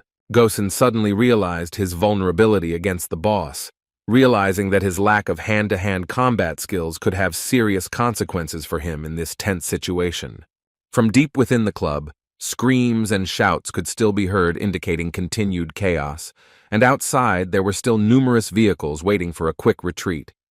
The boss's powerful blow knocked Gosun off his feet, causing him to collapse to the ground with his eyes rolling back in pain and a loud scream echoing throughout the room. The boss, sighing heavily, sank to the ground next to his fallen opponent, saying with relief that it was finally all over, feeling tired from the tense confrontation. Yidzin slowly and deliberately approached the boss, his footsteps echoing in the sudden silence, broken only by the groans of the fallen guards. The boss looked up, meeting the boy's eyes after such a grueling battle, trying to comprehend everything that had happened and understand the motives of his unexpected savior. Looking at Yidzin's bloody fists and the fallen guards around him, the boss couldn't help but think that there was a real monster standing in front of him, possessing incredible strength and skill. Yidzin calmly said that his debt was now paid, since the boss helped his sister, which caused even more surprise and confusion in his interlocutor. The boss, completely perplexed, asked again what debt he was talking about, trying to remember when and how he could have helped the sister of this mysterious guy. Sitting on the ground, the boss thought hard, not understanding what this strange young man was talking about and trying to connect the disparate pieces of information together. As Yidzin turned to leave, the boss called out to him, asking him to tell him what happened to his sister, hoping to get answers to his questions. Without turning around, Yidzin laconically replied that thanks to the boss, he managed to save his sister in time, leaving his interlocutor even more perplexed. Against the backdrop of a clear blue sky stood the imposing building of a typical Korean hospital, painted a pleasant yellow color to symbolize hope and healing for the patients. Suddenly, the silence of the hospital room was broken by a loud cry from the boss's protege, who, abruptly waking up, called his superior in a panic. Realizing that the horror he had experienced was just a nightmare, the patient found himself lying in a hospital bed, his body bandaged, and his face covered in plasters indicating recent injuries. Turning his head warily to the side, the ward expected to see the boss's displeasure caused by his sudden shout, and prepared himself for the possible consequences of his behavior. His gaze met with the boss, who, despite his broken arm, was calmly smoking a cigarette, looking at his subordinate with bewilderment and wondering about the reasons for his strange behavior. The ward, still under the impression of the dream, again exclaimed to the boss, to which he responded irritably, calling on him to calm down and stop shouting. In response to the mentee's question about how the boss ended up in the hospital, he sarcastically noted that he was wounded and simply took a taxi to get to the medical facility. The ward, suddenly remembering the Gosong and Xiangsu clans, began to quickly and excitedly question the boss about the situation, fearing the possible consequences of their stay in the hospital. The boss, interrupting the flow of questions, calmly announced that all the opponents had already been dealt with, which caused mistrust in his subordinate, who could not believe in such a quick resolution of the conflict. In response to his protege's suggestion that the boss might be embarrassed by his defeat, he merely chuckled, reminding him of the pointlessness of lying in their situation. To clarify, the ward asked whether the boss meant that same classmate, to which he received an affirmative answer, confirming his guess. The client began to explain that he had been attacked on his way to the store, which had caused him to become angry and want to find his attacker, admitting that he had acted thoughtlessly in rushing to search. He admitted that his memories were cut off after the blow, leaving a gap in his understanding of subsequent events and the reasons for his current condition. The boss assumed that the high school student probably just knocked out his charge and sent him to the hospital after seeing him injured and making a lot of noise, thus showing his kind of concern. Continuing his story, the boss shared that he felt death approaching when he was surrounded by people from two hostile clans, but the situation was suddenly changed by the appearance of that same high school student. According to the boss, the young man dealt with all his opponents in a flash and left without turning around, only saying that he had repaid his debt, leaving everyone amazed by his incredible abilities.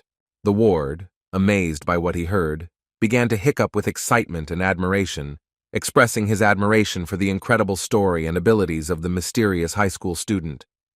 The boss, continuing to smoke a cigarette in his hospital bed, admitted that he himself was still deeply impressed by what had happened and was unable to fully comprehend what had happened.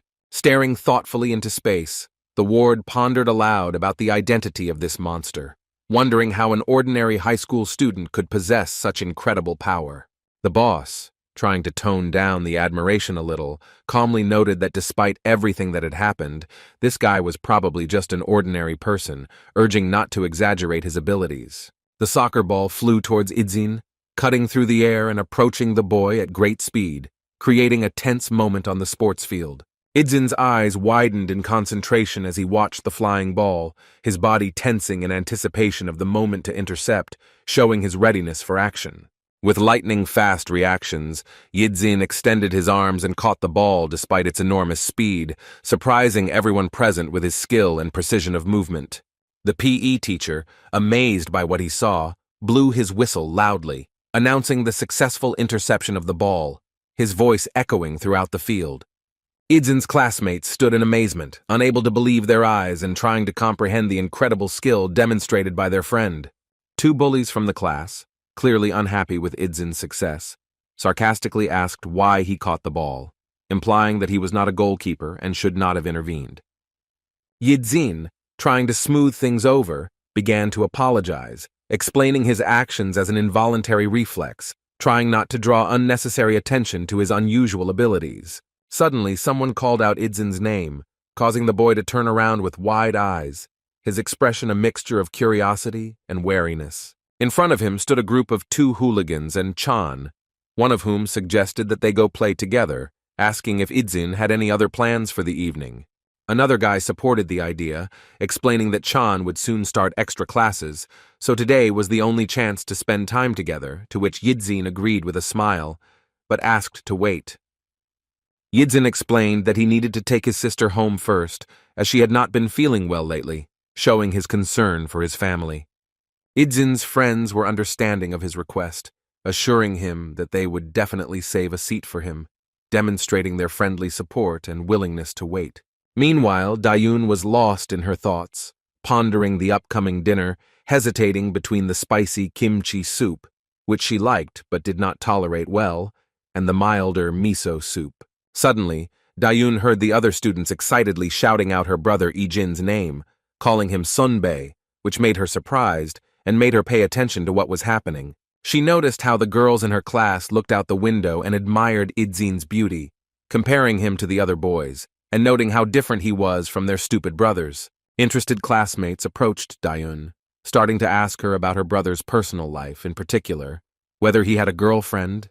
Their curiosity was obvious. Dayun watched the girls' reactions, noting how fascinated they were with her brother, their eyes literally sparkling with admiration at the mention of Idzin. Feeling a little awkward, Dayun replied that her brother was currently single, trying to be honest, but at the same time protect Idzin's privacy. Hearing Dayun's answer, the girls, without hiding their joy, quickly ran away, expressing their satisfaction with the information received and thanking Dayun for her frankness. Dayun couldn't help but smile as she watched this scene, happy at how their life was getting better and proud of how cool and awesome a brother she had. She reflected on Idzin's growing popularity, noting that even the boys in her class were now talking about him, recalling how even youth had taken an interest in her brother. After the school day ended, Dayun wondered why her brother wasn't dating anyone despite his frequent confessions, wondering if no one had caught his attention. Suddenly, Dayun heard someone ask Idzin if she was his sister, causing the girl to raise her head and pay attention to what was happening. She saw her brother in the company of his classmates, with whom he had recently gone to the computer club. Their presence reminded her of Idzin's growing popularity. Feeling a little awkward, Dayun briefly confirmed that she was indeed Yidzin's sister, trying not to draw unnecessary attention to herself. Ijin's classmates also looked a little embarrassed, awkwardly greeting Dayun and trying to be polite in front of their friend's sister. Turning to Idzin, the boys informed him that they would go ahead and asked him to hurry after he took his sister home, emphasizing the importance of their plans. Dayun asked her brother about his plans, to which Yidzin replied that he would join his friends after he walked her home, trying to combine caring for his sister and hanging out with his friends.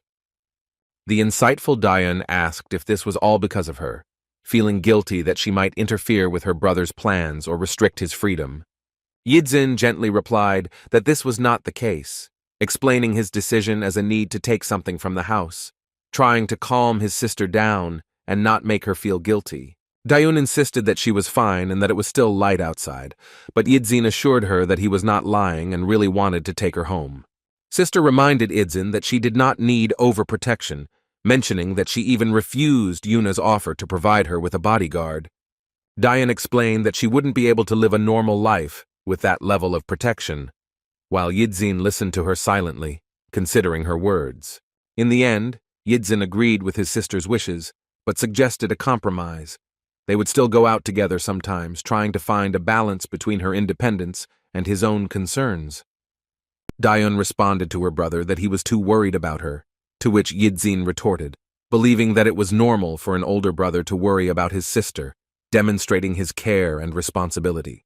Yidzin insisted that he just wanted to spend time with his sister, assuring her of the sincerity of his intentions, and Dayun, after a little hesitation, agreed, understanding his feelings. Suddenly, something caught Idzin's attention, causing him to become wary and look carefully into the distance, his instincts telling him of a possible danger or an unusual situation. In front of him he saw an elegant lady who looked like Yuna, accompanied by a guard. Their appearance seemed unexpected and intriguing in this situation. The lady with the luxurious hair smiled sweetly and greeted Idzin. Her manners were impeccable and her voice sounded friendly and inviting. Yidzin, however, did not react to the greeting in any way, maintaining an impassive expression and silently looking at her, his wariness obvious. Dayun, in complete shock from the unexpected meeting, mentally wondered about the identity of this mysterious woman, casting questioning glances at her brother. The lady turned to Dayun, assuming that she was the girl who had been kidnapped along with Yuna, her words sounding like a statement rather than a question. Dayun, still in a state of shock, mentally wondered who this woman was and how she knew such details of their recent incident. The stranger introduced herself as Yuna's relative, explaining that she wanted to personally thank them for saving little Yuna, her voice sounding sincere and grateful. The lady offered to treat them to dinner as a token of gratitude, asking if they could spare a little of their time, but Yidzin politely but firmly declined, assuring them that it was not necessary. Yidzin replied with restraint that Yuna had already expressed her gratitude to him, so there was no need for additional gestures, his words causing obvious surprise in the elegant lady. The lady, not wanting to miss the opportunity, tried to detain Yidzin, assuring him that she only needed to ask a few questions, and that it would not harm him. However, the guy, remaining unperturbed, walked past her, briefly stating his disinterest in further conversation. His determination was obvious.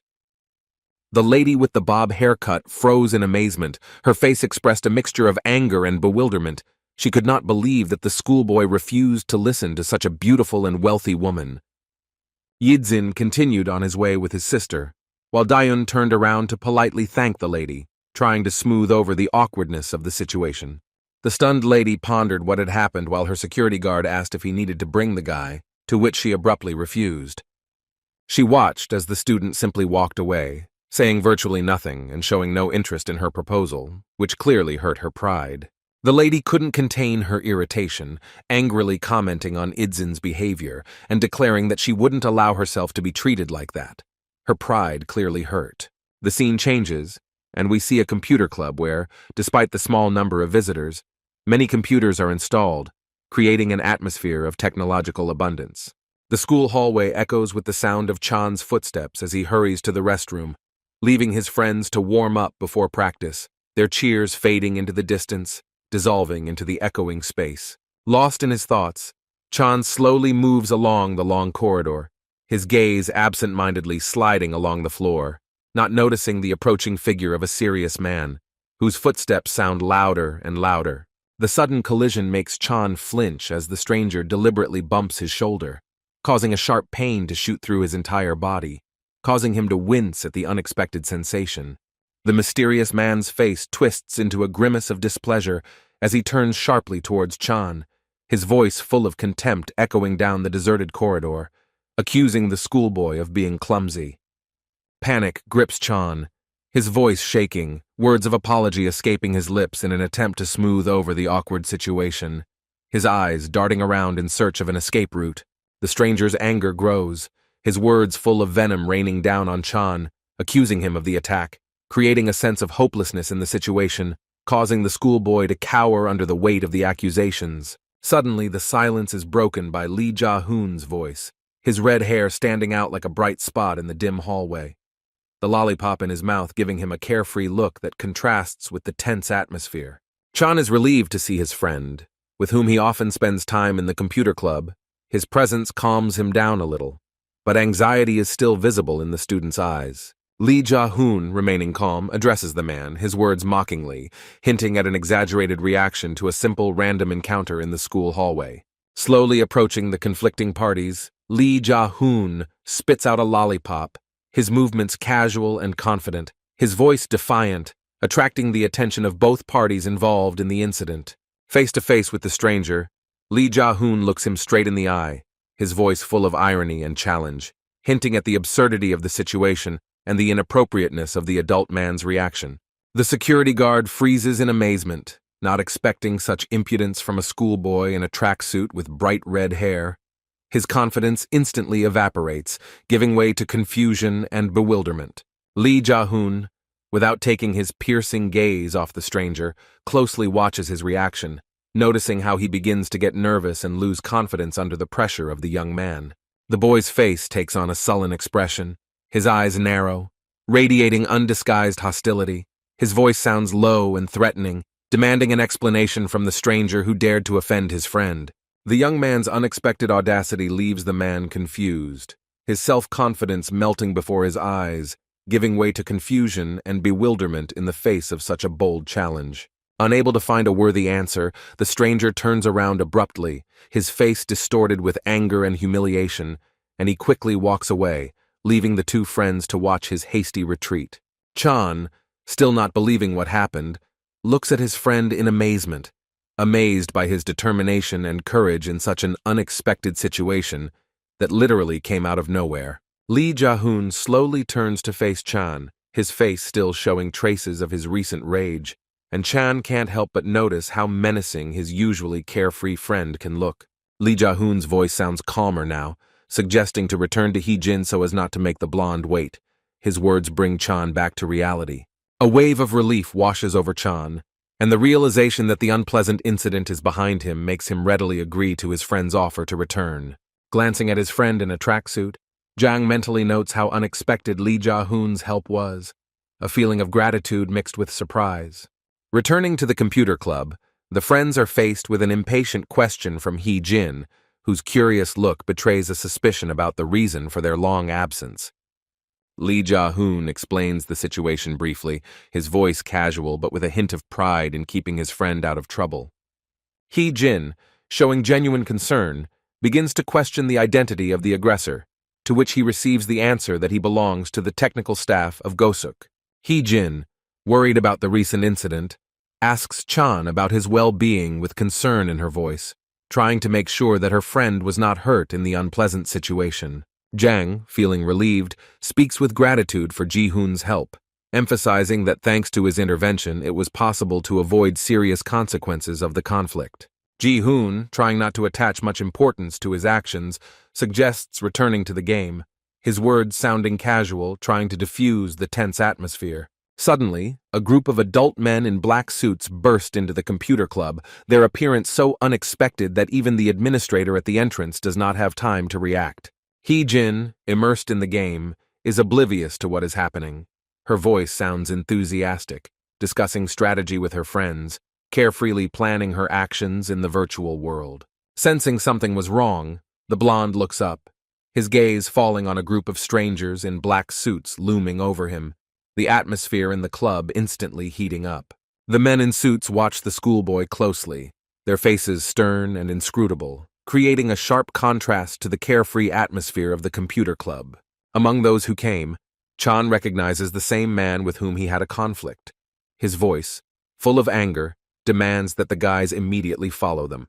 Hee-jin, annoyed by the unexpected intrusion into her gameplay, casts a displeased glance at the intruders, her face clearly expressing her displeasure at what is happening. Ji-hoon, realizing the seriousness of the situation, instantly loses his carefree attitude and his face becomes serious, sensing impending trouble. Chan, stunned by what is happening, watches the group of men with alarm, his mind racing to understand the reason for their appearance and the possible consequences. A tense silence falls over the group as they follow the strangers, Chan barely able to contain his trembling in fear as his mind races for a way out of the situation. Chan is racked with guilt, blaming himself for the escalation of the conflict, while the stranger, with a threatening voice, hints at the upcoming troubles for both friends. Ji-hoon, maintaining his composure, responds with a sarcastic smile, his words full of sarcasm, emphasizing the cowardice of a man who only became bold when surrounded by his accomplices. Continuing the provocation, Ji-hoon mockingly comments on the man's past behavior. His words, sharp as a razor, touch a raw nerve, causing a storm of emotions in the stranger. Unable to bear the ridicule, the man rushes at Ji-hoon with his fists, but the young man, showing amazing dexterity, easily dodges the blow, maintaining his composure. Ji-hoon's lightning-fast reaction takes everyone by surprise, and his counterpunch lands right on the attacker's cheek, sending him flying back a few steps. Struck by the force of the blow, the man in the suit falls, clutching his face, his groans of pain echoing throughout the room, adding to the tension of the situation. The people around them freeze in shock, not believing their eyes. The young schoolboy managed to defeat their formidable boss with one blow. This moment will remain in their memory forever. Chan, still paralyzed by fear, mentally reproaches himself for his carelessness, his self-flagellation intensifying with each passing second, deepening his sense of guilt for what happened. Ji-hoon, noticing his friend's condition, addresses him with a note of concern in his voice, urging him not to panic and to maintain composure in the current situation. His friend's words only increase Chan's anxiety. He feels his face betraying all his emotions, which only complicates the already tense atmosphere. In an attempt to support his friend, Ji-hoon confidently declares Chan's innocence, placing all the blame on the aggressive strangers looking for conflict. Chan, inspired by the words of support, looks at Ji-hook with gratitude and admiration, his gaze filled with hope and confidence in the reliability of his friend. Hee-jin, noticing the similarity of the situation, with a slight irony reminds Idzin of similar words. Her comment sounds mocking, adding a touch of humor to the tense atmosphere. Caught off guard by Hee-jin's remark, Ji-hyuk awkwardly tries to hide his embarrassment with a fake cough, his face turning bright red, giving away his true feelings. In an attempt to justify himself, Ji-hyuk speaks admiringly of Yidzin's actions. His words sound sincere, but they raise even more suspicions that he is training such phrases. Suddenly, the atmosphere becomes tense. The patience of the men in black suits runs out. Their anger breaks out. They rush to the attack, ready to put an end to the verbal altercation. Ji-hook's expression instantly changes, his carefree manner disappearing, giving way to concentration and readiness for battle, every muscle in his body tensing in anticipation of an attack. As the first attacker lunges at him, Ji-hook reacts with lightning speed, his leg meeting his opponent's stomach, effectively neutralizing the threat and sending the attacker flying backwards. Without wasting a second, Ji-hook faces his next opponent, his movements smooth and precise, easily dodging the attack, demonstrating impressive reflexes. Ji-hook's counterattack is lightning fast and merciless, his fist finding its mark, crashing into the attacker's face, causing him to writhe in excruciating pain. Chan, overcome with panic, freezes in place, his body shaking with fear, his thoughts racing as he searches for a way out of a situation he has never encountered before. Hee-jin does not stay away from the fight. Her strikes are accurate and effective. She successfully resists the attackers, demonstrating combat training that is unexpected for many. Ji-hook, realizing the danger of the situation, turns sharply to Chan, his voice full of concern, urging his friend to move away, trying to protect him from the impending threat. Chan, paralyzed with fear, stands motionless, his eyes wide with horror, betraying the depth of the panic that has gripped him, his whole body shaking with a fine tremor. One of the attackers, grinning self-confidently, reminds us of the superiority of their fighting skills over the boys' gaming achievements. His words sound like a challenge. Chan is torn apart by internal conflict, mentally struggling with the desire to stay away, realizing that his friends are taking risks because of him, and guilt increases his indecision. The defeated guards, sprawled on the floor, glare at the teenagers, their anger and humiliation almost palpable in the tense atmosphere of the room. Ji-hook, remembering Idzin's fighting skills with a hint of admiration, watches with alarm as his fallen opponents rise back to their feet like zombies. A sudden blow catches Ji-hook off guard, and one of the attacker's feet slams into his stomach, causing the boy to feel pain for the first time in the fight. As Ji-hook doubles over in unexpected pain, he mentally scolds himself for letting his guard down, realizing that he underestimated his opponent at this critical moment. The main instigator of the conflict, the same man in the suit, clenches his fist in anger, preparing to deliver a crushing blow to Ji-hook. His intentions are obvious. At this critical moment, Chan, overcoming his fear, rushes forward, grabbing the guard and trying to pull him away from his friend, his unexpected actions shocking everyone present. Ji-hook, shocked by Chan's actions, shouts at him, his voice full of anxiety and confusion, trying to understand his friend's motives and prevent possible consequences. Chan, overcoming his fear, uses his fragile body as a shield, knocking the man to the floor, their fall becoming an unexpected turn in the ensuing fight. The defeated man's face contorts with rage, his angry scream echoing throughout the room as he spews insults at Chan, not hiding his anger. In an attempt to free himself, the man grips Chan's head tightly, his fingers digging into the skin, trying to force the boy to loosen his grip and allow him to rise. At this critical moment, Ji-hook, seeing the danger threatening his friend, begins to move quickly, his body tensing, preparing to deliver the decisive blow. With a lightning-fast movement, Ji-hook's foot meets the fallen man's face, the force of the blow echoing throughout the room, finally neutralizing the threat. Chan, raising his head, notices with relief that the aggressor has finally been subdued, his eyes filling with tears, a mixture of fear and relief reflected on his face. Ji-hook, proud of his decisive blow, stands over his defeated opponent, his victory over the main instigator of the conflict giving him confidence and determination. Looking around the battlefield, strewn with the bodies of fallen adult men, Ji-hook realizes his undeniable superiority, his confidence in his own strength grows. Ji-hook feels a special satisfaction when he watches the instigator of the conflict, whose behavior from initial aggression towards a harmless schoolboy has escalated into open confrontation. Hee-jin, with a slight irony in his voice, comments on Chan's unexpected help, to which Ji-hook, without losing his composure, responds with his usual sarcasm.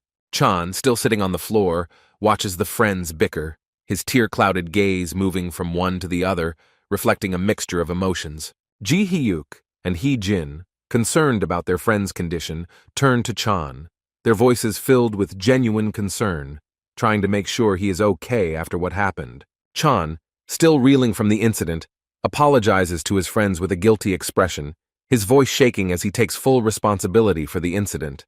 The friends gently chide Chan for apologizing too much, their words full of support and understanding. At that moment, Yidzin appears in the hallway, heading towards the computer club. Ijin, immersed in his phone, anxiously searches for his friend's contacts, his thoughts filled with worry about their whereabouts and the reasons for their silence, unaware of the recent events. Hearing a familiar voice calling his name, Yidzin turns around abruptly, his gaze falling on his friends as he tries to comprehend the scene before him. The three friends, fresh from an unexpected fight, enthusiastically address Yidzin, their voices full of adrenaline and excitement from their recent victory. They excitedly begin telling Yidzin about their unexpected encounter with the Gosuk Technical High School students, emphasizing their impressive victory despite being outnumbered. Yidzin, shocked by what he heard, asks again, trying to make sure that what is happening is real, to which Chan, with an unexpected smile, suggests that everyone just move on, trying to leave the incident behind. Along the way, the friends continue to share their impressions of the recent battle, their voices full of excitement and pride for their victory over seemingly invincible opponents. As the group approaches their seats in the computer club, they suddenly freeze, their gaze focusing on something that instantly captures their attention and causes general amazement. A shocking picture opens up before them. A man with a blue face is lying on the floor. Saliva is oozing from his mouth. His motionless body causes a mixture of fear and bewilderment in the boys. Looking around, they find that it is only one of many fallen, their gazes sliding over the prostrate bodies, recognizing them as seniors from Gosuk High. Yidzin, finally revealing the reason for his lateness, calmly reports that he was attacked because of his school uniform, his voice sounding casual, contrasting the seriousness of the situation. The three friends turn to Yidzin in unison, their eyes widening in surprise, expressing genuine shock at the realization that their comrade had single-handedly dealt with an entire group of attackers. In a cozy restaurant filled with the aroma of spices and freshly prepared dishes, Lee Ja-hoon, Yi Jin, Park Yoon-chan, and Ju Hyuk-jin sat at a table. Lee Ja-hoon, holding a steaming bowl of noodles, asked Park Yoon-chan about his order. But Park Yoon-chan, lost in his thoughts, only blinked in confusion, not immediately realizing the essence of the question. Jo Hyuk-jin pointed to his portion and noted with a slight chuckle that Park Yoon-chan always chose the same dish, egg and chicken noodles, as if it was the only thing on the menu. Suddenly, Lee Ja-hoon slapped his forehead and exclaimed that they forgot to order drinks, and immediately suggested to Park Yoon-chan to go get them, persistently pushing his friend into action. Park Yoon-chan, initially surprised by his friend's pressure, suddenly changed his mind and, standing up, volunteered to go get the drinks, explaining that he was already up and it wasn't difficult for him. Ju Hyuk-jin chuckled and shared his thoughts on the recent incident with Go Suk-jo's gang, noting that they apparently did not expect to encounter serious resistance and got themselves into trouble. Lee Ja-hoon, picking up the topic, added that Go Suk-jo's gang showed up in full force, trying to cause a stir, but they were met with such a rebuff that they were unlikely to show up anytime soon.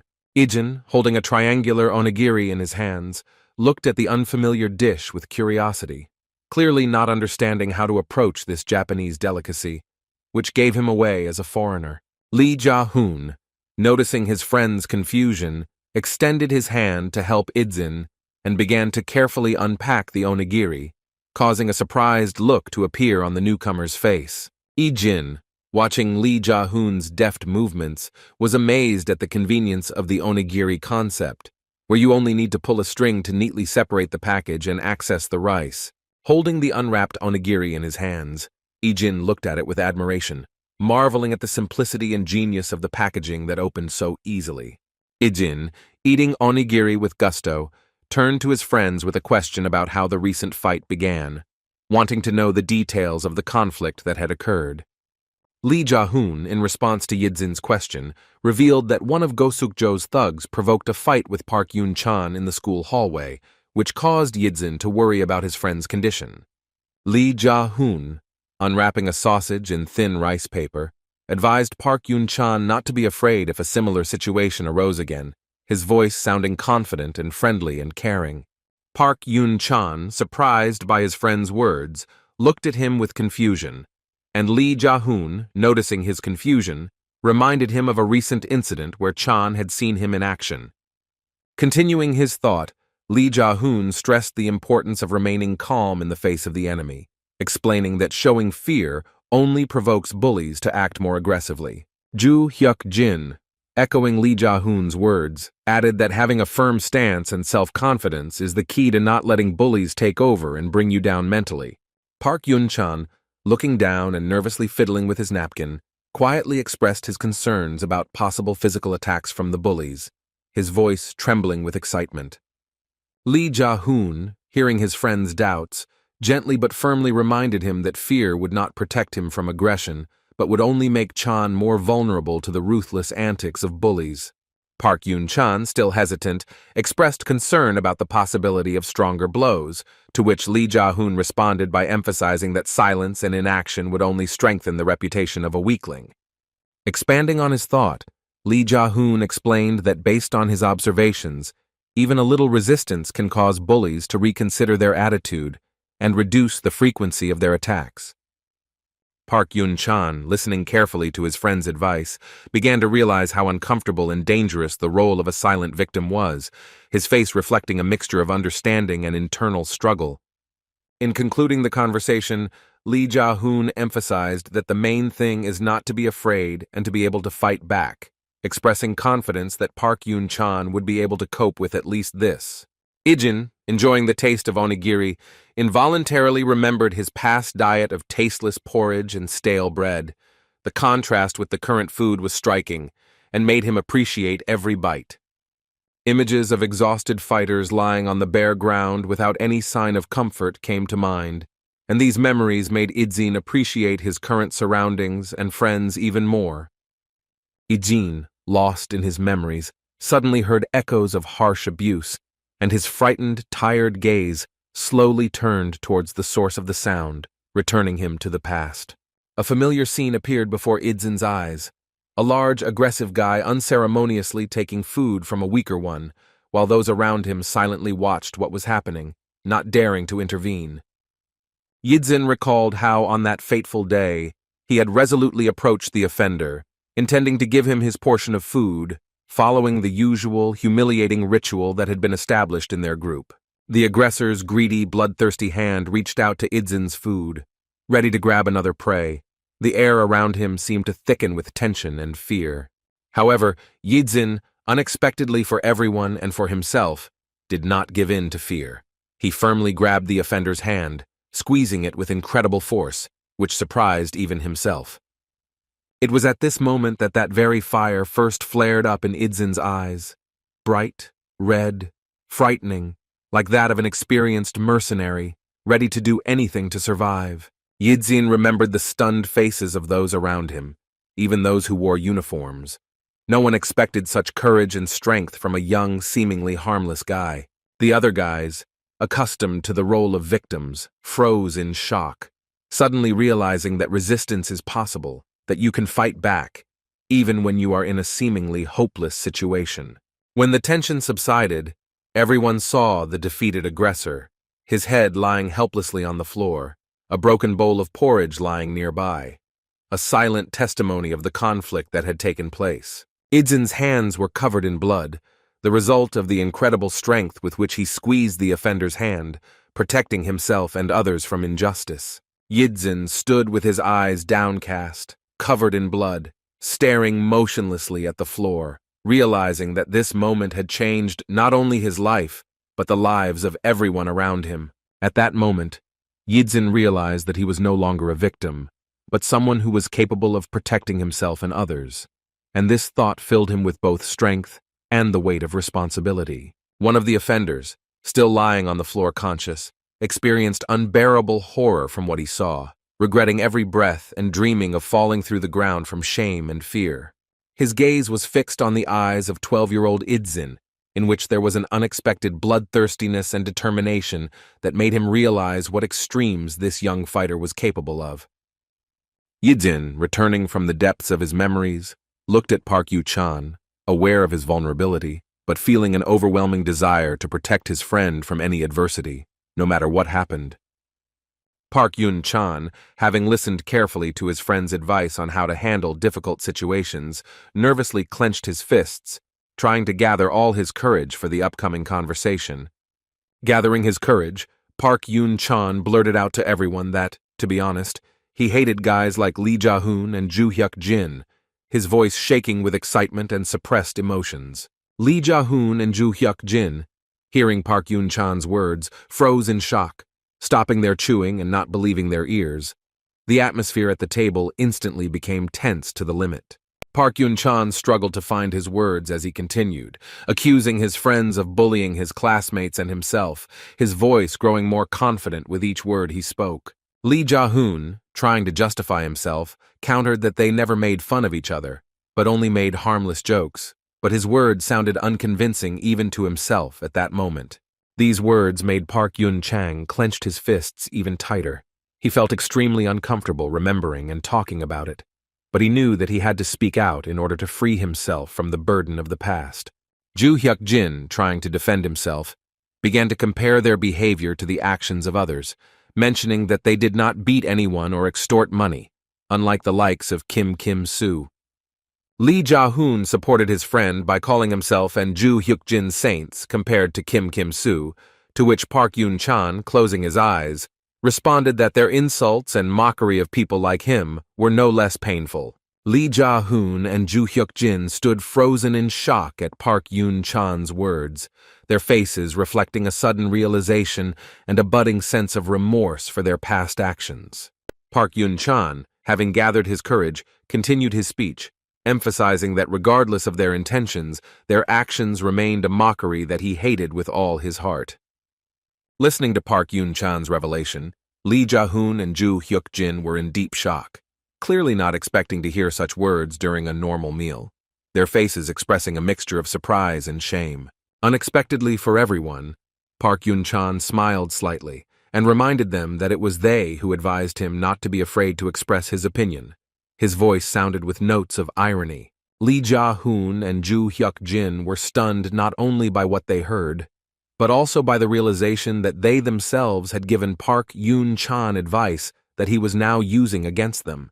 Joo Hyuk-jin, trying to collect his thoughts, admitted that it was the first time he had heard such criticism directed at him, and they didn't even know how to react to it, realizing that their pranks were truly offensive.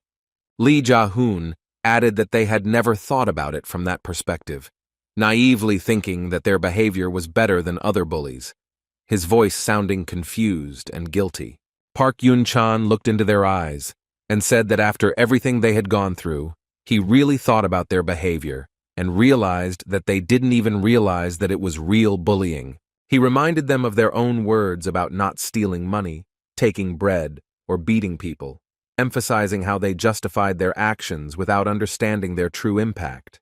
Lee Ja-hoon and Joo Hyuk-jin looked down at the floor and sincerely apologized to Park Yun-chan, admitting that a simple apology would hardly change anything, but it was the only thing they could do now. Their sincere words made Park Yun-chan's eyes start to shine, filling with tears of relief and hope that this honest conversation could be the beginning of a real change in their relationship. Ijin, sitting with onigiri, tried to open the second package, but suddenly the rice spilled out and ended up between his legs, creating an awkward situation at the table.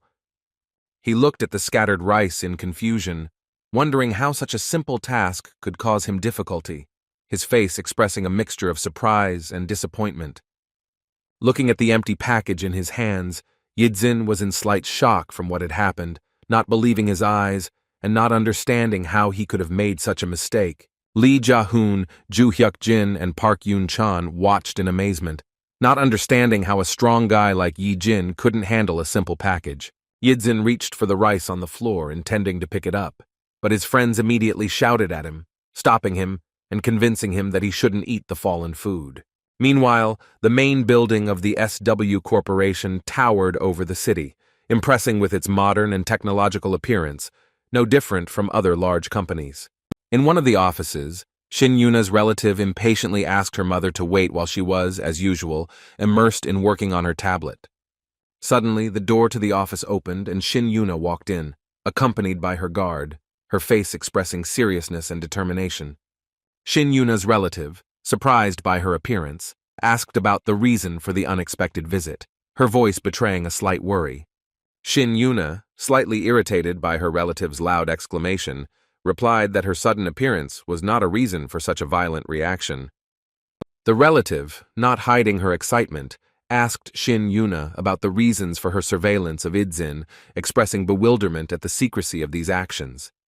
Shin Yuna remained calm and replied that she did not understand what was going on, and reminded him that her relative was also keeping an eye on Idzin because of his suspicious behavior. Shin Yuna's relative responded that she might have been spying, but promised to stop, to which Shin Yuna responded by reminding them of the need for survival for people in their position. Shin Yuna reminded her relative of the recent events, emphasizing that Yidzin was not trustworthy just because he saved her, her voice sounding firm and decisive. She continued, pointing out Idzin's lies about his past and the fact that he was in the same class as her, expressing confusion about the surveillance ban. The relative's assistant intervened, explaining to Shin Yuna that even the school could not take any action other than monitoring Ijin, his tone serious and concerned. He added that the documents Idzin provided to the school where the heiress of their corporation was studying turned out to be fake, which was even more worrying. The relative, smiling tensely, expressed her joy at seeing Shin Yuna, hinting at the possibility of an important call at any second, creating an atmosphere of tense anticipation. She said that it took a long time to gather information about her classmate, but they managed to attract some influential people to investigate the case. The relative asked Shin Yuna with interest if she was interested in discovering the true identity of this guy, her eyes carefully studying the girl's reaction. Shin Yuna responded aggressively and angrily that she was not interested at all, but deep down she was thinking that Yidzin had saved her life. She thought that this fact was enough for her, while her relative's eyes filled with malice and suspicion, creating a tense atmosphere in the room. Suddenly the phone rang, attracting the attention of everyone present. The air in the room thickened with anticipation of important information that could change the course of events.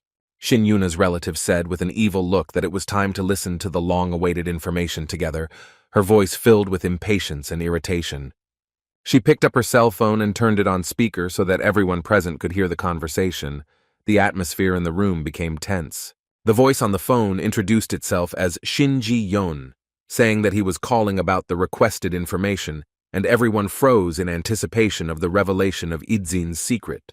The relative impatiently demanded to know the guy's identity, to which Shin Ji-young replied that it seemed that other sources had inquired about him before. Shin Ji-young continued by revealing the unexpected news that the higher-ups had ordered the corporation to stop looking for information about this guy, causing a wave of surprise among those present. The guards of both ladies froze in shock, wondering who this guy could be that such an unusual order was received about him. Their faces expressed extreme surprise. Shin Yuna's relative, filled with rage, couldn't believe what she heard, her thoughts racing, trying to figure out how they could stop the investigation. Shin Ji-yeon explained that given the relationship between the government and the corporation, this is all the information they can provide, adding that the corporation does not need to worry about this person. He concluded by stating that after a terrible plane crash that separated him from his loved ones, this man simply wants to live peacefully with his family, leaving everyone present deeply confused. The school harbor was immersed in the morning calm. The schoolyard looked especially beautiful in the rays of the rising sun, creating a peaceful atmosphere for the beginning of a new school day. Shin Yuna and her friend Go-suk, who is considered her protector, entered the classroom after several days of absence, their appearance causing a slight stir among their classmates. Park Yun-chan's group and the other two guys from the class looked at each other in surprise when they noticed the newcomers. Chan quietly commented on their return after several days of absence. Suddenly, something caught Shin Yuna's attention, her gaze fixed on a certain point in the classroom, arousing the curiosity of those around her. It turned out that all this time she had been staring intently at Park Yun-chan, who was in extreme surprise, not understanding the reason for such close attention from the beauty of the class. Shin Yuna asked Go-suk if Yidzin had come to school today, her voice filled with concern and curiosity. Park Yun-chang, feeling awkward under Shin Yuna's gaze, replied that Yidzin was just here but ran off somewhere, his voice trembling slightly from excitement. Shin Yuna and Go Suk, who had returned after a few days of absence, took their seats in the classroom, causing whispers and curious glances from their classmates. Go Suk, holding his phone and reading a message, called out to Shin Yuna, saying that it seemed like the owner of the company had arrived at the school, his voice sounding surprised. Shin Yuna was extremely surprised by this news. Her thoughts immediately switched to her grandfather. She wondered what could have brought him to school at such a time. Shin Yuna, alarmed by her grandfather's unexpected visit, began to frantically think about the reasons for his appearance at school, not understanding why he did not warn her in advance. Shin Yuna's grandfather, addressing Idzin, said that he personally came to thank him, since the boy refused the previously proposed meeting. His voice sounded with respect and gratitude. He expressed gratitude to Idzin for saving his granddaughter, to which the guy modestly replied that he had already said many times that he was simply saving his sister, not considering his act to be anything special. Shin Yuna's grandfather nodded and replied that he had heard about it, but that it did not detract from the fact that his granddaughter had been saved, and apologized for Ijinya's sister being drawn into this dangerous situation. Yidzin, looking at the serious and respectable man, replied that Shin Yuna had already apologized for what happened and asked not to worry about it. His tone was calm and confident. Shin Yuna's grandfather watched Yidzin silently, noting to himself how unusual this boy was for his age, especially considering his unwillingness to accept any gratitude. Yidzin, turning towards the office door, said that if the conversation was over, then he would go. His voice sounded neutral, without a hint of emotion. Shin Yuna's grandfather, deciding to make a surprise offer, asked if Yidzin would like to become his granddaughter's bodyguard, to which the guy turned around and replied that this was not a job for him. Grandfather objected, reminding that an ordinary high school student would not have been able to cope not only with Shin Yuna's kidnappers, but also with foreign special forces. The grandfather confirmed that there were security guards, but explained that they could not accompany Shin Yuna to school, adding that his granddaughter would not be able to live peacefully if she was constantly followed by an escort group. Grandfather continued by saying that Go Suk had asked to be relieved of his duties as a bodyguard a few days ago, saying that he could no longer fulfill the role. Yidzin, turning back to the exit, politely declined the offer, saying that he didn't think he could handle such responsibility, his voice sounding firm and determined. Shin Yuna's grandfather, looking after the departing boy, continued the conversation, hinting that his granddaughter was not the only reason for his visit. A hint of mystery appeared in his voice.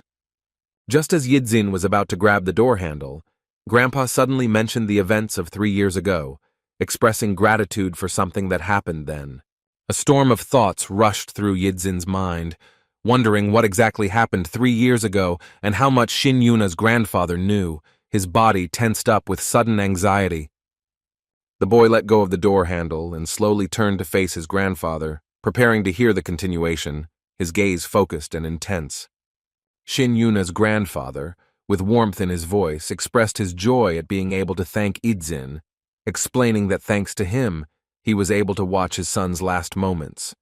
Yidzin, listening to these words, looked extremely surprised. His usually impassive face reflected deep emotions for the first time in a long time, revealing his inner turmoil. The boy tried to back away again, saying it was just a job, but his grandfather objected, reminding him that no one but Idzin had taken on this task, which was considered impossible. The grandfather continued, saying that it was only because of Idzin's consent to the order that he was able to reunite with his son one last time, adding that his son often mentioned him.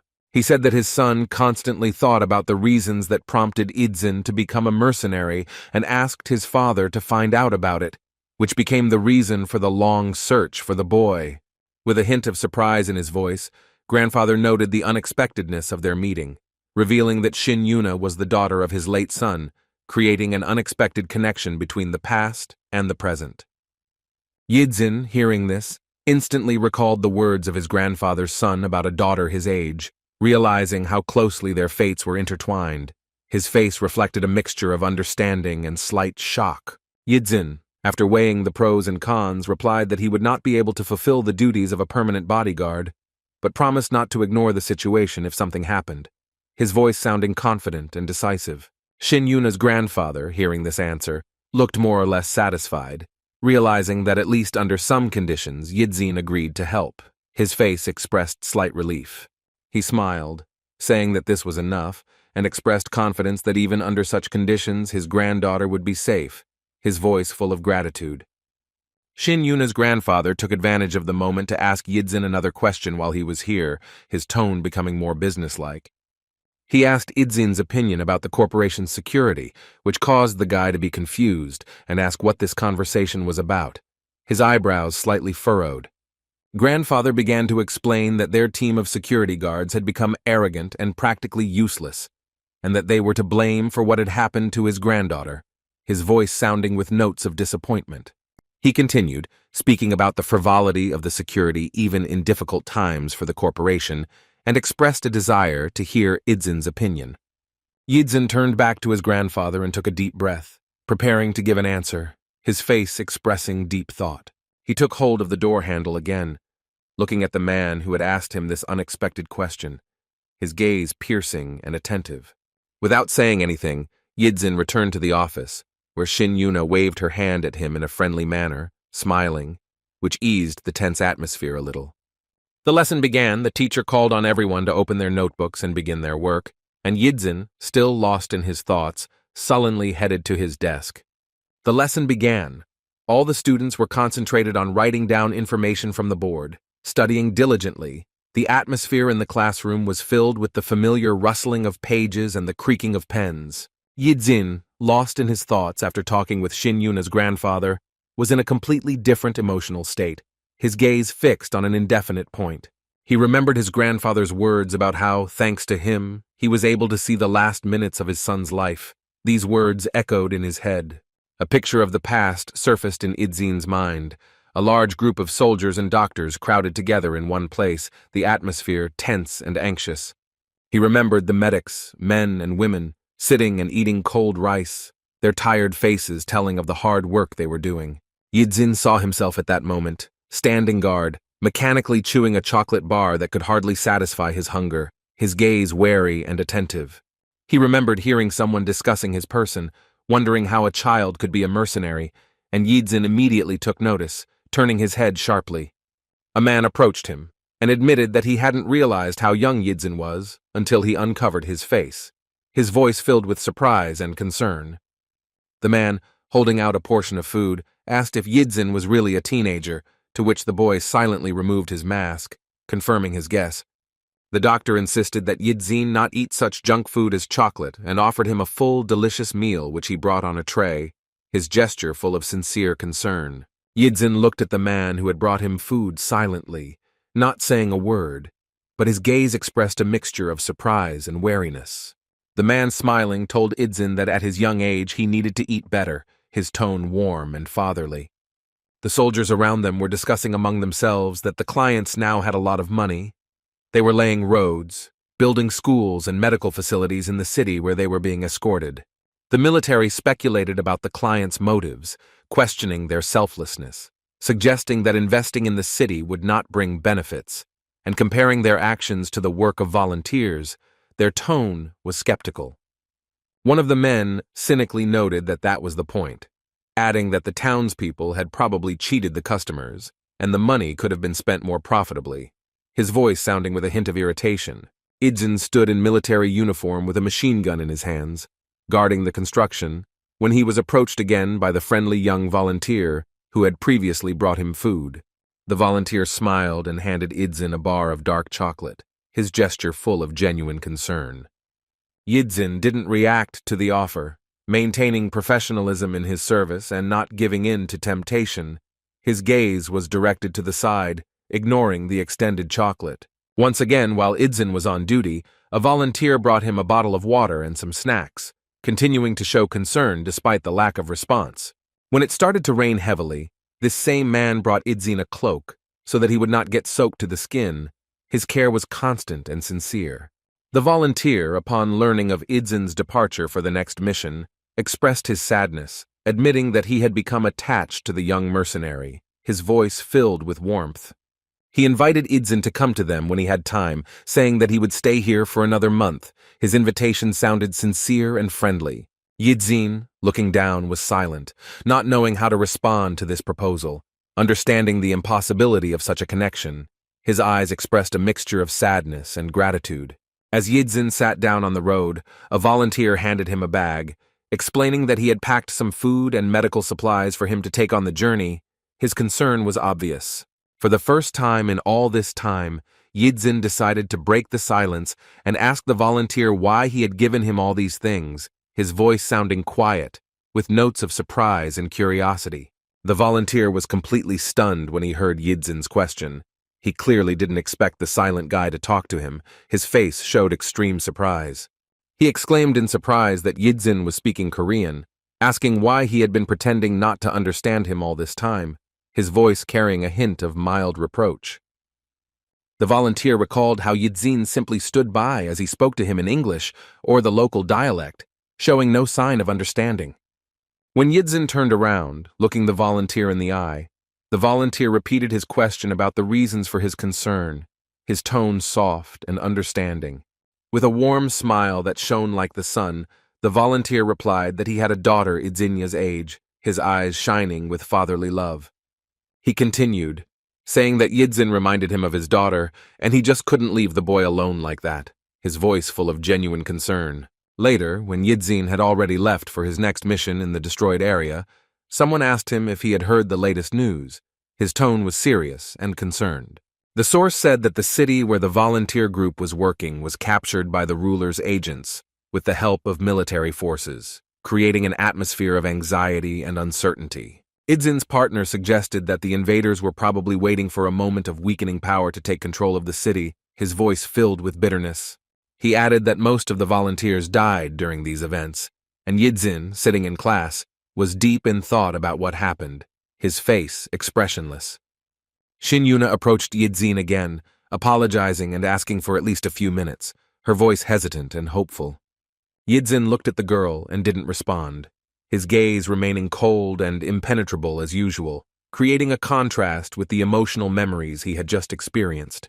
Go-suk, bowing, sincerely apologized to Yidzin for his doubts and late remorse, explaining that he wanted to apologize in person, his voice filled with a mixture of shame and respect. Shin Yuna looked at Go-suk with understanding, and gently said that there was no need for an apology since he was simply doing his duty, her tone calm and reasonable. Go-suk, hearing Shin Yuna's words, realized that they were right, but still felt ashamed of his past actions, his face showing a mixture of relief and lingering remorse. Shin Yuna, turning to Yidzin, said that she understood the possibility of his refusal, but her grandfather asked her to invite him, and she was simply carrying out this order, her voice sounding a little uncertain. Yidzin suddenly interrupted Shin Yuna, agreeing to the proposal. His answer was short and decisive, taking everyone by surprise.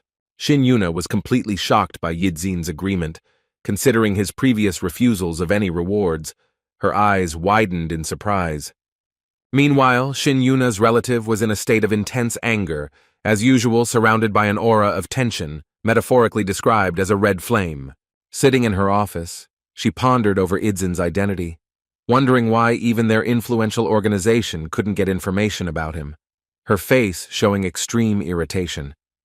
Her subordinate entered the room, addressing her as the director and informing her that the same guy had arrived for the meeting, his voice sounding with a hint of surprise.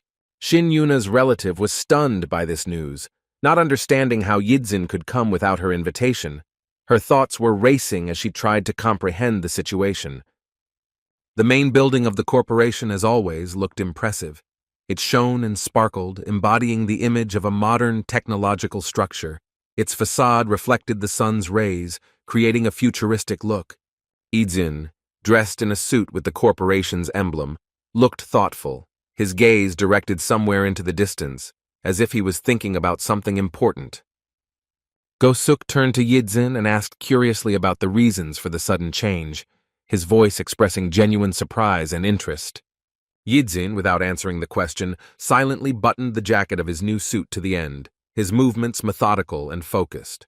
A large number of identically dressed men in black suits had gathered in the building's lobby, their uniformity creating the impression of an army of clones. Yidzin, sitting in Shin Yuna's grandfather's office, listened to him explain that he would need to spend a few days with the bodyguards, communicating with them in a friendly manner. Shin Yuna's grandfather confidently stated that he had already informed the security about this, so there shouldn't be any problems during Yidzin's stay. His tone was businesslike and confident. Yidzin replied, reminding that he had expressed a desire to see what the bodyguard's job was, his voice sounding calm and determined. Go-suk, thinking out loud, expressed surprise at Yidzin's sudden interest in the bodyguard job, wondering why he had changed his mind so abruptly. Yidzin asked Go-suk if he should be training now, to which Go-suk replied that today was the basic training for the second team, and he was in the third. His tone was a little casual. Go-suk added that his wound had not yet completely healed, but emphasized that the third team he was a part of was responsible for protecting Shin Yuna, his voice sounding with a hint of pride. He continued to explain that the second team was responsible for guarding director Shin Ji-yeon and her parents, giving Ijin a full understanding of the security structure. The guys in uniform and their teacher gathered in the corporation's training hall. The atmosphere was filled with anticipation and slight tension. The coach introduced Idzin as a student who would be training with them for a few days, which caused shock and surprise among everyone present. The coach added that Yidzin was in the same class as Go-suk from Team 3, and that he was interested in the bodyguard job, so the president allowed him to be on their team. One of the crowd raised his hand and asked if this was the student who had been involved in the incident with Miss Shin Yuna, his voice expressing a mixture of curiosity and respect. The coach confirmed this, causing even more surprise among the boys, who were amazed by Idzin's youth and his already existing experience. Yidzin, after being introduced by the teacher, decided to introduce himself, calmly saying his name was Yu Yidzin, and expressed his hope for the smooth passage of these days. His tone was confident and friendly. The training session began with a light jog in the gym, and all participants began their warm-up, creating an atmosphere of energetic start to the day. Shin Yuna and Go-suk were watching Yidzin from the balcony. Shin Yuna was surprised and asked if he really wanted to try being a bodyguard. Shin Yuna, watching Yidzin, thought to herself that he probably wouldn't like this job, considering it completely unsuitable for a guy. Her gaze expressed slight concern. She watched Yidzin carefully as he ran in the training room with the others, noting that all the boys looked tired. Except for him, his movements were smooth and confident. Suddenly something caught her attention, causing her gaze to literally sparkle like a diamond, her eyes widening in surprise. Shin Yuna noticed her relative enter the hall accompanied by her guard and ward. Their appearance was unexpected and alarming. The girl instantly became alarmed, wondering about the reasons for her relative's visit, and fearing that she might somehow harm Idzin, her face expressing a mixture of worry and suspicion. Shin Yuna's relative walked in with a slight smile on her face, outwardly not giving any bad signs, but her presence created tension in the air. Both women watched Idzin, noting how unusually he ran among the other boys, his movements standing out from the group. One of the running boys turned around and noticed that Yidzin was holding up well and wondered if he should pick up the pace, his voice sounding with a hint of surprise. Deciding to speed up, the leader of the group gave the command to the others to run faster without breaking formation, and all the guys following him also began to speed up, creating an atmosphere of intense training. After the intense run, all the participants in the training, except for Idzin, stood out of breath, their faces red from the intense exertion. They were breathing heavily, trying to recover. The coach, turning his gaze in the other direction, saw something that surprised him greatly. His eyebrows rose in surprise. The coach, watching Idzin, was amazed that the schoolboy ran with him at the same pace until the end, while the others were already running out of breath. He wondered where the young guy got so much strength and endurance from. Yidzin looked completely untired, as if he had an inexhaustible supply of energy, which was in stark contrast to the state of the rest of the training participants. The trainer ordered 5 more approaches, setting the task of climbing up the rope and going down, making the workout more difficult and testing the participants' limits. Shin Yuna, watching Ijin, was impressed by his abilities, thinking to herself that he was a real monster that the second team simply couldn't keep up with, her gaze expressing a mixture of admiration and surprise. Shin Yuna's relative, also observing Ijin, noted that even in normal training, the difference between this guy and the rest of the second team members was visible to the naked eye. Her tone was thoughtful. After the exercise was over, all the guys who trained with Idzin were shocked by his endurance and strength, not understanding where he got so much energy from. They discussed among themselves, assuming that Yidzin had trained seriously somewhere before, trying to explain his exceptional abilities and wondering about his past. Shin Yuna's relative, as usual surrounded by an evil red aura, stood next to her bodyguard, who was shocked by what he saw, their faces expressing a mixture of surprise and wariness. The coach, looking somewhere to the side, thought with anxiety that the director would be extremely dissatisfied with what was happening. His face expressed concern about the consequences of this unusual training. One of the training boys raised his hand to ask a question, mentioning that he had heard about Ijin's important role in saving Lady Shin Yuna, his voice filled with curiosity and respect. He expressed his desire to test Ijin's abilities, to which the coach asked if he wanted to spar with the high school student, creating an atmosphere of anticipation and tension in the room. The coach, responding angrily, asked the boy if he had lost his mind, demanding an explanation of what he wanted from Idzin, his voice sounding with notes of irritation and concern. Suddenly the coach heard approaching footsteps and turned to see who was coming, his face expressing a mixture of curiosity and tension. Yidzin began to slowly and confidently approach the guy who had offered to spar. His movements were calm and purposeful. Shin Yuna and Go-suk stood on the balcony, silently watching the events with great surprise, their faces expressing a mixture of excitement and anticipation. Shin Yuna's relative stood there in amazement, anticipating the chance to finally see Yidzin fight, her eyes shining with curiosity. Yidzin, approaching the guy who offered a friendly sparring, calmly said that he was absolutely not against it, his voice sounding confident and without a shadow of a doubt. The coach, watching Idzin's gaze, began to realize that the situation could turn out badly. His face expressed growing anxiety and fear. In an attempt to prevent possible injuries, the coach insisted that both participants wear protective gear, particularly emphasizing the importance of head protection. Yidzin donned a blue headguard and gloves on his hands, his movements methodical and focused. The guy who suggested sparring put on red protective gear and began to warm up his knuckles before the fight, demonstrating his readiness for the duel. Shin Yuna, watching the preparations, worried about the safety of the participants, to which Go-suk replied that he was not sure, but all the participants were quite experienced. Shin Yuna's guard reflected on the fact that most of the members of the corporation's escort team were former special forces, and he wondered how long Yidzin could hold out. Shin Yuna's relative, with a hint of malice in her voice, expressed her hope that Yidzin would not lose to the high school student, recalling his impressive actions in saving Shin Yuna. She asked if Idzin had trained anywhere before, to which she was told that his tricks would not work against their specially trained corporation team. The coach stood between the two boys and sternly warned them not to overdo it, his voice tense and authoritative. He especially addressed the guy in the red protection, emphasizing that he should not worry too much, hinting at the need to restrain his strength. Yidzin, looking towards his opponent, looked completely prepared for the fight, his posture radiating calmness and concentration. The coach, looking anxious, gave the command to get ready, his face expressing obvious concern about a possible unfavorable outcome. Idzin's opponent confidently stated that he should be worried, hinting at his experience and skill, his voice sounding with notes of arrogance. While his opponent boasted of his achievements, Yidzin remained unperturbed.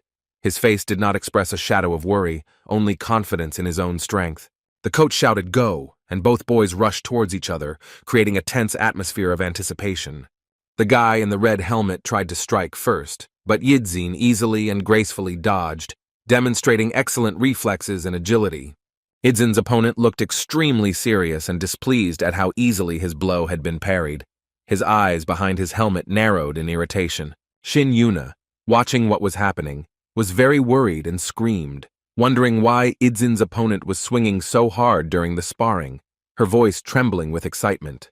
Ijin's opponent, filled with red energy of anger, swung again, but Ijin deftly dodged the blow again, demonstrating excellent reaction.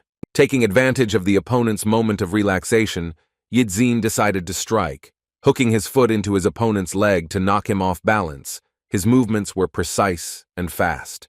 The boy in red instantly realized that he was losing his balance, his eyes widening in surprise and alarm. In front of him, he saw Ijin's serious gaze glowing red and his fist ready to strike, creating a moment of tense anticipation. Ijin delivered a strong blow with his hand to the opponent's body, but he managed to block it, demonstrating his defensive skills. The second guy, confident in his abilities, shouted that Ijin was very wrong if he thought that this was enough to knock him down, his voice defiant. He tried to hit Ijin, but he easily blocked the blow with his hand, showing excellent reaction and defensive technique. After a successful block, Ijin instantly found the moment to counterattack and delivered a powerful punch to the opponent's face. His movements were lightning fast. Shin Yuna and Go-suk, who were watching the fight, were amazed at how easily Ijin dealt with the experienced opponent, their faces expressing a mixture of surprise and admiration. Shin Yuna's bodyguard, who was closely watching the fight, noted to himself that Ijin was able to hit his opponent in the face, where there was no protection in the helmet, assessing the accuracy and effectiveness of the blow. The guy in red, having received a strong blow, slightly crouched down, holding his face, clearly feeling pain and disorientation from Ijin's precise hit. Despite the damage he had taken, he decided not to give up and attempted another attack, aiming to grab Ijin and knock him down, his movements full of determination and desperation. As he attempted to grab Ijin's opponent, he was suddenly hit in the face by another powerful punch, taking him by surprise. The first blow was followed by a second, from which the guy in red began to fly to the side. Drops of blood began to fall from under his helmet, testifying to the strength of Ijin's blows. Shin Yuna's relative, who had previously been confident of her fighter's victory, now stood in complete shock, not believing her eyes, her face expressing a mixture of surprise and bewilderment. The guy in the red armor finally fell to the floor, and Ijin proudly towered over him, demonstrating his superiority. Ijin calmly took off his helmet and looked away. His confidence in victory was obvious, and he got the expected result. The coach and all the other guys watching the sparring were in complete shock at how easily Ijin was able to win, their faces expressing a mixture of surprise and admiration. Go-suk commented that it seemed like they had warned the wrong guy, since this was supposed to be a regular sparring session and not a real fight, his voice sounding ironic. Shin Yuna was horrified by what she saw, covering her mouth with her small hand, her eyes wide in shock and worry. Shin Yuna's bodyguard thought that the fight had gone beyond the usual sparring, but was surprised by the strength and skill of the student, his gaze expressing a mixture of professional interest and respect. Shin Yuna's relative looked at what was happening with admiration, noting that the guy was only 19 years old, but he was already so strong. Her voice sounded with notes of surprise and respect. However, the bodyguard of Shin Yuna's relative was clearly displeased with the upstart Ijin, his face expressing anger and irritation, creating a contrast with the admiration of those around him. The atmosphere became tense when the defeated fighter in red protection was carefully lifted by his comrades and carried out of the ring, leaving behind a trail of bewilderment and admiration. The focus was on Ijin, whose unexpected victory was not just a triumph, but also proof of his worth, causing the others to freeze in mute amazement and respect. The trainer's penetrating gaze slid over Ijin appraisingly, noting that the young man had surpassed Go-suk in rescue operations, demonstrating incredible potential. Yuna, crossing her arms over her chest with a satisfied smile, watched what was happening, while her bodyguard clearly tensed up, not hiding his dissatisfaction with the talent of the newcomer. The bodyguard's face was distorted with anger, his gaze boring into Ijin, revealing deep disappointment and indignation that an ordinary high school student was able to gain the upper hand. The trainer, having caught the tension of the moment, noted to himself that the bodyguard's gaze was so piercing and full of rage that it seemed he was ready to incinerate Ijin. Suddenly, the silence was broken by a new challenge. Someone's hand decisively rose up, declaring their readiness to measure their strength with the unexpected winner of the previous duel. The coach turned around in bewilderment and said that one injury was more than enough for today, expressing doubt about the need for another risky confrontation. The question of the identity of the new challenger hung in the air, to which Choi Bum-suk confidently responded, declaring his desire to test Idzin's skills. Despite the coach's attempts to dissuade Choi Beom-suk, Ijin suddenly intervened in the conversation, expressing his willingness to accept the challenge, which surprised those present. The coach once again turned to Idzin, trying to make sure of his determination and physical condition, fearing that fatigue could play a cruel joke on the young fighter. Despite the grueling fight, Yidzin stated with astonishing ease that he was full of strength and energy, ready to continue fighting as if the previous test had never happened. The stunned looks of the coach and the other students revealed their amazement, because even after one training session, they felt like squeezed lemons, unlike the tireless newcomer. Yuna, who stood next to Go-suk, could not hide her surprise, thinking about Idzin's incredible endurance and wondering where he got the strength for another fight. The second contender had already taken his position opposite Idzin, his eyes glowing with impatience and excitement, anticipating the beginning of their confrontation and test of strength. While the new opponent was putting on protective gloves, Idzin was approached with a question about the origin of his fighting skills, amazed at the skill he demonstrated. Idzin's attention was drawn to the fact that his opponent neglected to wear a helmet, to which he confidently stated that there was no need for additional protection. Weighing the pros and cons, Idzin wondered whether he should follow his opponent's example and give up the helmet or still protect himself in the upcoming fight. The decision came instantly, and Idzin, without hesitation, threw his helmet aside, demonstrating his readiness to fight on equal terms with his opponent. Choi couldn't hide his surprise when he saw how easily and decisively Yidzin discarded his protective gear as if defying the danger. Anxiety gripped Yura at the thought of the upcoming brutal battle without helmets. She anxiously awaited the start of the fight, fearing for the health of the fighters. Choi couldn't help but admire Ijin's courage, his words sounding both like an insult and a compliment, expressing respect for his opponent's fearless style. Yuna turned to her bodyguard with a question, trying to predict the outcome of the upcoming fight and understand what surprises this unpredictable fight had in store for them. The bodyguard confidently stated that this time the enemy would not make the mistake of underestimating Idzin, understanding that his skills required a serious attitude and full concentration. Continuing his thought, the bodyguard hinted at their team's hidden trump card, which caused an ominous smile on the face of Yuna's relative, who was anticipating an unexpected turn of events. Yuna's guard's thoughts revolved around the outcome of the fight. He understood that without weapons, the outcome of the duel would depend solely on the physical abilities and skill of the fighters. The guard expressed doubts about an easy victory over Idzin, noting that the young man's unknown type of training makes him an unpredictable and dangerous opponent even for the experienced Choi. Choi assumed a fighting stance, his body tensed like a spring, and he began to move from side to side, looking for weak spots in Idzin's defense. Choi's first attack missed its target. Yidzin dodged the blow with surprising ease, demonstrating excellent reaction and coordination of movements. Choi immediately went on the defensive, putting up a block to prevent Idzin's possible counterattack, his eyes closely watching his opponent's every move. Yidzin took a defensive stance but suddenly jumped back, increasing the distance between himself and his opponent, which caught Choi off guard. Choi's new attack with the red gloves was skillfully parried by Idzin, who blocked it with lightning speed and ducked to avoid the blow. Taking advantage of the opportune moment, Yidzin delivered a powerful punch that broke through Choi's defense, catching him off guard with its speed and precision. Idzin's gaze remained extremely focused and serious. His face did not express any emotions, which gave him a mysterious and slightly frightening look. Choi successfully blocked Idzin's second strike, and a smile of recognition appeared on his face. He respectfully noted that his opponent's strength exceeded his initial expectations. Idzin, without losing his momentum, rushed forward, delivering another powerful blow, trying to break through the enemy's block. His movements were precise and lightning fast. Choi was amazed to see smoke rising from the point of impact on the glove, indicating the incredible power of the attack, and he involuntarily admired the sharpness and precision of Idzin's movements. The tension was growing.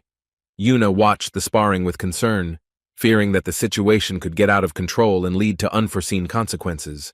Choi, trying to maintain confidence, declared that this was not enough to defeat him and promised to send Idzin flying, his voice sounding defiant and self-confident. Hearing the provocative words, Yidzin instantly changed tactics and unexpectedly for everyone tried to strike with his foot, catching the enemy off guard with his unpredictability. Choi was not prepared for this turn of events, and was surprised to see Idzin's leg break through his block, despite his defensive stance with his hands. Feeling the force of the blow, Choi realized that he had underestimated Idzin's abilities, realizing that his skills could be more than enough to win this fight. The trainer and the other spectators froze in mute amazement. Their eyes widened in shock. They could not believe what was happening in the ring. Everyone present watched with bated breath as Yidzin managed to twist his opponent's leg into an unnatural position with one precise kick, demonstrating incredible skill. Choi, feeling a sharp pain in his knee, mentally accused Idzin of foul play, wondering why he was using such dangerous techniques in a training fight. Without giving his opponent time to recover, Idzin rushed forward again. His speed was astonishing. He was approaching Choi, preparing to deliver another crushing blow. With a lightning-fast movement, Yidzin delivered a crushing blow with his elbow from below to the top of Choi's chin, causing him to throw his head back sharply from the force of the collision. Without giving his opponent time to recover, Idzin continued the attack, delivering a powerful blow to Choi's chest, trying to completely knock him off balance and deprive him of the ability to resist. Despite the blows he had received, Choi smiled, admitting that for the first time in a long time, he was experiencing real excitement in a fight, feeling tired and excited at the same time. Gathering his remaining strength, Choi tried to strike back with his red gloves, hoping to somehow hurt Idzin and prove that he was still in the game. Yidzin put up a powerful block with unperturbed calm, easily repelling Choi's attack. His defense seemed impenetrable, demonstrating excellent technique. Instantly switching from defense to attack, Idzin delivered a crushing blow to Choi's stomach, causing him to fall to the ground, losing his balance. Despite the smile on Choi's face, saliva flowed from his mouth, indicating the force of the blows he received, which clearly exceeded all his expectations. The entire hall was filled with cries of surprise and admiration as Choi collapsed to the floor, kneeling and unable to raise his head, admitting his defeat. Yuna and Go-suk, who were watching the fight from the balcony, froze in complete shock, unable to believe their eyes. What they saw seemed incredible to them. Yuna's relative and her guard were also shocked by the unexpected outcome of the battle. They could not comprehend that an ordinary schoolboy possessed such incredible strength.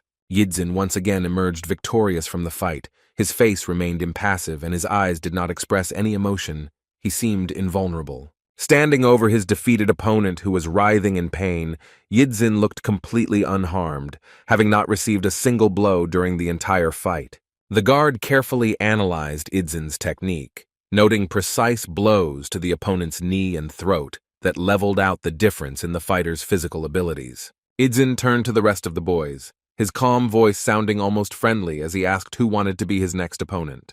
The students watching the duel glanced nervously at each other. Silent agreement could be read in their eyes. No one was eager to go against Idzin. The trainer approached Idzin, intending to make a remark about the inadmissibility of strikes to the knee and throat in sparring. His voice sounded worried and stern. Without letting the coach finish speaking, Idzin interrupted him with a question about the existence of rules, apologizing for his ignorance. His tone was innocent, but his eyes were challenging. The coach answered tensely that he was not trying to discuss the rules for fear of appearing picky after their fighter's defeat.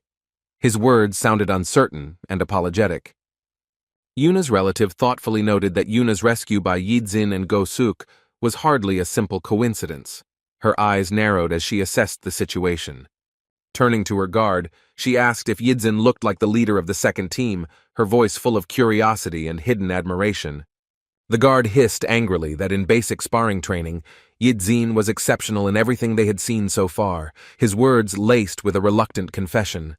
Hearing the guard's words, Yuna's relative began to smile sarcastically. The anticipation of something intriguing was reflected on her face. She was clearly planning something. Suddenly, she loudly announced to the whole room that she had an idea. Her voice sounded confident and intriguing, attracting everyone's attention. The coach and the rest of those present froze in shock, trying to guess what this mysterious woman had planned. The tension in the room reached its peak. Yuna looked at her sister with concern, trying to figure out her intentions, her voice trembling with excitement as she asked what she was thinking. Yuna's sister said mysteriously that it was worth trying, her eyes shining with anticipation of something unexpected and possibly dangerous. Continuing her thought, she stated that after completing basic training, Idzin needed to test himself in a real case, her voice sounding confident and defiant. She announced that since Idzin was already working on the team's schedule, he would go with her. Her tone left no doubt about the seriousness of her intentions. Yuna felt uneasy, realizing that her sister was up to no good, perhaps trying to frame Idzin, and her heart sank with worry. Yuna's sister extended her hand to Idzin, inviting him to follow her to carry out her new duties, her gesture imperious and impatient. The events were closely watched by the grandfather, the head of the corporation, and his security guard. The latter was surprised to note that he had no idea that Miss Yun and Idzin were studying in the same class. The grandfather admitted that he was also shocked by this fact, and the guard added that despite the results of the investigation, it is difficult to believe this even after personal observation. The guard mentioned Idzinya's code name, noting that it had been known for many years, meaning he had been expelled at an even younger age. Looking at Idzin with disbelief, the guard noted that it was hard to believe that they were the same person, and then Idzin dressed in an elegant black bodyguard uniform, looking incredibly stylish and professional. In the evening in the kitchen, the grandfather asked his granddaughter about Idzina. She replied that he had gone out on business and would return later. His absence seemed unusual. Grandfather expressed hope for Idzin's quick return, fearing possible trouble. His voice sounded worried despite his attempt to appear calm. The granddaughter, hearing her grandfather's words, only smiled, realizing that there was nothing to worry about because Idzin was strong enough to stand up for himself. Meanwhile, the guys who were training with Idzin stood with their heads down. One had a broken nose. Their faces expressed the bitterness of defeat and disappointment. The coach angrily scolded the students, calling what had happened a disgrace. The boys listened silently, not daring to raise their eyes. The atmosphere was tense and heavy. The coach's voice rang with rage as he warned of the hellish training that was to come, his eyes blazing with determination to fix the situation at any cost. The students were horrified to imagine what awaited them. Their faces turned red with shame and fear of the upcoming tests. They looked confused and depressed. The coach glanced to the side and sarcastically noted that they were lucky that he was the one giving the lecture and not the head. His words sounded like a grim warning. Yuna, who was watching what was happening, was in shock. She was sincerely worried about the guys, realizing that they were in for some hard times. Her heart sank with sympathy.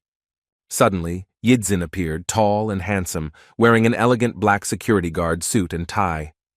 His transformation amazed everyone present. He looked incredible. Yuna's sister was clearly delighted with the young guard, while the lady's bodyguard did not hide his displeasure, considering Idzin to be an upstart. The looks of the other guys were full of malice and envy. They couldn't accept the fact that the newcomer had so easily defeated them. Their discontent was almost tangible.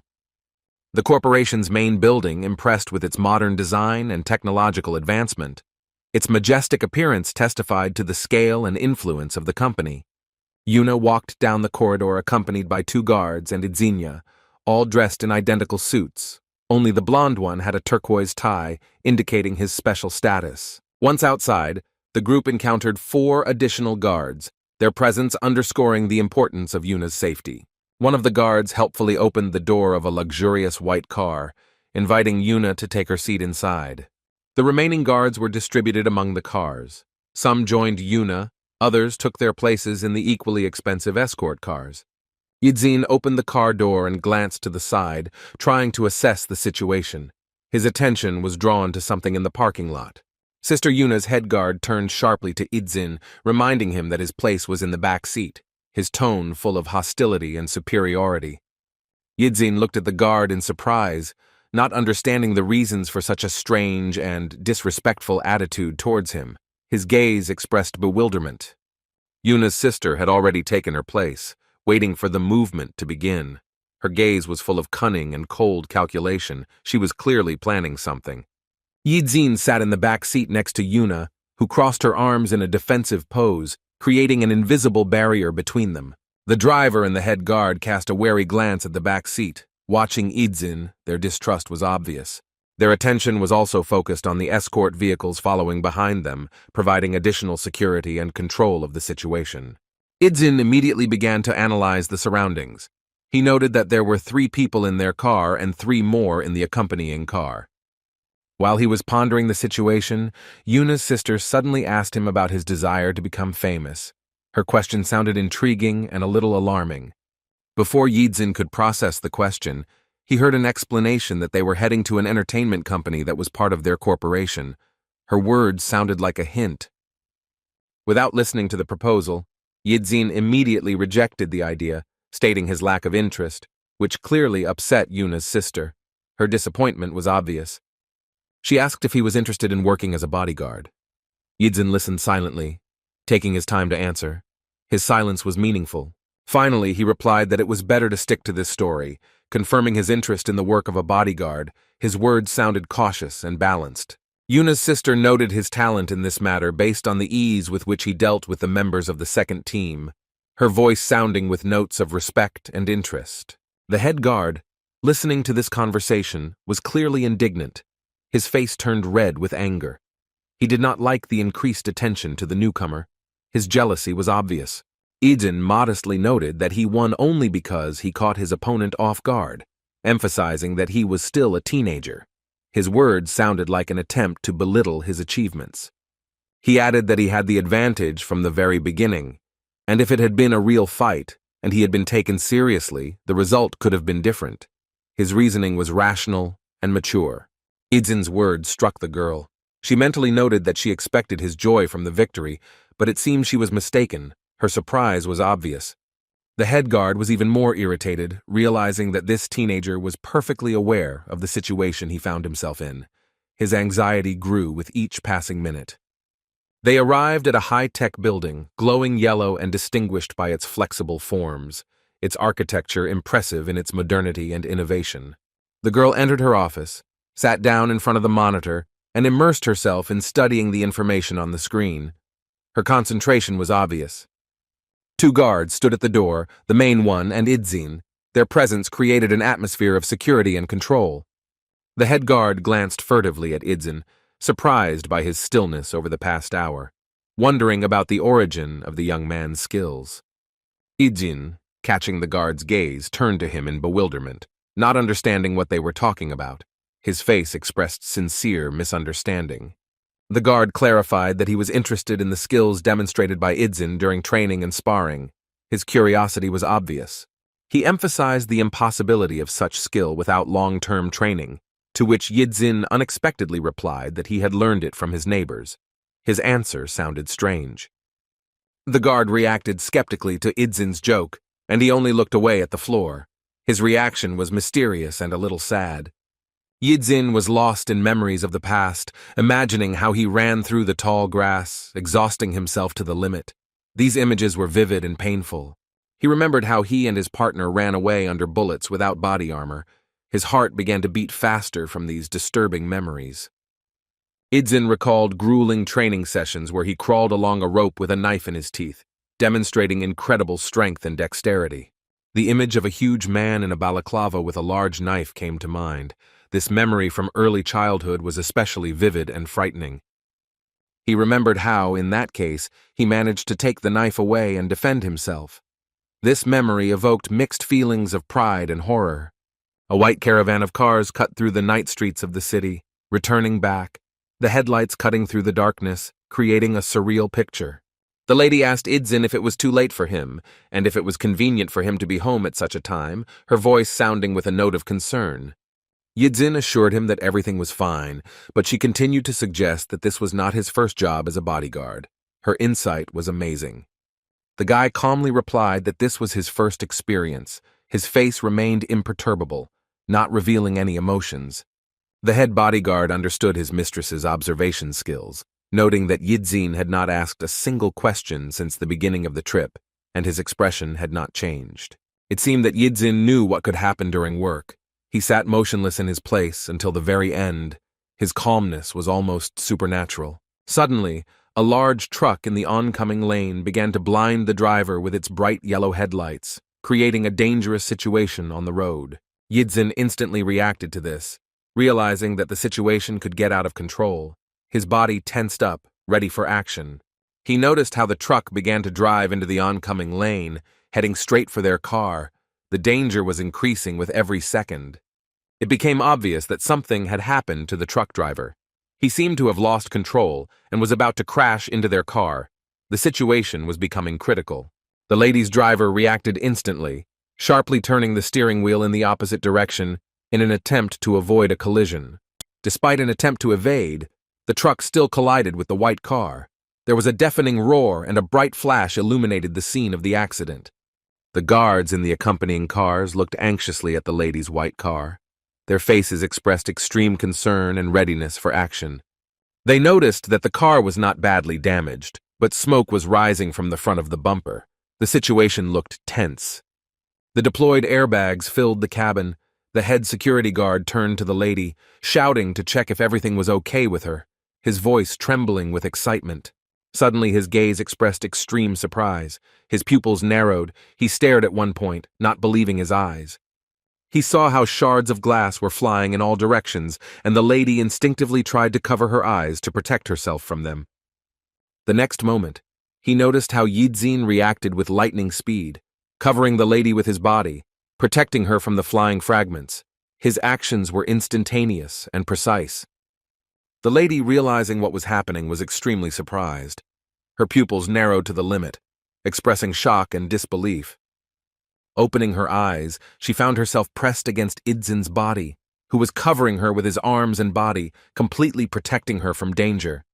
The head guard was in shock. His thoughts were confused. He could not believe that Idzin was able to save the director in a split second. His professionalism caused both admiration and envy. After what happened, the girl slightly moved away from Idzin, feeling some awkwardness about the situation. Her face expressed a mixture of gratitude and embarrassment. The rest of the guards rushed to the car, throwing open the doors, their voices sounding worried as they asked the director if everything was okay with her. Having got out of the car, they began to discuss what had happened, suggesting that the truck driver might have been drunk. Their tone was serious and concerned. Someone reported that the truck driver had lost consciousness and that attempts were now being made to save him. The situation was becoming increasingly tense. The order was given to call an ambulance and thoroughly examine the driver. The lady was still in a state of shock from what she had experienced and her miraculous rescue.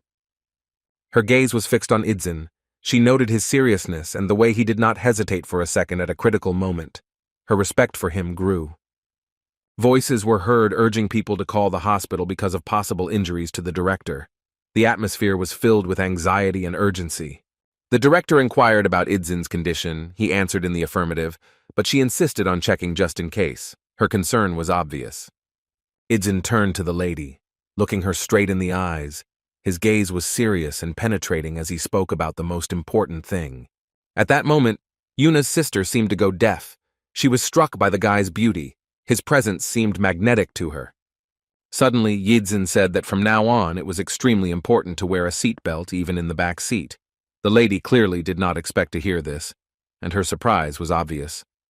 Dayun, wearing a cute strawberry print apron, cooked in the kitchen with a smile, her heart filled with warmth from the knowledge of the importance of her work for the family.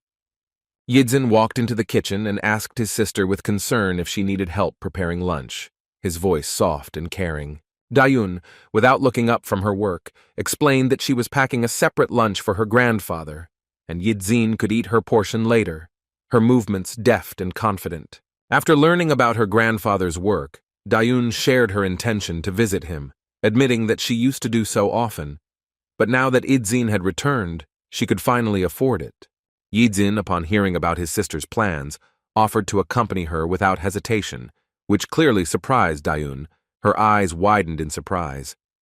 A genuine smile lit up Yidzin's face, like a bright sun in a clear sky, radiating warmth and kindness that was impossible to miss. Arriving at the grandfather's workplace, the boys greeted him politely, asking if anything good had happened in the last few days, their eyes shining with curiosity. A colleague of the grandfather, noticing the change in his mood, noted that his face had become noticeably brighter since he took up the post, and there was genuine respect in his voice.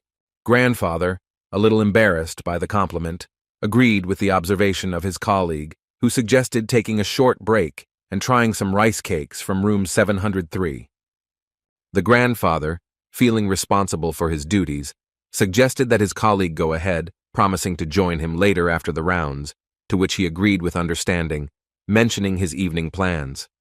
The grandfather, making his rounds, was immersed in thoughts about how much his inner world had changed after the return of his grandson. His heart was filled with warmth and tenderness. A touching picture appeared before the grandfather's eyes. He was hugging his grandson at the airport, gently stroking his head. This memory warmed his soul and brought a smile. Vivid images of family dinners filled with laughter and joy surfaced in the grandfather's memory. He saw the happy faces of his grandson and granddaughter, feeling the fullness and harmony of life. While working, Grandpa couldn't help but smile widely, his eyes shining, reflecting the inner happiness and peace he felt during those days. Suddenly, Grandfather heard someone's voice asking him to stop the car on the side of the road. He looked around in confusion, trying to understand where the sound was coming from. The scene unfolded before the grandfather's eyes as a muscular man covered in tattoos stepped out of a bright yellow car, while another driver complained about the impossibility of passing. The tattooed man, radiating aggression, turned sharply towards the complaining driver, threatening him with violence if he did not shut up, his voice sounding harsh and peremptory.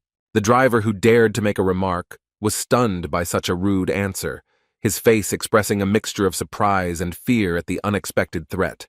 The tattooed man, ignoring those around him, headed towards the trash bins, where at that moment the grandfather was continuing his rounds. With a careless movement, the man tried to throw away the empty glasses but missed the bin, creating a mess in the clean area. Grandfather, noticing this, instinctively bent down to pick up the trash, his movement slow but determined to restore order. Despite his venerable age, the grandfather, without hesitation, began to collect the scattered glasses that had just been so carelessly thrown away. The lady sitting in the car with the tattooed man casually handed him another bag of trash, her voice lazy and indifferent as she asked him to throw this one out too. The man reacted irritably to the request, wondering why she had not given him the bag earlier, to which the lady responded indifferently, admitting her mistake. Another garbage bag flew towards the trash can, describing an uneven trajectory in the air, as if mocking the concept of cleanliness and order. Predictably, the bag missed its target, spilling its contents all around, and Grandpa, sighing, began to collect the scattered trash, his movements slow but full of determination. While busy cleaning, the grandfather suddenly heard some strange sounds behind him, which disturbed the usual silence of his measured work. A familiar voice calling him Grandpa made him turn around, his heart beating faster in anticipation of a pleasant meeting. Turning around, the grandfather saw his grandchildren walking towards him with beaming smiles, their presence instantly illuminating everything around with warmth and joy. Grandfather, although he was glad to see his grandchildren, reminded them of his work with a slight reproach, his voice sounding soft, but with notes of concern. The grandchildren, holding out a lunchbox, explained their visit by the desire to please their grandfather with home-cooked food. Their sincere concern touched his heart. The granddaughter, noticing her grandfather's occupation, asked with a smile whether he had been collecting trash, her eyes shining with understanding and love. The grandfather, confirming his granddaughter's guess, jokingly warned that if they didn't leave quickly, there would be even more garbage, his eyes shining with warmth and tenderness. The granddaughter, radiating kindness and care, offered to help her grandfather clean up the trash, her voice sounding soft and decisive, expressing her willingness to support her loved one. The grandfather, worried about his granddaughter's clothes, tried to refuse help, but she, without hesitation, assured him that she could easily wash the dirty clothes. Her practicality and care were obvious. The offer to quickly finish cleaning and have lunch together brought a sincere smile to Grandpa, who happily agreed, anticipating a pleasant time with his family. The mention of Grandpa's favorite dish, lotus root, brought a warm smile to Yidzin's face. He enjoyed the feeling of belonging to a loving family, his heart filled with gratitude. Outside the city clinic, the boss and his security guard discussed the changes in their sleep patterns associated with sleeping away from home. their conversation filled with fatigue and slight irritation. The boss complained about the difficulty of falling asleep in the hospital, and the guard supported him by mentioning the noisy night nurses. Their mutual understanding was obvious. The offer to buy something sweet was interrupted by a sight that suddenly caught the boss's attention. His gaze was focused on something in front of the hospital. The boss noticed the familiar figure of Idzin standing in front of the hospital with two strangers, a sight that left him with a mixture of curiosity and surprise. The guard, following the boss's gaze, commented that the old man seemed familiar to him, his voice expressing slight confusion and an attempt to remember. A sudden inspiration came to the guard. He remembered that he saw this old man every time he came to visit the high school student. His tone expressed satisfaction with the solution. The boss, with growing surprise, recognized the girl next to Idzin as his sister, his gaze expressing a mixture of curiosity and disbelief at this unexpected discovery. He couldn't take his eyes off the cute girl, the same one that Idzin had recently saved, her presence adding a new, intriguing touch to the image of the mysterious high school student. Watching the happy interaction of the family helping each other clean up the trash, the boss felt a slight twinge of envy and admiration for their cohesion and warmth. He was especially struck by Idzin's transformation around his family. The boy seemed like a completely different person, open and cheerful, which was in sharp contrast to his usual behavior. The boss, not hiding his surprise, commented on the high school student's ability to show emotions and even love. This discovery made him rethink his idea of Idzina. Looking closely at Idzin, the boss noted that he now looked like an ordinary high school student, without any suspicious features, an observation that both reassured and puzzled him. The guard suggested that they come up and pretend to be acquainted, but the boss wisely noted that their intervention could ruin the family atmosphere. His decision was dictated by respect for Idzin's privacy. After cleaning up, the family settled into a cozy corner to finally enjoy a well-deserved lunch, their movements leisurely and full of anticipation. The three family members ate from their lunchboxes with smiles on their faces, enjoying not only the delicious food, but also each other's warm company, their faces glowing with happiness. After finishing their meal, the grandchildren said goodbye to their grandfather, their voices sounding a little sad about the upcoming separation, but at the same time full of gratitude for the time spent together. The grandfather, seeing his grandchildren off, reminded them with a bright smile about the importance of caution, his eyes shining with love and care, reflecting a deep affection for the younger generation. On the way home, the grandfather thought about buying something special for his grandchildren as a token of gratitude for their visit and care. His heart was filled with tenderness and gratitude. Grandpa noticed the familiar yellow car again, parked illegally, his face frowning at the potential danger of such a parking lot for those around him. Approaching the driver, the grandfather politely asked to repark the car, but in response, he heard a rude question from the tattooed man, whose tone immediately became aggressive. Patiently explaining the reasons for his request, the grandfather mentioned the difficulties for other drivers and the danger to the children, his voice remaining calm despite the mounting tension. The tattooed guy, not hiding his irritation, reacted rudely to his grandfather's remark. His words were full of contempt and disrespect for the elderly man. The grandfather, maintaining his dignity, repeated that parking was prohibited in this place, but the girl from the car intervened, mockingly clarifying his position as a security guard. The threats of dismissal did not faze the grandfather. He calmly reminded him of his responsibilities to the residents, again asking him to move the car to its proper place. The guy with the tattoos, getting more and more heated, began to threaten his grandfather, shifting responsibility for possible incidents onto him, his tone becoming more and more aggressive. Grandfather was shocked by the anger and aggression of these people. His eyes expressed a mixture of surprise and disappointment in human nature. He froze, not knowing how to react. The girl, supporting her companion, spoke contemptuously about the grandfather's salary. Her words were full of venom and disrespect for the elderly man's work. While the grandfather, stunned by what was happening, was trying to comprehend the situation, he did not notice how someone came up to the tattooed guy from behind and suddenly grabbed him by the throat. The boss's bodyguard suddenly appeared and harshly rebuked the tattooed guy, his voice ringing with anger, expressing his indignation at the disrespectful attitude towards the elderly man. The tattooed guy, taken by surprise, tried to find out the identity of the intruder, but the guard abruptly cut him off, demanding that he leave the place immediately, his tone leaving no doubt about the seriousness of his intentions. The threat of revealing his identity made the tattooed boy visibly nervous, his previously determined gaze dimming, betraying his growing anxiety. The guard, demonstrating force, threw the guy back, insistently demanding that he remove the car and leave. His voice sounded like an order that brooked no objection. The warning of the consequences of further abuse of the elderly man sounded like a final verdict, the guard's eyes sparkling with determination to carry out the threat. The couple, realizing the seriousness of the situation, quickly climbed into their flashy sports car, their movements betraying nervousness and a desire to escape as quickly as possible. The engine roared and the yellow car sped away, leaving behind only a cloud of dust and the feeling of danger just averted. The guard, instantly replacing his anger with kindness, turned to the grandfather with a smile, as if nothing had happened. His voice sounded soft and caring.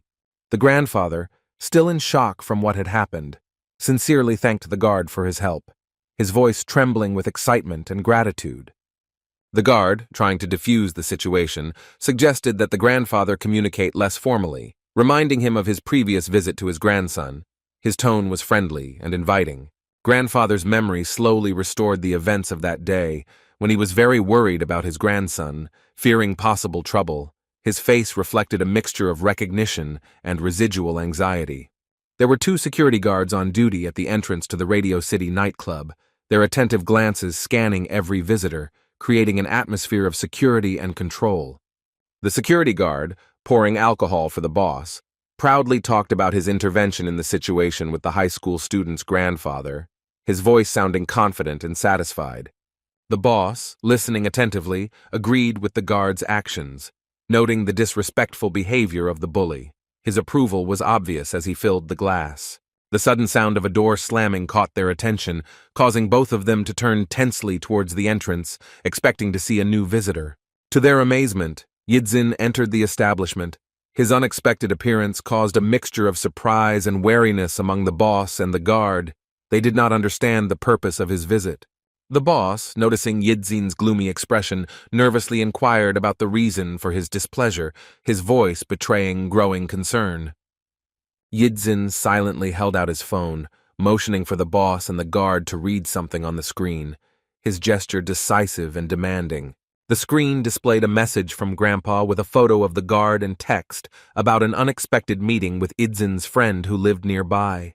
Upon seeing the photo, the boss couldn't help but chuckle, while the guard blushed in embarrassment, not expecting such a turn of events.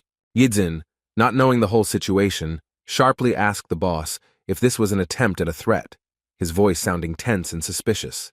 The boss and the guard, caught off guard by Yidzin's question, looked puzzled, clearly not understanding the reason for his anger and suspicion. While Yidzin was still furious, the guard quickly explained the situation, assuring that it was just a misunderstanding and a simple photograph, his voice sounding conciliatory and a little nervous. Yuna's sister, seated in her luxurious office, carefully studied the documents just presented by her loyal guard, whose eyes were warily watching her every move, waiting for a reaction.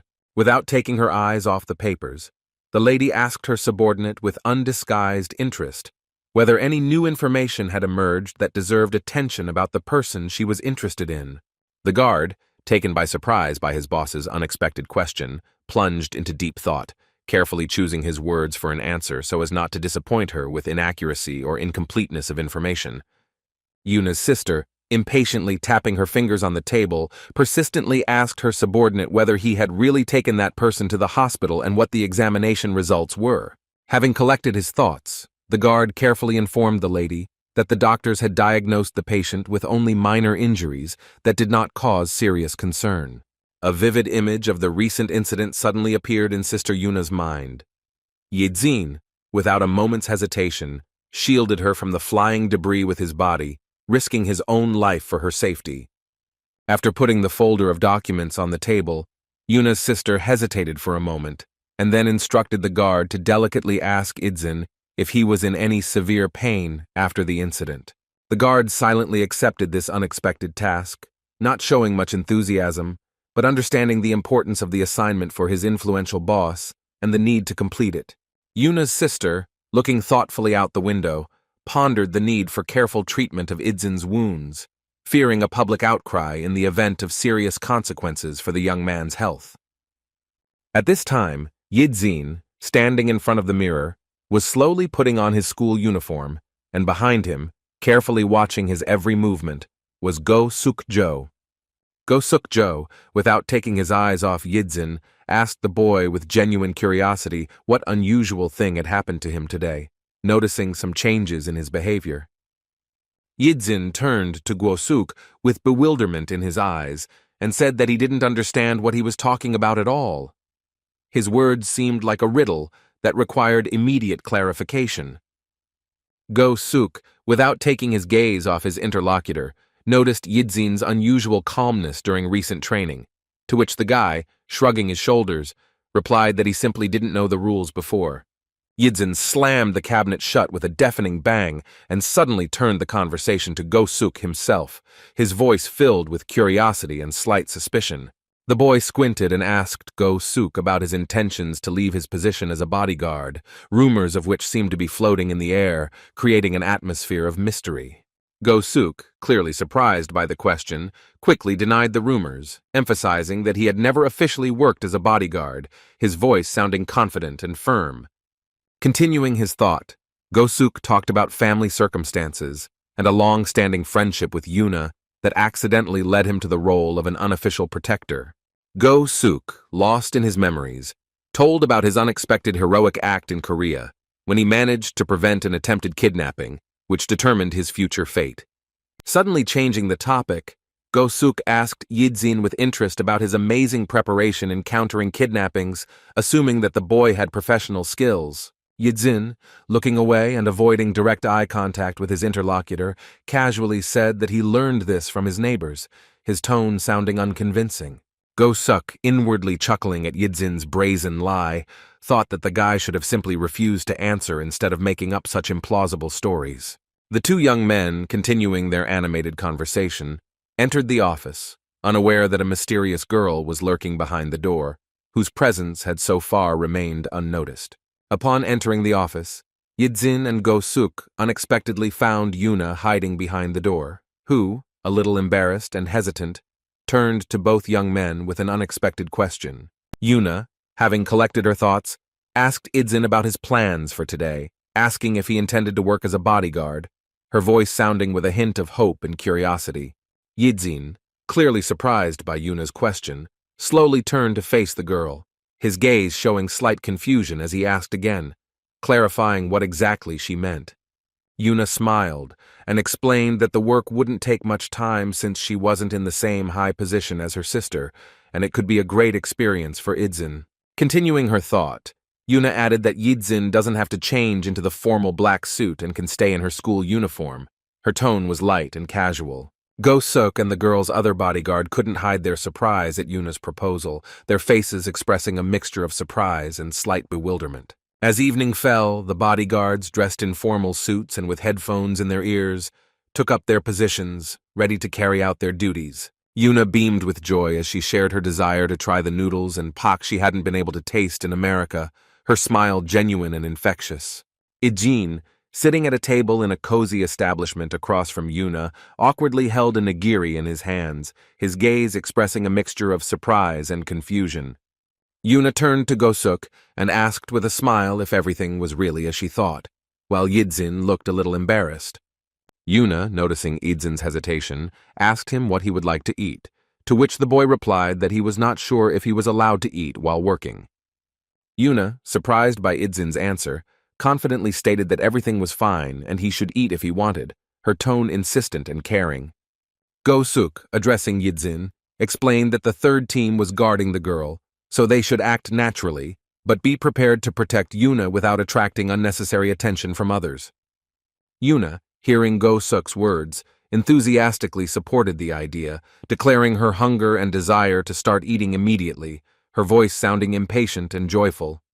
Go-Suk, watching Yuna, wondered about her choice of place, assuming that she had deliberately chosen a simple establishment. fearing that Yidzin would refuse an invitation to an expensive restaurant. Yuna, suddenly remembering the recent events, asked Yidzin about the accident that happened while guarding her sister, her voice sounding with a hint of genuine concern. The girl, looking at Yidzin with concern, asked how he was feeling, to which the guy briefly and without emotion replied that he was fine. His tone was restrained and laconic. Yuna, continuing the conversation, asked if her sister had caused problems for Yidzin during his work, hinting at her relative's difficult character. Yidzin again replied briefly that everything was fine, but Yuna, not satisfied with the answer, insisted that her sister was known for her habit of insulting people with a smile. Go-suk, watching Yuna closely, was surprised to himself by her unusual behavior that he had never noticed before, his gaze expressing a mixture of surprise and curiosity. As he continued to watch, Go-suk noticed how Yuna was beaming as she looked at Yidzin. Her smile was sincere and warm, clearly indicating her affection for the boy.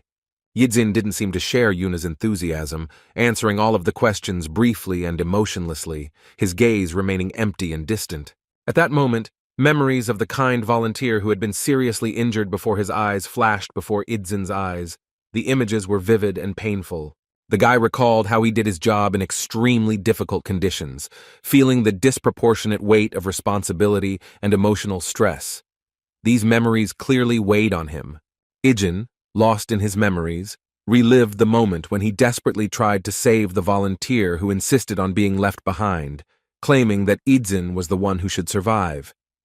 The volunteer, who turned out to be Yuna's father, said bitterly that he would not survive even if Yidzin tried to save him, his voice filled with humility and determination. Continuing his thought, Yuna's father persistently urged Yidzin to leave him and flee. Realizing that his own salvation was no longer possible, his words were full of self-sacrifice. The volunteer, looking at Yidzin with gratitude, suggested that the others had refused this dangerous task, emphasizing the courage and determination of the young man. Yidzin, listening to the words of the dying man, thought about how unfair fate was, depriving this worthy man of precious time to live. Yuna's father, with a sad voice, expressed his last wish to see his daughter's face before he died, recalling his plans to return home that day. Yidzin, hearing these words, firmly stated that if the volunteer wanted to go home, he had to get up right now, his voice sounding with unshakable confidence. The boy, looking straight into the eyes of Yuna's father, firmly said that people were dying here, but today it was not his turn. His words were full of determination and strength. Yidzin began to speak passionately and motivationally, insisting that the volunteer must find the strength to stand up. His voice was convincing and inspiring. Yidzin's words about survival and meeting his daughter lit a spark of hope in the volunteer's eyes, making him realize that giving up was not an option, and his gaze filled with determination. Suddenly returning to reality, Yidzin turned to Yuna with an unexpected request to talk alone, his voice sounding serious and insistent. The boy, leaving no room for objections, resolutely confirmed his desire to be alone with Yuna, excluding the presence of anyone else. His tone was firm and unyielding. Go-suk, yielding to Yidzin's request, reluctantly agreed to leave, but warned that he was only giving them a minute to talk, his tone expressing a mixture of displeasure and concern. Moving away from the couple, Go-suk approached Yuna's guards and entered into a lively conversation with them, discussing something that seemed extremely important and urgent. Left alone with Yidzin, Yuna asked with curiosity and slight bewilderment about the reason for his sudden desire to talk, her gaze expressing a mixture of interest and wariness. Yidzin, collecting his thoughts and gathering his courage, remained silent, carefully choosing his words, his face expressing internal struggle and tension. Unexpectedly for Yuna, Yidzin said the name Shin Inguk, causing the girl to be surprised and confused. She asked again why he suddenly mentioned her father's name. Yidzin, without answering Yuna's question, asked what kind of person her father was, his voice sounding serious and insistent, which puzzled the girl even more. The guy, without taking his gaze off Yuna, waited for an answer to his question. His posture and facial expression spoke of extreme interest in her words. Yuna, clearly confused by the unexpected turn of the conversation, couldn't understand why Yidzin was suddenly interested in her father, her gaze expressing confusion and slight concern. Looking away, the girl began to talk about her father, mentioning his constant employment at the company and frequent business trips abroad, which made it difficult for them to communicate and be close. Continuing her story, Yuna told about her father's illness and his sudden death while at work, her voice trembling slightly, revealing hidden emotions. The girl bitterly recalled how she learned of her father's death when she was already on her way to meet him. Her words were filled with pain and regret about the failed meeting. Finishing her story, Yuna noted with resentment that she could not even see the body of her father, who did not bother to meet his daughter before his death. Her voice sounded with notes of bitterness and disappointment. Yuna, with a hint of resentment in her voice, admitted that she was still offended by her father, not understanding the reasons for Idzin's persistent interest in this topic, her gaze expressing a mixture of pain and bewilderment. The girl, a little embarrassed, added that she would not have told all this if Yidzin had not insisted, her voice sounding with a slight hint of regret for her frankness. Yidzin, listening to Yuna, mentally wondered if she really believed that she could change anything in that situation. His gaze expressed deep thoughtfulness. Idzin's memory of Yuna's father's words about his desire to do something good, worthy of a real parent, came to mind. These memories were vivid and emotionally charged. Yidzin remembered Yuna's father saying that this was the only way to see his daughter's face, his words filled with longing and hope. As Yidzin continued to reminisce, he heard Yuna's father's words about how much he must have hurt his daughter, not knowing how to fix the situation. Yidzin recalled Yuna's dying father's last thoughts that he should have spent more time with his daughter, words filled with bitter regret. Gathering his courage, Yidzin told Yuna that her father had worked tirelessly to see her, his voice serious and heartfelt. Yuna, shocked by Idzin's words, froze in shock, asking again what he was talking about, her eyes widening in surprise and disbelief. Yidzin looked straight into Yuna's eyes and said seriously that he had to convey her father's words to her. His tone was firm and decisive. The girl, still in a state of shock, listened to Yidzin repeat her father's words about wanting to see her face before she died. Her body began to tremble slightly. As Yidzin continued to convey the message, he expressed his father's regret for not being able to fulfill his last wish, while Yuna, unable to contain her emotions, began to tremble even more. Yidzin was once again lost in his memories, seeing before him the dying volunteer, Yuna's father, who asked him to meet his daughter and personally convey his last words. The volunteer's words came to mind, saying that even if he survived and was able to meet his daughter, Yidzin was still obliged to pass these words on to her. Yidzin, who was only 11 years old at the time, had carried this heavy responsibility within him all these years, feeling the weight of an unfulfilled promise. He remembered watching the ambulance carrying the volunteer away, thinking about the mission entrusted to him, his eyes full of determination and responsibility. Yuna, still in a state of shock, asked Yidzin with a trembling voice if he had really met her father before he died, her eyes showing a mixture of hope and fear. Yidzin, without answering the question, silently stood up from his chair and apologized, saying that this was all he could tell her, his voice sounding with notes of regret and finality. Yuna, completely confused, could not understand what was happening. Her thoughts were confused, trying to understand how Yidzin could know her father and what all this meant. The girl mentally replayed Idzin's words, trying to understand if these were really her father's last words, her heart beating faster from excitement and disbelief. Yidzin, with a cold and distant look, began to slowly walk away, mentally digesting the entire dialogue that had just taken place. His steps were heavy and slow. He thought to himself that back then, as a child, he had not understood the full meaning of Yuna's father's request, but now everything had become crystal clear. Yidzin realized that the volunteer's request was not only for his own sake, but also a way to save Yidzin by forcing him to leave the dangerous place. This thought filled him with deep gratitude. The doorbell rang, and Yidzin opened it and froze in surprise, seeing an unexpected guest in front of him, his eyebrows slightly raised in surprise. Standing at the threshold was the same lieutenant with whom Yidzin had once worked, looking attractive and fit, his presence creating a feeling of strength and confidence. Grandfather Yidzinia, addressing the lieutenant, noted that this was their first personal meeting. His voice sounded with notes of curiosity and respect. The lieutenant, a little embarrassed, admitted that he had come to Korea with Yidzin, but did not want to interfere with their family reunion. his tone polite and slightly apologetic. The grandfather, with warmth in his voice, expressed his gratitude for the lieutenant's visit, admitting that he wanted to personally thank him for his help. Continuing the conversation, the grandfather shared his surprise at learning the lieutenant's true role in his grandson's return home, his eyes shining with sincere gratitude. The lieutenant, modestly brushing off the praise, noted that Yidzin himself had helped him a lot, mentally recalling the dangerous incident when he almost died.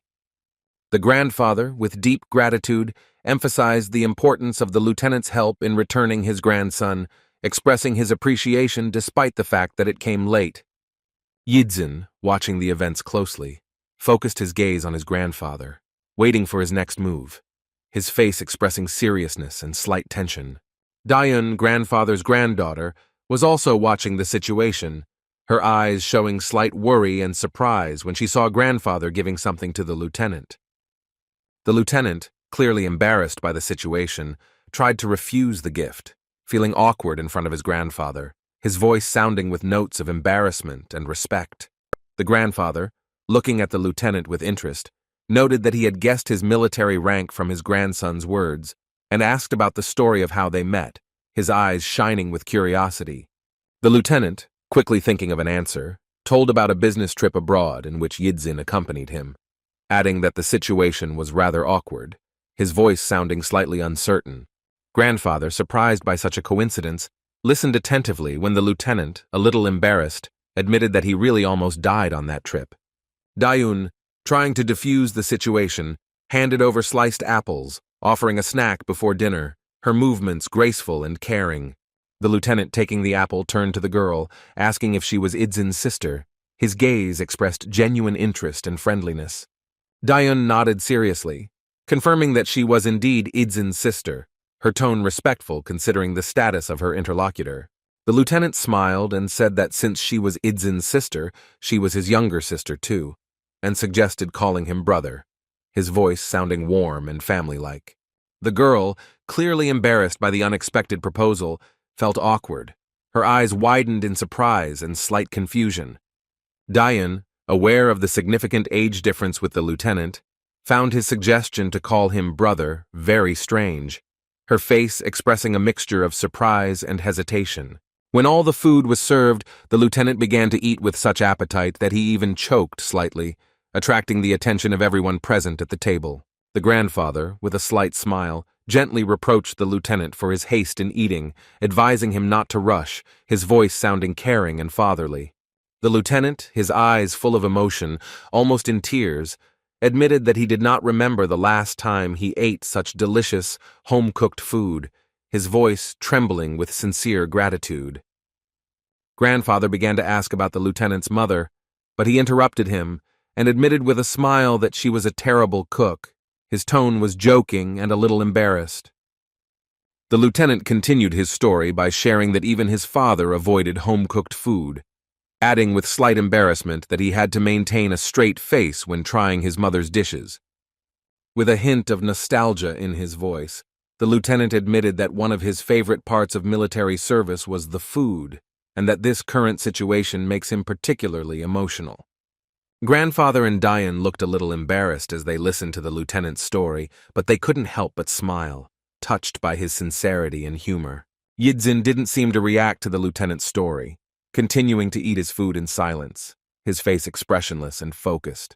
Later, while walking together, the lieutenant and Yidzin stopped at a local eatery, where the lieutenant sincerely expressed his joy for Yidzin's good life, his voice sounding warm and approving. The lieutenant conveyed greetings from his former comrades, which caused Yidzin to instantly remember his previous work, his gaze becoming thoughtful for a moment. Yidzin, returning from his memories, asked the reason for the lieutenant's sudden appearance, to which he replied that he had some business to do and wanted to see him. The lieutenant smiled, mentioned his vacation days, and expressed admiration for Idzin's grandfather and sister, his words filled with sincere sympathy. Yidzin, feeling warmth in his soul, mentally recalled the faces of his relatives and with a rare smile for him, agreed that they were truly wonderful people. The lieutenant, noticing Idzin's unusual smile and happy expression, realized how important his family was to him, and his gaze expressed understanding and approval. The lieutenant suddenly stood up from his seat, announcing his departure, which surprised Idzin considering how little time had passed. His eyebrows raised slightly in surprise. Yidzin, not hiding his surprise, asked if the lieutenant really had to leave already, to which he answered in the affirmative, mentioning that he was already late. The lieutenant apologetically explained that he would like to talk longer, but he needed to meet his fiancée, which caused Idzin to become even more surprised and ask a distrustful question. The lieutenant, adjusting his jacket with a serious expression, confirmed that he really had to meet his bride. His tone left no doubt about the truth of his words. Yidzin was extremely surprised, thinking how the lieutenant could have a bride in such a short period of time. His face expressed a mixture of bewilderment and curiosity. The lieutenant, noticing Idzin's reaction, asked him jokingly if he really thought he would never have a girlfriend, his voice sounding with notes of good-natured reproach. Continuing his explanation, the lieutenant spoke about the rich family's decision, noting the lack of time for acquaintances due to constant travel. His tone was humble and grateful. The lieutenant, calling the situation a blessing, turned around and, waving his hand goodbye, wished Idzin to take care of himself, his voice sounding warm and caring. After taking a few steps, the lieutenant suddenly stopped and turned sharply to Idzin, creating a moment of tension and anticipation.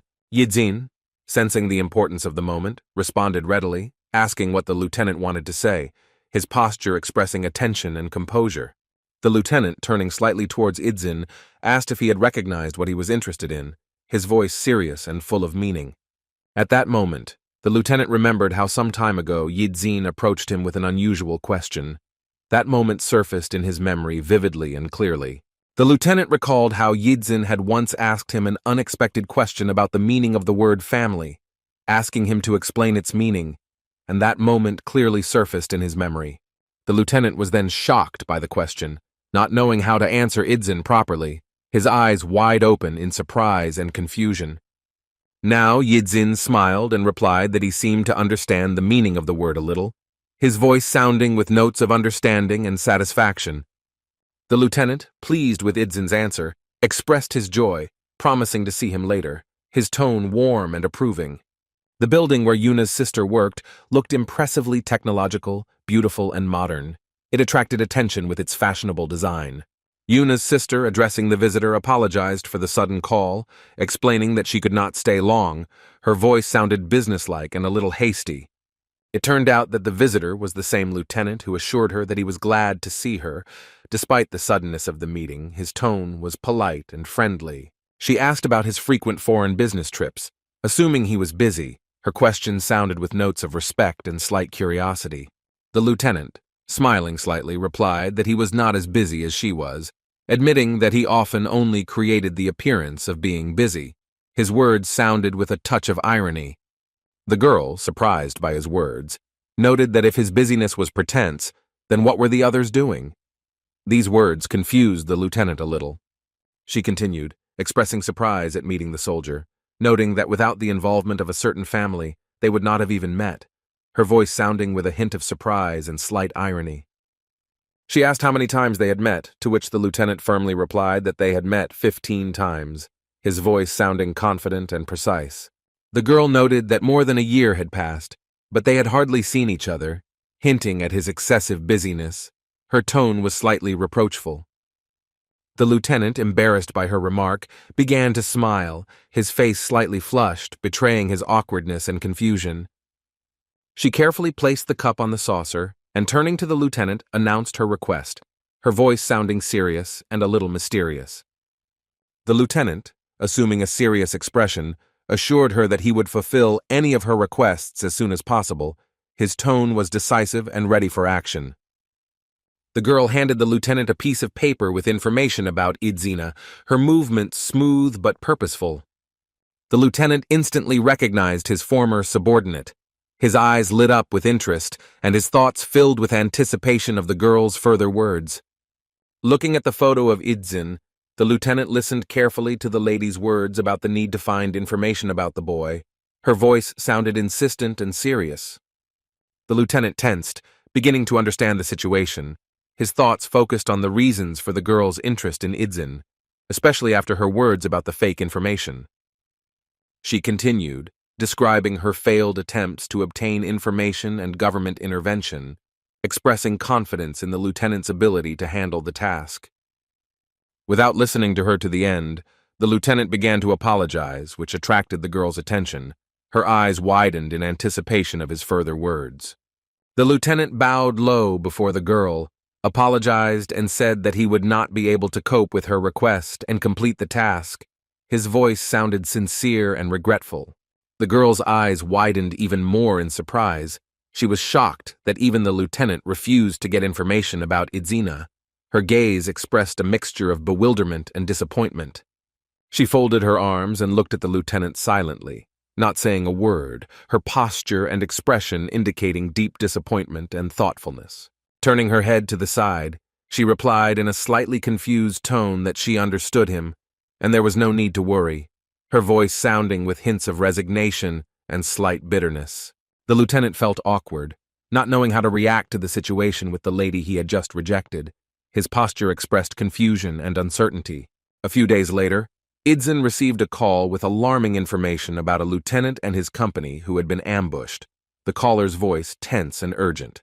It turned out that during the mission they had fallen into a trap. Suddenly realizing a change in the enemy's movements, the situation quickly became critical. The lieutenant, holding his machine gun at the ready, moved through the burning forest. His movements were cautious and tense. Everything around was ablaze. The enemies, communicating among themselves, reported that the lieutenant and his company were cornered in the target area, their voices sounding with triumph and anticipation.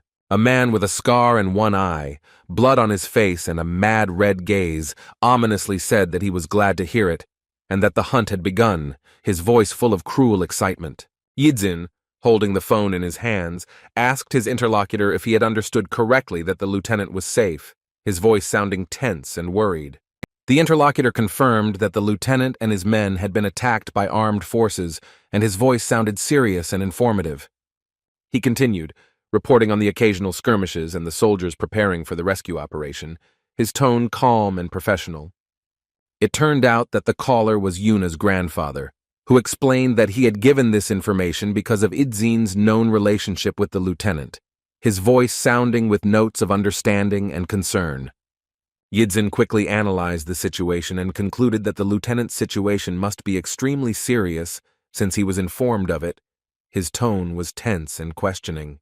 Yuna's grandfather sighed heavily and confirmed Idzin's fears, urging him to remain calm, his voice filled with sympathy and firmness. Despite hearing the news, Idzin's face remained almost emotionless. Only the slight tension in his eyes betrayed his inner turmoil. Yuna's grandfather urged Idzin not to take any action on his own, leaving it to the military, his tone serious and warning. He reminded Idzin that the situation had changed, and he now had a family to think about, his voice filled with paternal concern and insistence. Idzin took a deep breath and replied that he understood what was said well, his voice sounding restrained and submissive. With these words, he ended the conversation, hanging up the phone, his movements slow and thoughtful.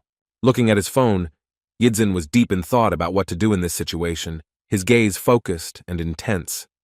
A memory surfaced in his mind of how one day a wounded lieutenant, turning to him, remarked that Idzin was indeed a Korean, and these words sounded in his head with special significance. Idzin, badly wounded with a bandaged head and tired eyes, lay recovering from a hard fight, his appearance evoking sympathy and respect. The company standing behind anxiously asked the lieutenant if Idzin had regained his memory, to which the lieutenant briefly replied a little, his tone reserved and thoughtful. After returning from the hospital, Idzin sat on his bed at night, deep in thought, his posture expressing tension and concentration. Suddenly, someone placed a can of cola on his head, which clearly surprised the guy, his eyebrows raised from the unexpected cool touch. It turned out to be a lieutenant who gently advised Idzin not to force himself to remember and not to rush, his voice sounding caring and soothing. When Idzin first remembered his name and told the lieutenant about it, the lieutenant was surprised and asked again if that was really his real name, his tone expressing a mixture of surprise and curiosity. Idzin confidently confirmed that he thought Idzin was his real name, his voice filled with relief and confidence. During a training session with computer games, one of the teammates loudly expressed dissatisfaction with the loss. Others discussed the tactics of the front line. The atmosphere was tense and emotional. Someone suggested that Idzin blame John Lear for the loss, but another advised against listening to this advice, creating a moment of moral choice for Idzin. One evening, the lieutenant suddenly burst in with the news that the Idzin family had been found, his voice sounding excited and joyful. Yidzin, who was sitting with his friends, heard that he had a grandfather and a younger sister. This information made him freeze in surprise. Upon hearing this news, Yidzin was in complete shock, his eyes widening in surprise and disbelief at what he had heard. Idzin's comrades, sitting nearby, were genuinely happy for him, congratulating him and expressing their support, their voices filled with enthusiasm and warmth. The boys began to tease Idzin good-naturedly, imagining how he would eat school lunches when he returned to normal life, their jokes full of friendly warmth. The last thing that Yidzin clearly remembered from those memories was the lieutenant's warm smile that warmed his soul. This image remained bright and meaningful.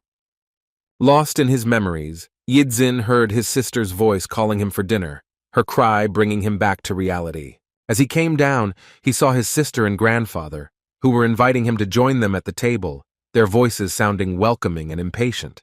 Yidzin slowly approached the table, his face expressing obvious confusion and inner turmoil, his movements hesitant. Looking around at his family, he realized the hopelessness of his situation, his eyes full of unspoken anxiety and doubt. Grandfather and sister, noticing Idzin's unusual behavior, were puzzled, because usually he hurried to the table with a smile. Their looks expressed concern and bewilderment. They asked why he was just standing there, which clearly surprised Idzin, breaking him out of his deep thoughts. Realizing he had shown too much emotion, Idzin smiled and agreed to join in, his voice sounding with feigned ease. The grandfather, trying to diffuse the situation, noted that many envied him for having the opportunity to dine with his grandchildren. His tone was warm and proud. Dayun smiled and asked in surprise why they were envious of this. Confident that all families did this, her voice sounded with naive bewilderment. Grandfather, smiling, noted that indeed other grandchildren did not act like that. His voice sounded with notes of pride and satisfaction. Dayun, inspired, offered to bring Grandpa lunch next time, but he gently declined, explaining that he had not said that for them to do so. Yidzin sat in a gloomy mood. Usually such conversations touched him, but now he couldn't even force a smile. His face remained serious and thoughtful. Raising his head, Yidzin turned to his grandfather, his gaze focused and serious. He asked if his grandfather would help someone who had once helped him, and Yidzin's voice sounded with a note of importance and deep interest. Grandfather, looking away, thoughtfully answered that it was difficult to answer this question unequivocally. His tone was reasonable and wise. He explained that everything depended on the nature of the assistance and what needed to be done in return, and his words sounded balanced and thoughtful. The grandfather emphasized that the kindness of the person who helped first was certainly enormous. His voice was full of respect and gratitude. He continued by saying that it was impossible to change the kindness of someone who had helped without asking for something in return, his words ringing with a deep understanding of human nature. Grandfather noted that there are times in life when one must repay the kindness shown. His tone was serious and didactic. He added that even if it is impossible to repay in full, one must definitely try to do what is in one's power, his voice sounding with inspiration and wisdom. Having finished, the grandfather, a little embarrassed, expressed the hope that he had not said anything unnecessary. Admitting that he was not strong in such conversations, his tone was modest and apologetic. Yidzin smiled, bowed, and sincerely said that he was very glad to have the opportunity to meet his grandfather, his voice full of warmth and gratitude. The grandfather, not fully understanding the depth of the words spoken by his grandson, smiled slightly. His wrinkled face lit up with warmth, and his eyes sparkled with incomprehension, mixed with tenderness for his beloved grandson. With a smile on his lips, the grandfather expressed his joy at hearing the words, admitting that he had been waiting for this moment for a long time, his voice trembling with barely restrained emotions. Yidzin turned to his sister and met her surprised gaze, full of anticipation and slight excitement, as if sensing the importance of the moment and the significance of the upcoming words. Looking straight into his sister's eyes, Yidzin expressed his joy at being able to see her again with sincerity in his voice. His words filled with warmth, filling the room with a special atmosphere.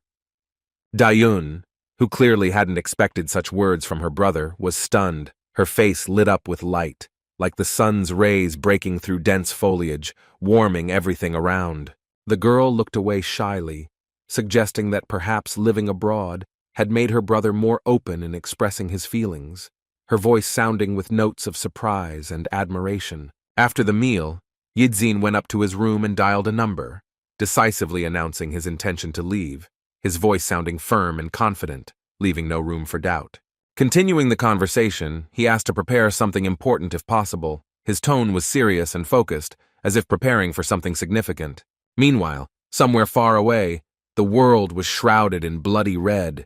The atmosphere was filled with horror and suffering, creating a picture of a real nightmare in reality.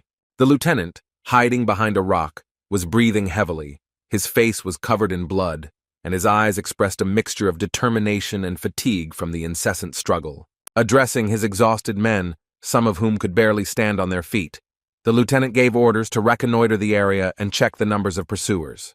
When someone approached the lieutenant, reporting on the detachment's fatigue, his voice sounded with notes of despair and concern for the fate of his comrades. Pointing to a soldier lying under a tree, the speaker reported his critical condition due to massive blood loss, expressing doubt about his chances of survival. The lieutenant, gathering his last strength, announced the need to reach the next rescue zone. His voice, despite his fatigue, sounded firm and decisive, instilling hope in the exhausted soldiers. One of the soldiers, doubting the success of the plan, reminded them of the depletion of supplies. His words, filled with anxiety, hanging in the air, increasing the tension of the moment. On the opposite side of the conflict, the soldiers who had attacked the lieutenant's detachment had gathered near their tents, their faces expressing a mixture of fatigue and determination. The subordinate, approaching the chief, reported that the denouement was approaching, to which the latter, surprised by the enemy's resilience, admitted that he had underestimated them, his voice sounding with notes of respect. The man with the eye patch, clearly the leader of the attackers, mused out loud about the difficulties of the operation due to the presence of civilians, his words full of frustration. Suddenly the leader felt a sharp pain. His scar began to glow with an ominous red light, causing him to go into a fit of rage and suffering, his scream cutting through the silence of the camp. Putting his hand to the throbbing scar, he gritted his teeth and muttered about the return of the hellish pain, the veins on his hands bulging, betraying the intensity of the torment he was experiencing. This pain that Yidzin had inflicted on him returned every time he tried to forget it, turning each memory into new torture, increasing his thirst for revenge. Meanwhile, the plane, cutting through the air, flew over a forest painted in the golden tones of the sunset, carrying on board the decision of the fate of many people. Yidzin, dressed in his old uniform, sat on the plane, his appearance reminiscent of his past service, evoking a flood of memories and emotions. With his eyes closed, he plunged into his memories, mentally repeating the name of the Grian zone. This word sounded in his head, filling with special meaning and significance. The knowledge that this was the zone he was about to enter filled Yidzin with determination and a willingness to face the past and the present. The lieutenant, carrying out a responsible mission, went to rescue Korean researchers studying local minerals. His actions were decisive and professional, without foreshadowing the difficulties to come. Despite the successful start of the operation, the return journey was met with a surprise attack by unidentified armed forces, turning the rescue mission into a desperate fight for survival. Yidzin was carefully provided with the necessary equipment and supplies, and the support of the military and local government gave the operation official status and additional resources. A conversation with Yuna's grandfather, who asked him with concern in his voice about his confidence in the decision he had made, surfaced in Idzin's memory. This moment was clearly etched into the boy's consciousness. Without a shadow of doubt or hesitation, Yidzin firmly answered in the affirmative, his voice filled with unwavering determination, reflecting his readiness for the upcoming mission. Idzin's reaction did not surprise his grandfather, who understood well the boy's desire to save his lieutenant. This decision seemed like a natural continuation of their relationship. Inside the plane, an alarm sounded, announcing the approach to the landing zone, its insistent hum filling the cabin, creating an atmosphere of tense anticipation. The instructions to prepare for the jump were given loud and clear, while Yidzin sat in his place, focused and collected, preparing for the decisive moment. Raising his head, Yidzin found that his gaze was glowing with an ominous red light, reminiscent of the time he had first taken a human life, the glow reflecting his inner transformation. The school that Yidzin attends is usually neat and modern in appearance, with clean hallways and bright classrooms creating a pleasant learning environment, encouraging students to work hard and concentrate. The classroom is filled with a familiar atmosphere. Students are leaning over their notebooks, attentively watching the teacher write new material on the board, their faces expressing concentration and interest in the lesson. As usual, the two inseparable bullies, the curly-haired and the blonde, are quietly going about their business, ignoring what is happening in the lesson, their quiet whispers and suppressed laughter disturbing the general silence of the class. Chan, who usually sat next to Yidzin, was left alone today, his lonely figure at the desk involuntarily attracting the attention of his classmates, making them wonder about the reason for his friend's absence. Yuna, sitting in class, cannot concentrate on her studies, her thoughts constantly returning to the absent Yidzin, her anxiety intensifying due to the message he has not read. Meanwhile, in the distant forest, night has fallen. The moonlight, breaking through the treetops, creates a bizarre play of shadows, giving the surrounding environment a mysterious and disturbing character. Yidzin, having landed successfully, steps on the ground strewn with many spent cartridges, his attentive gaze assessing the situation, analyzing the traces of the recent fierce battle.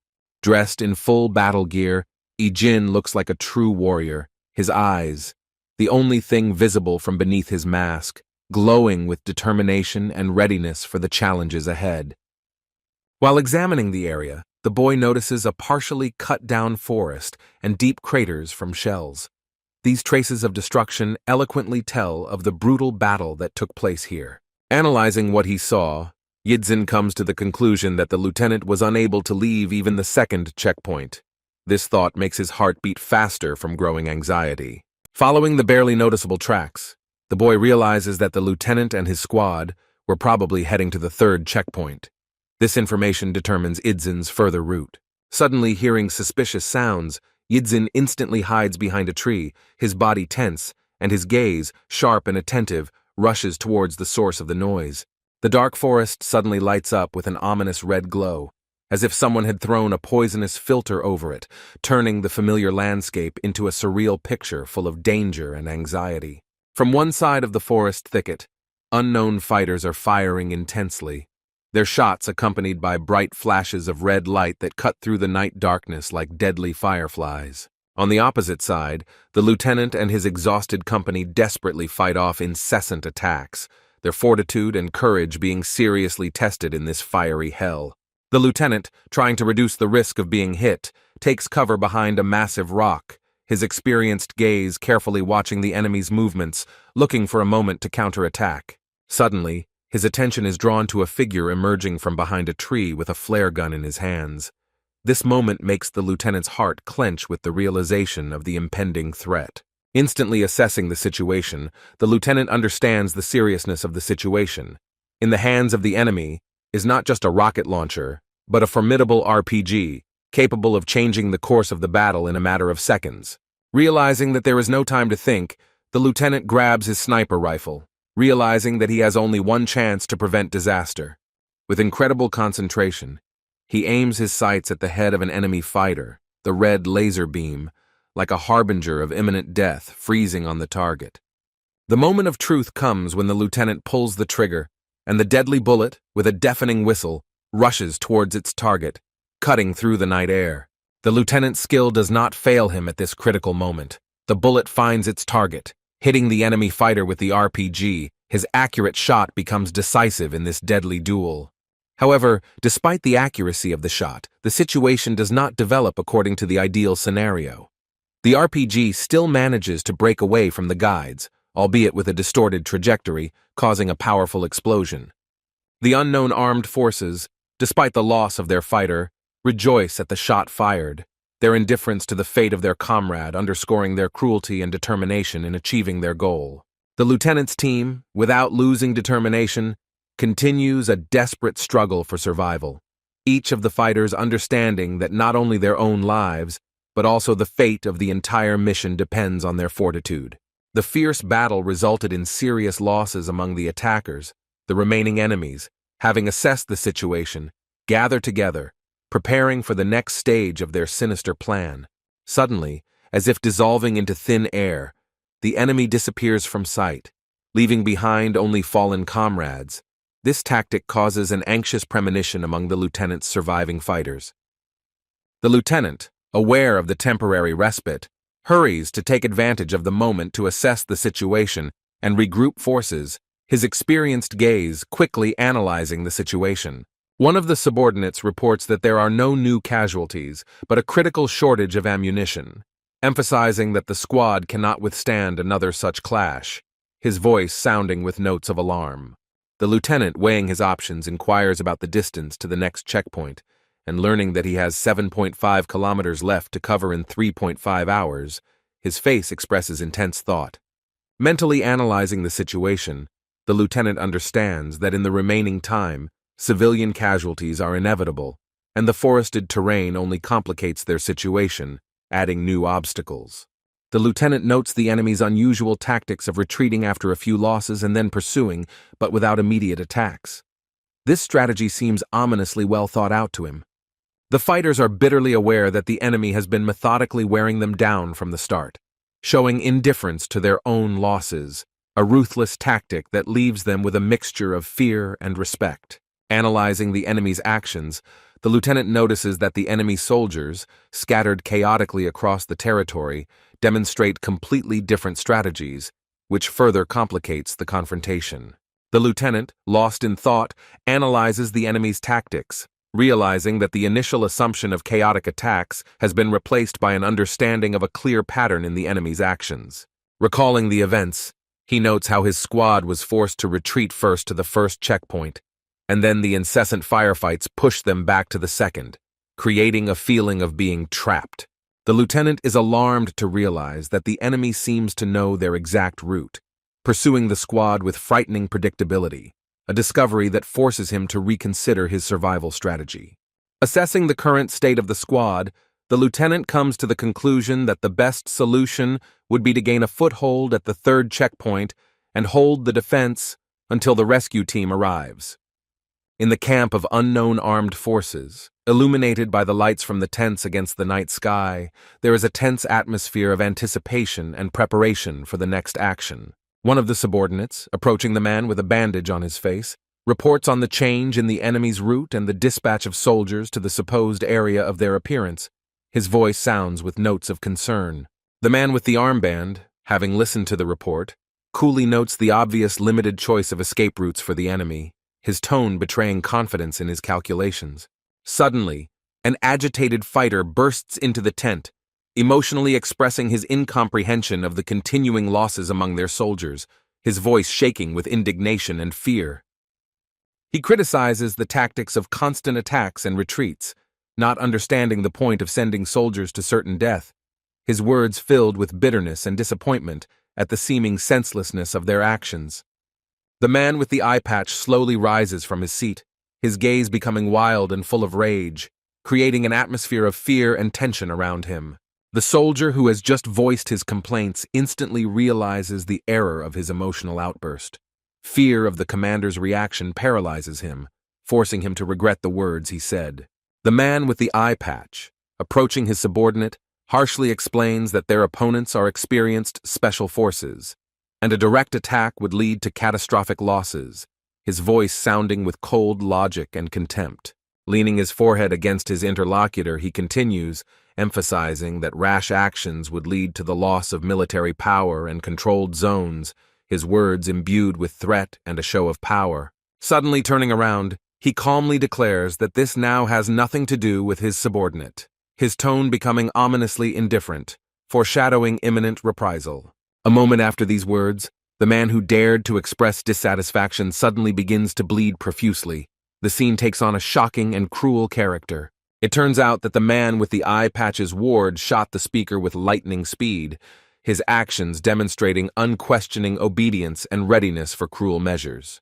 The killer continues to hold the gun over the body of the fallen man, from whose head a large amount of blood flows. This scene emphasizes the ruthlessness and cold-bloodedness of the performers. A man with a bandage on his face emerges from the tent, lifting the screen slightly, his gaze directed into the distance, assessing the situation and planning his next steps. Leaving the tent, he sees a group of prisoners kneeling under the supervision of their men. This picture demonstrates the complete control of the situation on the part of the attackers. He is told of several animals that escaped their traps, using this derogatory comparison to describe the surviving enemies.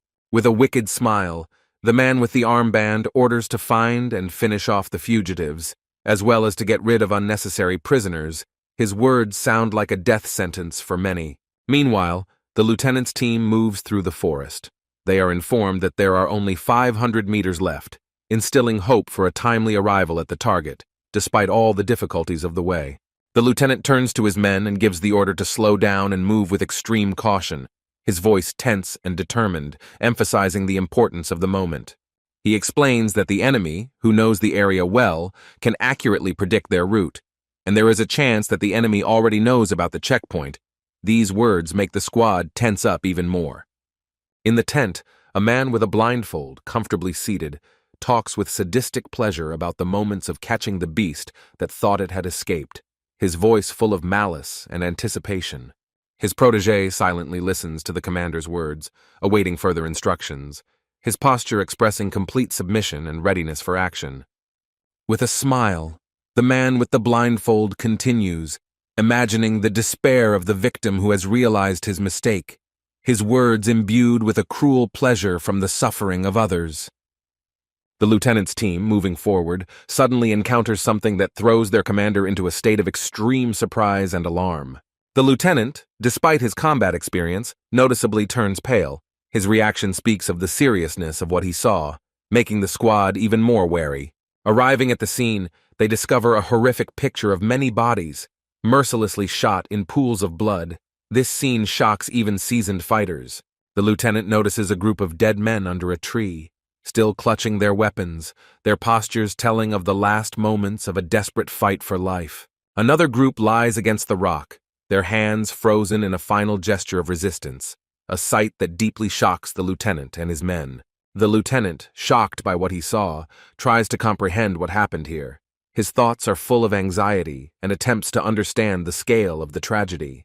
Suddenly, a scream is heard in the tent, announcing the loss of contact with the Alpha team, which was in ambush. This news immediately disrupts the usual course of events. The man with the blindfold suddenly jumps up from his seat and demands that what was said be repeated, his voice full of rage and mistrust, creating an atmosphere of growing tension. The ward, trying to remain calm, reports on unsuccessful attempts to contact the Alpha team, his words sounding like a harbinger of serious problems. The commander inquires about the status of the Delta team that accompanied Alpha and learns that they are approximately 2 kilometers from the target. This information makes him think. After giving orders to contact Delta and prevent the target from escaping, he suddenly changes his mind, deciding to take control of the situation personally, his actions betraying his growing concern. Picking up the radio, the commander calls Delta Base, his voice tense, conveying the importance of the moment and the seriousness of the situation. Delta's response about the ongoing battle with an unknown enemy takes the commander by surprise. The situation begins to get out of control, disrupting all plans. Demanding clarification about the enemy, the commander hears only fragments of phrases that do not give a complete picture of what is happening, which further increases his anxiety. A sudden explosion interrupts communications, leaving the commander completely unaware of the fate of the Delta Force, a turning point in the development of events. The man with the bandage, realizing that his plan is beginning to collapse, falls into a state of shock. His confidence is replaced by confusion and fear. The thought that they themselves could have been the object of a hunt all this time horrifies the commander, forcing him to rethink the whole situation. Meanwhile, Idzin, in the very center of the battle, moves quickly with weapons in hand in conditions of limited visibility, his actions full of determination. Idzin's eyes burn with unwavering determination. He is confident in the correctness of his actions, This inner strength gives him special energy in the midst of battle. The air is filled with the whistle of bullets and thick smoke from the continuous shooting, creating a chaotic and dangerous environment where every moment can be decisive. Unknown armed forces are firing heavily. Their objectives remain unclear, adding an element of unpredictability to an already tense situation. Yidzin, taking cover from the fire, mentally counts down the time, realizing that the lieutenant's detachment has about 30 minutes for a successful retreat. His calculations are precise and cold-blooded. Realizing the importance of the moment, Yidzin sets his main task to hold back the onslaught of unknown forces, giving his comrades a chance for salvation, his determination unwavering. Changing his position in a flash, Yidzin grabs his weapon and begins to select targets. His movements are precise and efficient. Each action has its purpose. Despite the continued heavy fire from the enemy, Yidzin remains cool, his concentration unbroken even in the thick of battle. Unfazed by the danger, Yidzin takes up a comfortable shooting position, his confidence in his skills evident in every move. With pinpoint precision, he aims the green sight at the head of the first target and fires, his actions lightning fast and deadly. Without wasting a second, Yidzin instantly switches to the next target. His reaction and decision-making speed are amazing. One by one, the opponents fall to Yidzin's well-aimed shots, his effectiveness in combat becoming apparent even in this chaos. Realizing their sudden losses, enemy fighters react with rage and frustration, their shouts and curses mixing with the sounds of gunfire, heightening the tension of the battle. Instantly after the previous shots, the new target is hit in the head with lightning speed, demonstrating the continuity and precision of Yidzin's attack. The surviving enemies, realizing the danger, point to the mountain from which the shooting is coming.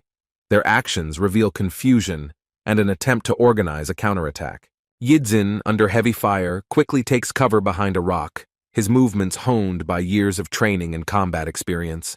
The intensity of the shooting reaches its peak, bullets illuminating the surrounding space, creating a surreal picture of deadly illumination. Instantly assessing the situation, Yidzin decides to change his position, his tactical thinking working ahead, planning his next move. The aim of the maneuver is to create a new angle of attack that will catch the enemy off guard. Yidzin's strategy demonstrates his high level of combat skill. The lieutenant's squad, hearing the explosion and noticing a strange glow in the dark forest, tenses up, but continues to move. Their discipline does not allow them to succumb to panic. One of the fighters draws the lieutenant's attention to the place where the detachment recently passed, his voice betraying a mixture of surprise and alarm. The lieutenant, analyzing the situation, notes the neutralization of enemies and the new conflict behind him. His experienced gaze tries to put together the fragments of what is happening. By deciding to wait for a rescue team, the lieutenant demonstrates composure and prudence in the face of uncertainty. Deep in thought, the lieutenant tries to unravel the mystery of what is happening, his mind working, calculating all possible scenarios. With each passing second, his gaze becomes more and more focused, reflecting the intensity of the thought process and the depth of the analysis of the situation. Meanwhile, the enemies continue to suffer losses. Precise headshots eliminate them one by one, demonstrating the effectiveness and ruthlessness of the invisible shooter. Unknown armed forces, hiding behind rocks, open heavy fire on Yidzin's position, their actions coordinated and aggressive. Yidzin, showing amazing reflexes, takes cover behind another rock, slightly tilting his head to avoid the bullets, his movements precise and efficient. Analyzing the situation, Yidzin comes to the conclusion that the enemy has realized the small number of his group. This understanding forces him to reconsider his tactics. He realizes that his maneuvers from different sides have successfully confused the enemy, demonstrating the effectiveness of the chosen strategy. Noting the enemy's diminishing forces, Yidzin realizes that his actions are producing results, but the situation remains critical. Considering the number of enemies he has eliminated and the many missing, Yidzin assesses the scale of the operation and his contribution to it. Using his camouflage skills, the guy starts crawling on his belly, trying to change his position unnoticed. His movements are smooth and almost invisible. As Yidzin makes his way through the tall grass, he loses his view but gains excellent cover, and the balance between risk and safety becomes key. As Yidzin watches the approaching soldiers, he confirms his assumptions about the enemy's tactics, his analytical skills helping him anticipate the enemy's actions. Assessing the situation, three people who don't know his exact position, Yidzin prepares for the next attack, his concentration reaching its peak. In a matter of seconds, all three newly arrived soldiers are eliminated by Yidzin's well-aimed shots, demonstrating his exceptional skill. After the attack, only traces of blood remain on the grass, testifying to the effectiveness and precision of Yidzin's actions. Realizing that the advantage of surprise has been exhausted, Yidzin understands the need for a change of tactics, his mind already working on a new plan. Yidzin, pushing back his sleeve, looks at his black watch, noting that there are 14 minutes left. His actions are precise and calculated. Every second counts. As dawn approaches, the situation changes. The darkness gradually dissipates, forcing Yidzin to reconsider his position, his tactical thinking working continuously. The lieutenant receives information about the imminent arrival of a rescue team. This news brings an element of hope into the tense atmosphere. The rescued people, hearing this news, cannot contain their joy. Their relief is almost tangible, but the situation still remains dangerous. The lieutenant, remaining vigilant, urges everyone to stay focused until the very end. His experience tells him that it is too early to relax. Preparing for a possible attack, the lieutenant takes up a firing position, expressing concern at the prolonged silence, his instincts telling him that danger is approaching. The sudden sound of a communication signal takes the lieutenant and his subordinate by surprise, their surprise mixed with caution. Yidzin's voice, introducing himself as a mercenary, is heard on the air, his message bringing a new twist to the development of events. Yidzin informs about his imminent joining the squad, causing one of the fighters to react with surprise and relief. He immediately reports to the lieutenant. The lieutenant, analyzing the situation, realizes that all the previous clashes and the elimination of enemies were the work of Yidzin.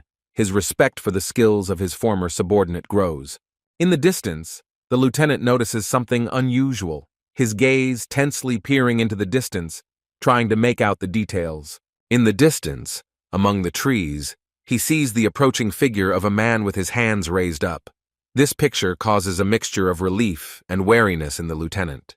The figure of a man with raised hands continues to approach the detachment's positions, each step increasing the tension among the fighters. The lieutenant, without lowering his weapon, peers closely at the approaching man, his finger frozen on the trigger, ready for any development of events. As the figure approaches, the lieutenant finally makes out familiar features, recognizing Yidzin's eyes, a revelation that leaves him in shock and disbelief. The realization that Yidzin had actually come to the rescue shocks the lieutenant to the depths of his soul, his emotions mixing between surprise and gratitude. Yidzin, remaining calm, continues to walk with his hands raised, demonstrating peaceful intentions, his face expressing concentration and determination. The lieutenant, not believing his eyes, tries to comprehend the reality of what is happening, his gaze riveted on the approaching figure of Yidzin. Thoughts about Yidzin's new life flash through the lieutenant's head. Bewilderment about the reasons for his appearance here is mixed with deep respect for his loyalty. As Yidzin approaches, the lieutenant notices his changed clothing, but all his attention is focused on the fact that his former subordinate is present. The lieutenant's gaze on Yidzin is full of awe, as if he is looking at something supernatural. His respect and admiration is obvious. Yidzin, satisfied with the successful completion of the mission to rescue the lieutenant, radiates calm and satisfaction, his goal achieved. As the rescue helicopter arrives and slowly descends towards the ground, the atmosphere fills with hope and relief. The second helicopter arrives next, reinforcing the picture of the rescue. People do not hide their joy from the realization of their survival. Their emotions fill the morning air. The lieutenant, unable to contain his feelings, runs quickly towards Yidzin, his movements full of energy and gratitude. The lieutenant, overcome with emotion, grabs Yidzin by the collar and begins to shake him with such force that the boy feels his brain shaking. In a voice filled with a mixture of anger and concern, the lieutenant asks Yidzin if he has gone mad, demanding an explanation for his presence here. Yidzin, keeping his composure, calmly replies that his knowledge of the area exceeds that of the lieutenant, his voice sounding confident and reasonable. The lieutenant, still not believing what he heard, accuses Yidzin of trying to justify himself, suggesting that he has not changed since the old days. The guy continues to explain his motives, emphasizing that he knew about the danger threatening the detachment. His words sound sincere and balanced. Yidzin adds that he could not live with the regret of not coming to the rescue, demonstrating the depth of his devotion and sense of duty. The lieutenant, shocked by what he heard, looks at Yidzin's calm face, his gaze expressing a mixture of surprise and deep respect. Gritting his teeth against the overwhelming emotion, the lieutenant calls Yidzin a damn kid, his voice shaking with suppressed emotions. Unable to contain himself any longer, the lieutenant begins to cry, tears streaming down his face as he asks, confused, what he should do with Yidzin now. Yidzin does not react to the lieutenant's emotional outburst. The main thing for him is his duty accomplished. His face remains calm and focused. The helicopter finally lands. People begin to move towards it, preparing for the long-awaited evacuation. The atmosphere is filled with relief and hope. Meanwhile, unknown armed forces begin to count their losses, assessing the scale of what happened and planning further actions.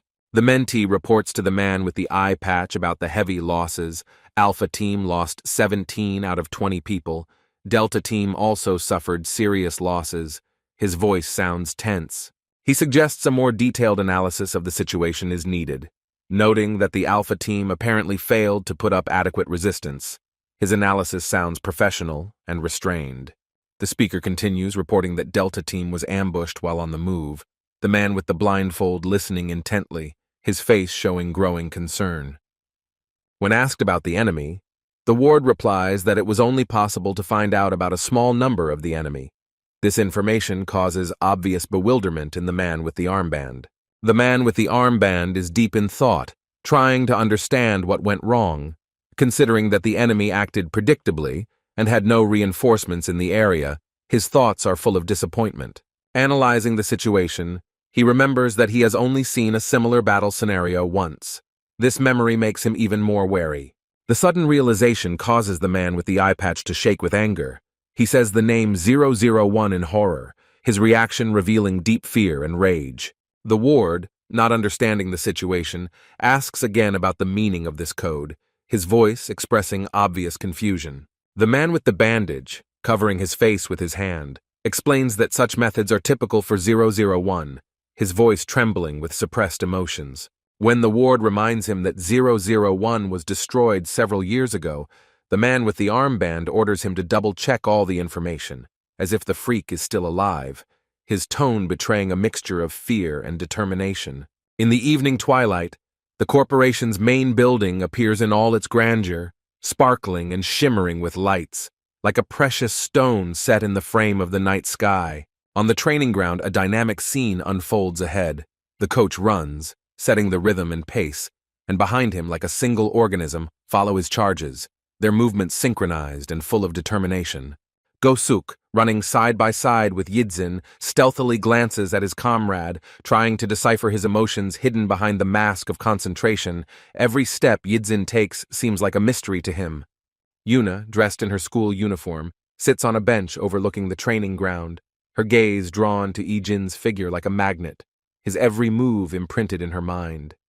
The girl's eyes, filled with dreaminess and tenderness, follow Idzin's every move, her gaze like the soft light of the stars illuminating the night sky, full of admiration and hidden hope. Suddenly, a piercing whistle cuts through the silence of the training hall, and all the participants, as if on command, rush to the ropes, preparing to demonstrate their agility and strength. Go-suk, without taking his eyes off Yidzin, watches his impeccable actions. Every movement of the guy causes him a mixture of admiration and bewilderment. Yidzin, completely immersed in training, never once glanced at those around him. His concentration was absolute, as if the whole world for him had narrowed down to the exercises he was performing, every movement precise and precise.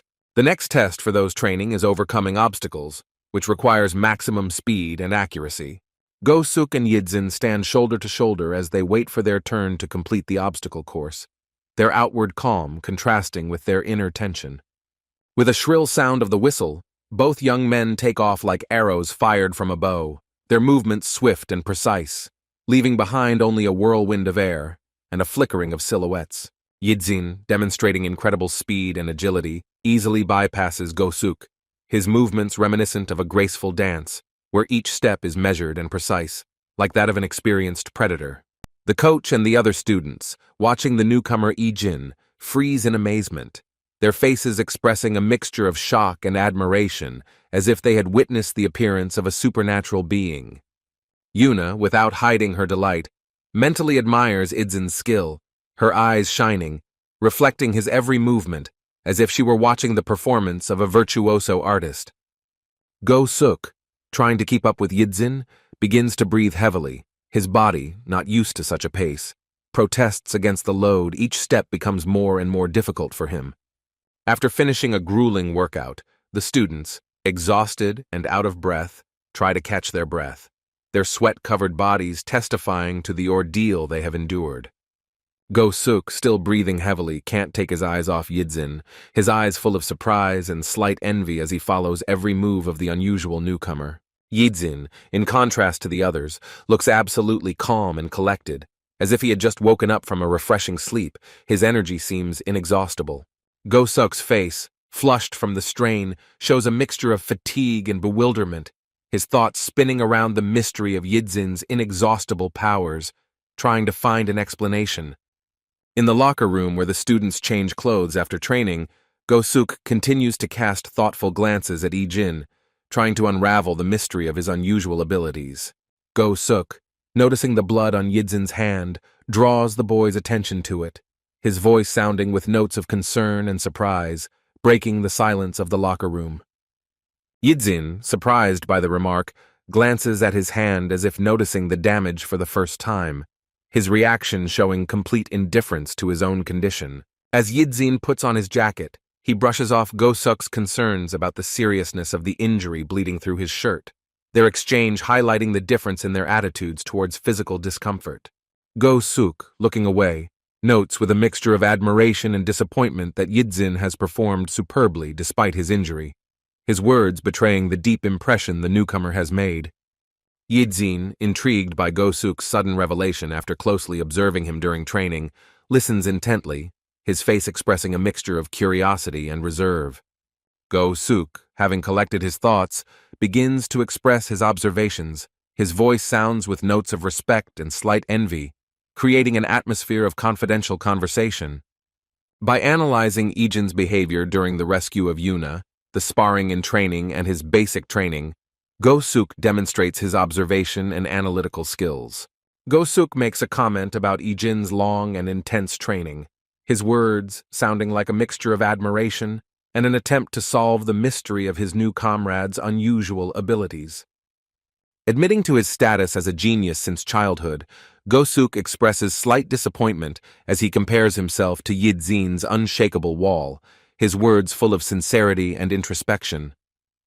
Despite acknowledging Yidzin's superiority, Go-suk states his unwillingness to lose, to which Yidzin responds with understanding, noting his interlocutor's insight. Yidzin, while acknowledging Go-suk's desire to win in every training session, expresses empathy for his feelings, his words ringing with a note of respect for his comrade's ambitions. By noting Go-suk's intellectual abilities, Yidzin demonstrates his observation skills and ability to make objective judgments despite their similar ages. Yijin mentions information about Go-suk's past as Yuna's bodyguard and assistant since childhood, showing his knowledge and attention to detail.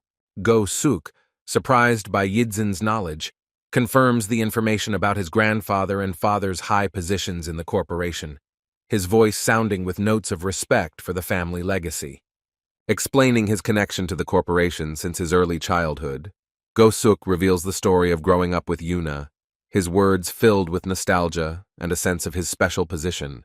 Go-suk, continuing his story, explains the purpose of his training to help Yuna in her future work at the corporation, to which Yidzin responds with unexpected directness, denying his ability to help others. Yidzin's words send Go-suk into a state of shock, his gaze full of bewilderment expressing an attempt to understand the true meaning of what was said. The atmosphere between them becomes tense. Yidzin, putting on his backpack and heading towards the exit, makes a philosophical remark about the different purposes of each person, his words sounding mysterious and a little distant.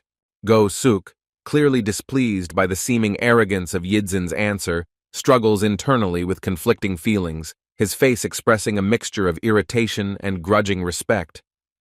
Suddenly, Go-suk, having caught up with Yidzin, resolutely declares his unwillingness to lose to him, neither in training nor in sparring, his voice full of determination and challenge.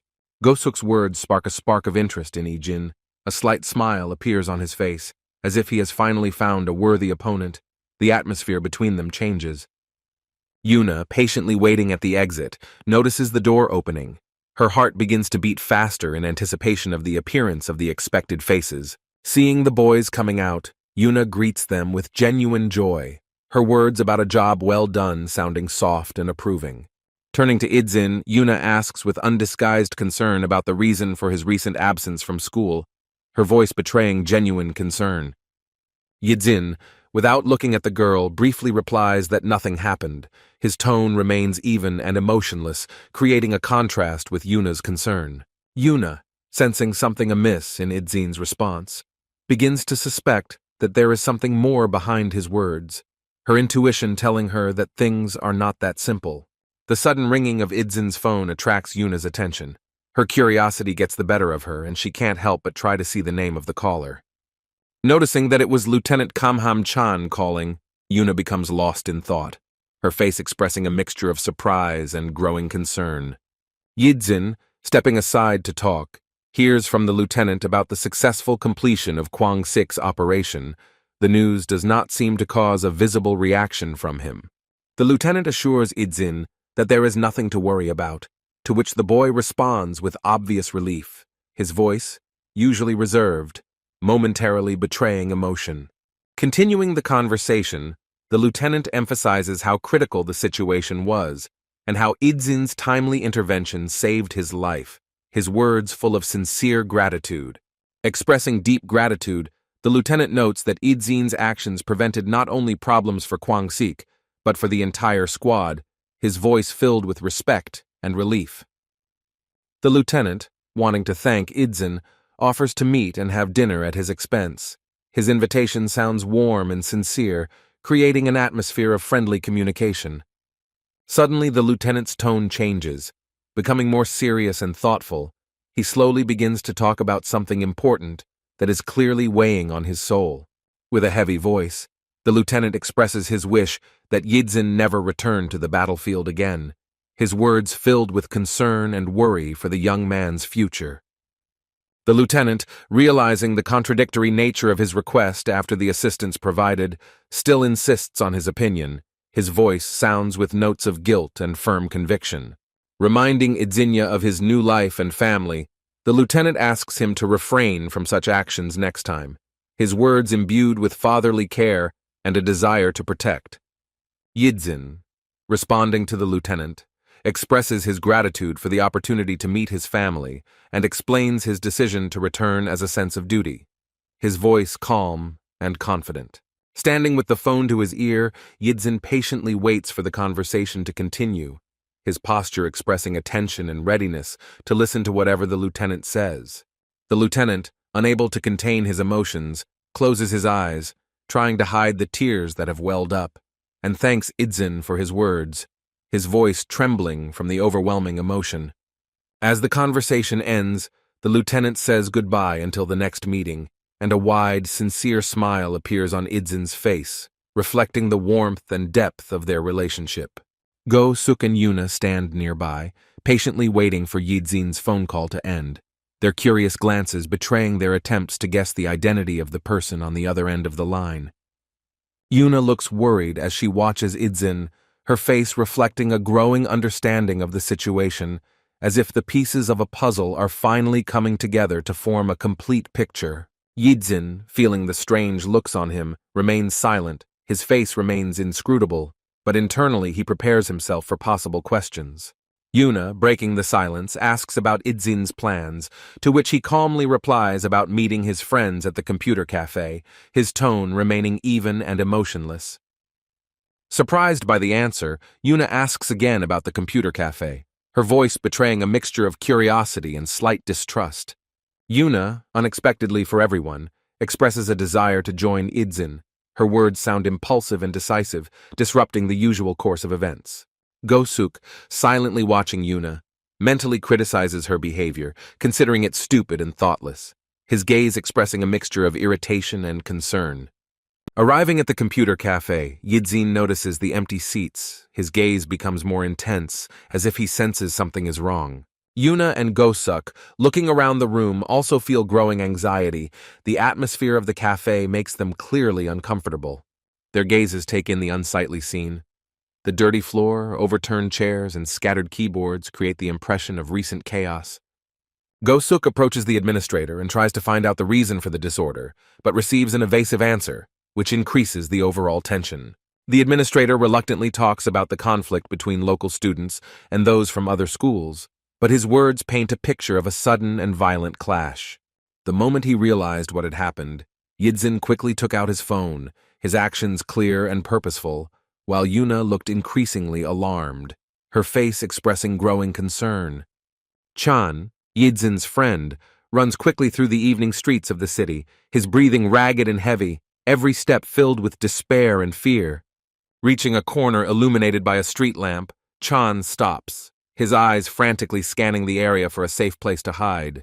While hiding, Chan hears the furious cries of his pursuers looking for him, the voices full of threats and determination, adding to the sense of danger. Sitting in the shelter, Chan trembles with fear. His thoughts are confused in attempts to find a way out of the current situation. Panic is growing with every second. A recent memory of a crowd of aggressively minded guys in sports uniforms comes to Chan's mind, and their appearance causes a new wave of fear in him. The words of his bullying friends echo in his head, reminding him of the task to run as fast as he can, their instructions seeming like his only hope for salvation right now. The blonde's warning about the need to hide everything from Yidzin now seems even more significant to Chan, increasing his internal conflict and feelings of guilt. Chan, realizing the scale of the danger, understands that even together with Yidzin, they would hardly be able to withstand such a number of opponents. This realization increases his fear. The sudden beep of his phone makes Chan jump, his hands shaking as he checks the incoming message, the fear of what its contents might contain paralyzing him. It turns out that it is not a message, but an incoming call, which catches Chan off guard, increasing his panic and indecision. Seeing Yidzin's name on the screen, Chan is left frozen between answering or rejecting the call, a moment that becomes a critical test of his conscience and loyalty. The curly-haired guy, finding himself in the epicenter of a brutal fight, delivers a crushing kick to one of his opponents, his movements swift and precise, like those of an experienced fighter. Before he could enjoy his triumph, he immediately received a counterblow right on the cheek, pain piercing his face, causing him to lose his orientation in space for a moment. Trying to see his attacker, the curly-haired man squints from the bright light coming from the attacker. This moment seems surreal, as if the battle is taking place on the edge of reality. Without wasting a second, the guy responds with a powerful kick to the stomach of his opponent, putting all his rage and desire to avenge the pain he received into this blow. The defeated enemy, curled up on the floor, becomes indifferent to the curly-haired one, who is already looking for the next enemy, his gaze full of determination and adrenaline. Out of the corner of his eye, he sees his blonde friend deliver a devastating kick to the stomach of another opponent, sending him flying like a rag doll.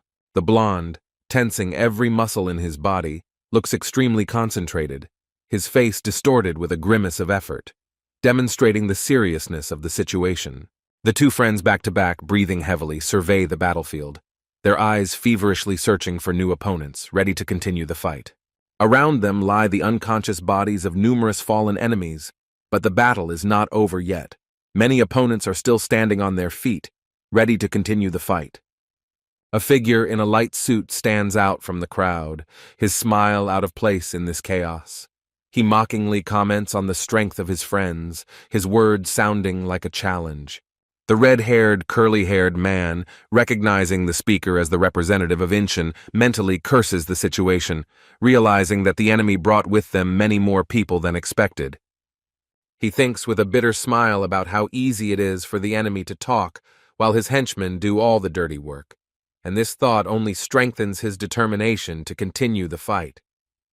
The opponent's words are like a sharp blade piercing the guy's pride, causing a storm of emotions. His face distorts with rage, and his fists involuntarily clench, ready for action. The smiling opponent, not stopping there, continues his verbal attack, his words, saturated with the poison of mockery, only increase the tension, threatening to explode at any moment. Unable to hold back any longer, the enraged boy charges at the two opponents, his movements swift and determined to prove his strength and fearlessness. The attacker's eyes glow an ominous red light, and crude curses begin to flow from his mouth, creating an aura of uncontrollable rage and aggression around him. The red-haired guy, instantly assessing the situation, takes a fighting stance. His body tenses, preparing for the inevitable collision. Every muscle fills with the energy of the upcoming fight. The attacker delivers a powerful punch, but the red-haired man, demonstrating amazing dexterity, dodges it with the ease of a dancer, avoiding what seemed to be an inevitable hit. Preparing for a counterattack, the red-haired guy concentrates. His gaze becomes sharp and focused. Every movement is filled with strength and determination. Throwing a punch, the redhead encounters unexpected resistance. The opponent manages to block. Their hands collide with a dull sound like two hammers. Using the moment of contact, the opponent deftly moves the redhead's hand to the side. This unexpected maneuver catches the guy off guard, disrupting his plans and forcing him to reconsider his battle tactics. The unknown guy, feeling the advantage, begins the verbal attack again, his insults sounding even louder and more furious, trying to demoralize the opponent. The redhead, not giving in to provocation, concentrates on finding a weak spot in the opponent's defense, his eyes quickly scanning the opponent's figure, looking for an opportunity to strike. Finding an opening in the defense, the red-haired guy delivers a powerful kick to the large opponent's stomach, putting all his strength and technique into this blow. The red-haired guy, striking, realizes with horror that his strength is running out. Fatigue is crippling his muscles, and a painful hematoma is already spreading across his cheek, limiting his fighting potential. The enemy's unexpected reaction makes the redhead wary. His gaze narrows to the limit. His intuition screams about danger, foreshadowing an imminent threat. He watches in horror as the enemy's huge hand squeezes his leg like a vice, preventing him from moving or striking, the situation quickly spiraling out of control. The attacker's face distorts into a sinister smile, baring his teeth in a predatory grin, his words sounding like a death sentence, filling the red-haired guy's heart with chilling fear. Holding the victim's leg with one hand, the huge opponent delivers a crushing blow with the other right into the redhead's nose, the sound of the blow echoing throughout the room, increasing the horror of what was happening. Not stopping there, the attacker continues the attack, delivering another knee strike to the redhead's face, blood spraying in all directions, painting the scene scarlet. The red-haired guy's body, like a rag doll, flies to the side, tumbling across the floor, every movement echoing with pain throughout his exhausted body. The blonde, seeing his friends suffering, cries out his name in despair, but does not have time to react to the threat hanging over him. The enemy is already swinging for a blow.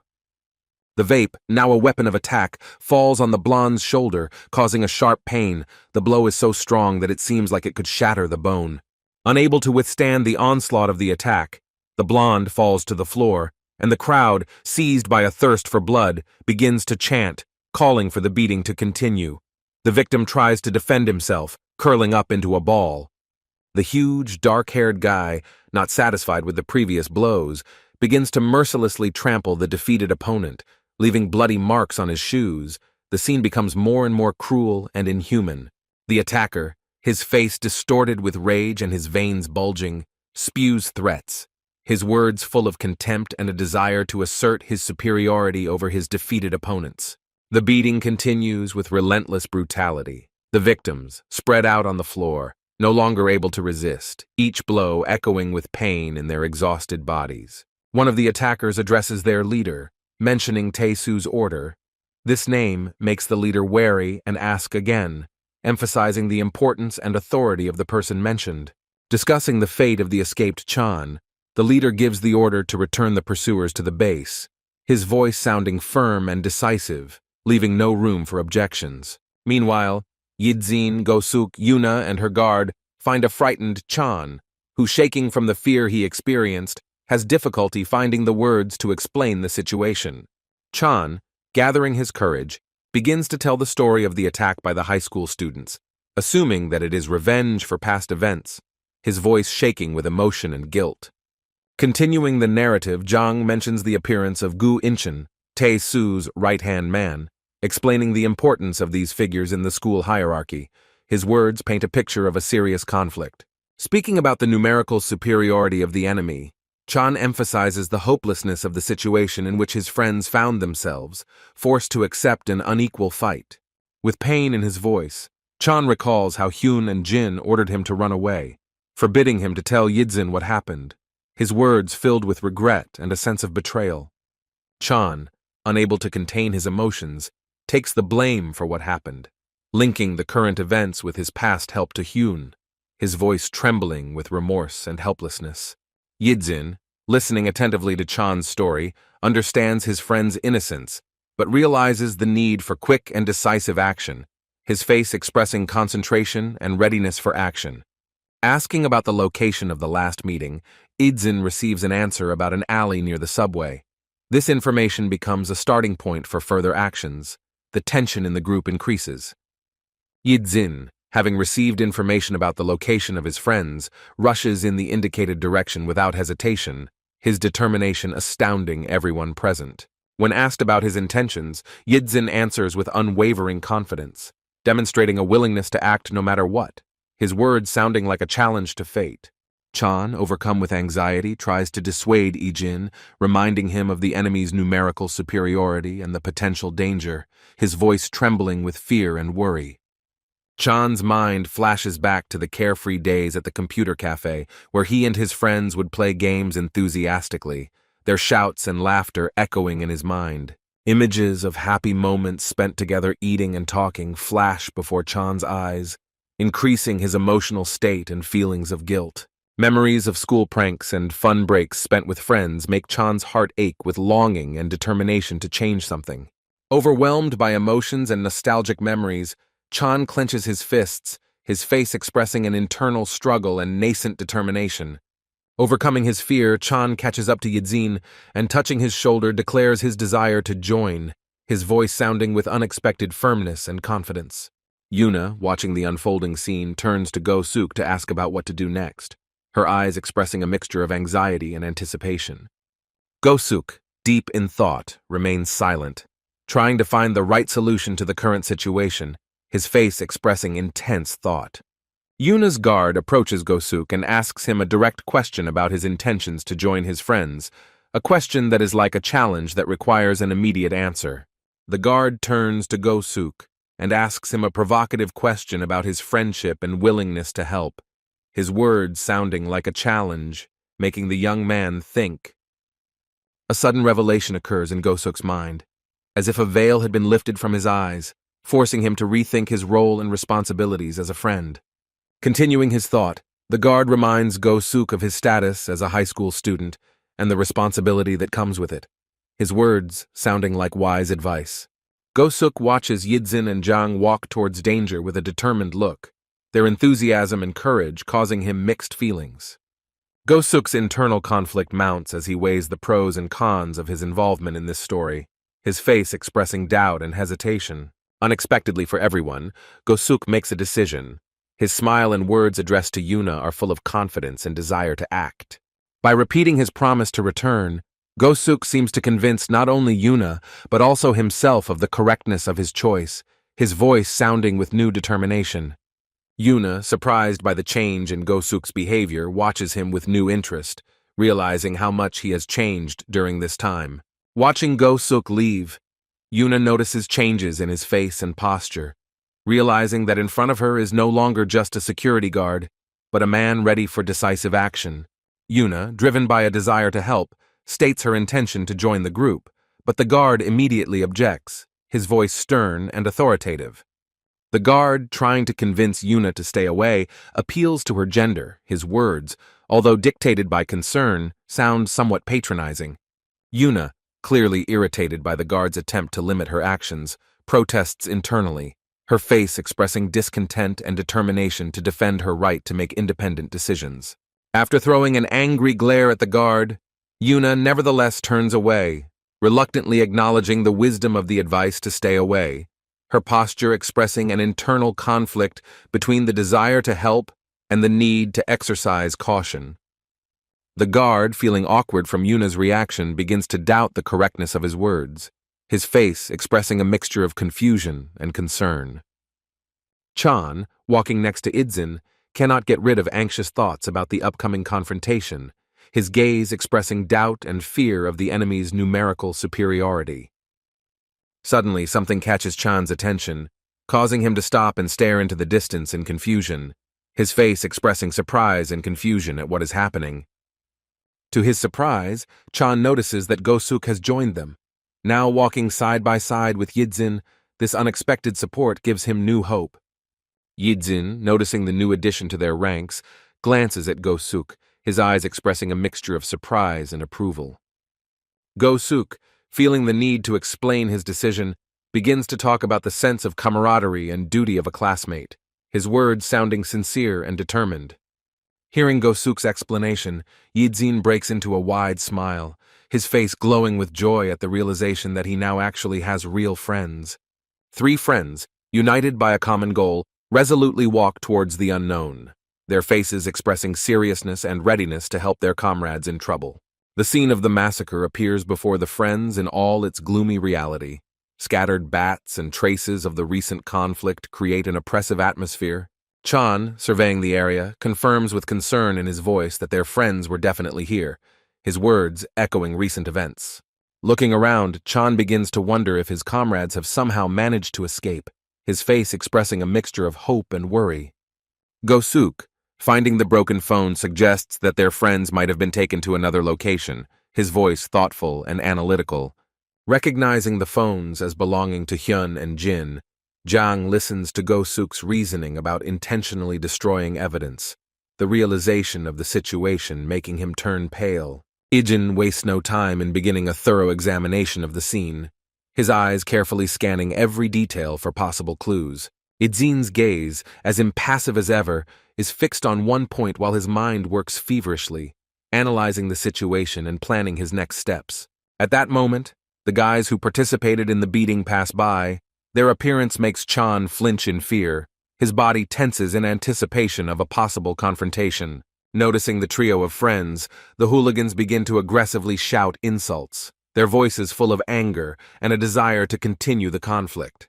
Yijin and Go-suk immediately take up defensive positions, ready for a possible fight, while Chan, overcome with fear, tries to stay behind them. One of the attackers points at Chan, loudly announcing his previous escape, the words sounding like a death sentence, increasing the tension of the situation and Chan's fear. The crowd aggressively advances on Chan, accusing him of cowardice and betrayal of his friends, their words full of venom and contempt, increasing the boy's feelings of guilt and fear. Go-suk, keeping his cool, notes the fortunate coincidence that allows them to obtain information about the location of their friends, his voice sounding with a hint of irony. Ijin fixes his icy gaze on the attackers. His face remains impassive, but his eyes show a readiness for decisive action. One of the bullies, irritated by Idzin's words and gaze, swings his weapon aggressively, his voice full of anger and defiance. Reacting with lightning speed, Yidzin blocks the attacker's blow, pushing his arm aside with amazing ease and precision of movement. Without wasting a second, Ijin delivers a powerful punch with his other hand to the opponent's nose, causing bleeding and shock in the attacker. At the same moment, another masked attacker tries to attack Idzin from behind, his fist already ready to fall on the target. Ijin, showing incredible reflexes, dodges the blow and, using the opponent's strength, throws him aside with his body and elbow. Grabbing one of his attackers by the head, Yidzin demonstrates his strength, the veins in his arm bulging with tension, betraying the intensity of the fight. Using a hold, Yidzin suddenly pulls the opponent's head towards his knee, delivering a crushing blow that makes the attacker bleed. Ijin delivers a powerful punch to the third attacker's stomach, causing him to react painfully and lose control of his body. Go-suk, not standing aside, joins the confrontation with the attackers, his face expressing determination and concentration, every movement filled with strength and confidence. The speed and efficiency with which Yidzin and Go-suk neutralize the 4 attackers is astounding, leaving their opponents lying on the ground in stunned silence. Chan watches the scene unfold in mute amazement, his eyes wide in shock and disbelief, his mind racing to process what has just happened. One of the defeated opponents finds himself in the center of attention of Ijin and Go-suk, their gazes full of determination to get the information they need, the atmosphere heating up with each passing second. The boy, clearly scared, tries to cover his face with his hands, his body shaking in fear, as Yidzin persistently asks about the whereabouts of their friends who were involved in the previous fight. Fear of the consequences of betraying his comrades paralyzes the interrogated man's tongue, and his internal conflict between self-preservation and loyalty is reflected in every nervous movement. Yidzin's gaze, cold and piercing, seems to scan the interlocutor, trying to penetrate into the most secret corners of his consciousness and extract the necessary information. Another guy, watching the interrogation, tries to support his comrade, reminding him of the need to remain silent, his words sounding like the last line of defense against the onslaught of Yidzin. Dissatisfied with the answer, Yidzin increases the pressure on the interrogated man, his actions becoming more insistent, causing the guy to show obvious signs of discomfort and pain. The person being interrogated, unable to withstand the pressure, finds himself in an even more vulnerable position. His physical and mental condition deteriorates before our eyes, causing mixed feelings among the observers. Go-suk and Zhang, shocked by the intensity of the interrogation, exchange worried glances, realizing that their friend is capable of harsher methods than they could have imagined. Go-suk, having assessed the tension of the situation, decisively takes the initiative into his own hands, his voice sounding calm and confident as he offers to continue the conversation on his own. Yidzin, though not fully understanding Go-suk's motives, silently agrees to his proposal, his gaze expressing a mixture of curiosity and respect for his friend's decision. A group of boys, guilty of beating up Yidzin's classmates and friends, have gathered near the entrance to the club, their relaxed postures and carefree smiles contrasting with the tense atmosphere. There is a cheerful atmosphere inside the club, with laughter and loud conversations coming through the half-open door, creating an eerie contrast to what is happening outside. Jin and Hen lie on the cold floor, barely moving, their bodies covered in bruises and abrasions. Every movement is given to them with great difficulty, causing painful grimaces. Hyun, despite the physical pain, tries to maintain his composure, his gaze fixed on one point, expressing unwavering determination and a desire not to give up. Jin, overcome with fear, barely holds back his trembling, his eyes full of horror, take in every detail of the surroundings, trying to find a way to escape. Jin's attention is drawn to the figure of a huge guy with an impressive tattoo on his back and chest. The realization that in front of him is probably the most dangerous student in the school makes his heart beat even faster. 3 subordinates approach their leader and report on the completed task, their voices full of pride and expectation of approval. Tae-soo, hearing the report, slowly turns his face, covered in scars and blood, his gaze full of cold cruelty, stopping at the defeated opponents. Walking away from his recent victims, Tae-soo casually throws the bloody bat to the floor, the sound of metal hitting concrete echoing throughout the room, adding to the oppressive atmosphere. Wiping his bloody hand, Tae-soo demands a cigarette from one of his subordinates, his voice hoarse and commanding, leaving no room for objection. Taking a drag on his cigarette, Tae-soo is lost in dark thoughts about his humiliation in front of his elders because of these freaks, his face distorted into a grimace of rage and disgust. Tae-soo's memory flashes back to a recent conversation where he was asked about the rumors about 10 Go-suk guys being defeated by just 4 Sainan guys, and the memory makes him clench his fists in anger. Then, not yet understanding the seriousness of the situation, Tae-soo asked again about the details, his face expressing a mixture of bewilderment and growing concern. The interlocutor explained that the majority of their company consisted of students from that very school. This information made Tae-soo tense up, realizing the possible consequences. The words about searching for fighters for the company and about the defeat of 10 of their guys by 4 rich students sounded like a sentence. Every word hit the target. The threat of reconsidering the relationship hung in the air like the sword of Damocles, forcing Tae-soo to realize the seriousness of the situation and the need for urgent action. Back in the present, Tae-soo takes a drag from his cigarette and reflects on his humiliation in front of his elders, his voice low, filled with bitterness and a thirst for revenge. The big guy who was recently involved in a fight freezes in fear, not knowing what to answer Tae-soo. The atmosphere becomes tense with every second of silence. Hyun and Jin are roughly thrown to the floor in front of Tae-soo, forcing them to witness what is happening, their eyes filled with pain and fear of the unknown. Tae-soo, sitting on the table, coldly assesses the prisoners, his question about the missing ones sounding like a harbinger of new problems for his subordinates.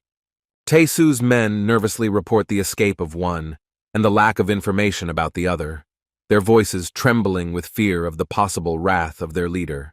Addressing Inchin, Tae-soo expresses his disappointment with the results, his words sounding like a threat, causing those around him to become even more tense. Incheon, sensing Tae-soo's unusual irritability, internally prepares for the worst, realizing that the slightest provocation could lead to unpredictable consequences. Tae-soo glanced at everyone present and began to speak with a hint of contempt in his voice, his words piercing the air like sharp daggers, making everyone tense up. Addressing the captives, Tae-soo demands information about their identities, his voice cold and commanding, creating an atmosphere of imminent threat. Hen, despite his situation, finds the strength to respond with a challenge, his smile full of irony, becoming a silent protest against intimidation. Tae-soo, irritated by Hyun's insolence, demonstrates his superiority, his actions aimed at breaking the captive's will and achieving the desired answer. Continuing to smoke, Tae-soo watches the proceedings with cold interest, the smoke from his cigarette creating an aura of aloofness and superiority around him. Tae-soo's men, ready to continue putting pressure on the captives, stop at the command of their leader, his commanding voice instantly stopping any action.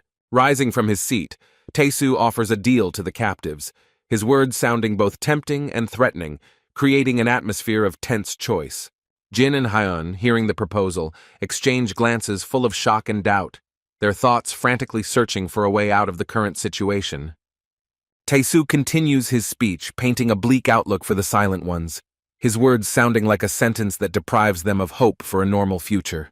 As Tae-soo concludes his monologue, he delivers an ultimatum, his voice full of threat and anticipation, creating an atmosphere of inevitable choice.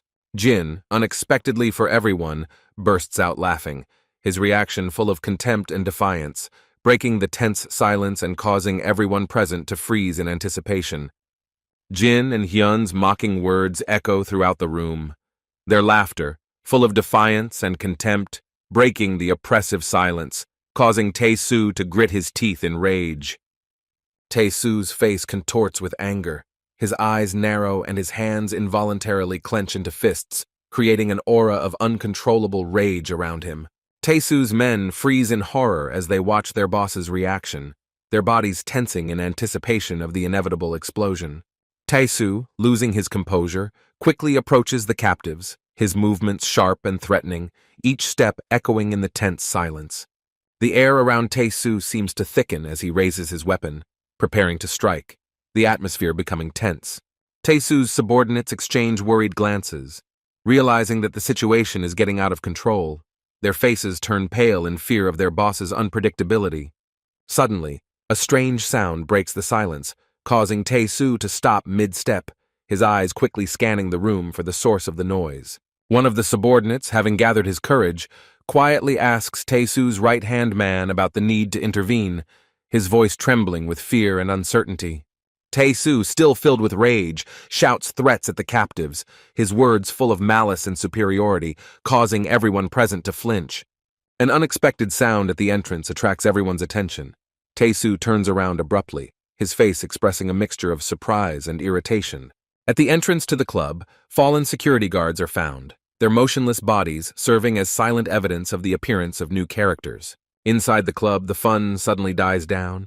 The patrons freeze, sensing the change in atmosphere, their eyes turning towards the entrance. Inchin and Tae-soo's other charges freeze in shock, their eyes widening in surprise and fear at the unexpected turn of events. Tae-soo, watching the scene unfold, feels his carefully laid out plan begin to crumble, his face expressing a mixture of disappointment and anxiety. 3 figures appear in the doorway, 2 determined guys in front and 1 trembling one behind. Their appearance instantly changes the balance of power in the room. Tae-sun, overcome with irritation and bewilderment, stared intently at the incoming trio, mentally questioning the reasons for their unexpected appearance in this place and pondering the possible intentions of these unfamiliar guys. Chang, suddenly looking in a certain direction, experienced a strong shock from what he saw. His face distorted into a grimace of horror, and his mouth involuntarily opened. Lying on the floor, bleeding and barely showing signs of life, were his comrades Hen and Jin, their condition causing alarm and horror in everyone present, creating an atmosphere of tension and anxiety. Go-suk and Yidzin, noticing the boys sprawled on the floor, instantly turned their attention to them, their faces taking on a serious expression, preparing to take decisive action in the current situation. Incheon, recognizing one of those present, noted with obvious glee that this was the same scoundrel who had previously escaped, expressing satisfaction with his current appearance and anticipating the events to come. One of those present, turning to the fugitive, mockingly remarked that he had apparently gone for help, feigning fear at the appearance of his friends and demonstrating his superiority. Chan, looking around at the crowd of strong guys, mentally counted their numbers, trying to assess the scale of the upcoming threat and figuring out possible scenarios. Tae-sun, taking the bloody bat in his hands with undisguised interest and slight bewilderment, asked about the reasons for the current situation, preparing for any turn of events. Crouching down, Tae-sun continued his speech, expressing the opinion that these uninvited guests were clearly mistaken in their judgments and actions, saying, in his opinion, completely ridiculous and absurd things.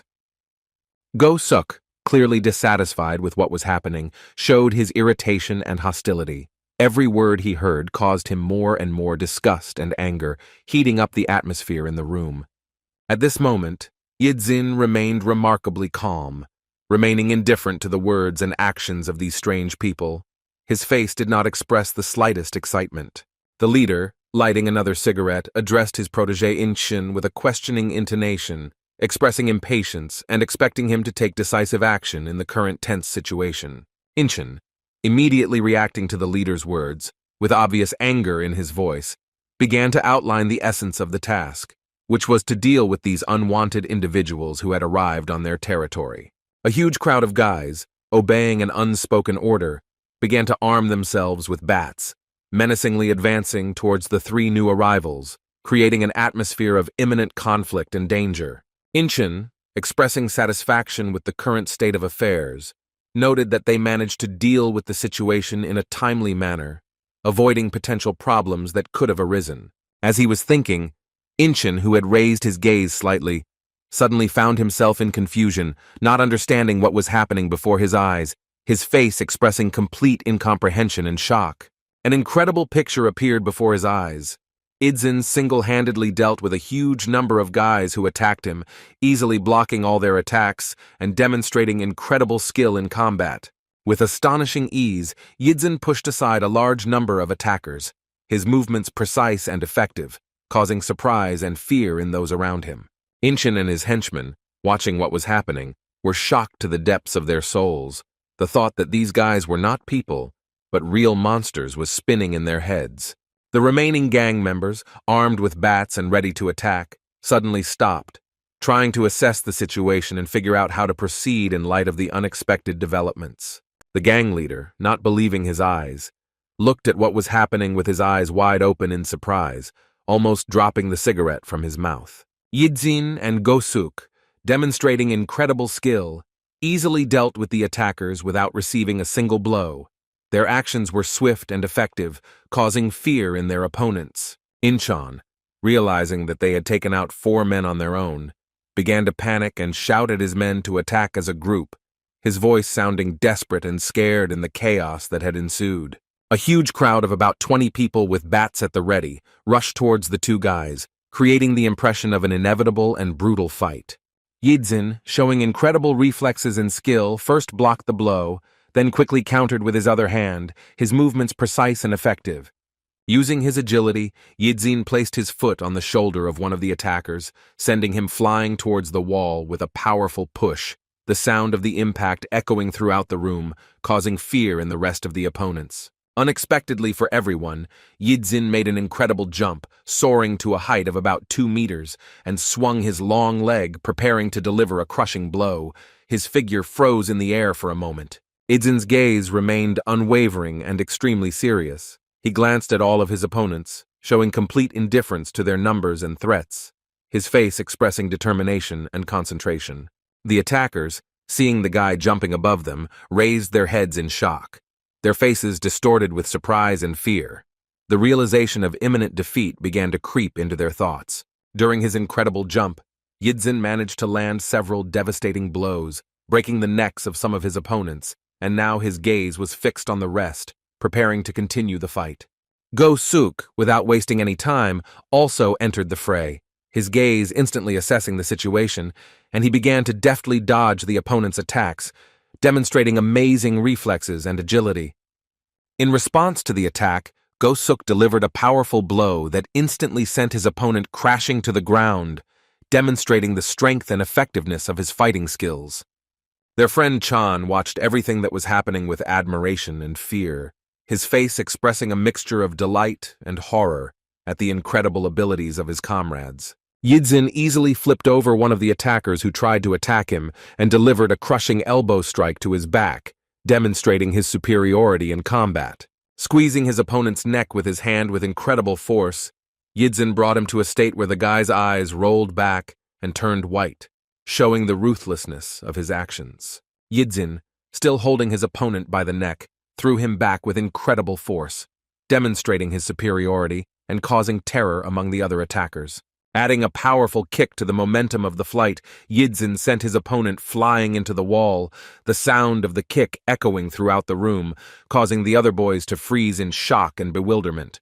An attack was being prepared on Go-suk from behind. One of the opponents, considering himself the smartest, decided to attack from behind, unaware of the lightning-fast reaction of his opponent. At the same time, another attacker snuck up behind Go-suk and grabbed him tightly, trying to immobilize him and make him unable to resist. His grip was strong and confident. Go-suk, assessing the situation with a determined look, instantly realized that this did not pose a serious problem for him.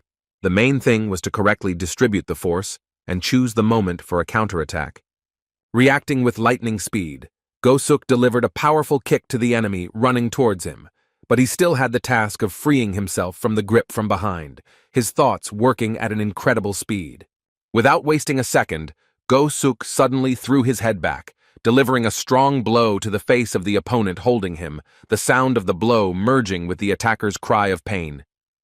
Continuing his escape, Go-suk grabbed his attacker's hand tightly and began to turn him in the opposite direction, trying to finally break free from the grip and regain his fighting stance.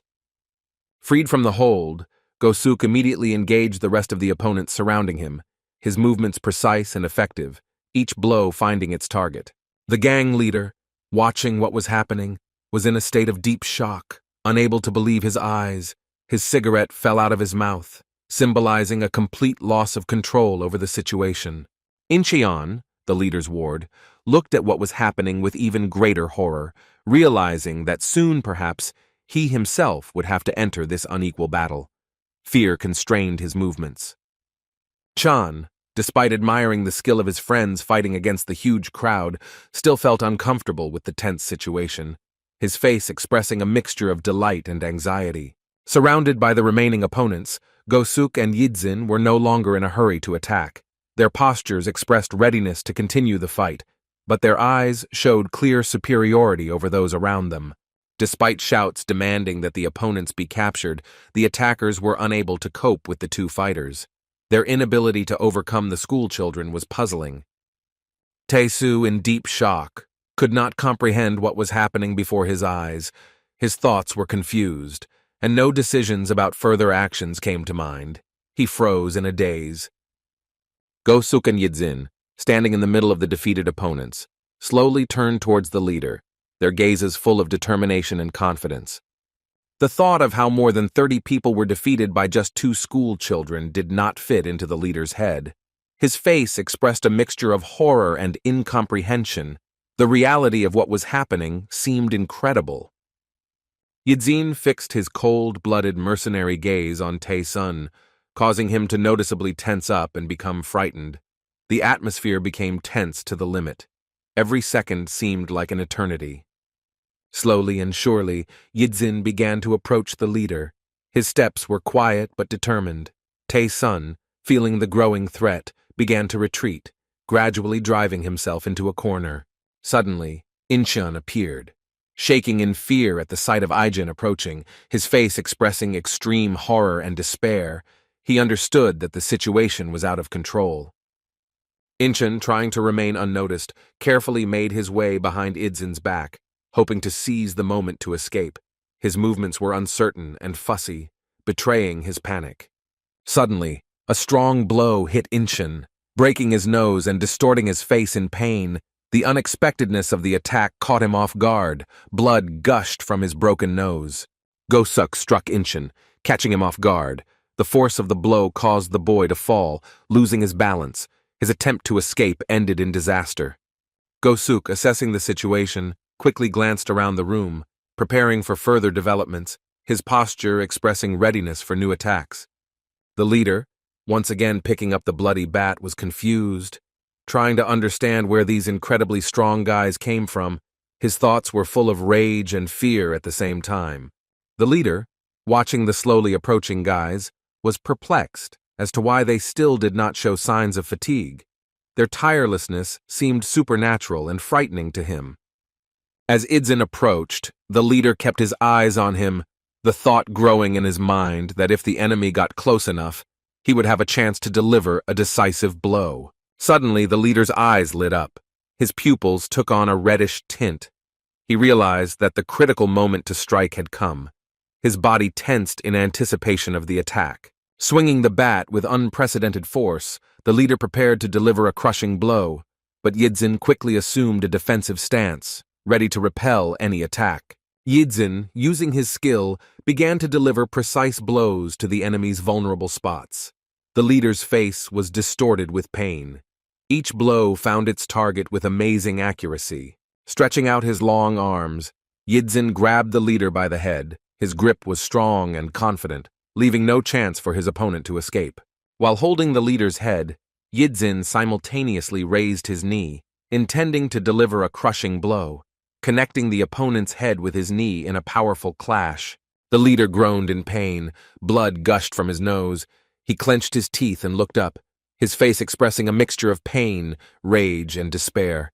The thought of being defeated by some high school student tormented the leader.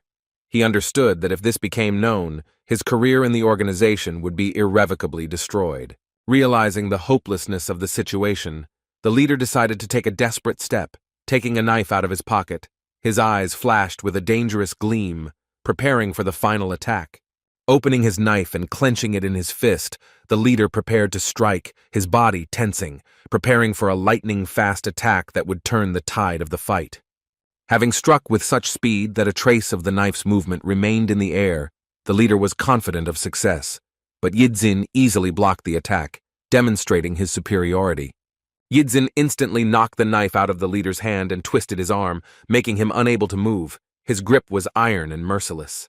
The gang leader, experiencing unbearable pain, began to scream even louder, his face distorted, his veins bulging with tension and rage, reflecting the full depth of his despair. In a final crushing blow, Yidzin threw the leader aside, finishing him off with his hand, the movements precise and merciless. Tai-Su, completely beaten, was curled up on the floor, and Yidzin looked down at him like he was a defeated enemy, his gaze full of superiority.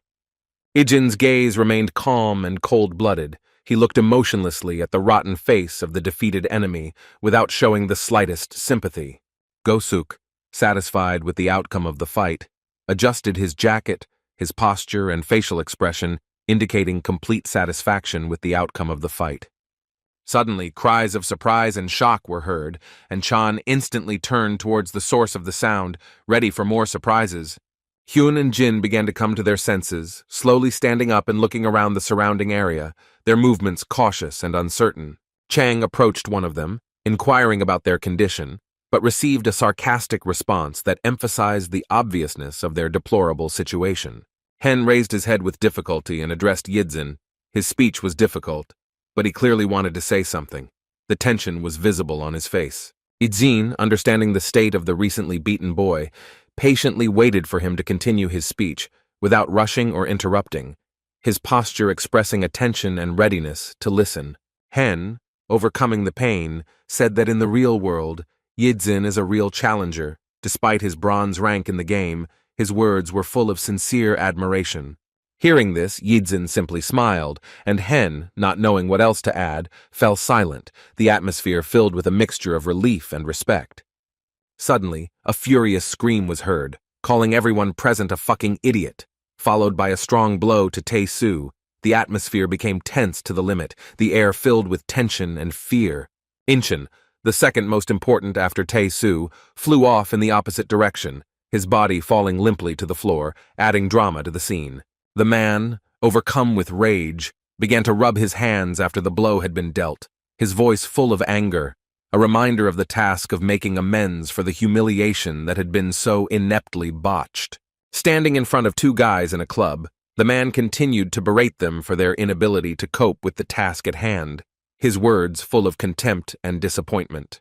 Having been beaten up by two schoolboys recently, Tae-Soo and Inchin stood with their eyes lowered to the floor, their voices full of remorse as they apologized, but this only made the situation worse. Another blow fell on the face of one of them, accompanied by a caustic question about whether they really thought that a simple apology could fix anything.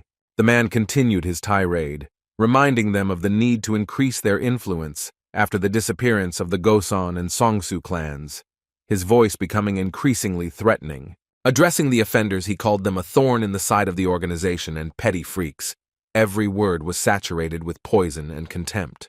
Inchin, standing to the side, silently prayed that he would not receive the same blows, his body trembling in fear of the inevitable punishment.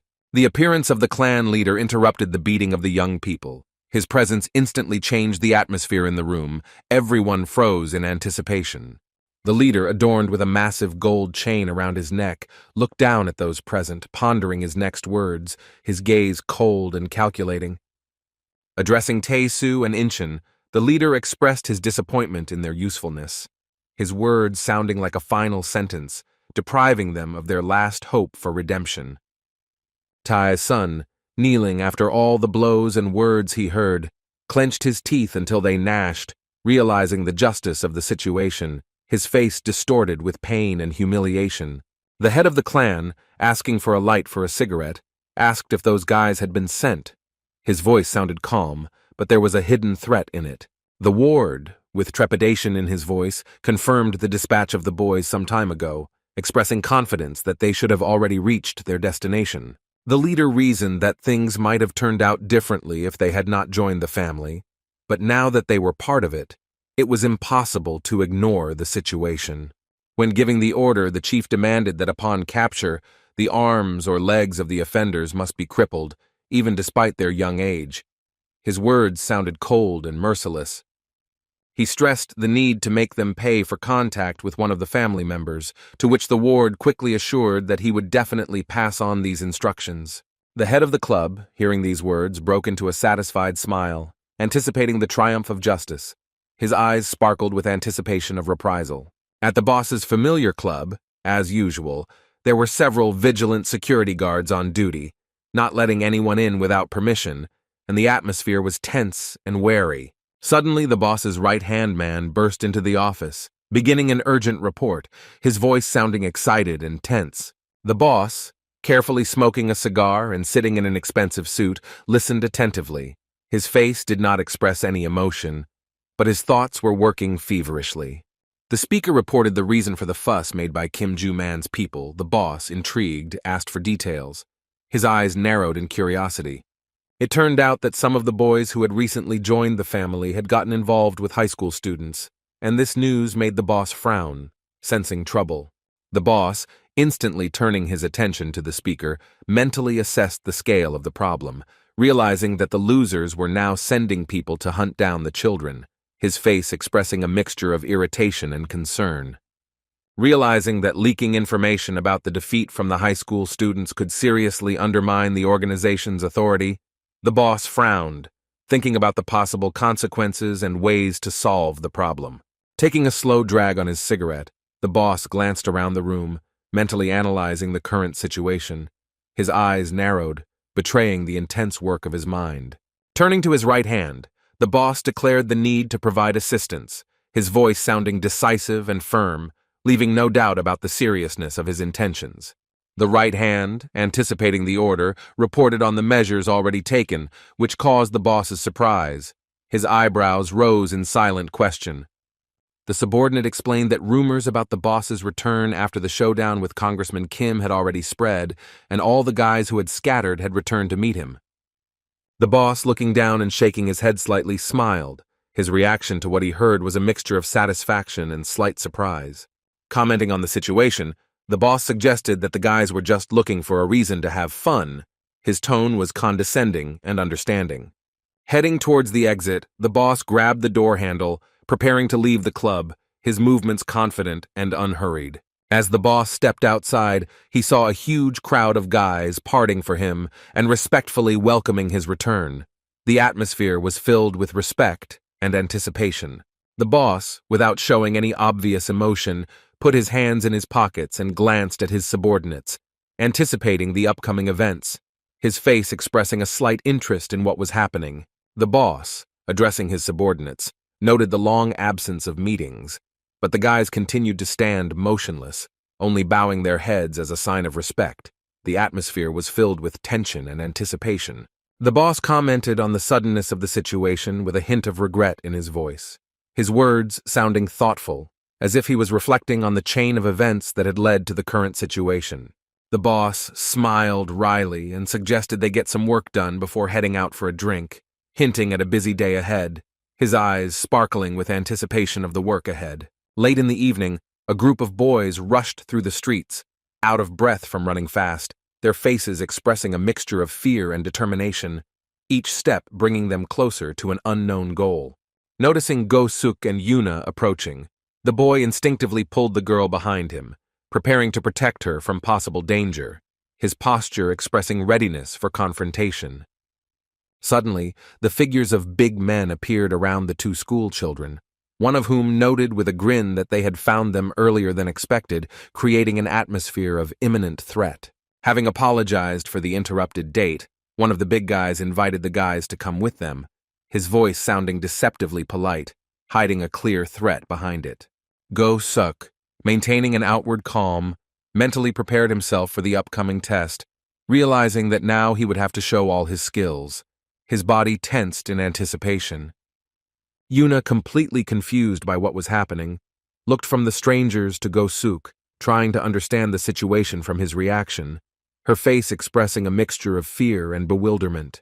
As the school children were being surrounded, cars drove onto the stage, illuminating the scene with their bright headlights, creating a dramatic backdrop for the unfolding events. A number of burly security guards in black suits and ties emerged from the arriving vehicles, their appearance adding tension to the already tense atmosphere. Seeing the newly arrived security guards behind the backs of the thugs pestering the school children, they began to get nervous and exchange glances, trying to understand who these people were and what they wanted. One of the guards, grabbing the head of the small gang, sarcastically reminded them of the advice he had given earlier to stick to their own, noting their excessive zeal for the opposite. Go-suk, feeling uncomfortable about what was happening, tried to remain calm, despite the sweat appearing on his face, his tense posture betraying his inner turmoil. In the late twilight, a furious battle unfolded between men in black suits and bandits with bats, the air filled with the sounds of blows and cries of pain. The boss, who had just been involved in a bat fight, walked along with his right hand, their confident gait contrasting with the chaos around them.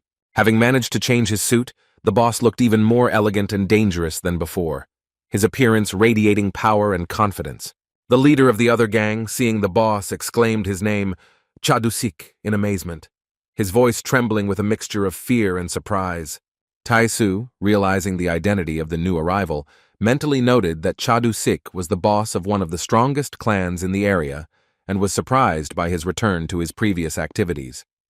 The leader of the other gang, trying to defuse the situation, began to justify himself, claiming that it was a misunderstanding and they had done nothing, his voice sounding uncertain and frightened. The boss, slowly taking a drag on his cigarette, spoke to Chu-man slowly and with a clear threat in his voice, creating tension in the air. He reproached Chu-man for involving adults in children's fights, hinting at the inappropriateness of his actions, his tone full of disdain and irritation. Chu-man, At first not understanding what was being said, asked again about the children fighting, but after a moment, his face changed, showing that he had begun to understand the situation. Chu-man, realizing the situation, began to justify himself, claiming that he had not even thought to report the connection between what was happening and this incident, his voice trembling from growing fear. Continuing to justify himself, he mentioned that he had nothing to do with the sixth grader, which made his boss smile, noticing the unfairness of adults interfering in each other's affairs. At this very time, Yizin's sister, Dayun, was enjoying a peaceful meal in the cafe, devouring the freshly cooked noodles, her face expressing complete satisfaction. The girl ate with such pleasure that she drank the entire broth to the bottom. Every sip brought her pleasure. Her eyes glowed with pleasure. After eating, Dayun's face lit up with a happy smile. She literally beamed with joy, finally satisfying her hunger. Her mood noticeably improved. Opposite her sat her brother, tenderly watching as his sister devoured her food with gusto, his gaze full of warmth and care. The sister, noting that it had been a long time since she had eaten this for lunch, expressed her admiration for the taste, her voice sounding sincere and joyful. Dayun, noticing the mess around her, doubted her neatness, but her brother reassured her, saying that no one said anything. His tone was soft and soothing. Suddenly the phone rang and the name of the boss, Cha Du-sik, appeared on the screen, which instantly changed the atmosphere at the table. The tension increased. The guy picked up the phone and immediately asked what was going on, his voice sounding wary, ready for any news. The boss suddenly asked what Toshak was doing, causing the boy to glance at his sister, his face showing slight confusion. After answering that he was eating triangle kimbap at a convenience store, the guy asked the reason for the question, his tone a mixture of curiosity and wariness. The boss made a humorous comment about the food choice, offering to treat the boy to a barbecue the other day, his voice sounding good-natured, a contrast to the previous tense atmosphere. The guy, embarrassed by the generous offer, called it too much, to which the boss, softening, agreed that a shared lunch might be excessive, his tone becoming more thoughtful. The guy's offer to buy noodles at a convenience store left the boss puzzled. He tried to imagine in his mind what kind of noodles they were, and his voice expressed genuine curiosity. The guy, emphasizing his modesty, said that he did not need anything more expensive. His words sounded sincere and a little shy, expressing gratitude for the care. The boss, holding a cigarette to his teeth, slowly considered the answer to the guy's request, his face expressing a mixture of thoughtfulness and slight surprise at such unpretentiousness.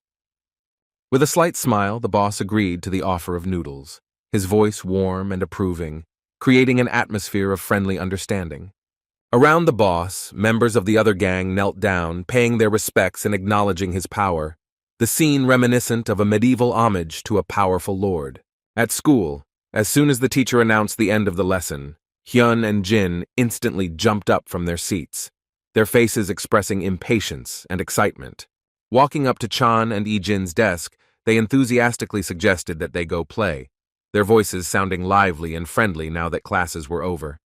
Chan, noticing Hyun's broken arm, asked with concern about his well-being and whether he would be able to play in such a condition, his tone expressing genuine concern. Hen, trying to hide his discomfort, confidently stated that his fingers were fine and that controlling the mouse would not be a problem, his voice sounding a little tense. Chan and Yizin felt uneasy as they saw Hen trying to hide his discomfort, their gazes expressing a mixture of sympathy and slight concern. Jin, turning to his friend, jokingly warned him against using his sore hand as an excuse if he lost, to which Hen again assured him that he was fine.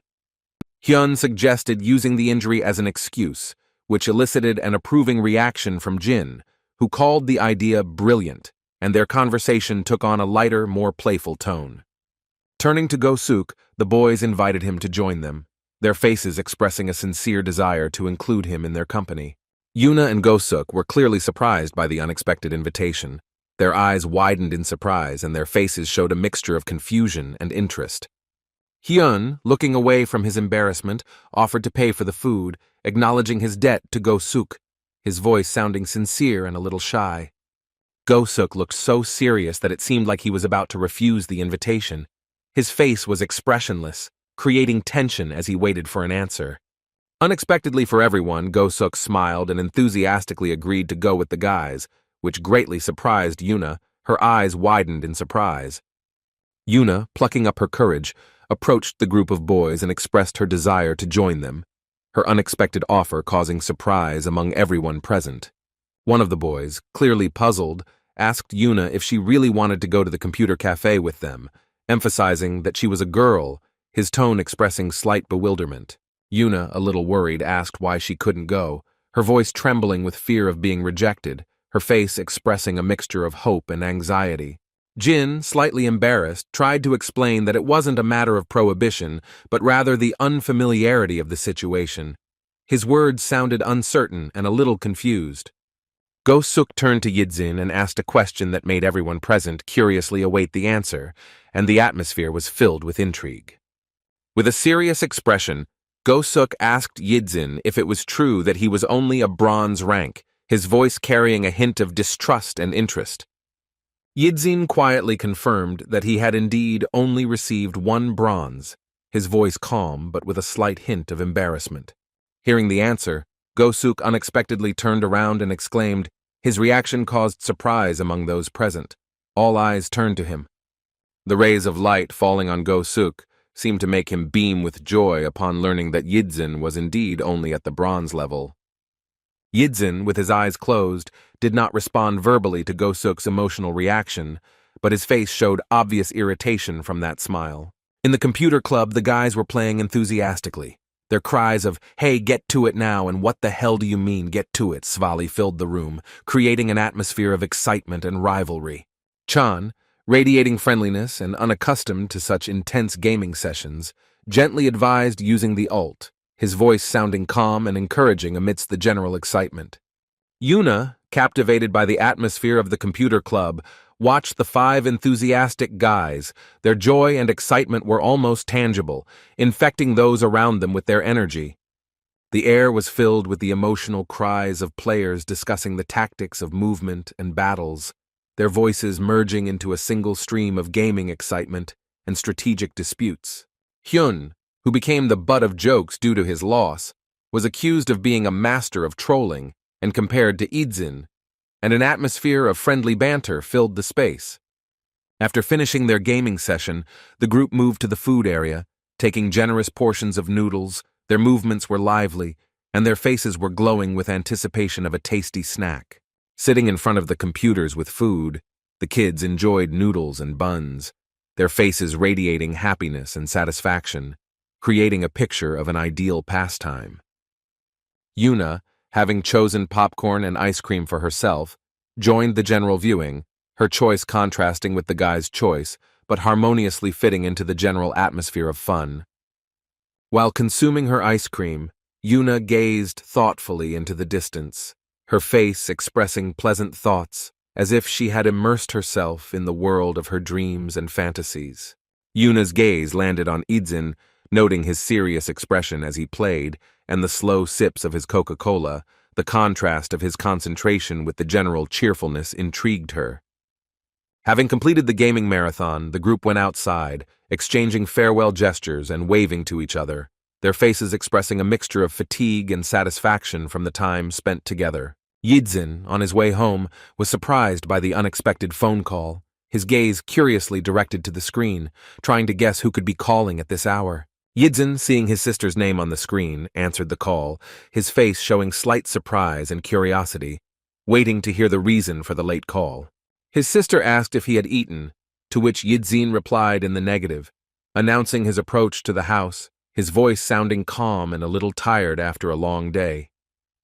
The sister's surprise was evident as she asked again about his whereabouts, her tone expressing a mixture of disbelief and slight concern for her brother. Suddenly, Yidzin saw his sister waving her hand with the phone in front of him and his grandfather standing nearby. This unexpected meeting made him smile. After inquiring about the purpose of their walk, Yidzin learned that the family had gone out to buy groceries, and their casual conversation filled the evening air with warmth. Yidzin expressed his desire to join them, to which the grandfather asked with concern if his grandson was tired, his voice sounding soft and slightly worried. Looking at his grandfather with a smile, Yidzin assured him that everything was fine, explaining his cheerful state as a simple walk, his tone light and cheerful. Dayun, overjoyed at her brother's arrival, gave him a warm smile, her eyes shining with tenderness and happiness at the unexpected family reunion. At the supermarket, the family stopped in the fruit and vegetable section, choosing items for their basket, their movements unhurried and confident. While Dayun was busy filling her bag with groceries, Grandpa and Yidzin were engaged in a lively conversation, their voices softly echoing among the noise of the store. Even in the mundane setting of the supermarket, the family found joy in communicating with each other, their faces glowing with pleasure from spending time together. When Yidzin picked up the heavy bags, his grandfather offered to share the load with concern, his voice expressing concern for his grandson and a desire to help. Yidzin, however, confidently declared that he could handle it himself, emphasizing that it was no trouble for him, his tone full of youthful confidence and a desire to show strength. Suddenly, Yidzin became alert as he heard strange sounds coming from the side. His body instantly tensed up, preparing for possible danger. The atmosphere around him changed abruptly. Turning his head sharply, Yidzin tried to determine the source of the sounds, feeling someone's piercing gaze on him, his senses sharpened to the limit. In the shadows, away from the streetlight, Yidzin noticed the silhouette of a man in a black coat, whose features were barely visible in the dim light, creating a sense of mystery and menace. The stranger approached slowly, his long blonde hair standing out in the darkness, and his downcast gaze gave him an ominous look, each step he took increasing the tension. When the man raised his head slightly, Yidzin saw his piercing blue eyes that resembled the ocean and his serious gaze that contrasted with his long blonde hair. For the first time in a long time, Yidzin looked truly scared. His eyes widened and vivid memories began to surface in his mind like scenes from the past. The image of that blonde man with long hair, smiling a wicked smile and slightly baring his teeth, appeared in his memory, and this image made Yidzin shudder. Memories of their service together came flooding back to Yidzin as the two of them ran in the pouring rain, risking their lives, and those moments now seemed distant and unreal. Yidzin remembered how they mercilessly killed people they met on the way. Without closing their eyes, these memories made him shudder with the horror of the past. The image of the long-haired boy looking at Yidzin with a crazy gaze during their service was etched into his memory, heightening the feeling of anxiety and danger. As Yidzin stood outside, lost in the frightening memories, his sister spoke to him, her voice full of concern bringing him back to reality. Grandfather and sister, not understanding what was happening, watched Yidzin's unusual reaction with alarm, their faces expressing a mixture of worry and bewilderment.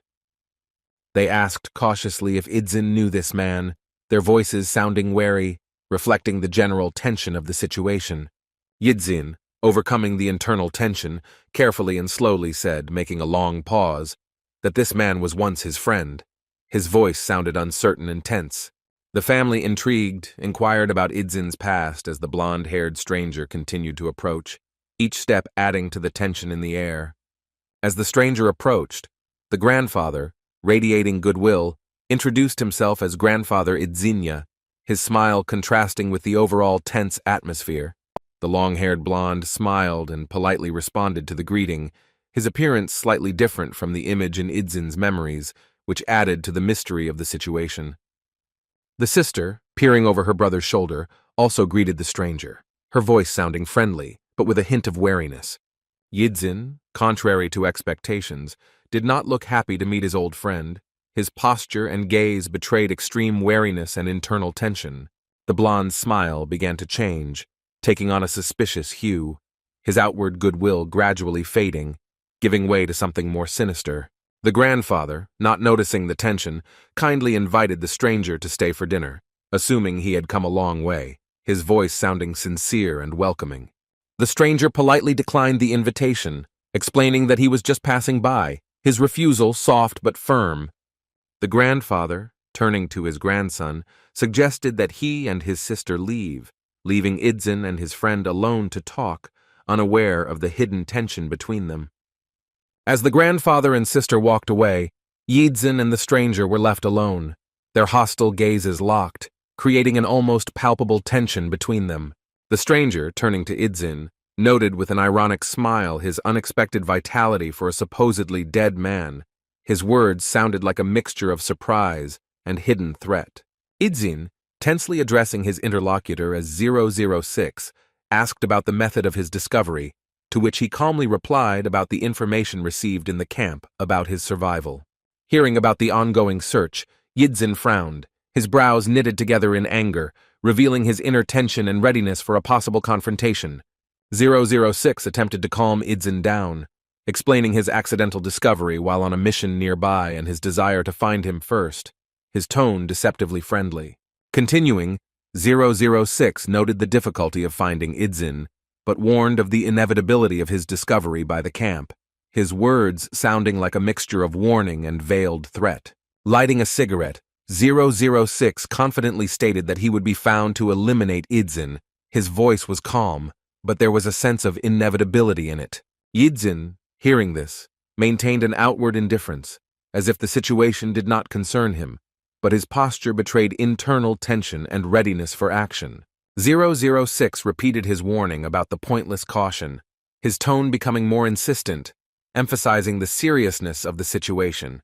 As he concluded the conversation, 006 noted that he had only come today to see an old friend, his words sounding almost nostalgic, creating a strange contrast to his previous threats. Yidzin didn't react outwardly to 006's words, but his aura radiated clear hostility and dissatisfaction with the current situation, creating a sense of a brewing conflict. After a tense conversation, they went to eat. 006 began to eat noodles with incredible speed, devouring them greedily, as if he had not eaten for several days. Ijin, slowly and thoughtfully eating his nigiri, watched his hungry comrade, his gaze full of suspicion and wariness. Having finished the noodles in a matter of minutes, 006 leaned back in his chair with a contented sigh, his face expressing complete satisfaction from the meal. 006 noted that he ate every last crumb, admiring the taste of the dish, his voice sounding sincere and with a hint of nostalgia for simple joys. Yidzin commented on the noodles' qualities in a measured manner, noting their taste, ease of consumption, and high caloric content, his tone more analytical than enthusiastic.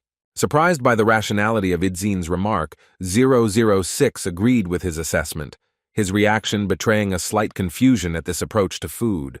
Idzin, turning to 006, asked how he was able to find him before the camp.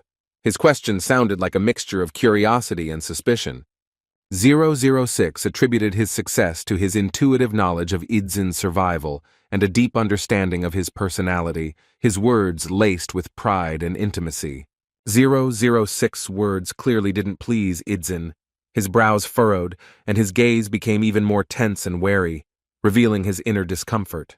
006 inquired about the rumors regarding Ijin's memories returning, his question sounding like a mixture of curiosity and hidden concern. Upon receiving an affirmative answer, 006 expressed genuine joy for Idzin, although his tone contained notes that hinted at possible hidden consequences of this fact. 006, continuing the conversation, suggested that 032 was also aware of Idzin's survival, wondering out loud about the possible reaction of his comrade, who had become depressed after hearing of his death.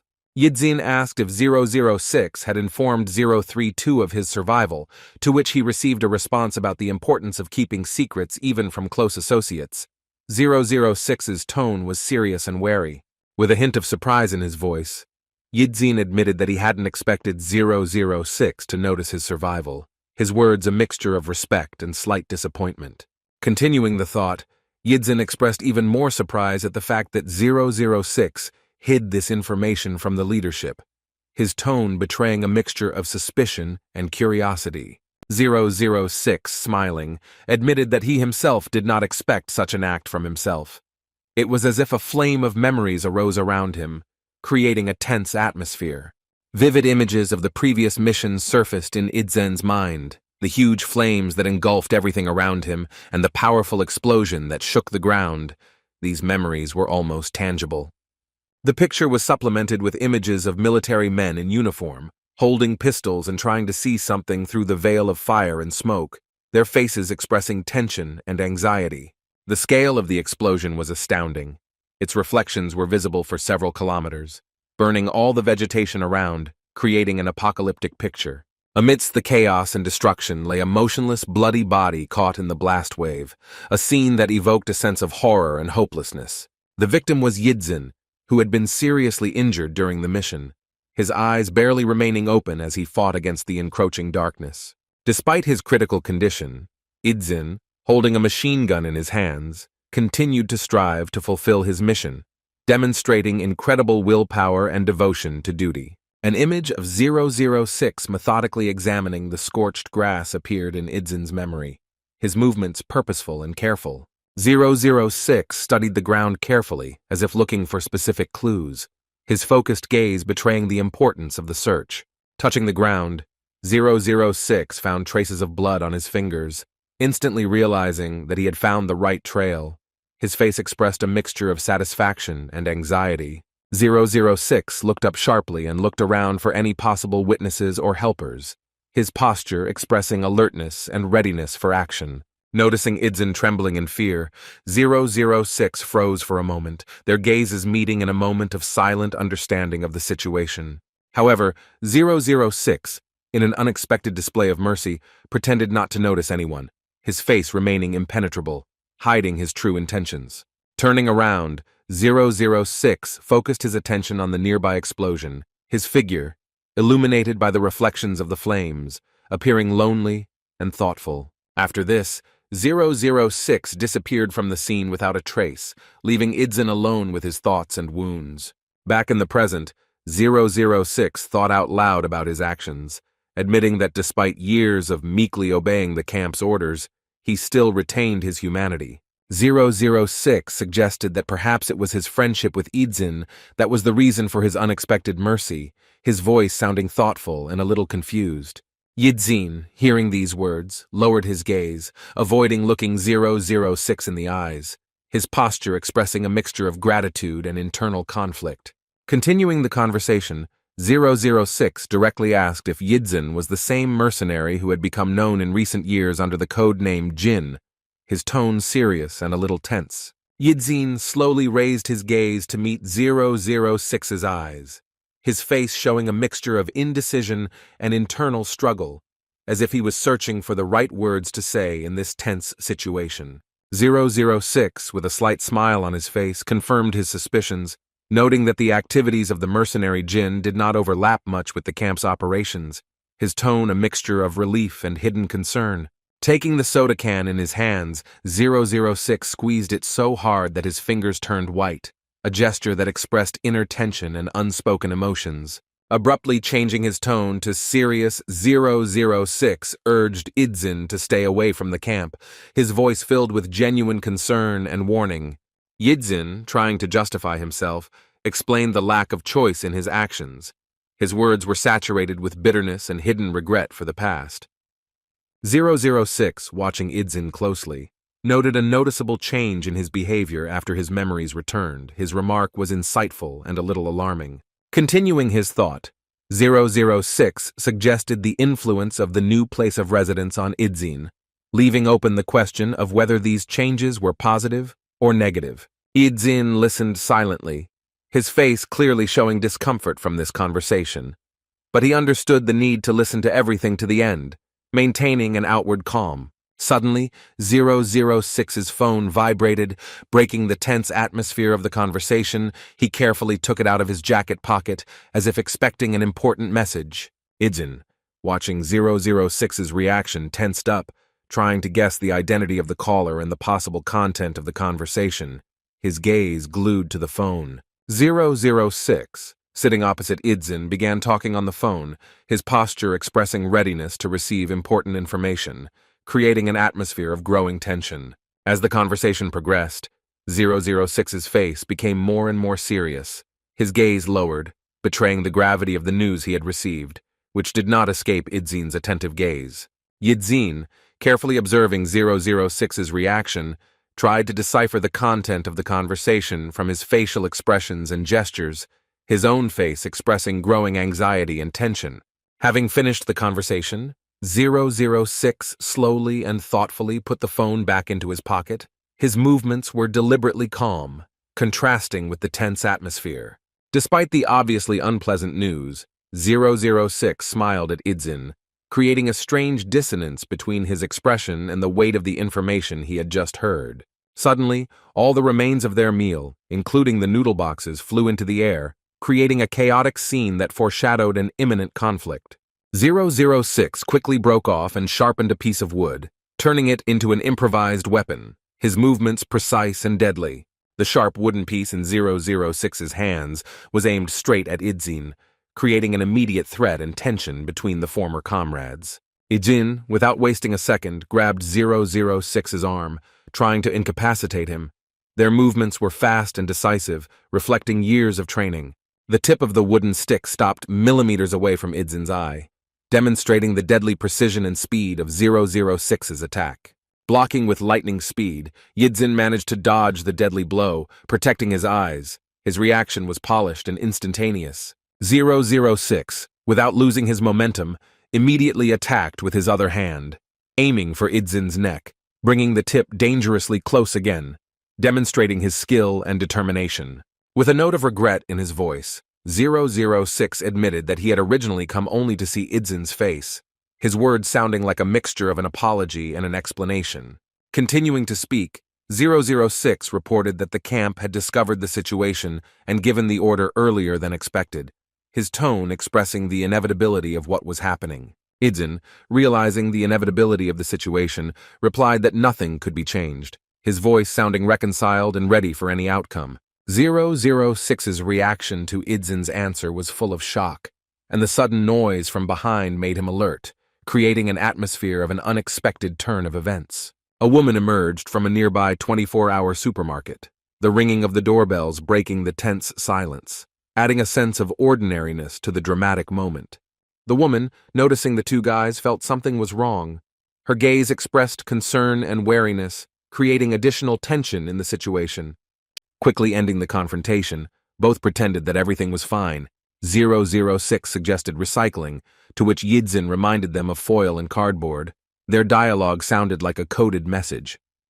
They headed toward the back entrance where the trash cans and recycling bins were, their movements leisurely, as if they were trying to hide the recent conflict. 006, addressing Idzin, noted that this was not the right place for making a fuss without preparation, his voice carrying a note of professional warning. As they continued walking, 006 suddenly called Idzinya 001, a moment that created a new layer of tension between them, hinting at hidden aspects of their past.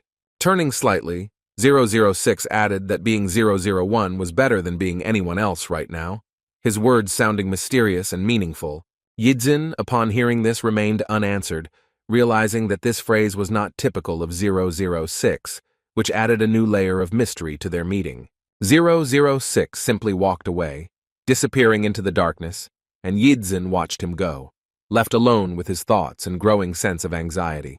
The majestic building of the main corporation shone in the evening twilight, its silhouette outlined against the darkening sky, creating an impressive and beautiful picture. At this moment, Gosuk was training hard, doing his abs with concentration, his face expressing determination and purpose. Every movement was precise. An unexpected phone call interrupted Gosuk's training, causing him to be surprised and slightly worried, disrupting the usual rhythm of the evening.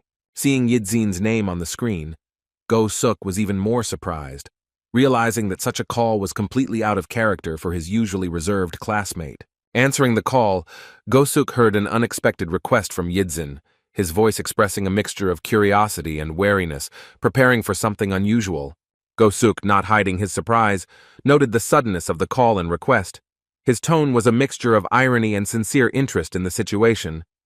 Yidzin explained his unusual request, mentioning access to surveillance cameras and the need to keep an eye on someone, his voice sounding serious and a little tense. Intrigued, Gosuk inquired about the reason for such a request, mentioning the need to obtain permission from higher-ups, his tone a mixture of professionalism and concern. Emphasizing the difficulty and length of the surveillance process, Gosuk asked about the time frame for completing the task, his question sounding businesslike but with a hint of growing concern. Yidzin, without hiding the urgency, explained that help was needed immediately, mentioning the threat to his grandfather and sister from a certain 006, his voice shaking with tension and anxiety. What he heard left Gosuk in shock, He realized the seriousness of the situation and the urgency of Yidzin's request. His mind was racing, trying to find a quick solution to the problem. Cha Dusik, puzzled by the unexpected news about a high school student's visit to his club, raised an eyebrow questioningly, trying to comprehend the situation and understand what motives could have led to it. Cha Dusik's assistant, slightly nervous, hurried to explain that indeed a young man had come some time ago asking to put the motorcycle aside. Cha Dusik scratched his chin in confusion as he thought out loud about the strangeness of the situation, trying to figure out why the information about the high school student's visit had not been reported earlier. The assistant, trying to justify himself, began to explain that he saw no reason to refuse the visitor, to which Cha Dusik, waving his hand, interrupted him, deciding that the situation was not worth much concern. Continuing to justify himself, the assistant described his confusion at the sight of a young man in a school uniform who appeared in the middle of the night, and admitted that this sight made him feel uneasy, as if he had a premonition of something unusual. At this very time, Yidzin, unaware of the conversation in the club, was racing through the night streets on the boss's motorcycle, enjoying the speed and freedom, the wind blowing through his hair, creating a feeling of flight. Suddenly, Yidzin's phone vibrated, notifying him of a new message with an address and assurance that the wanted man would not go anywhere, which made the young man grip the steering wheel even tighter and step on the gas. Go-suk, holding the phone to his ear, reported to his interlocutor about the results of surveillance of the person mentioned earlier, describing his strange and unpredictable actions that aroused suspicion. Continuing the conversation, Go-suk emphasized that the subject of surveillance was clearly avoiding the cameras and moving erratically, which could only mean one thing. He was trying to hide his true intentions and ultimate goal.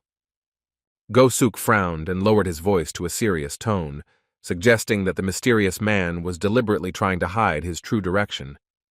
Go-suk's curiosity was further aroused, and he, without hiding his interest, began to question the boy about the mysterious person, trying to find out the reasons. The guy, clearly not wanting to reveal all his cards, dryly replied that it was his personal business, which caused displeasure in Go-suk, who mentally noted the obviousness of such an answer and decided to get to the bottom of the truth. After the phone call ended, Go-suk, analyzing the information he received, came to the conclusion that the situation looked suspicious, especially considering the interest. Go-suk, continuing to think out loud, noted that the lack of information about the person in question could be explained by his foreign origin. While Go-suk was trying to solve this puzzle, Yidzin, unaware of the other's plans, raced on his motorcycle to the port, where a lighthouse could already be seen in the distance, illuminating the way in the darkness of the night. The coastal warehouse that Yidzin was heading to was an impressive sight, with many containers randomly placed around the area, creating an ideal place for cover or an ambush. Upon reaching his destination, Yidzin noted with annoyance that the journey had taken much longer than he had expected, which could negatively impact his plans and jeopardize the success of the operation. Realizing that delay could put him at a disadvantage, especially given the presence of those he had to protect, Yidzin felt. Yidzin's determined look expressed his firm intention to see the matter through to the end, despite all the obstacles and dangers that might await him in this ominous place. At this time, someone in the warehouse was methodically loading a pistol magazine, carefully counting each bullet, as if preparing for an inevitable collision. This man turned out to be 006, who, having settled in the warehouse, was preparing for the upcoming meeting with the guy, intending to put an end to this story once and for all. 006's face was one of utmost concentration, his gaze downcast, intently studying the weapon in his hands as if it was the only thing that mattered at that moment. As 006 concentrated on inserting another cartridge into his pistol's magazine, the silence of the warehouse was broken by the sudden ringing of his phone, vibrating on the table next to the laid-out weapons. The voice on the other end of the line sounded surprised, inquiring about 006's unexpected appearance in the country, which caused the agent to momentarily look up from his task and concentrate on the conversation. The interlocutor continued, reporting important information about the discovery of 01001, which made 006 tense up and listen more carefully to every word, understanding the significance of this information. The caller, hinting at a shared past with 006, suggested that the agent might know more about 01001 than anyone else, given their training together from the start. 006, without losing his cool, explained his presence with a recently completed case and information about the traitor's survival, emphasizing the need for his prompt elimination under any circumstances. The man with the eye patch, who recently attempted to kill the lieutenant, expressed his trust in 006, addressing him by number and emphasizing the importance of their interaction in the current situation. The interlocutor warned 006 about the need to exercise caution, reminding him that it was no coincidence that the target was assigned the number 001 and hinting at his exceptional abilities and danger. 006, remaining calm, noted that a lot could have changed in the intervening time, hinting at the possible weakening of the target's skills and his own superiority in the current situation. The man with the armband agreed with 006's comment, adding that prolonged concealment could have a negative impact on the target's combat skills, which could play into his hands in the upcoming confrontation. In concluding the conversation, the interlocutor made it clear to 006 that he expected only a positive outcome of the operation, emphasizing the importance of successfully completing the assigned task. After the call ended, 006 slowly moved the phone away from his ear, deep in thought about the upcoming mission and the possible difficulties he would face. 006's gaze lingered on the reflection in the dark screen of the phone, his face taking on a mysterious expression, as if he was considering all the possible outcomes of the upcoming confrontation. Suddenly, 006's calm was broken by the rapid appearance of Idzin, who, like a whirlwind, burst into the warehouse space, breaking the silence and forcing the agent to instantly switch to combat mode. Idzin's gaze radiated determination and unwavering confidence in his actions. His face expressed a firm intention to put an end to 006's activities. Reacting to the sudden intrusion, 006 quickly gathered the scattered bullets, scooping them into his palm, and grabbed his pistol, preparing for the inevitable clash with the unexpected enemy. Yidzin, not giving 006 a chance to aim, rushed forward, grabbing his opponent and trying to knock him down, using the force and surprise of his attack to neutralize the advantage of the armed enemy. As a result of the collision, the pistol slipped out of 006's hands, flying to the side, and both opponents, locked in a struggle, jumped back in the opposite direction, instantly assessing the new situation. 006 and Ijin, known as 001, quickly rose to their feet, facing each other, ready to continue the confrontation without weapons, relying only on their fighting skills.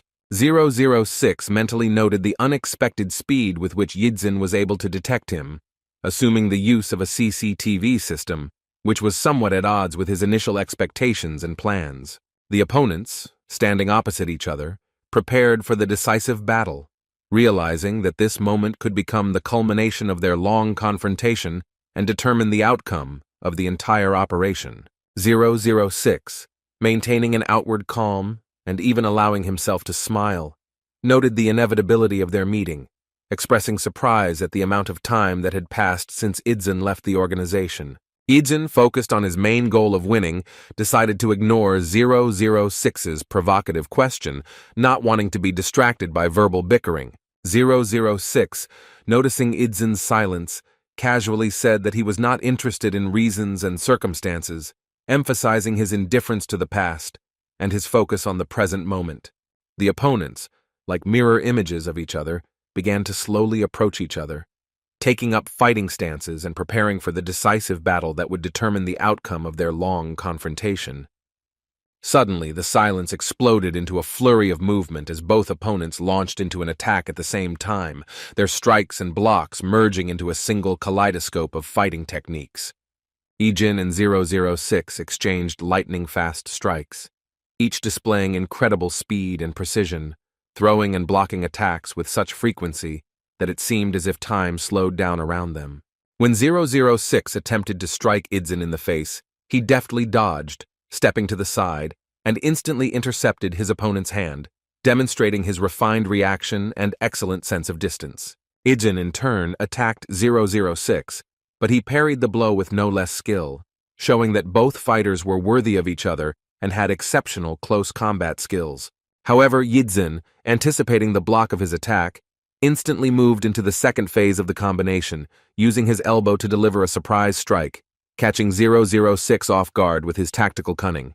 The powerful blow sent 006 back a few steps, and Yidzin, without wasting a second, went on the offensive, raising his leg for another attack, intending to build on his success. Aiming for the opponent's stomach, Yidzin threw his leg forward, but 006, with lightning-fast reflexes, managed to intercept the attacking limb, temporarily neutralizing the threat and creating a stalemate. Suddenly, 006 pulled out a small knife from his pocket and, taking advantage of the moment, made a quick but precise cut to Idzin's leg, instantly changing the dynamics of the fight and adding a new level of danger to their confrontation. Holding a short curved dagger in his hand, 006 noted with undisguised admiration the high level of skill of Idzin, acknowledging that his opponent was indeed good and worthy of respect, even as an opponent. 006 continued his thought, expressing surprise at the fact that, despite a long absence of practice, Idzin's skills not only had not deteriorated, but seemed to. Yidzin, standing with an injured leg, carefully watched his opponent, his mind working feverishly, calculating possible options for further action. At this moment, 006 activated his hidden abilities. His eyes glowed with a bright blue light, and a pulsating red aura appeared around his body. 006, armed with a knife, attacked with lightning speed, aiming for Idzin's throat, but he, demonstrating incredible reflexes, managed to retreat back at the last moment, avoiding the fatal blow by only a hair. The opponents once again clashed in a fierce battle, their movements merging into a single whirlwind of attacks and defenses, each demonstrating the highest level of skill, not allowing the opponent to gain an advantage. Suddenly, Yidzin's gaze changed, becoming extremely focused and sharp, as if he had discovered a weak spot in the enemy's defense and was preparing to deliver a decisive blow. Yidzin, gathering all his strength, rushed forward with incredible speed, his feet barely touching the ground, giving the impression that he was flying above the surface of the warehouse directly towards his opponent. The moment 006 attempted to stab him, Yidzin intercepted his hand with lightning speed, neutralizing the dangerous weapon and creating a stalemate where every move could be decisive. 006, without losing his cool, tried to attack with his free hand, but Yidzin, anticipating this maneuver, deftly ducked, continuing to hold the enemy's armed hand and demonstrating excellent tactical thinking. Yidzin, using his advantage, began to twist 006's hand, in which he held the knife, trying to disarm his opponent and deprive him of his main advantage in this deadly fight. 006, realizing the criticality of his situation, feverishly looked for a way out of the situation, understanding that every second of delay could cost him victory, or even his life. The tension reached its peak when the knife slipped from 006's hand and fell to the warehouse floor with a loud clang, echoing off the walls and marking the turning point in their confrontation. However, 006, in a display of incredible agility, managed to deliver a powerful kick, knocking Idzin aside and temporarily restoring the distance between them, giving himself a chance to regroup. Taking advantage of the moment, 006 instantly rushed to his pistol, intending to finish the fight with one precise shot and put an end to their grueling confrontation. 006, grabbing the pistol, immediately took aim, his finger frozen on the trigger, ready at any second to fire a deadly bullet towards the enemy. Suddenly, 006's gaze changed. His eyes widened in surprise and shock, as if he saw something completely unbelievable and beyond his understanding of the situation. The reason for his astonishment was the knife, which had fallen from his hands a moment ago, and now somehow incomprehensibly found itself deeply embedded in his shoulder, causing sharp pain and confusion. Despite the unexpected injury, 006 quickly pulled himself together, deciding that even such a serious obstacle should not prevent him from completing his mission, and raised his pistol again, intending to finish the fight. 006 opened fire on Idzin, firing bullet after bullet, but his opponent displayed incredible agility and speed, dodging each shot with almost supernatural accuracy. Idzin, using every cover and obstacle in his path, moved around the warehouse with lightning speed, not giving 006 the opportunity to aim and find the moment for an accurate shot. 006, realizing that none of his bullets had hit their target, began to feel increasingly uneasy, realizing that his ammunition was rapidly running low, putting him at a severe disadvantage. Making a lightning-fast decision, 006 jumped back towards his desk, intending to regroup and find additional resources to continue the fight. With a quick movement, he threw open the desk drawer, frantically searching for extra ammunition and other useful items that could help him turn the tide of the battle in his favor. Yizin, cautiously peeking out from his hiding place, assessed the situation and realized that the situation was becoming critical, realizing that 006's next actions could radically change the balance of power. 006, grabbing a suitcase, suddenly started to run, and Yizin, instantly assessing the situation, realized that he could not allow the enemy to escape under any circumstances, and rushed in pursuit. Despite Yizin's determination, the wound on his leg slowed him down considerably, turning the chase into a torturous test of willpower and endurance. Overcoming the pain, Yizin continued his pursuit. Each step was difficult for him, but the desire to stop 006 gave him the strength to move forward. Running out of the room, Yizin saw with horror how someone was already getting on a motorcycle, preparing for a quick retreat. Realizing with bitterness that the person being pursued had taken possession of his own vehicle, Yizin felt the situation spiraling out of control.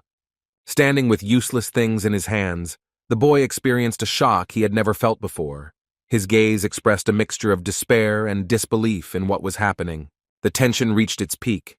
Yizin began to visibly tremble, his composure beginning to crumble under the weight of the events that had piled up. In his mind, the images of his grandfather and sister began to become covered in bloodstains, which caused him to feel horror at the realization of the possible consequences of his failure. Suddenly, the situation changed dramatically. The motorcycle with 006 crashed at full speed into the black car that appeared, creating a deafening sound of collision. The powerful impact sent 006 flying off his motorcycle and rolling across the roof of the car, losing control of the situation and finding himself in an extremely vulnerable position. The car drove past without stopping, leaving 006 lying on the asphalt, and Yizin, frozen in place, could not believe his eyes, watching the unexpected turn of events.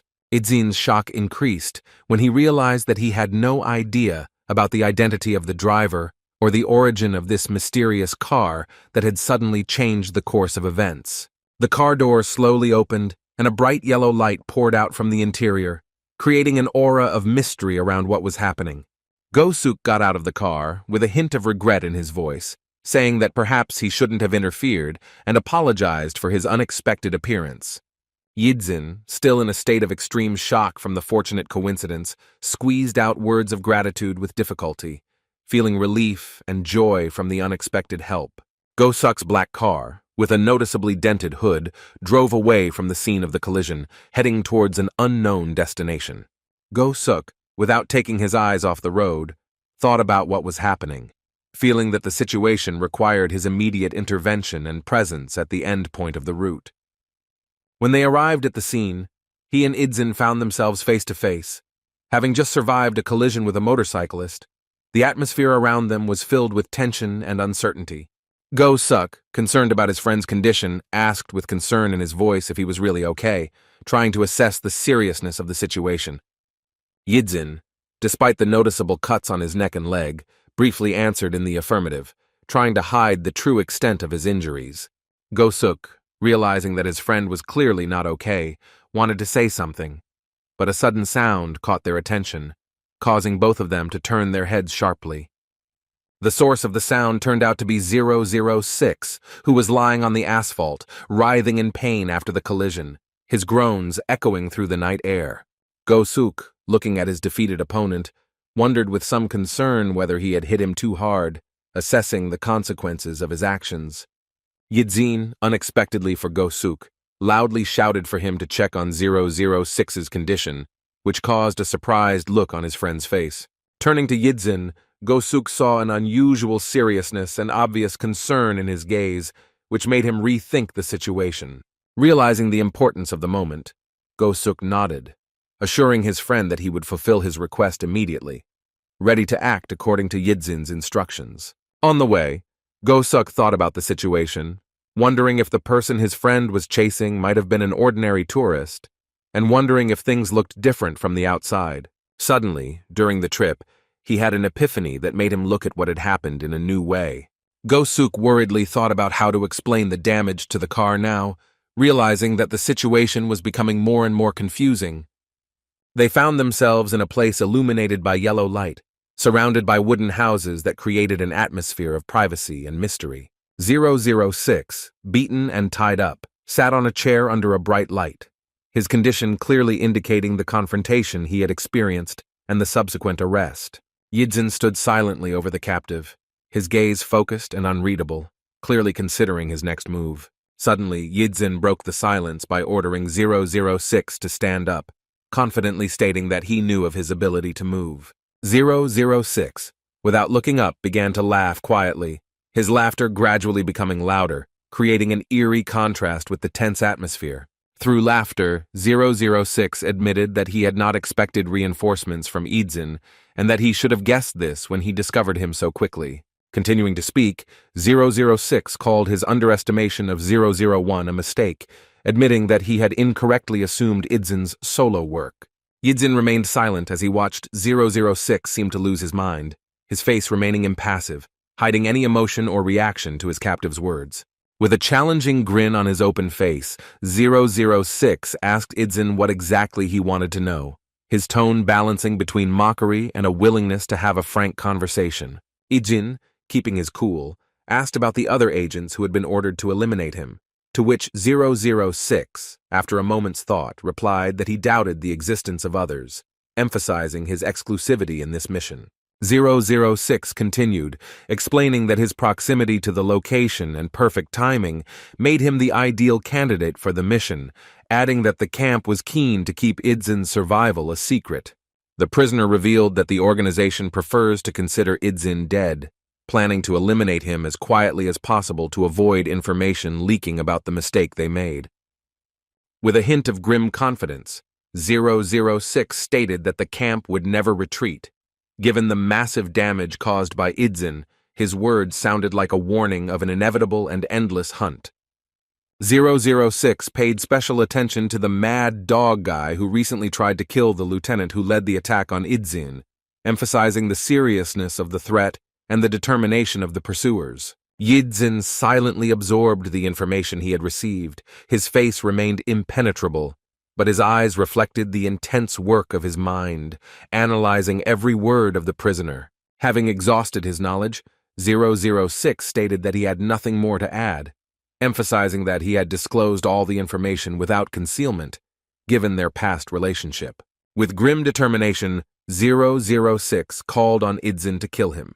Noticing the knife in his former comrade's hands, his voice a mixture of defiance and resignation to the inevitable. 006 expressed a preference for dying at Yidzin's hands, considering it a more dignified end than death by any other person, his words laced with a strange mixture of respect and bitterness. 006's face took on a bluish tint, reflecting his acceptance of his inevitable fate, and his eyes showed the awareness of his imminent end, mixed with a strange calm. Suddenly, a mysterious yellow glow appeared above 006, causing him to look down in surprise, trying to understand the nature of this unexpected phenomenon.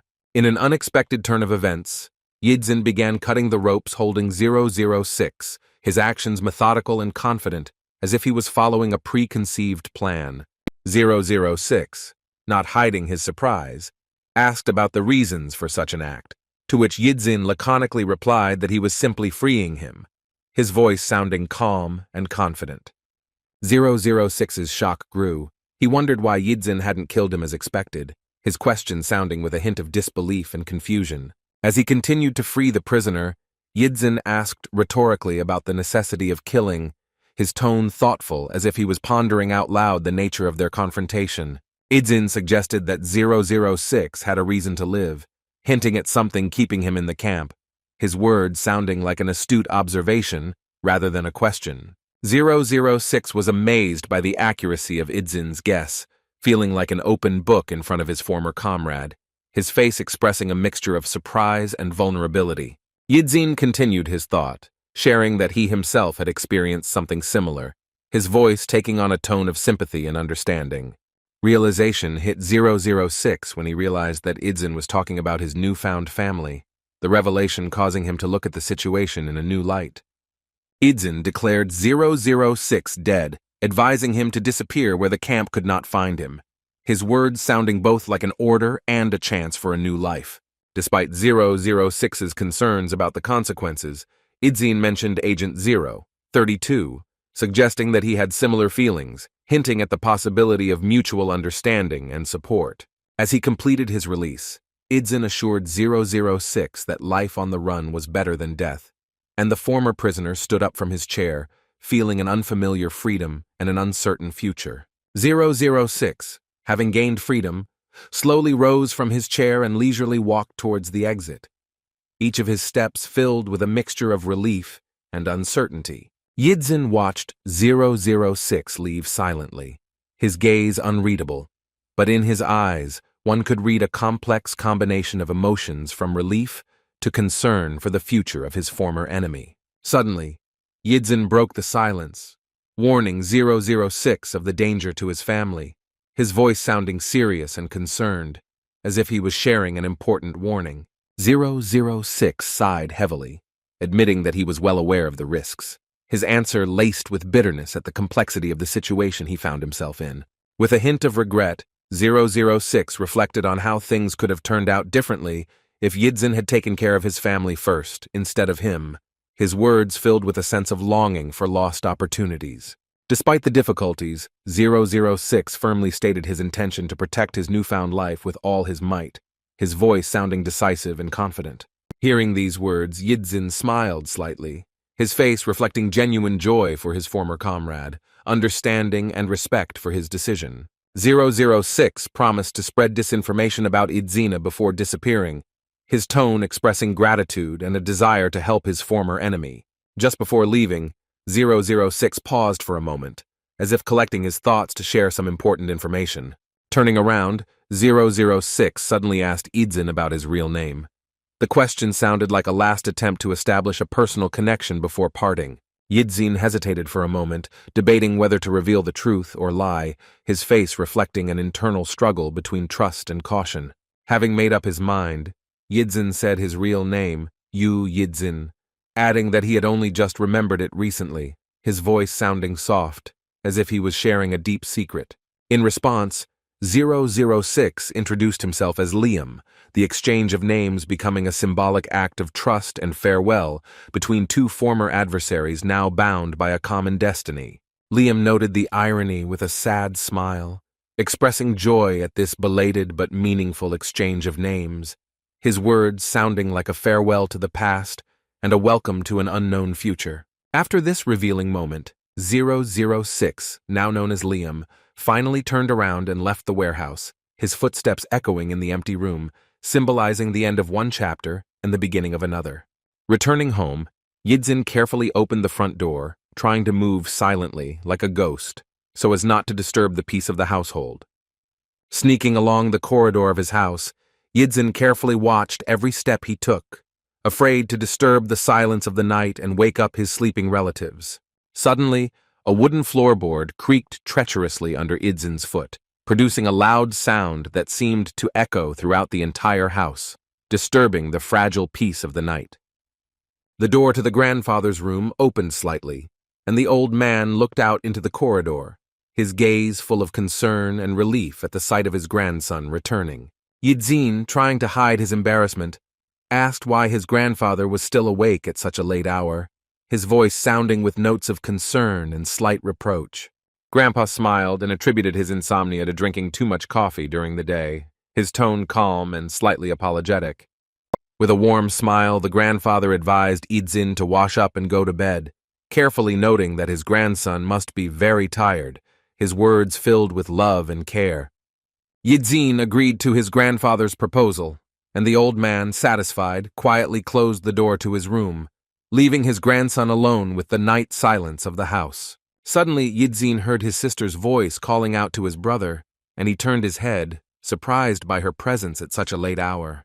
The sister gently explained to Idzin that he should not be upset about his grandfather staying up late, emphasizing that the old man was very worried about him, Her words were full of understanding and sympathy. Yidzin smiled softly back at his sister, his face expressing deep gratitude and understanding, quietly acknowledging that he understood his family's concern for him. The sister, still caring for her brother, informed him of the food left on the table, her voice warm and inviting, as if she wanted to make sure that her brother would not go hungry. With tenderness in her voice, she reminded Yidzin of his love for home cooking, emphasizing that the family had specially left food for him, her words saturated with love and attention to his preferences. Having finished the conversation, the sister quietly closed the door of her room, which, despite the caution, made a loud creak that disturbed the night silence of the house. Yidzin turned his gaze to the table, where a variety of home-cooked dishes were waiting for him, carefully covered and saved especially for him, the sight of which gave him a warm feeling in his chest. Looking at the prepared food, Yidzin couldn't help but smile widely, his heart overflowing with love and gratitude for the family whose care he felt in every detail. Suddenly, the silence of the night was broken by the loud sound of an incoming message on someone's phone. The sharp sound echoed throughout the house, contrasting with the previous calm. Go-suk, sitting at home in front of his laptop, heard a notification on his phone and curiously reached for the device to check the message. Opening the message, Go-suk saw a short but meaningful message from Yidzin, a simple thank you with a period. Those few characters carried a huge emotional weight. Go-suk looked at the screen with an expression of utter surprise. He couldn't believe his eyes, not expecting to receive such a message from the usually reserved Yidzin. Go-suk even blushed from surprise and excitement, realizing how rare and valuable this expression of gratitude from Yidzin was. This moment became special and unforgettable for him. Go-suk and Shin Yuna walked slowly down the school corridor, their gazes fixed on something in the distance that clearly caught their attention and genuine interest. Go-suk's gaze, usually calm and unperturbed, was now carefully studying someone standing not far ahead, his face changing slightly, expressing slight surprise and interest. Yidzin, whom Go-suk noticed out of the corner of his eye, also kept his eyes on the pair, his gaze full of curiosity and a bit of wariness, as if he was planning something. The atmosphere around them was tense.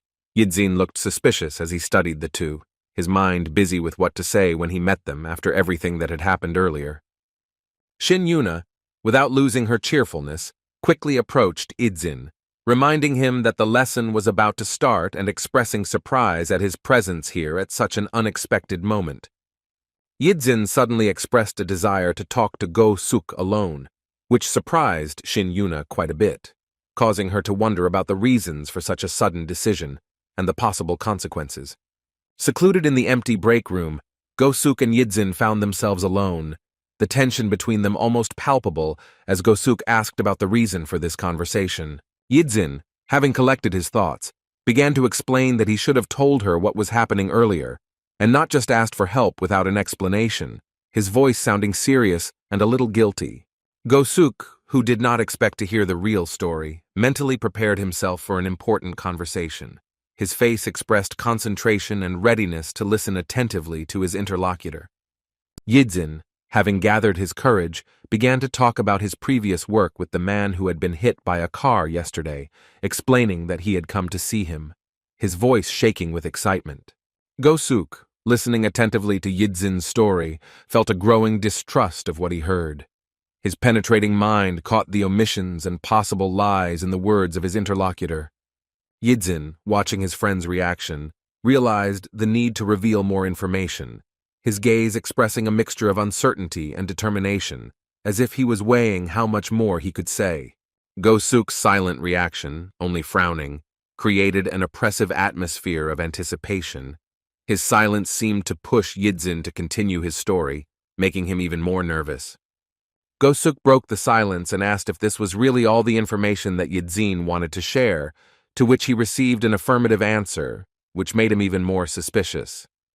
Yidzin, trying to justify his secrecy, explained that further knowledge could be dangerous for Go-suk, his voice sounding worried, as if he was genuinely afraid for his friend's safety. Continuing the conversation, Yidzin expressed his confidence that Go-suk had already found out something by digging into his past, and urged him to stop further searching, his tone betraying his growing anxiety. Go-suk, although aware of the thoroughness of his past actions, still felt dissatisfied with this development. His mind continued to analyze the situation, looking for hidden motives and connections. Yidzin, trying to end the conversation, emphasized that he was sharing information solely out of gratitude for the help. His words sounded like an attempt to put an end to this difficult conversation. Recalling his heroic deed, Go-suk couldn't help but grin slightly. The feeling of satisfaction from the recognition of his help mixed with suspicion and the desire to know more. Go-suk, deciding to reassure Yidzin, assured him that there were no further plans for surveillance, acknowledging the connection to his friend's past, but respecting his reluctance to reveal more details. As they ended the conversation, Go-suk promised to stop further investigations, in response to which Yidzin only looked at him silently, his gaze full of unspoken emotions and hidden secrets. After the conversation, Go-suk and Yidzin entered the classroom, where their appearance caused Shin Yuna to smile happily, her gaze instantly brightening, expressing genuine joy at their return. Opening the door, two tall guys with their usual proud posture walked to their seats, their synchronized movements attracting the attention of their classmates, creating an impression of confidence and unity. Go-suk, who had taken a seat next to Shin Yuna, was immediately confronted with her curiosity about the content of their conversation with Yidzin, his thoughts feverishly searching for a suitable answer, without revealing the true essence of the conversation. Shin Yuna, sensing something left unsaid, recalled the previous openness in their relationship, her voice sounding with notes of disappointment and bewilderment, creating an awkward atmosphere between them. Go-suk, feeling uncomfortable about having to hide the truth, struggled to find his words, realizing that he couldn't reveal the true reason for his conversation with Yidzin. His face showed an internal struggle. Improvising, Go-suk made up a story about Yidzin asking for help with his game rank, to which Shin Yuna was surprised and asked about Yidzin's sudden interest in video games. Shin Yuna continued to reason, mentioning Chan as a more experienced player. Her logical question made Go-suk tense up, realizing the fragility of his idea. As Shin Yuna reasoned further, perhaps Yidzin was seeking to communicate with someone of equal level rather than an expert, her insight causing Go-suk to tense up internally, fearing that his deception would be exposed. Yidzin, sitting at his desk as usual, looked out the window during recess, his thoughtful gaze wandering somewhere far away, revealing his deep immersion in his thoughts. Meanwhile, Yidzin's sister, Yu Dayun, was walking through the schoolyard, her attention glued to her phone screen, where she was busily reading and writing something down. Dayan was making a shopping list, thinking about fruit for her grandfather and the need to buy detergent and carrots, her fingers quickly sliding across the screen, adding new items. While lost in her thoughts about shopping, Dayan suddenly heard someone's voice calling out to her, raising her head. She saw a stranger standing in front of her, whose appearance took her by surprise. A tall guy with brown hair appeared in front of the girl, dressed in a cloak, his face adorned with a welcoming smile, creating the impression of friendliness and openness. The stranger asked if it was true that she was a student at Sinam High School, and Dayun was taken aback by the question, and she, a little confused, confirmed it. Suddenly the guy, slightly embarrassed, asked for Dayun's phone number. His request sounded unexpected and a little impudent, making the girl tense up. Dayun, who had not expected such a turn of events, blushed deeply. Her thoughts were confused, trying to understand the motives of the stranger and how to react to such a straightforward approach. After asking again to be sure, Dayun heard a confirmation of the request for a number, accompanied by an assurance that there were no bad intentions, which only increased her confusion. Gathering her thoughts, Dayun politely declined, explaining that it was wrong to give out her number to strangers, her voice firm despite her inner turmoil. The smile disappeared from the stranger's face, replaced by an expression of disappointment and awkwardness. His self-confidence instantly evaporated, leaving room for embarrassment and confusion. Suddenly, an older, larger guy came up from behind and, laughing at the situation, commented on his younger comrade's failure, adding tension to the atmosphere. The young man, irritated by the mockery, snapped back angrily, emphasizing that he had only asked for a number, not a date, his tone becoming aggressive, betraying his growing irritation. Before Dayun had time to come to her senses, the situation suddenly escalated. A sudden blow from a fist interrupted the young man's speech. leaving the girl in a state of shock from the unexpected outburst of violence. It suddenly turned out that the interveners were Chang Hyun and Jin, and it was Hyun who struck the blow, sharply reminding the stranger of the girl's obvious refusal. His actions were decisive and peremptory.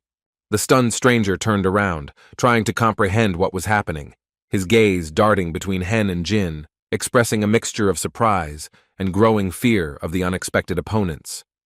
Hen, not hiding his anger, defiantly asked the guy if he wanted to know the reason for the blow. His voice sounded threatening, creating a tense atmosphere around. The stranger, realizing the seriousness of the situation, visibly lost his nerve. His face expressed a clear desire to avoid further conflict and quickly leave the scene.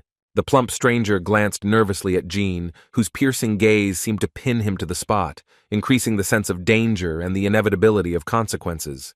The strangers turned around quickly and began to walk away, making threats of future retribution as they went, but their words sounded unconvincing against the backdrop of their obvious desire to hide.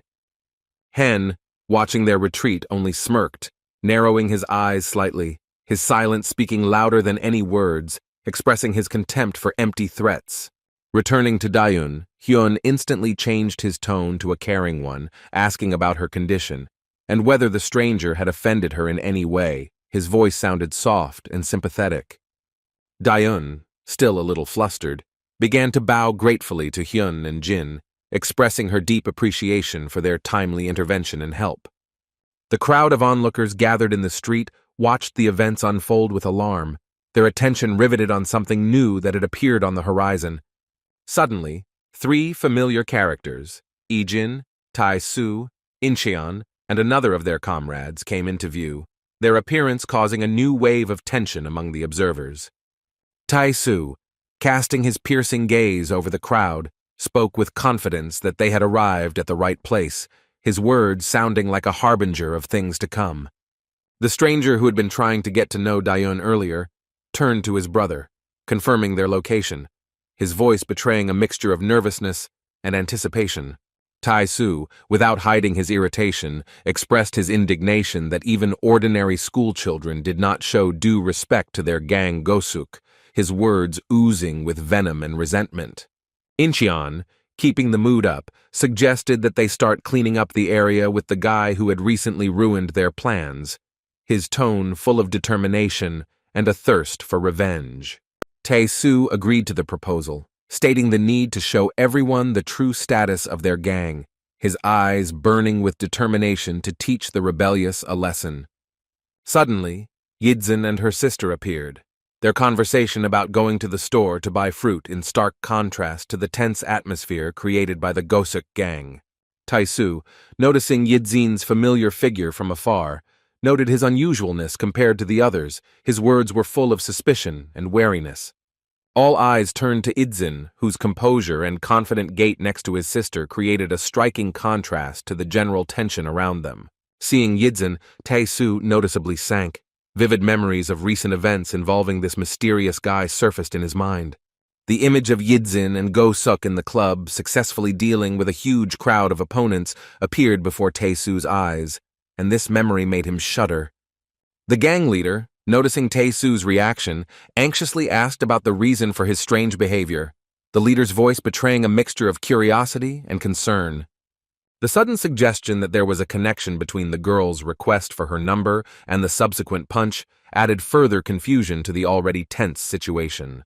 Accused of attempted fraud, the guy who had recently been hit was in deep shock, his thoughts feverishly trying to comprehend what had happened, creating chaos in his head from questions and guesses. Suddenly, the furious cries of UMRI rang out. These threats reached the ears of Yidzin and his sister, disturbing the relative calm of the street with their aggressive intonation.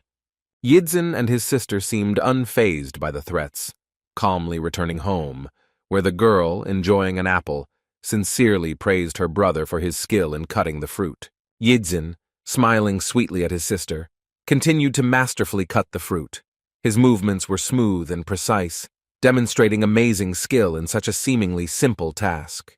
The sister, delighted with her brother's skill, admitted that despite numerous attempts, she had never been able to achieve such perfection in cutting fruit. Suddenly, a loud ringing of the phone came from Idzin's room, causing him to get up from his desk and head over to check who was calling, his movements calm but determined. Entering his room, Yidzin closed the door tightly, ensuring the privacy of the upcoming conversation. The atmosphere was instantly filled with tension and mystery. As Yidzin approached the table, he noticed that the call was coming from an unknown number. This observation made him wary, preparing for possible trouble. Picking up the phone, Yidzin listened carefully to the caller's voice, realizing that the issue of his family's safety was probably being decided now. His face expressed concentration and readiness for any turn of events. The voice on the other end of the line expressed surprise that Yidzin had answered the call, to which the boy calmly remarked that he had been expecting the call, his tone even, hiding any emotion. The mysterious interlocutor, who called himself 006, announced his plans to leave the country and leave traces of Yidzin in other countries. His words sounded like a warning and a promise at the same time. The man on the other end of the line continued, explaining that his actions were only intended to confuse his pursuers, to which Yidzin calmly replied that he too had taken care of some of the other man's tracks. 006 philosophically noted the paradox of their situation. Yidzin, who was thought to be dead, had come back to life, while 006 himself felt dead while continuing to exist. This thought sounded like a bitter irony of fate. With a slight smile in his voice, 006 said that they would never see each other at home again, finishing the phrase with a wish for Yidzin to take care of himself. A mixture of sadness and concern could be felt in these words. Yidzin, in response to the farewell words, also wished his interlocutor to take care of himself, emphasizing the importance of this. His voice sounded sincere and with notes of concern for the fate of 006. After the call ended, Yidzin did not hesitate to decide not to save the phone number from which the call came. His actions were quick and decisive, as if erasing the last traces of this mysterious contact. Yidzin, sitting at his desk, showed genuine surprise. His eyebrows raised and his eyes widened, trying to comprehend what he had heard from his friends about the recent incident on the street. The friends, still under the impression of what had happened, hastened to calm Yidzin, telling him about Hen's timely intervention and assuring him that the situation had not yet gotten out of control. Go-suk, drawn by the conversation, walked up to the group of friends, his face showing a mixture of curiosity and concern as he inquired about the identities of those who had caused all the commotion. Chan thought for a moment and remembered an important detail. The strangers were wearing the Go-suk school uniform. This information made everyone wary and looked at each other with concern. Go-suk, instantly grasping the meaning of what was said, became lost in thought about the motives of the Go-suk school students appearing in their area, his face taking on a concentrated expression. Yidzin, like a puzzle, put together a picture of what was happening in his head, remembering the recent skirmish with the students of that very school. His gaze became sharp and attentive. Both of the boys, Yidzin and Go-suk, exchanged knowing glances, silently agreeing that this couldn't be a simple coincidence, and decided to remain vigilant for the time being. Jin and Hyun, who were standing nearby, looked puzzled, not fully understanding the seriousness of the situation, their faces expressing a mixture of bewilderment and slight concern. Suddenly, Yuna burst into their conversation, her piercing gaze instantly catching the tension in the air, and she resolutely demanded an explanation from the boys. Yuna continued, wondering why a simple conversation on the street caused such a strong reaction. Her words made Yidzin wary and asked again what exactly she was talking about. The girl, not understanding the reasons for the concern, recalled the popularity of her sister Yidzinya, noting her beauty and sweet character, which, in her opinion, should not have caused such a strong reaction. Yidzin, shocked by the new information, asked again about his sister's popularity, his eyes expressing a mixture of disbelief and curiosity, trying to comprehend this unexpected side of her life. The friends confirmed Yuna's words about Yidzin's sister's popularity, causing the boy to become lost in thought, his face expressing surprise and slight confusion at this discovery. Chan smiled and shared the story of how people started to stay away from Yijin's sister after a conflict with Kisu and his sister, his words tinged with regret. Hen added that Yidzin's sister had always been considered pretty. Many people had said so, and his words made Yidzin think about how much he didn't know about his sister's life. Yidzin, placing his hand on his chin, was deep in thought, his gaze becoming distant, as if he was trying to piece together the puzzle pieces of the past. Hyun and Jin exchanged surprised glances, not understanding why the simple information about his sister's popularity caused Yidzin to become so deeply thoughtful. Go-suk, maintaining a serious expression, reminded everyone of the need to confirm the information, his voice resolute, emphasizing the importance of this task for everyone present. Yidzin turned to his friends, expressing his agreement and determination to act with just one look, his eyes burning with determination, ready to get down to business immediately. Go-suk suggested going on reconnaissance right after school. Taking advantage of the lack of training, his words caused shock among the other guys, who did not expect such a quick reaction. Tae-sun, spending the evening at a club and smoking a cigarette, expressed his dissatisfaction with the fact that people still do not take them seriously, considering them weaklings. Incheon, supporting Tae-sun's thought, recalled the recent quarrel with the guys and Song-suk, which seemed to have no effect, only causing ignoring from the opponents. Tae-sun, recalling the past, noted the dramatic change in people's attitudes towards their gang, his voice sounding with notes of bitterness and irritation, highlighting the contrast between the former fear and the current disdain. A few days later, the atmosphere became tense as the leader of Gosuka's gang, a mature man with a bloody head, lashed out at his subordinates, his screams echoing throughout the room, accusing them of being reckless. Tae-soo and Incheon, standing before the angry leader, meekly lowered their heads, silently accepting the barrage of reproaches and accusations, their postures expressing a mixture of fear and remorse. Tae-soo, seething with anger inside, mentally cursed his ignorance of that monster's connection to Cha-do-sik, his clenched fists betraying the storm of emotions hidden behind his outward humility. The gang leader suddenly changed his tone to a frighteningly calm one and said Tae-soo's name, piercing him with a gaze full of cold rage and disappointment, causing the boy to cringe internally. Incheon, trying to defuse the situation, suggested that they immediately begin clearing the area. His words sounded like an attempt to find a way out of the current critical situation. Tae-soo, while in the club, was deep in thought.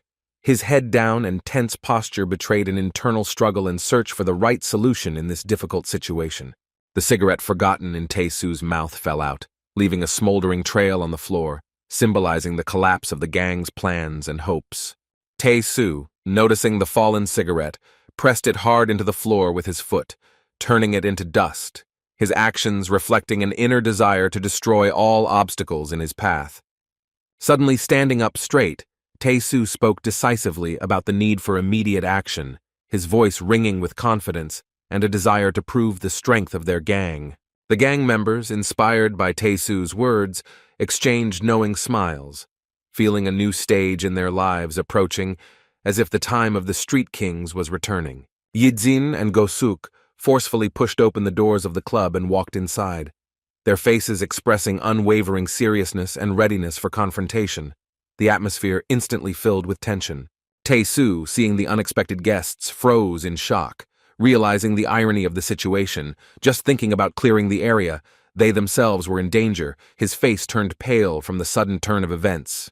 The gang members, shocked by the appearance of the recent victors, stood in mute amazement, their gaze darting between Yidzin, Go-suk, and their leader, awaiting the development of events. Yidzin, without wasting any time, purposefully walked towards the gang leader, his footsteps echoing in the sudden silence, causing everyone present to tensely follow his movements.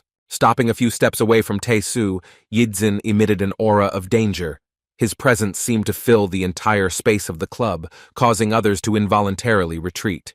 Go-suk joining his friend heightened the effect of their appearance, and Yidzin's words about his connection with his sister sounded like a menacing accusation, his voice filled with barely restrained rage. Tae-soo, stunned by the accusation, tried to deny any connection with Yijin's sister, his words sounding hesitant, betraying confusion and an attempt to recall a possible incident. Suddenly, Tae-soo's memory flashed back to the image of a girl walking with Yijin in the schoolyard, and this memory made him shudder internally, realizing the possible consequences. The realization hit Tae-soo like lightning. his face changing to a mixture of shock and fear as he voiced the connection between that girl and Ijin's sister. Yidzin, while outwardly maintaining a calm demeanor, exuded an aura of uncontrollable rage. His gaze, full of cold cruelty, seemed to be able to burn right through, causing Tae-soo to shrink inwardly. Go-suk, sharing his friend's anger, stood by his side, his usually calm blue eyes now flashing with a dangerous gleam, expressing his readiness to defend the honor of Sister Yidzin at any cost. Tae-soo, trying to defuse the situation, began to explain that their interest in the girl was not related to Yidzin, his words sounding hasty and nervous, betraying a desperate desire to avoid conflict. Yidzin, slowly and threateningly asking about Tae-soo's brother, demanded to see the culprit. His voice sounded like a sentence, causing everyone present to feel a chill of fear. Tae-soo, trying to salvage the situation, quickly assured that they did not know about the girl's connection with Yidzin and promised to warn his brother to stay away from her. His words sounded like a desperate attempt to pacify an angry opponent. Yidzin, having listened to the explanations, remained silent, his piercing gaze, expressing no emotion, continued to drill into his opponent, creating an oppressive atmosphere of uncertainty and hidden threat. Under the weight of this gaze, the veins on the gang leader's temples bulged, his body visibly tensed, revealing an internal state of anxiety and readiness for a possible conflict. Yidzin, without letting up on his tension, continued to drill Tae-soo with his emotionless gaze, his serious expression leaving no doubt about the seriousness of his intentions and the depth of the problem. Tae-soo, without looking away, steadfastly endured this gaze, but the treacherous beads of sweat that appeared on his forehead betrayed his inner tension and fear of possible consequences. Unexpectedly for everyone, Yidzin and Go-suk, without saying a word, turned around and headed for the exit, leaving everyone present in a state of shock and bewilderment from such a sudden end to the conversion. Tae-soo, watching the guests leave, felt relief at the peaceful outcome of the situation. His tense shoulders relaxed slightly, revealing the joy of avoiding an open conflict. The gang members stood frozen in place, silently waiting for the two intruders to finally leave their territory, the atmosphere in the room remaining electric even after they had left. After Yidzin and Go-suk left, the gang members discussed postponing the purge to another time, their conversation reflecting mixed feelings of relief and uncertainty about the future. Outside the club, Ijin and Go-suk were met by their classmates, including Yuna, who asked about the results of the conversation, to which she received a short answer about it being a supposed coincidence. It turned out that the first person to talk to Idzin's sister was Tae-soo's younger brother, which added a new twist to the situation. Yuna, trying to calm the tense atmosphere, reminded everyone that it was premature to react harshly, suggesting that the situation might be simpler than it seemed at first glance. Yidzin, turning to his friends, expressed his distrust of the gang's words, deciding to continue to monitor the situation, his tone betraying deep suspicion and determination to sort things out to the end. Ijin and Go-suk's friends, shocked by their unusual behavior, exchanged worried glances, not understanding why the situation caused such a furious reaction and a desire to intervene in the matter. Ijin and the boss, having moved to the 24-hour store, chose their food. Ijin, out of habit, took an onigiri and now methodically unwrapped it, preparing for the meal. The boss, without hiding his interest, carefully watched the guy's actions, his intent gaze studying every movement of Ijin as if trying to solve some riddle. Looking down at his choice, the boss noticed the similarities to Idzin's food, a fact that seemed to intrigue him even more, causing him to wonder about the possible parallels between the two. The boss's choice included instant noodles and 2 onigiri, which surprisingly matched Ijin's preferences, creating a strange sense of unity in their simple dinner.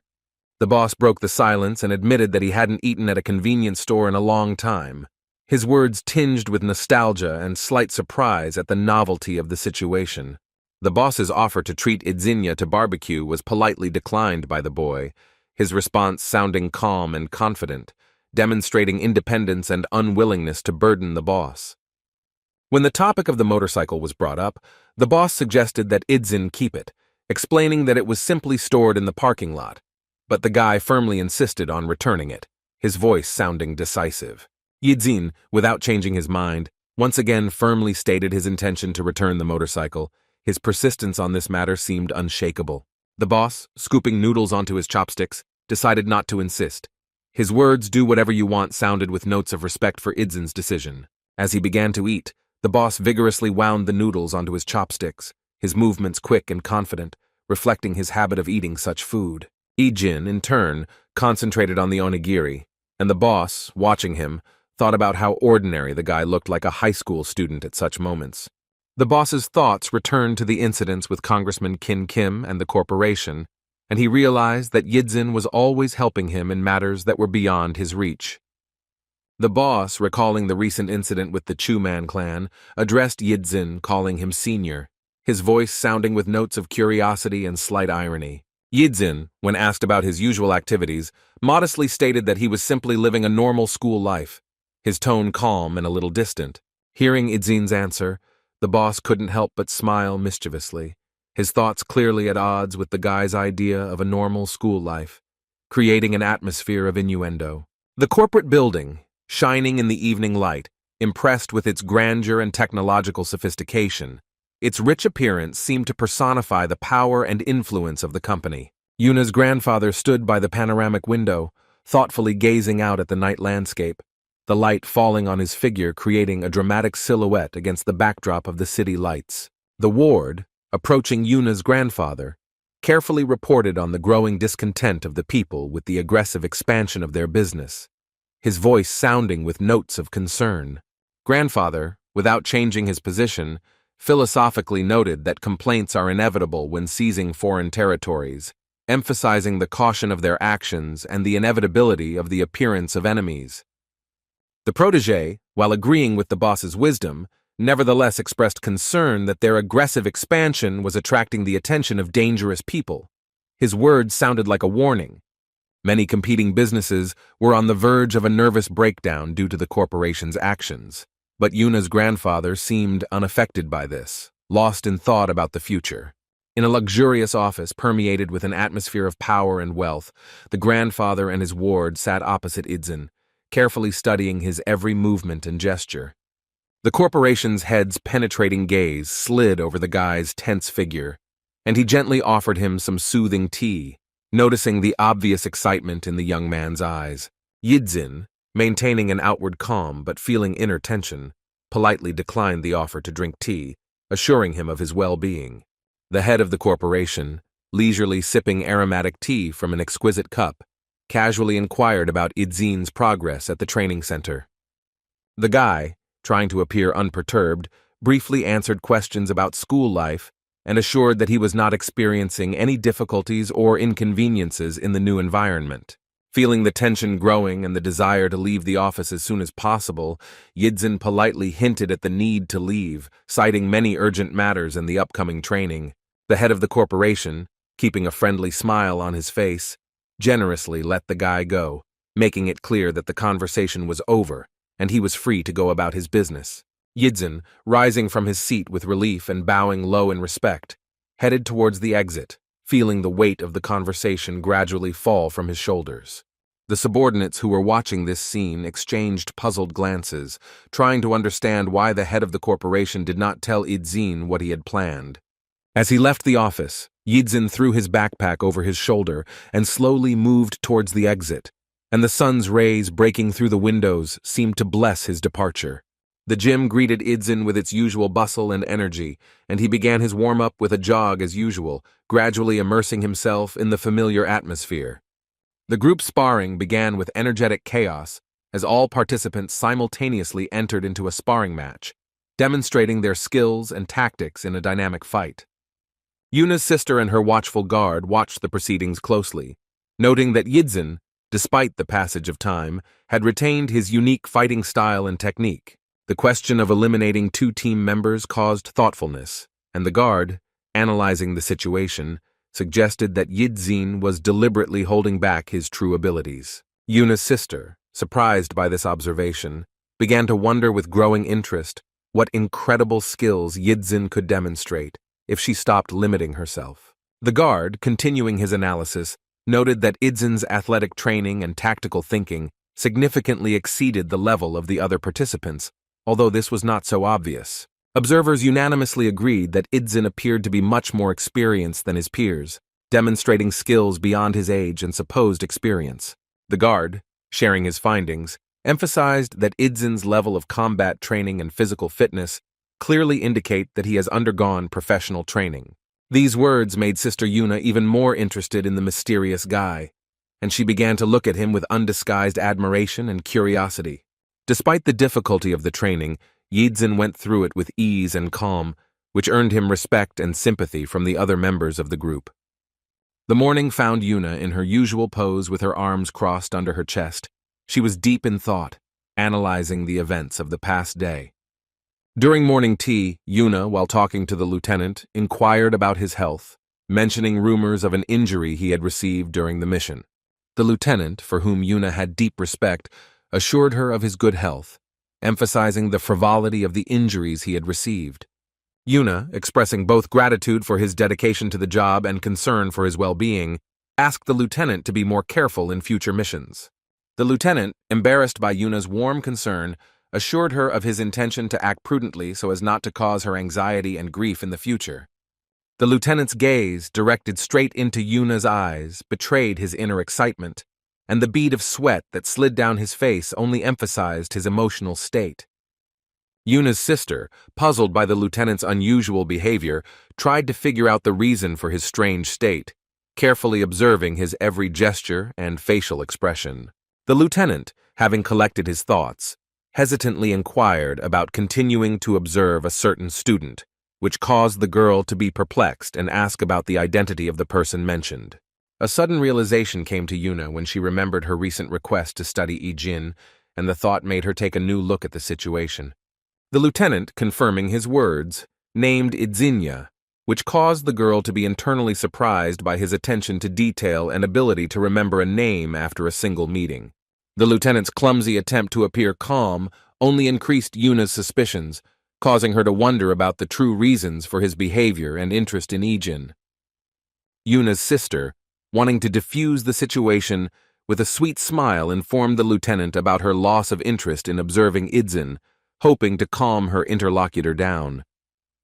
The lieutenant's face lit up with joy at these words, and he, without hiding his relief, asked if she had really decided to abandon this idea at his request. The girl, observing the lieutenant's reaction, noted the unusual glow on his face, which only strengthened her suspicions about the hidden motives of his behavior and interest in the situation. Yuna's thoughts returned to Ijin again, and she decided to continue watching his training, mentally repeating his name as if trying to solve a riddle. The girl's gaze was fixed on Idzin as the question of the boy possibly meeting her fiancé formed in her mind, adding a new layer to the already complicated situation. A luxurious white car, accompanied by an impressive motorcade, rushed swiftly along the city's night streets, cutting through the darkness with bright headlights and attracting the attention of rare passers-by. Inside the car was Yuna's sister, her body tense from the recent events, and her seatbelt seemed to symbolize her attempt to maintain control over the situation. Yidzin, sitting next to the girl, watched her carefully, his presence creating a strange mixture of comfort and tension in the confined space of the salon. Breaking the silence, Yuna's sister asked Idzin about his reluctance to become popular, offering support to the company, to which the guy laconically refused, showing no interest. The girl, slightly irritated by his immediate refusal, reproached Idzin for the lack of even feigned thought, emphasizing his determination and steadfastness in his choice. The unexpected question about his acquaintance with Lieutenant Kang Ham-chan made Yidzin flinch, revealing his hidden emotions and connection with the said person. Yuna's sister, having added the information about her engagement to the lieutenant, watched Idzin's reaction, who turned to her in amazement, clearly shocked by this revelation.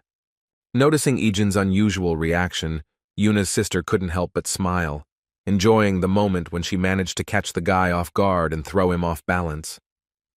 Idzin's memory flashed back to the conversation with the lieutenant about meeting his fiancée, which he had not attached any importance to at the time, but now this information had acquired new meaning and significance. Yidzin, still under the impression of what he had heard, turned to the girl with an expression of extreme surprise on his face, and a bead of sweat rolling down his cheek betrayed his excitement.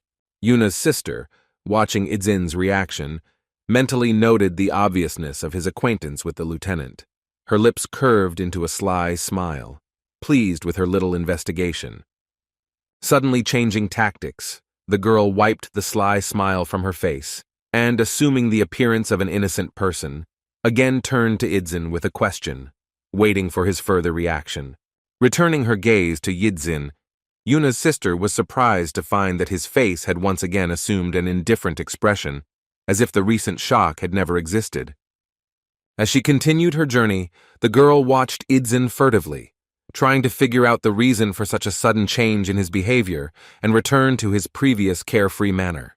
The head guard, who was closely monitoring the situation from the front seat, also noted this sudden change in Idzin's mood, which only increased his suspicions and vigilance. Upon arrival, 2 security guards escorted the girl into the building, while Yidzin remained near the car, giving the impression of being detached from what was happening. After some time, Idzin was also invited inside, and he, along with the girl's main guard, proceeded to a room intended exclusively for staff.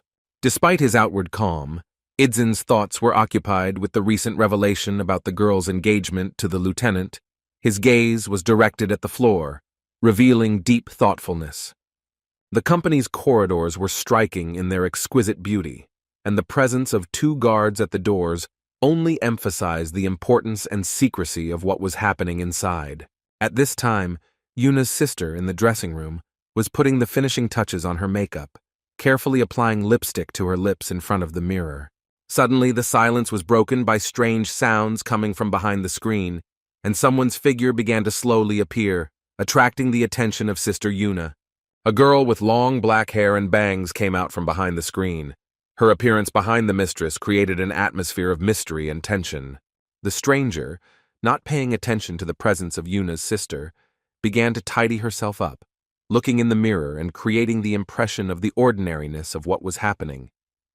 Yuna's sister, unsuspecting, continued to go about her business, unaware of the potential danger that could lurk in the presence of an unfamiliar girl. Suddenly, a gloved hand clutching a handkerchief quickly reached for Yuna's sister's neck, catching the girl off guard and preventing her from calling for help. The stranger, who had just emerged from behind the screen with incredible dexterity, applied a gag soaked in chloroform to Sister Yuna's face, preventing any attempts to scream. The attacker acted with astonishing composure, which contrasted with the brutality of the act she was committing, making the scene even more frightening and surreal. Under the influence of the potent substance, Yuna's sister quickly lost consciousness, falling into a deep sleep, defenseless in the face of an unknown danger. At the same time, the guards at the entrance were silently neutralized, and their bodies quickly moved by an unknown accomplice who acted with frightening efficiency. The stranger from the toilet, who was clearly in charge of the operation, gave a short order to her assistant to speed up the process and move their main target, demonstrating the clarity and coordination of their actions. The man moving the bodies turned around, giving the female leader a glare that was a mixture of displeasure and submission to her authority. At the same time, Yidzin and the head guard, while in the office, received an alarming message on their headphones about the mysterious disappearance of the director, instantly putting them on alert. It was reported that Jinsu and Kengu, who were responsible for the director's security, were found unconscious, indicating the seriousness of the situation and the professionalism of the kidnappers.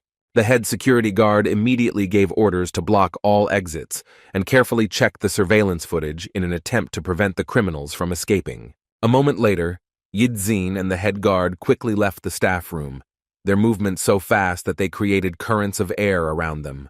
Running Yidzin analyzed the situation, assuming that the kidnappers had either already fled in a car or were hiding to assess the situation before making their final escape. He began a rapid descent down the high circular staircase, each step filled with the determination and speed necessary to rescue the kidnapped woman. Idzin's gaze was filled with determination and anger. He was filled with a sense of responsibility for the girl's safety, and he was determined to save her no matter what. Upon reaching Exit B in the parking lot, Yidzin continued his breakneck run, every movement filled with purpose and urgency. As he ran, he kept a close eye on his surroundings, his keen gaze searching for the slightest sign of suspicious activity when suddenly something caught his attention. A blue car and a strange, vague shadow next to it that he couldn't identify, but which instantly aroused his suspicions, came into Idzin's field of vision. Without wasting a second, he rushed towards the car and the mysterious silhouette, confident that he was on the trail of the kidnappers and ready for decisive action. Upon reaching the car, Yidzin stood resolutely in front of its headlights, intending to block the path and prevent the possible escape of the suspected criminals. Suddenly, the boy's eyes widened in surprise and fear, his confidence turning to confusion as he realized his mistake. To his surprise, Yidzin discovered that there was an ordinary man in the car, clearly confused by what was happening and the intentions of the guy who suddenly appeared in front of him. Realizing his mistake, Yidzin instantly turned his attention, turning towards the direction of the suddenly heard sound, his senses heightened in search of the true threat. His gaze fell on a large, black-armored vehicle that began to leave the parking lot, and Yidzin instantly realized that this was the real target of his search. Realizing his mistake, Yidzin mobilized all his strength, his movements becoming even more swift and purposeful as he gave chase. Having managed to run to the black car, Yidzin resolutely stood in its path, ready at any cost to stop the transport and prevent the kidnappers from escaping. The driver and the stranger from the toilet, ignoring Yidzin, only pressed harder on the gas pedal, demonstrating complete disregard for his attempts to stop them. The powerful car was inexorably approaching Yidzin, blinding him with the bright light of its headlights and creating an ominous atmosphere of imminent danger. The guy's face retained an amazing calmness, mixed with determination. His gaze expressed complete indifference to his own safety, focused only on completing the task. Realizing that the criminals had no intention of stopping, Yidzin collided with a car at the last moment, which, without slowing down, hit him. The blow threw Yidzin to the side, but he, showing incredible resilience and tenacity, immediately began to rise, ready to continue the chase. Without wasting any time, he transmitted information to his team via earpiece about the black minivan of the criminals, clearly stating the license plates, 000440. With incredible agility and determination, Yidzin began the pursuit, jumping across the roofs of parked cars in an attempt to catch up with the retreating black minivan. The criminals behind the wheel, clearly irritated by the persistence of their pursuer, were perplexed as to why this guy was so stubbornly following them. Yidzin, without slowing down, began to exert all his strength in order to at least slightly delay the departing car and give reinforcements a chance to arrive. At the crucial moment, he made a desperate leap, landing on the windshield of the minivan and firmly grasping the roof, intending to block the kidnapper's path at any cost. Yidzin, slightly stunned by the impact, almost fell off the roof of the speeding minivan, but managed to hold on, clinging to the side of the roof with incredible tenacity. It was extremely difficult to stay on the slippery surface. Yidzin's fingers desperately searched for any support, every moment threatening to slip and send him into a fatal fall. Turning his head, Yidzin saw a group of his colleagues gathered in front of him, ready to stop the criminals, their determined faces expressing their readiness for action. The team deployed special equipment with spiked tapes, intending to create an insurmountable obstacle in the path of the fugitives and stop their dangerous progress. With bitterness, Yidzin realized that his comrades were unable to deploy their defenses in time, their actions seeming agonizingly slow in comparison to the approaching threat. The driver of the minivan, maintaining a remarkable composure, seemed completely unconcerned about what was happening, his face remaining impassive, as if he was confident of success. Without hesitation, the criminal pressed the gas pedal to the metal, intending to break through the barrier with the sheer speed and power of his vehicle. The minivan shot forward with a deafening roar of the engine, the tires leaving a smoking trail on the asphalt, squealing with the strain of the sudden acceleration. The guards, realizing the mortal danger, froze in horror, looking at the car rushing towards them at full speed, realizing that their plan had failed. At the last moment, they scattered, barely managing to get out of the way of the speeding minivan, without having managed to install the spiked barrier. All this time, Yidzin continued to desperately cling to the roof of the car, realizing that he was the last hope to prevent the criminals from escaping and to save the kidnapped woman. The minivan burst out of the underground parking lot, leaving behind confused security guards whose attempts to stop it proved futile and ineffective. The car began to move down the street at a sharp angle, its blinding headlights cutting through the night darkness, illuminating the way and disorienting possible pursuers. The driver deliberately drove the car in zigzags, trying to throw Idzin off the roof. Every sharp turn threatened to make the guy lose his fragile balance. Yidzin was barely holding onto the edge of the roof with one hand. His muscles were shaking from the tension. Every second could be the last in this desperate struggle. Clinging to the roof with one hand for dear life, Yidzin realized that he had spent too much time thinking instead of acting decisively. A memory of a recent conversation suddenly surfaced in his mind when he, absorbed in his meal, was caught off guard by an unexpected question from his interlocutor. That conversation with the lieutenant at the table, when he mentioned Idzin's recent question about the nature of family, now took on a new meaning in his thoughts. The lieutenant then tried to explain that the concept of family may differ for different people, but for him, it was those who were especially dear. Yidzin, surprised by this definition, asked again, trying to comprehend the concept of people who could be so important. The lieutenant backed up his words, explaining that although he works for the good of the country, it is his family that is the reason for his hard work and dedication. Then Yidzin asked a question that now took on special significance. Can people sacrifice their lives for the sake of their family? This question caught the lieutenant off guard, and he looked at Idzin in surprise, not understanding what was behind these words and what the guy was actually asking. In the tense silence of the office, Yidzin sat across from the lieutenant, waiting for an answer to his question, the air between them seeming thick with the importance of the moment. The lieutenant, having collected his thoughts, confidently said that he would not hesitate to sacrifice himself for his family if circumstances required it. Back in reality, Yidzin, clinging with bloody fingers to the roof of the speeding car, felt how the memory gives him strength in this desperate struggle.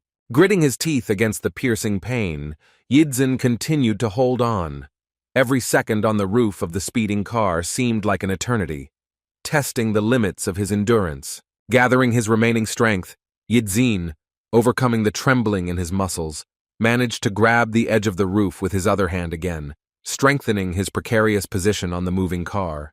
The driver, casting anxious glances into the rearview mirror, could not hide his amazement at the incredible tenacity of his pursuer, who was still clinging to the roof. A bright blue glow emanated from Idzin's body, as if it were a visual representation of his unbending will and determination to complete what he had started at any cost. Bending over into an impossible position, Yidzin aimed both feet at the windshield, concentrating all his strength and energy into this desperate strike. The armored glass, not designed to withstand such a powerful attack, was covered in a web of cracks, threatening to crumble under the onslaught of Idzin's furious force.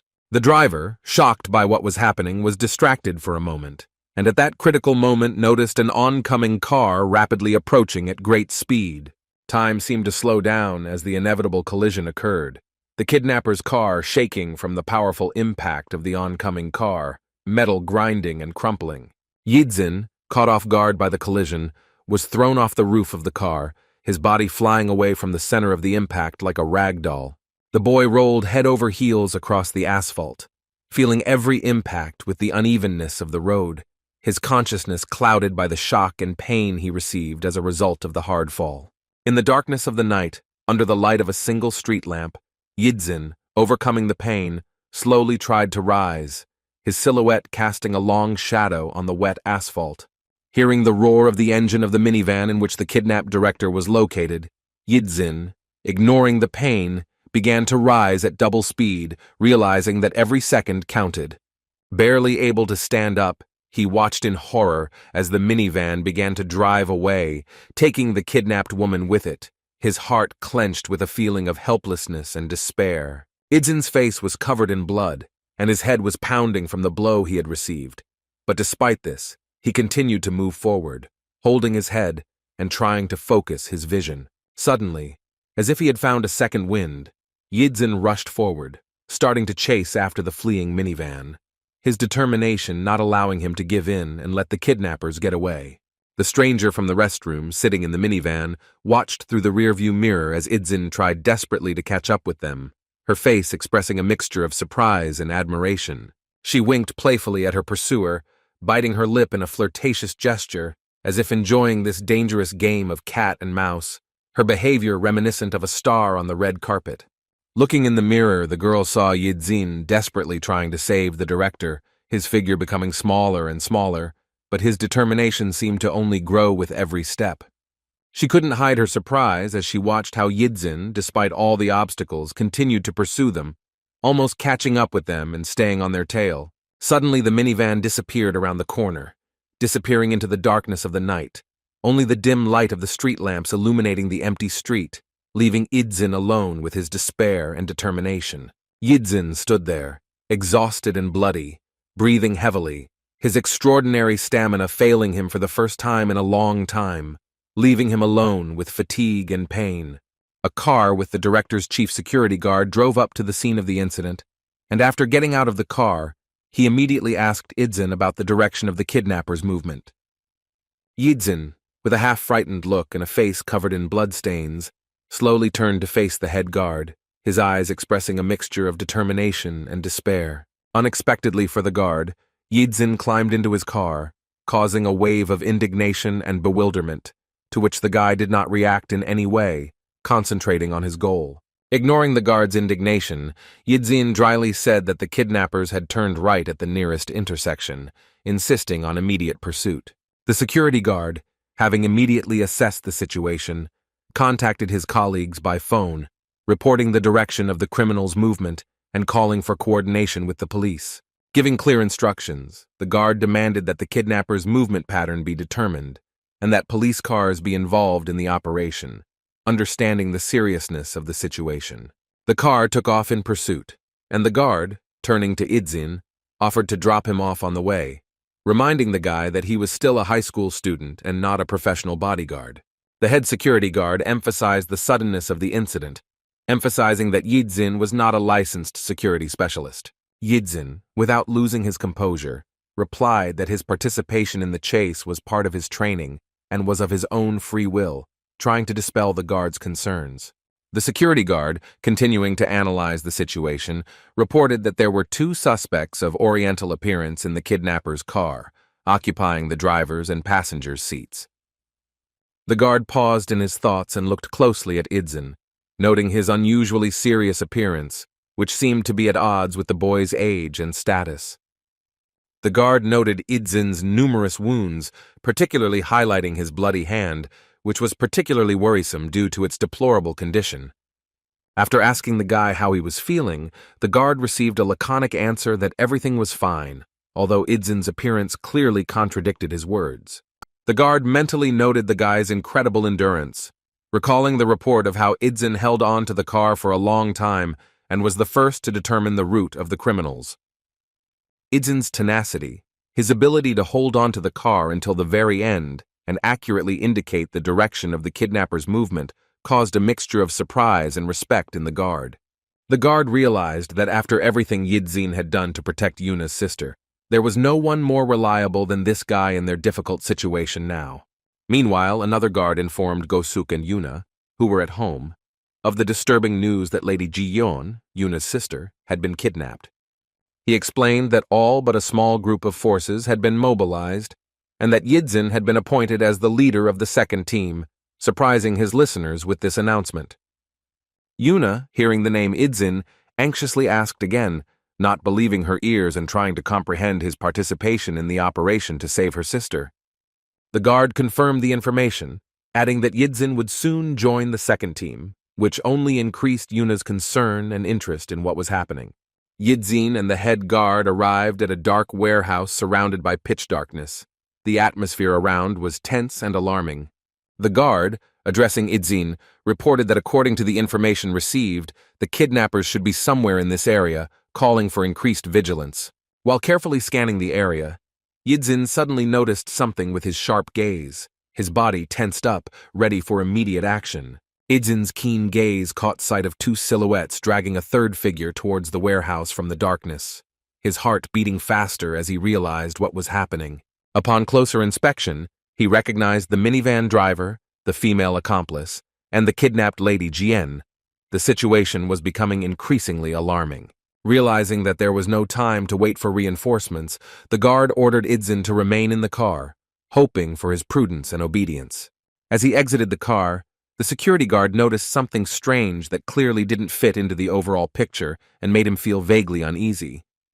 Suddenly he heard distinct footsteps of approaching people, the sound of which broke the ominous silence of the night. A group of burly men in masks and tracksuits emerged from behind a car parked nearby, their intentions clearly not friendly. The knife-wielding bandits radiated aggression and determination, their eyes fixed on the head guard, ready for the inevitable confrontation.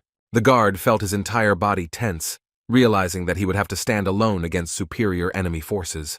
Suddenly, Yidzin got out of the car, suggesting that they move forward, which caused the guard's displeasure, who reminded him of his order to stay put.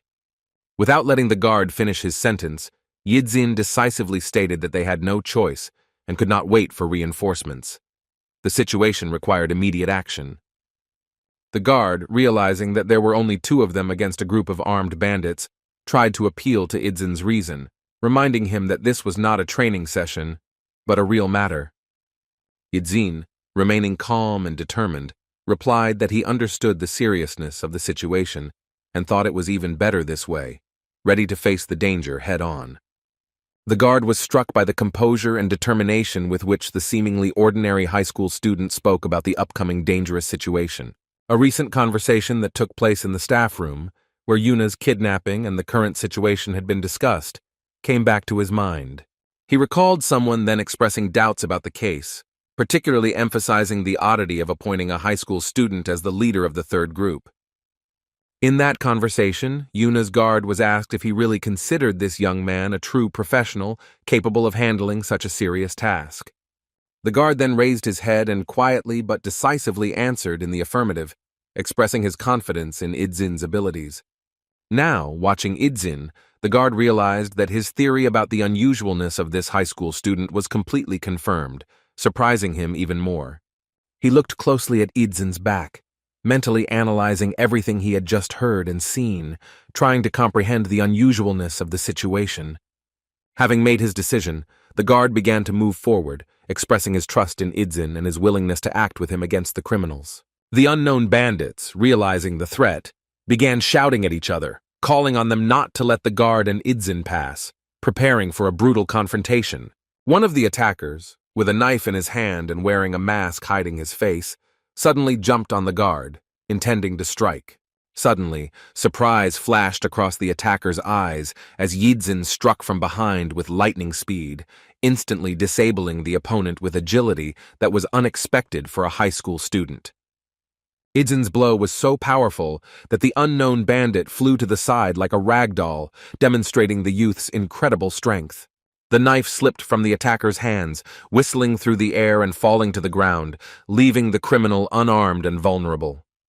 Without wasting time, another bandit in glasses rushed at Idzin with a knife, but the guy, showing lightning-fast reactions, managed to duck, avoiding the fatal blow.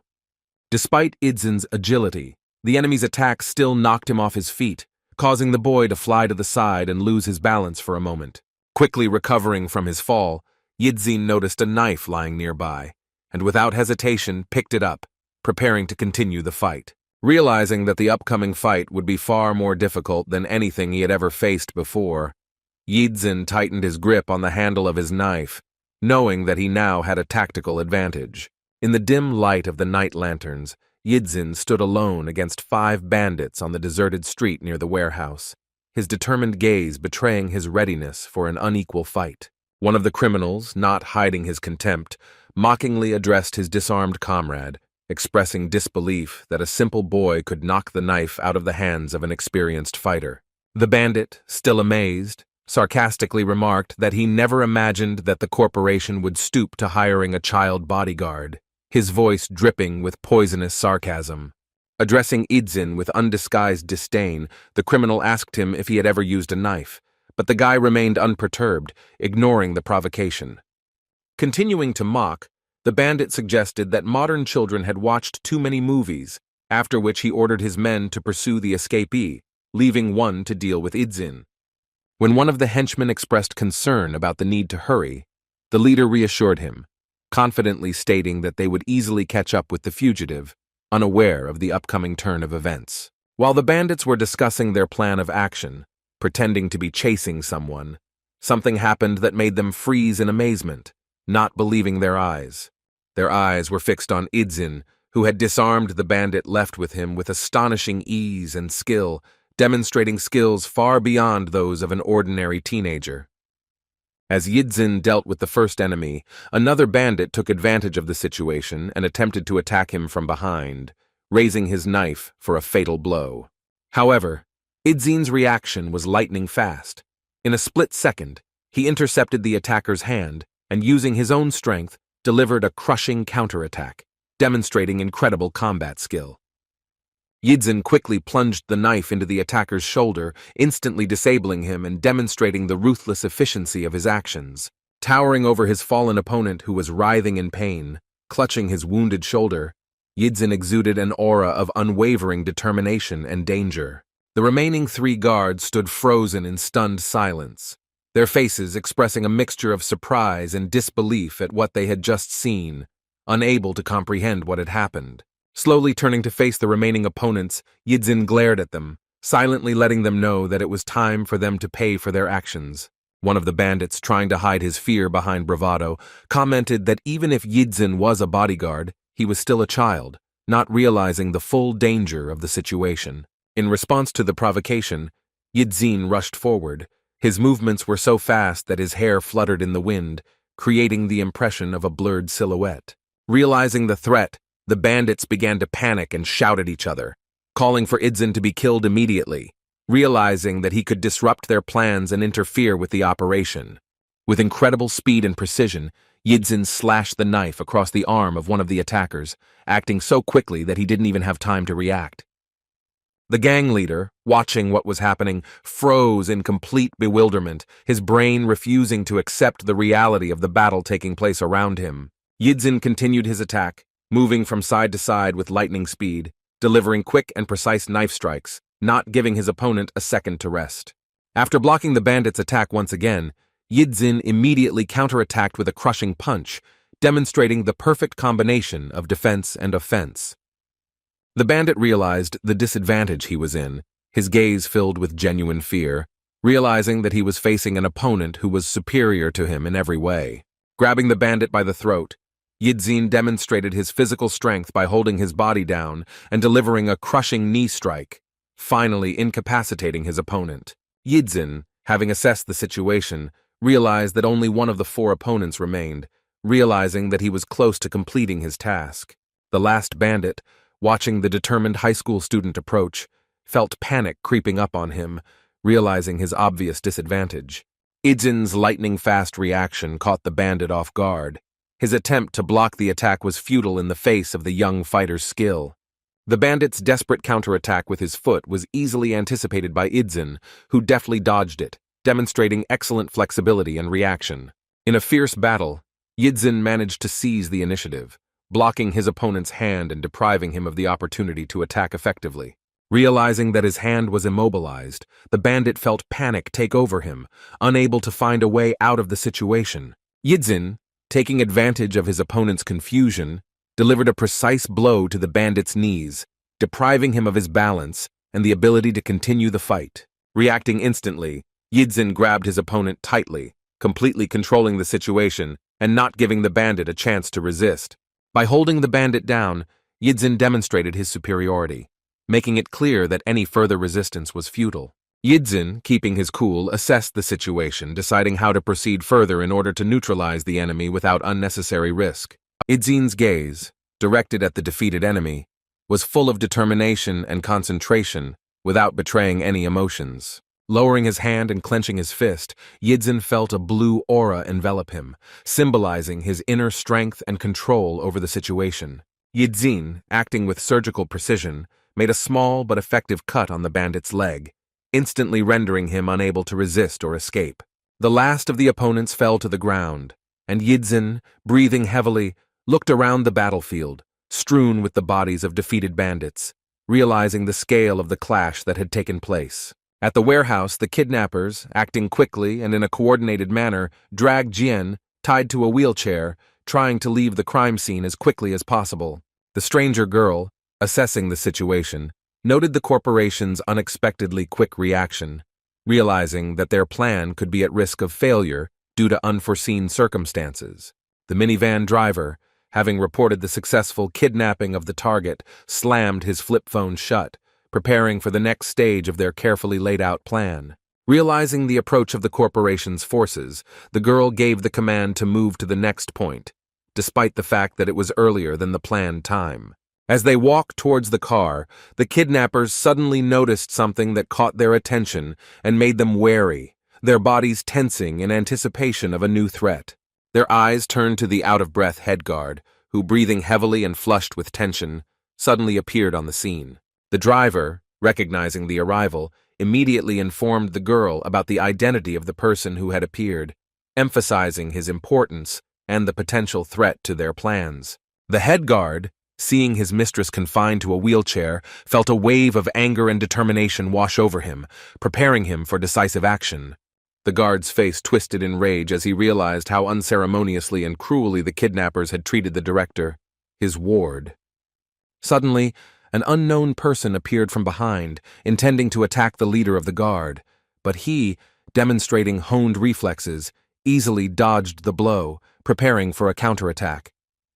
An unexpected attacker, armed with a large knife, tried to strike the leader of the guard, but he, anticipating the attack, turned around with lightning speed, ready to defend himself. The leader of the guard, demonstrating a refined technique, instantly blocked the attacker's hand, preventing a fatal knife strike and seizing the initiative in the fight. Without wasting a second, the guard delivered a powerful punch to the attacker's chin, using his free hand with maximum efficiency and force. Having barely dealt with the first enemy, the leader of the guard discovered that two more armed bandits were approaching him, ready to engage in battle. Instantly assessing the situation, the guard realized the imbalance of forces, noticing the knives in the hands of the approaching opponents, but this only strengthened his determination. Without losing his composure, the leader of the guard instantly assumed a fighting stance, preparing to meet the attack of two armed bandits running towards him. With incredible dexterity, the guard kicked one of the attackers, throwing him off balance and causing him to drop his knife, instantly reducing the threat. Continuing his lightning attack, the leader of the guard delivered a crushing elbow to the chin of his fallen opponent, completely incapacitating him. The second bandit, trying to take advantage of the situation, attacked with a knife, but the leader of the guard, showing incredible reflexes, easily dodged the deadly blade.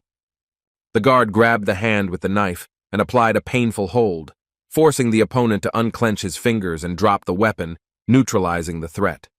Completing the combination, the leader of the guard delivered a precise blow to the back of the bandit's knee, sending him to the asphalt and finally taking him out of the fight. Standing over his fallen foes, the guard leader heard a voice declaring that enough had been done, signaling the end of the conflict. Hearing a familiar voice, the leader of the guard turned around abruptly, his gaze filled with anxiety and fear, sensing an impending threat. The stranger and the driver of the minivan appeared before him, with the driver holding a gun aimed at the helpless lady, creating a deadly situation. The driver coldly declared his readiness to kill the woman if she became a nuisance, his words sounding like an icy sentence in the tense silence. The leader of the security guard realized the seriousness of the situation, realizing that the kidnappers were indeed capable of shooting the hostage in cold blood without the slightest hesitation. Approaching the leader of the guard and holding him at gunpoint, the driver warned that any movement would result in the immediate death of the lady. Seized with fear for the life of his charge, the leader of the guard froze in place, not daring to move, while the kidnapper mockingly inquired about his further actions. The face of the leader of the guard was distorted with barely restrained rage, but he understood that he found himself in a hopeless situation, unable to do anything. The driver clearly did not like the expression on the face of the security leader. He was irritated by the enemy's inability to completely submit and hide his emotions.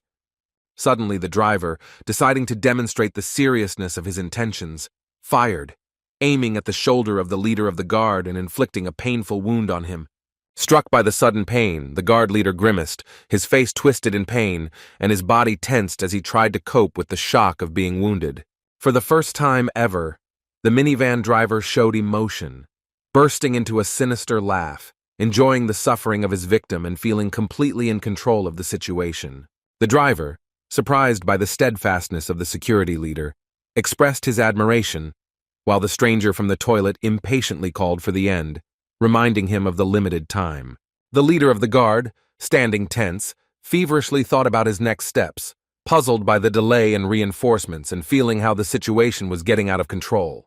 His gaze was fixed on the motionless body of the director, immersed in a deep sleep, helpless in the face of danger and in need of immediate help. He watched in horror as the driver's fingers slowly began to press the trigger, realizing that every second could be fatal for his charge. Standing between the gun and the director, the security leader mentally asked for forgiveness, preparing to sacrifice himself to save the life entrusted to him. Suddenly, the situation changed dramatically. A knife, which seemed to come out of nowhere, pierced the driver's hand, causing him to stagger and lose his balance. The stranger, instantly reacting to the unexpected attack, began to move quickly, dodging possible blows and trying to assess the new threat. The knife, thrown with incredible force, sank halfway into the ground, demonstrating the power and precision of the one who threw it, and striking terror into the hearts of the kidnappers. The culprit of the sudden turn of events turned out to be Idzin, who, having dealt with the bandits at the entrance, rushed to the aid of the director, arriving just in time. Taking advantage of the confusion of the kidnappers, who jumped away from the wheelchair, Yidzin grabbed the handles with lightning speed, ready for decisive action. Without wasting a second, Yidzin began to push the wheelchair quickly, trying to take the director to a safe place as quickly as possible, realizing that every moment counted. The driver and the stranger from the toilet stood frozen in amazement, unable to comprehend the sudden turn of events, their faces expressing a mixture of shock and confusion. The leader of the service's security, overcome with a wave of relief, had difficulty catching his breath, feeling both surprise and joy at the unexpected appearance of Idzin. The driver, having come to his senses, burst into curses and opened fire indiscriminately with a pistol, desperately trying to hit the fleeing Idzin. One of the bullets grazed the guy's back, but Yidzin, demonstrating incredible resilience, continued to run, pushing the wheelchair with the director in front of him. The leader of the security guards, without wasting a second, rushed at the driver, knocking him down and trying to incapacitate him to prevent further shots. At the moment of the fall on the asphalt, the guard tried to snatch the pistol from the driver's hands, and a fierce struggle for the weapon ensued. Yidzin, hearing the sound of fighting behind him, turned around for a moment, realizing that the leader of the guard might need help. Noticing Idzin's hesitation, the security leader shouted at him with all his might to run without looking back, knowing that saving the director was the most important thing. Realizing the seriousness of the situation, Yidzin made a decision and redoubled his efforts to leave the danger zone as quickly as possible. With an unwavering determination in his eyes, Yidzin continued to push the wheelchair carrying the director forward, focusing solely on the task of saving the life entrusted to him. Lady Jian, as if emerging from a deep sleep, slowly opened her eyes, the world around her blurring and spinning, creating a surreal picture of what was happening. Freed from her bonds, she felt weak throughout her body, the effects of the unknown drug still clouding her consciousness, making every movement difficult. With each passing moment, Ji-yeon's eyes opened wider, allowing her to notice the unnatural pallor of her skin, a silent testimony to the stress she had been through. The fog in her mind gradually cleared, allowing the director to finally see her surroundings clearly and realize the seriousness of the situation she found herself in. A sudden movement nearby made Ji-yeon jump, her face flushing with excitement and surprise as she realized she wasn't alone. Yidzin, who was standing next to Ji-yeon, gently placed his finger to his lips, silently asking for silence, his eyes expressing both concern and caution. The boy, trying to prevent any sound that could give away their location, continued to hold his hand reassuringly next to Ji-yeon, watching her reaction. After making sure that the director understood the need to remain silent, Yidzin slowly removed his hand, his gaze remaining fixed on Ji-yeon's face, ready to react to any changes. Ji-yeon, realizing the seriousness of the situation, turned to Idzin in a quiet, trembling voice, trying to recall the events that preceded her awakening in this strange place. Seeing Ji-yeon nervously massaging her temples, Yidzin calmly explained the cause of her headache, urging her to remain calm and promising that everything would become clear soon. Ji-yeon, still clutching her head, painfully tried to recall the events that preceded her awakening, trying to understand who and why subjected her to this test. Suddenly, like a flash of lightning, a picture appeared in her mind of a reflection in the mirror of the toilet room and someone's hand pressing a rag to her face. Realizing that she had become a victim of kidnapping, Jian looked anxiously at Idzin, who confirmed her guess, and briefly outlined the situation with the arrival of the second team. Yidzin, assessing the situation, explained that the director's awakening improved their chances of retreat, but the stalemate made it difficult to move covertly. The guy noted with alarm the main problem: the presence of weapons among the opponents while they themselves were unarmed, which significantly complicated the situation and increased the risks. Jian, sitting in her wheelchair, frantically thought about the possible motives of the kidnappers, linking what happened with the corporation's recent business operations. It suddenly dawned on her that neither she nor her sister were directly involved with the company's new projects, making the motive for the kidnapping even more mysterious and disturbing. Jean's gaze fell on Yidzin's numerous wounds and bruises, and she anxiously asked about his condition, to which the boy, without hesitation, replied that he was fine. The director, amazed by the young man's resilience, could not believe his words, seeing how seriously he had suffered trying to protect her from the kidnappers. With growing concern, Jian listed Yidzin's visible injuries: a shot through the shoulder, numerous bruises, insisting on the need for immediate medical attention. Jian was particularly drawn to Yidzin's bloody fingers, indicating his desperate attempt to stop the kidnapper's car with his bare hands. The realization of Yidzin's self-sacrifice, who was not even an official bodyguard, deeply shocked the director, forcing him to rethink his attitude towards the young man. Jian, amazed by Yidzin's selflessness, couldn't stop thinking about how mysterious this young man was, whose actions seemed unbelievable for an ordinary high school student. When the director asked about the possibility of escape, Yidzin calmly reminded her of the hopelessness of their situation, his voice low but confident in the tense silence of the warehouse. Meanwhile, the stranger from the toilet, who had poisoned Jian earlier, was now wandering around the warehouse with a gun in her hands, her steps echoing in the empty space. The stranger's voice, full of threats, echoed throughout the warehouse, demanding that the fugitives show themselves, hinting at their readiness to kill the captive for their own safety. The kidnapper's words became more and more insistent. She tried to convince Yidzin and Jean to surrender, promising the opportunity to spare the life of the captive in exchange for a quick resolution of the situation. Jean, unable to bear the strain, tried to get up from her wheelchair, expressing her willingness to give in to protect Yidzin, whom she still perceived as a child. Intending to go out to meet the danger, Jean began to rise, but Yidzin, instantly reacting, stopped her with a gesture, his eyes expressing determination and confidence. Yidzin pressed his finger to his lips again, calling for silence, his gesture gentle yet insistent, demonstrating his unwavering determination to protect the director at any cost. Shocked by Yidzin's actions, Jian couldn't believe his willingness to risk himself for her safety, her gaze expressing a mixture of gratitude and deep concern. Suddenly, both of them froze upon hearing the unexpected sound, their faces expressing surprise and alertness. Their gazes were riveted to one point in the warehouse space. The stranger, continuing to walk around the area, also caught the strange sounds, her attention instantly focused in the direction from which they came, ready for any surprises. Yidzin slowly emerged from the hiding place where he and Jian had been hiding, his movements careful and calculated, drawing the stranger's attention. Raising his hands in the universal gesture of surrender, Yidzin showed no hostile intent, his face calm and focused. The stranger, seeing only Yidzin, mentally noted the absence of Jian, her gaze expressing a mixture of surprise and suspicion towards the actions of the young man. With a mocking smile, she turned to Yidzin, making fun of his courage and comparing his behavior to movie heroes, her voice sounding sarcastic. The stranger's face took on a serious expression. She looked intently at Yidzin, assessing his determination and trying to predict his next move. Yidzin stood motionless, his gaze calm and focused, revealing neither fear nor excitement, ready for any development. Suddenly, the silence of the warehouse was broken by Yan's scream, who, unable to bear the tension, ran out of hiding, begging the stranger to stop and not harm Yidzin.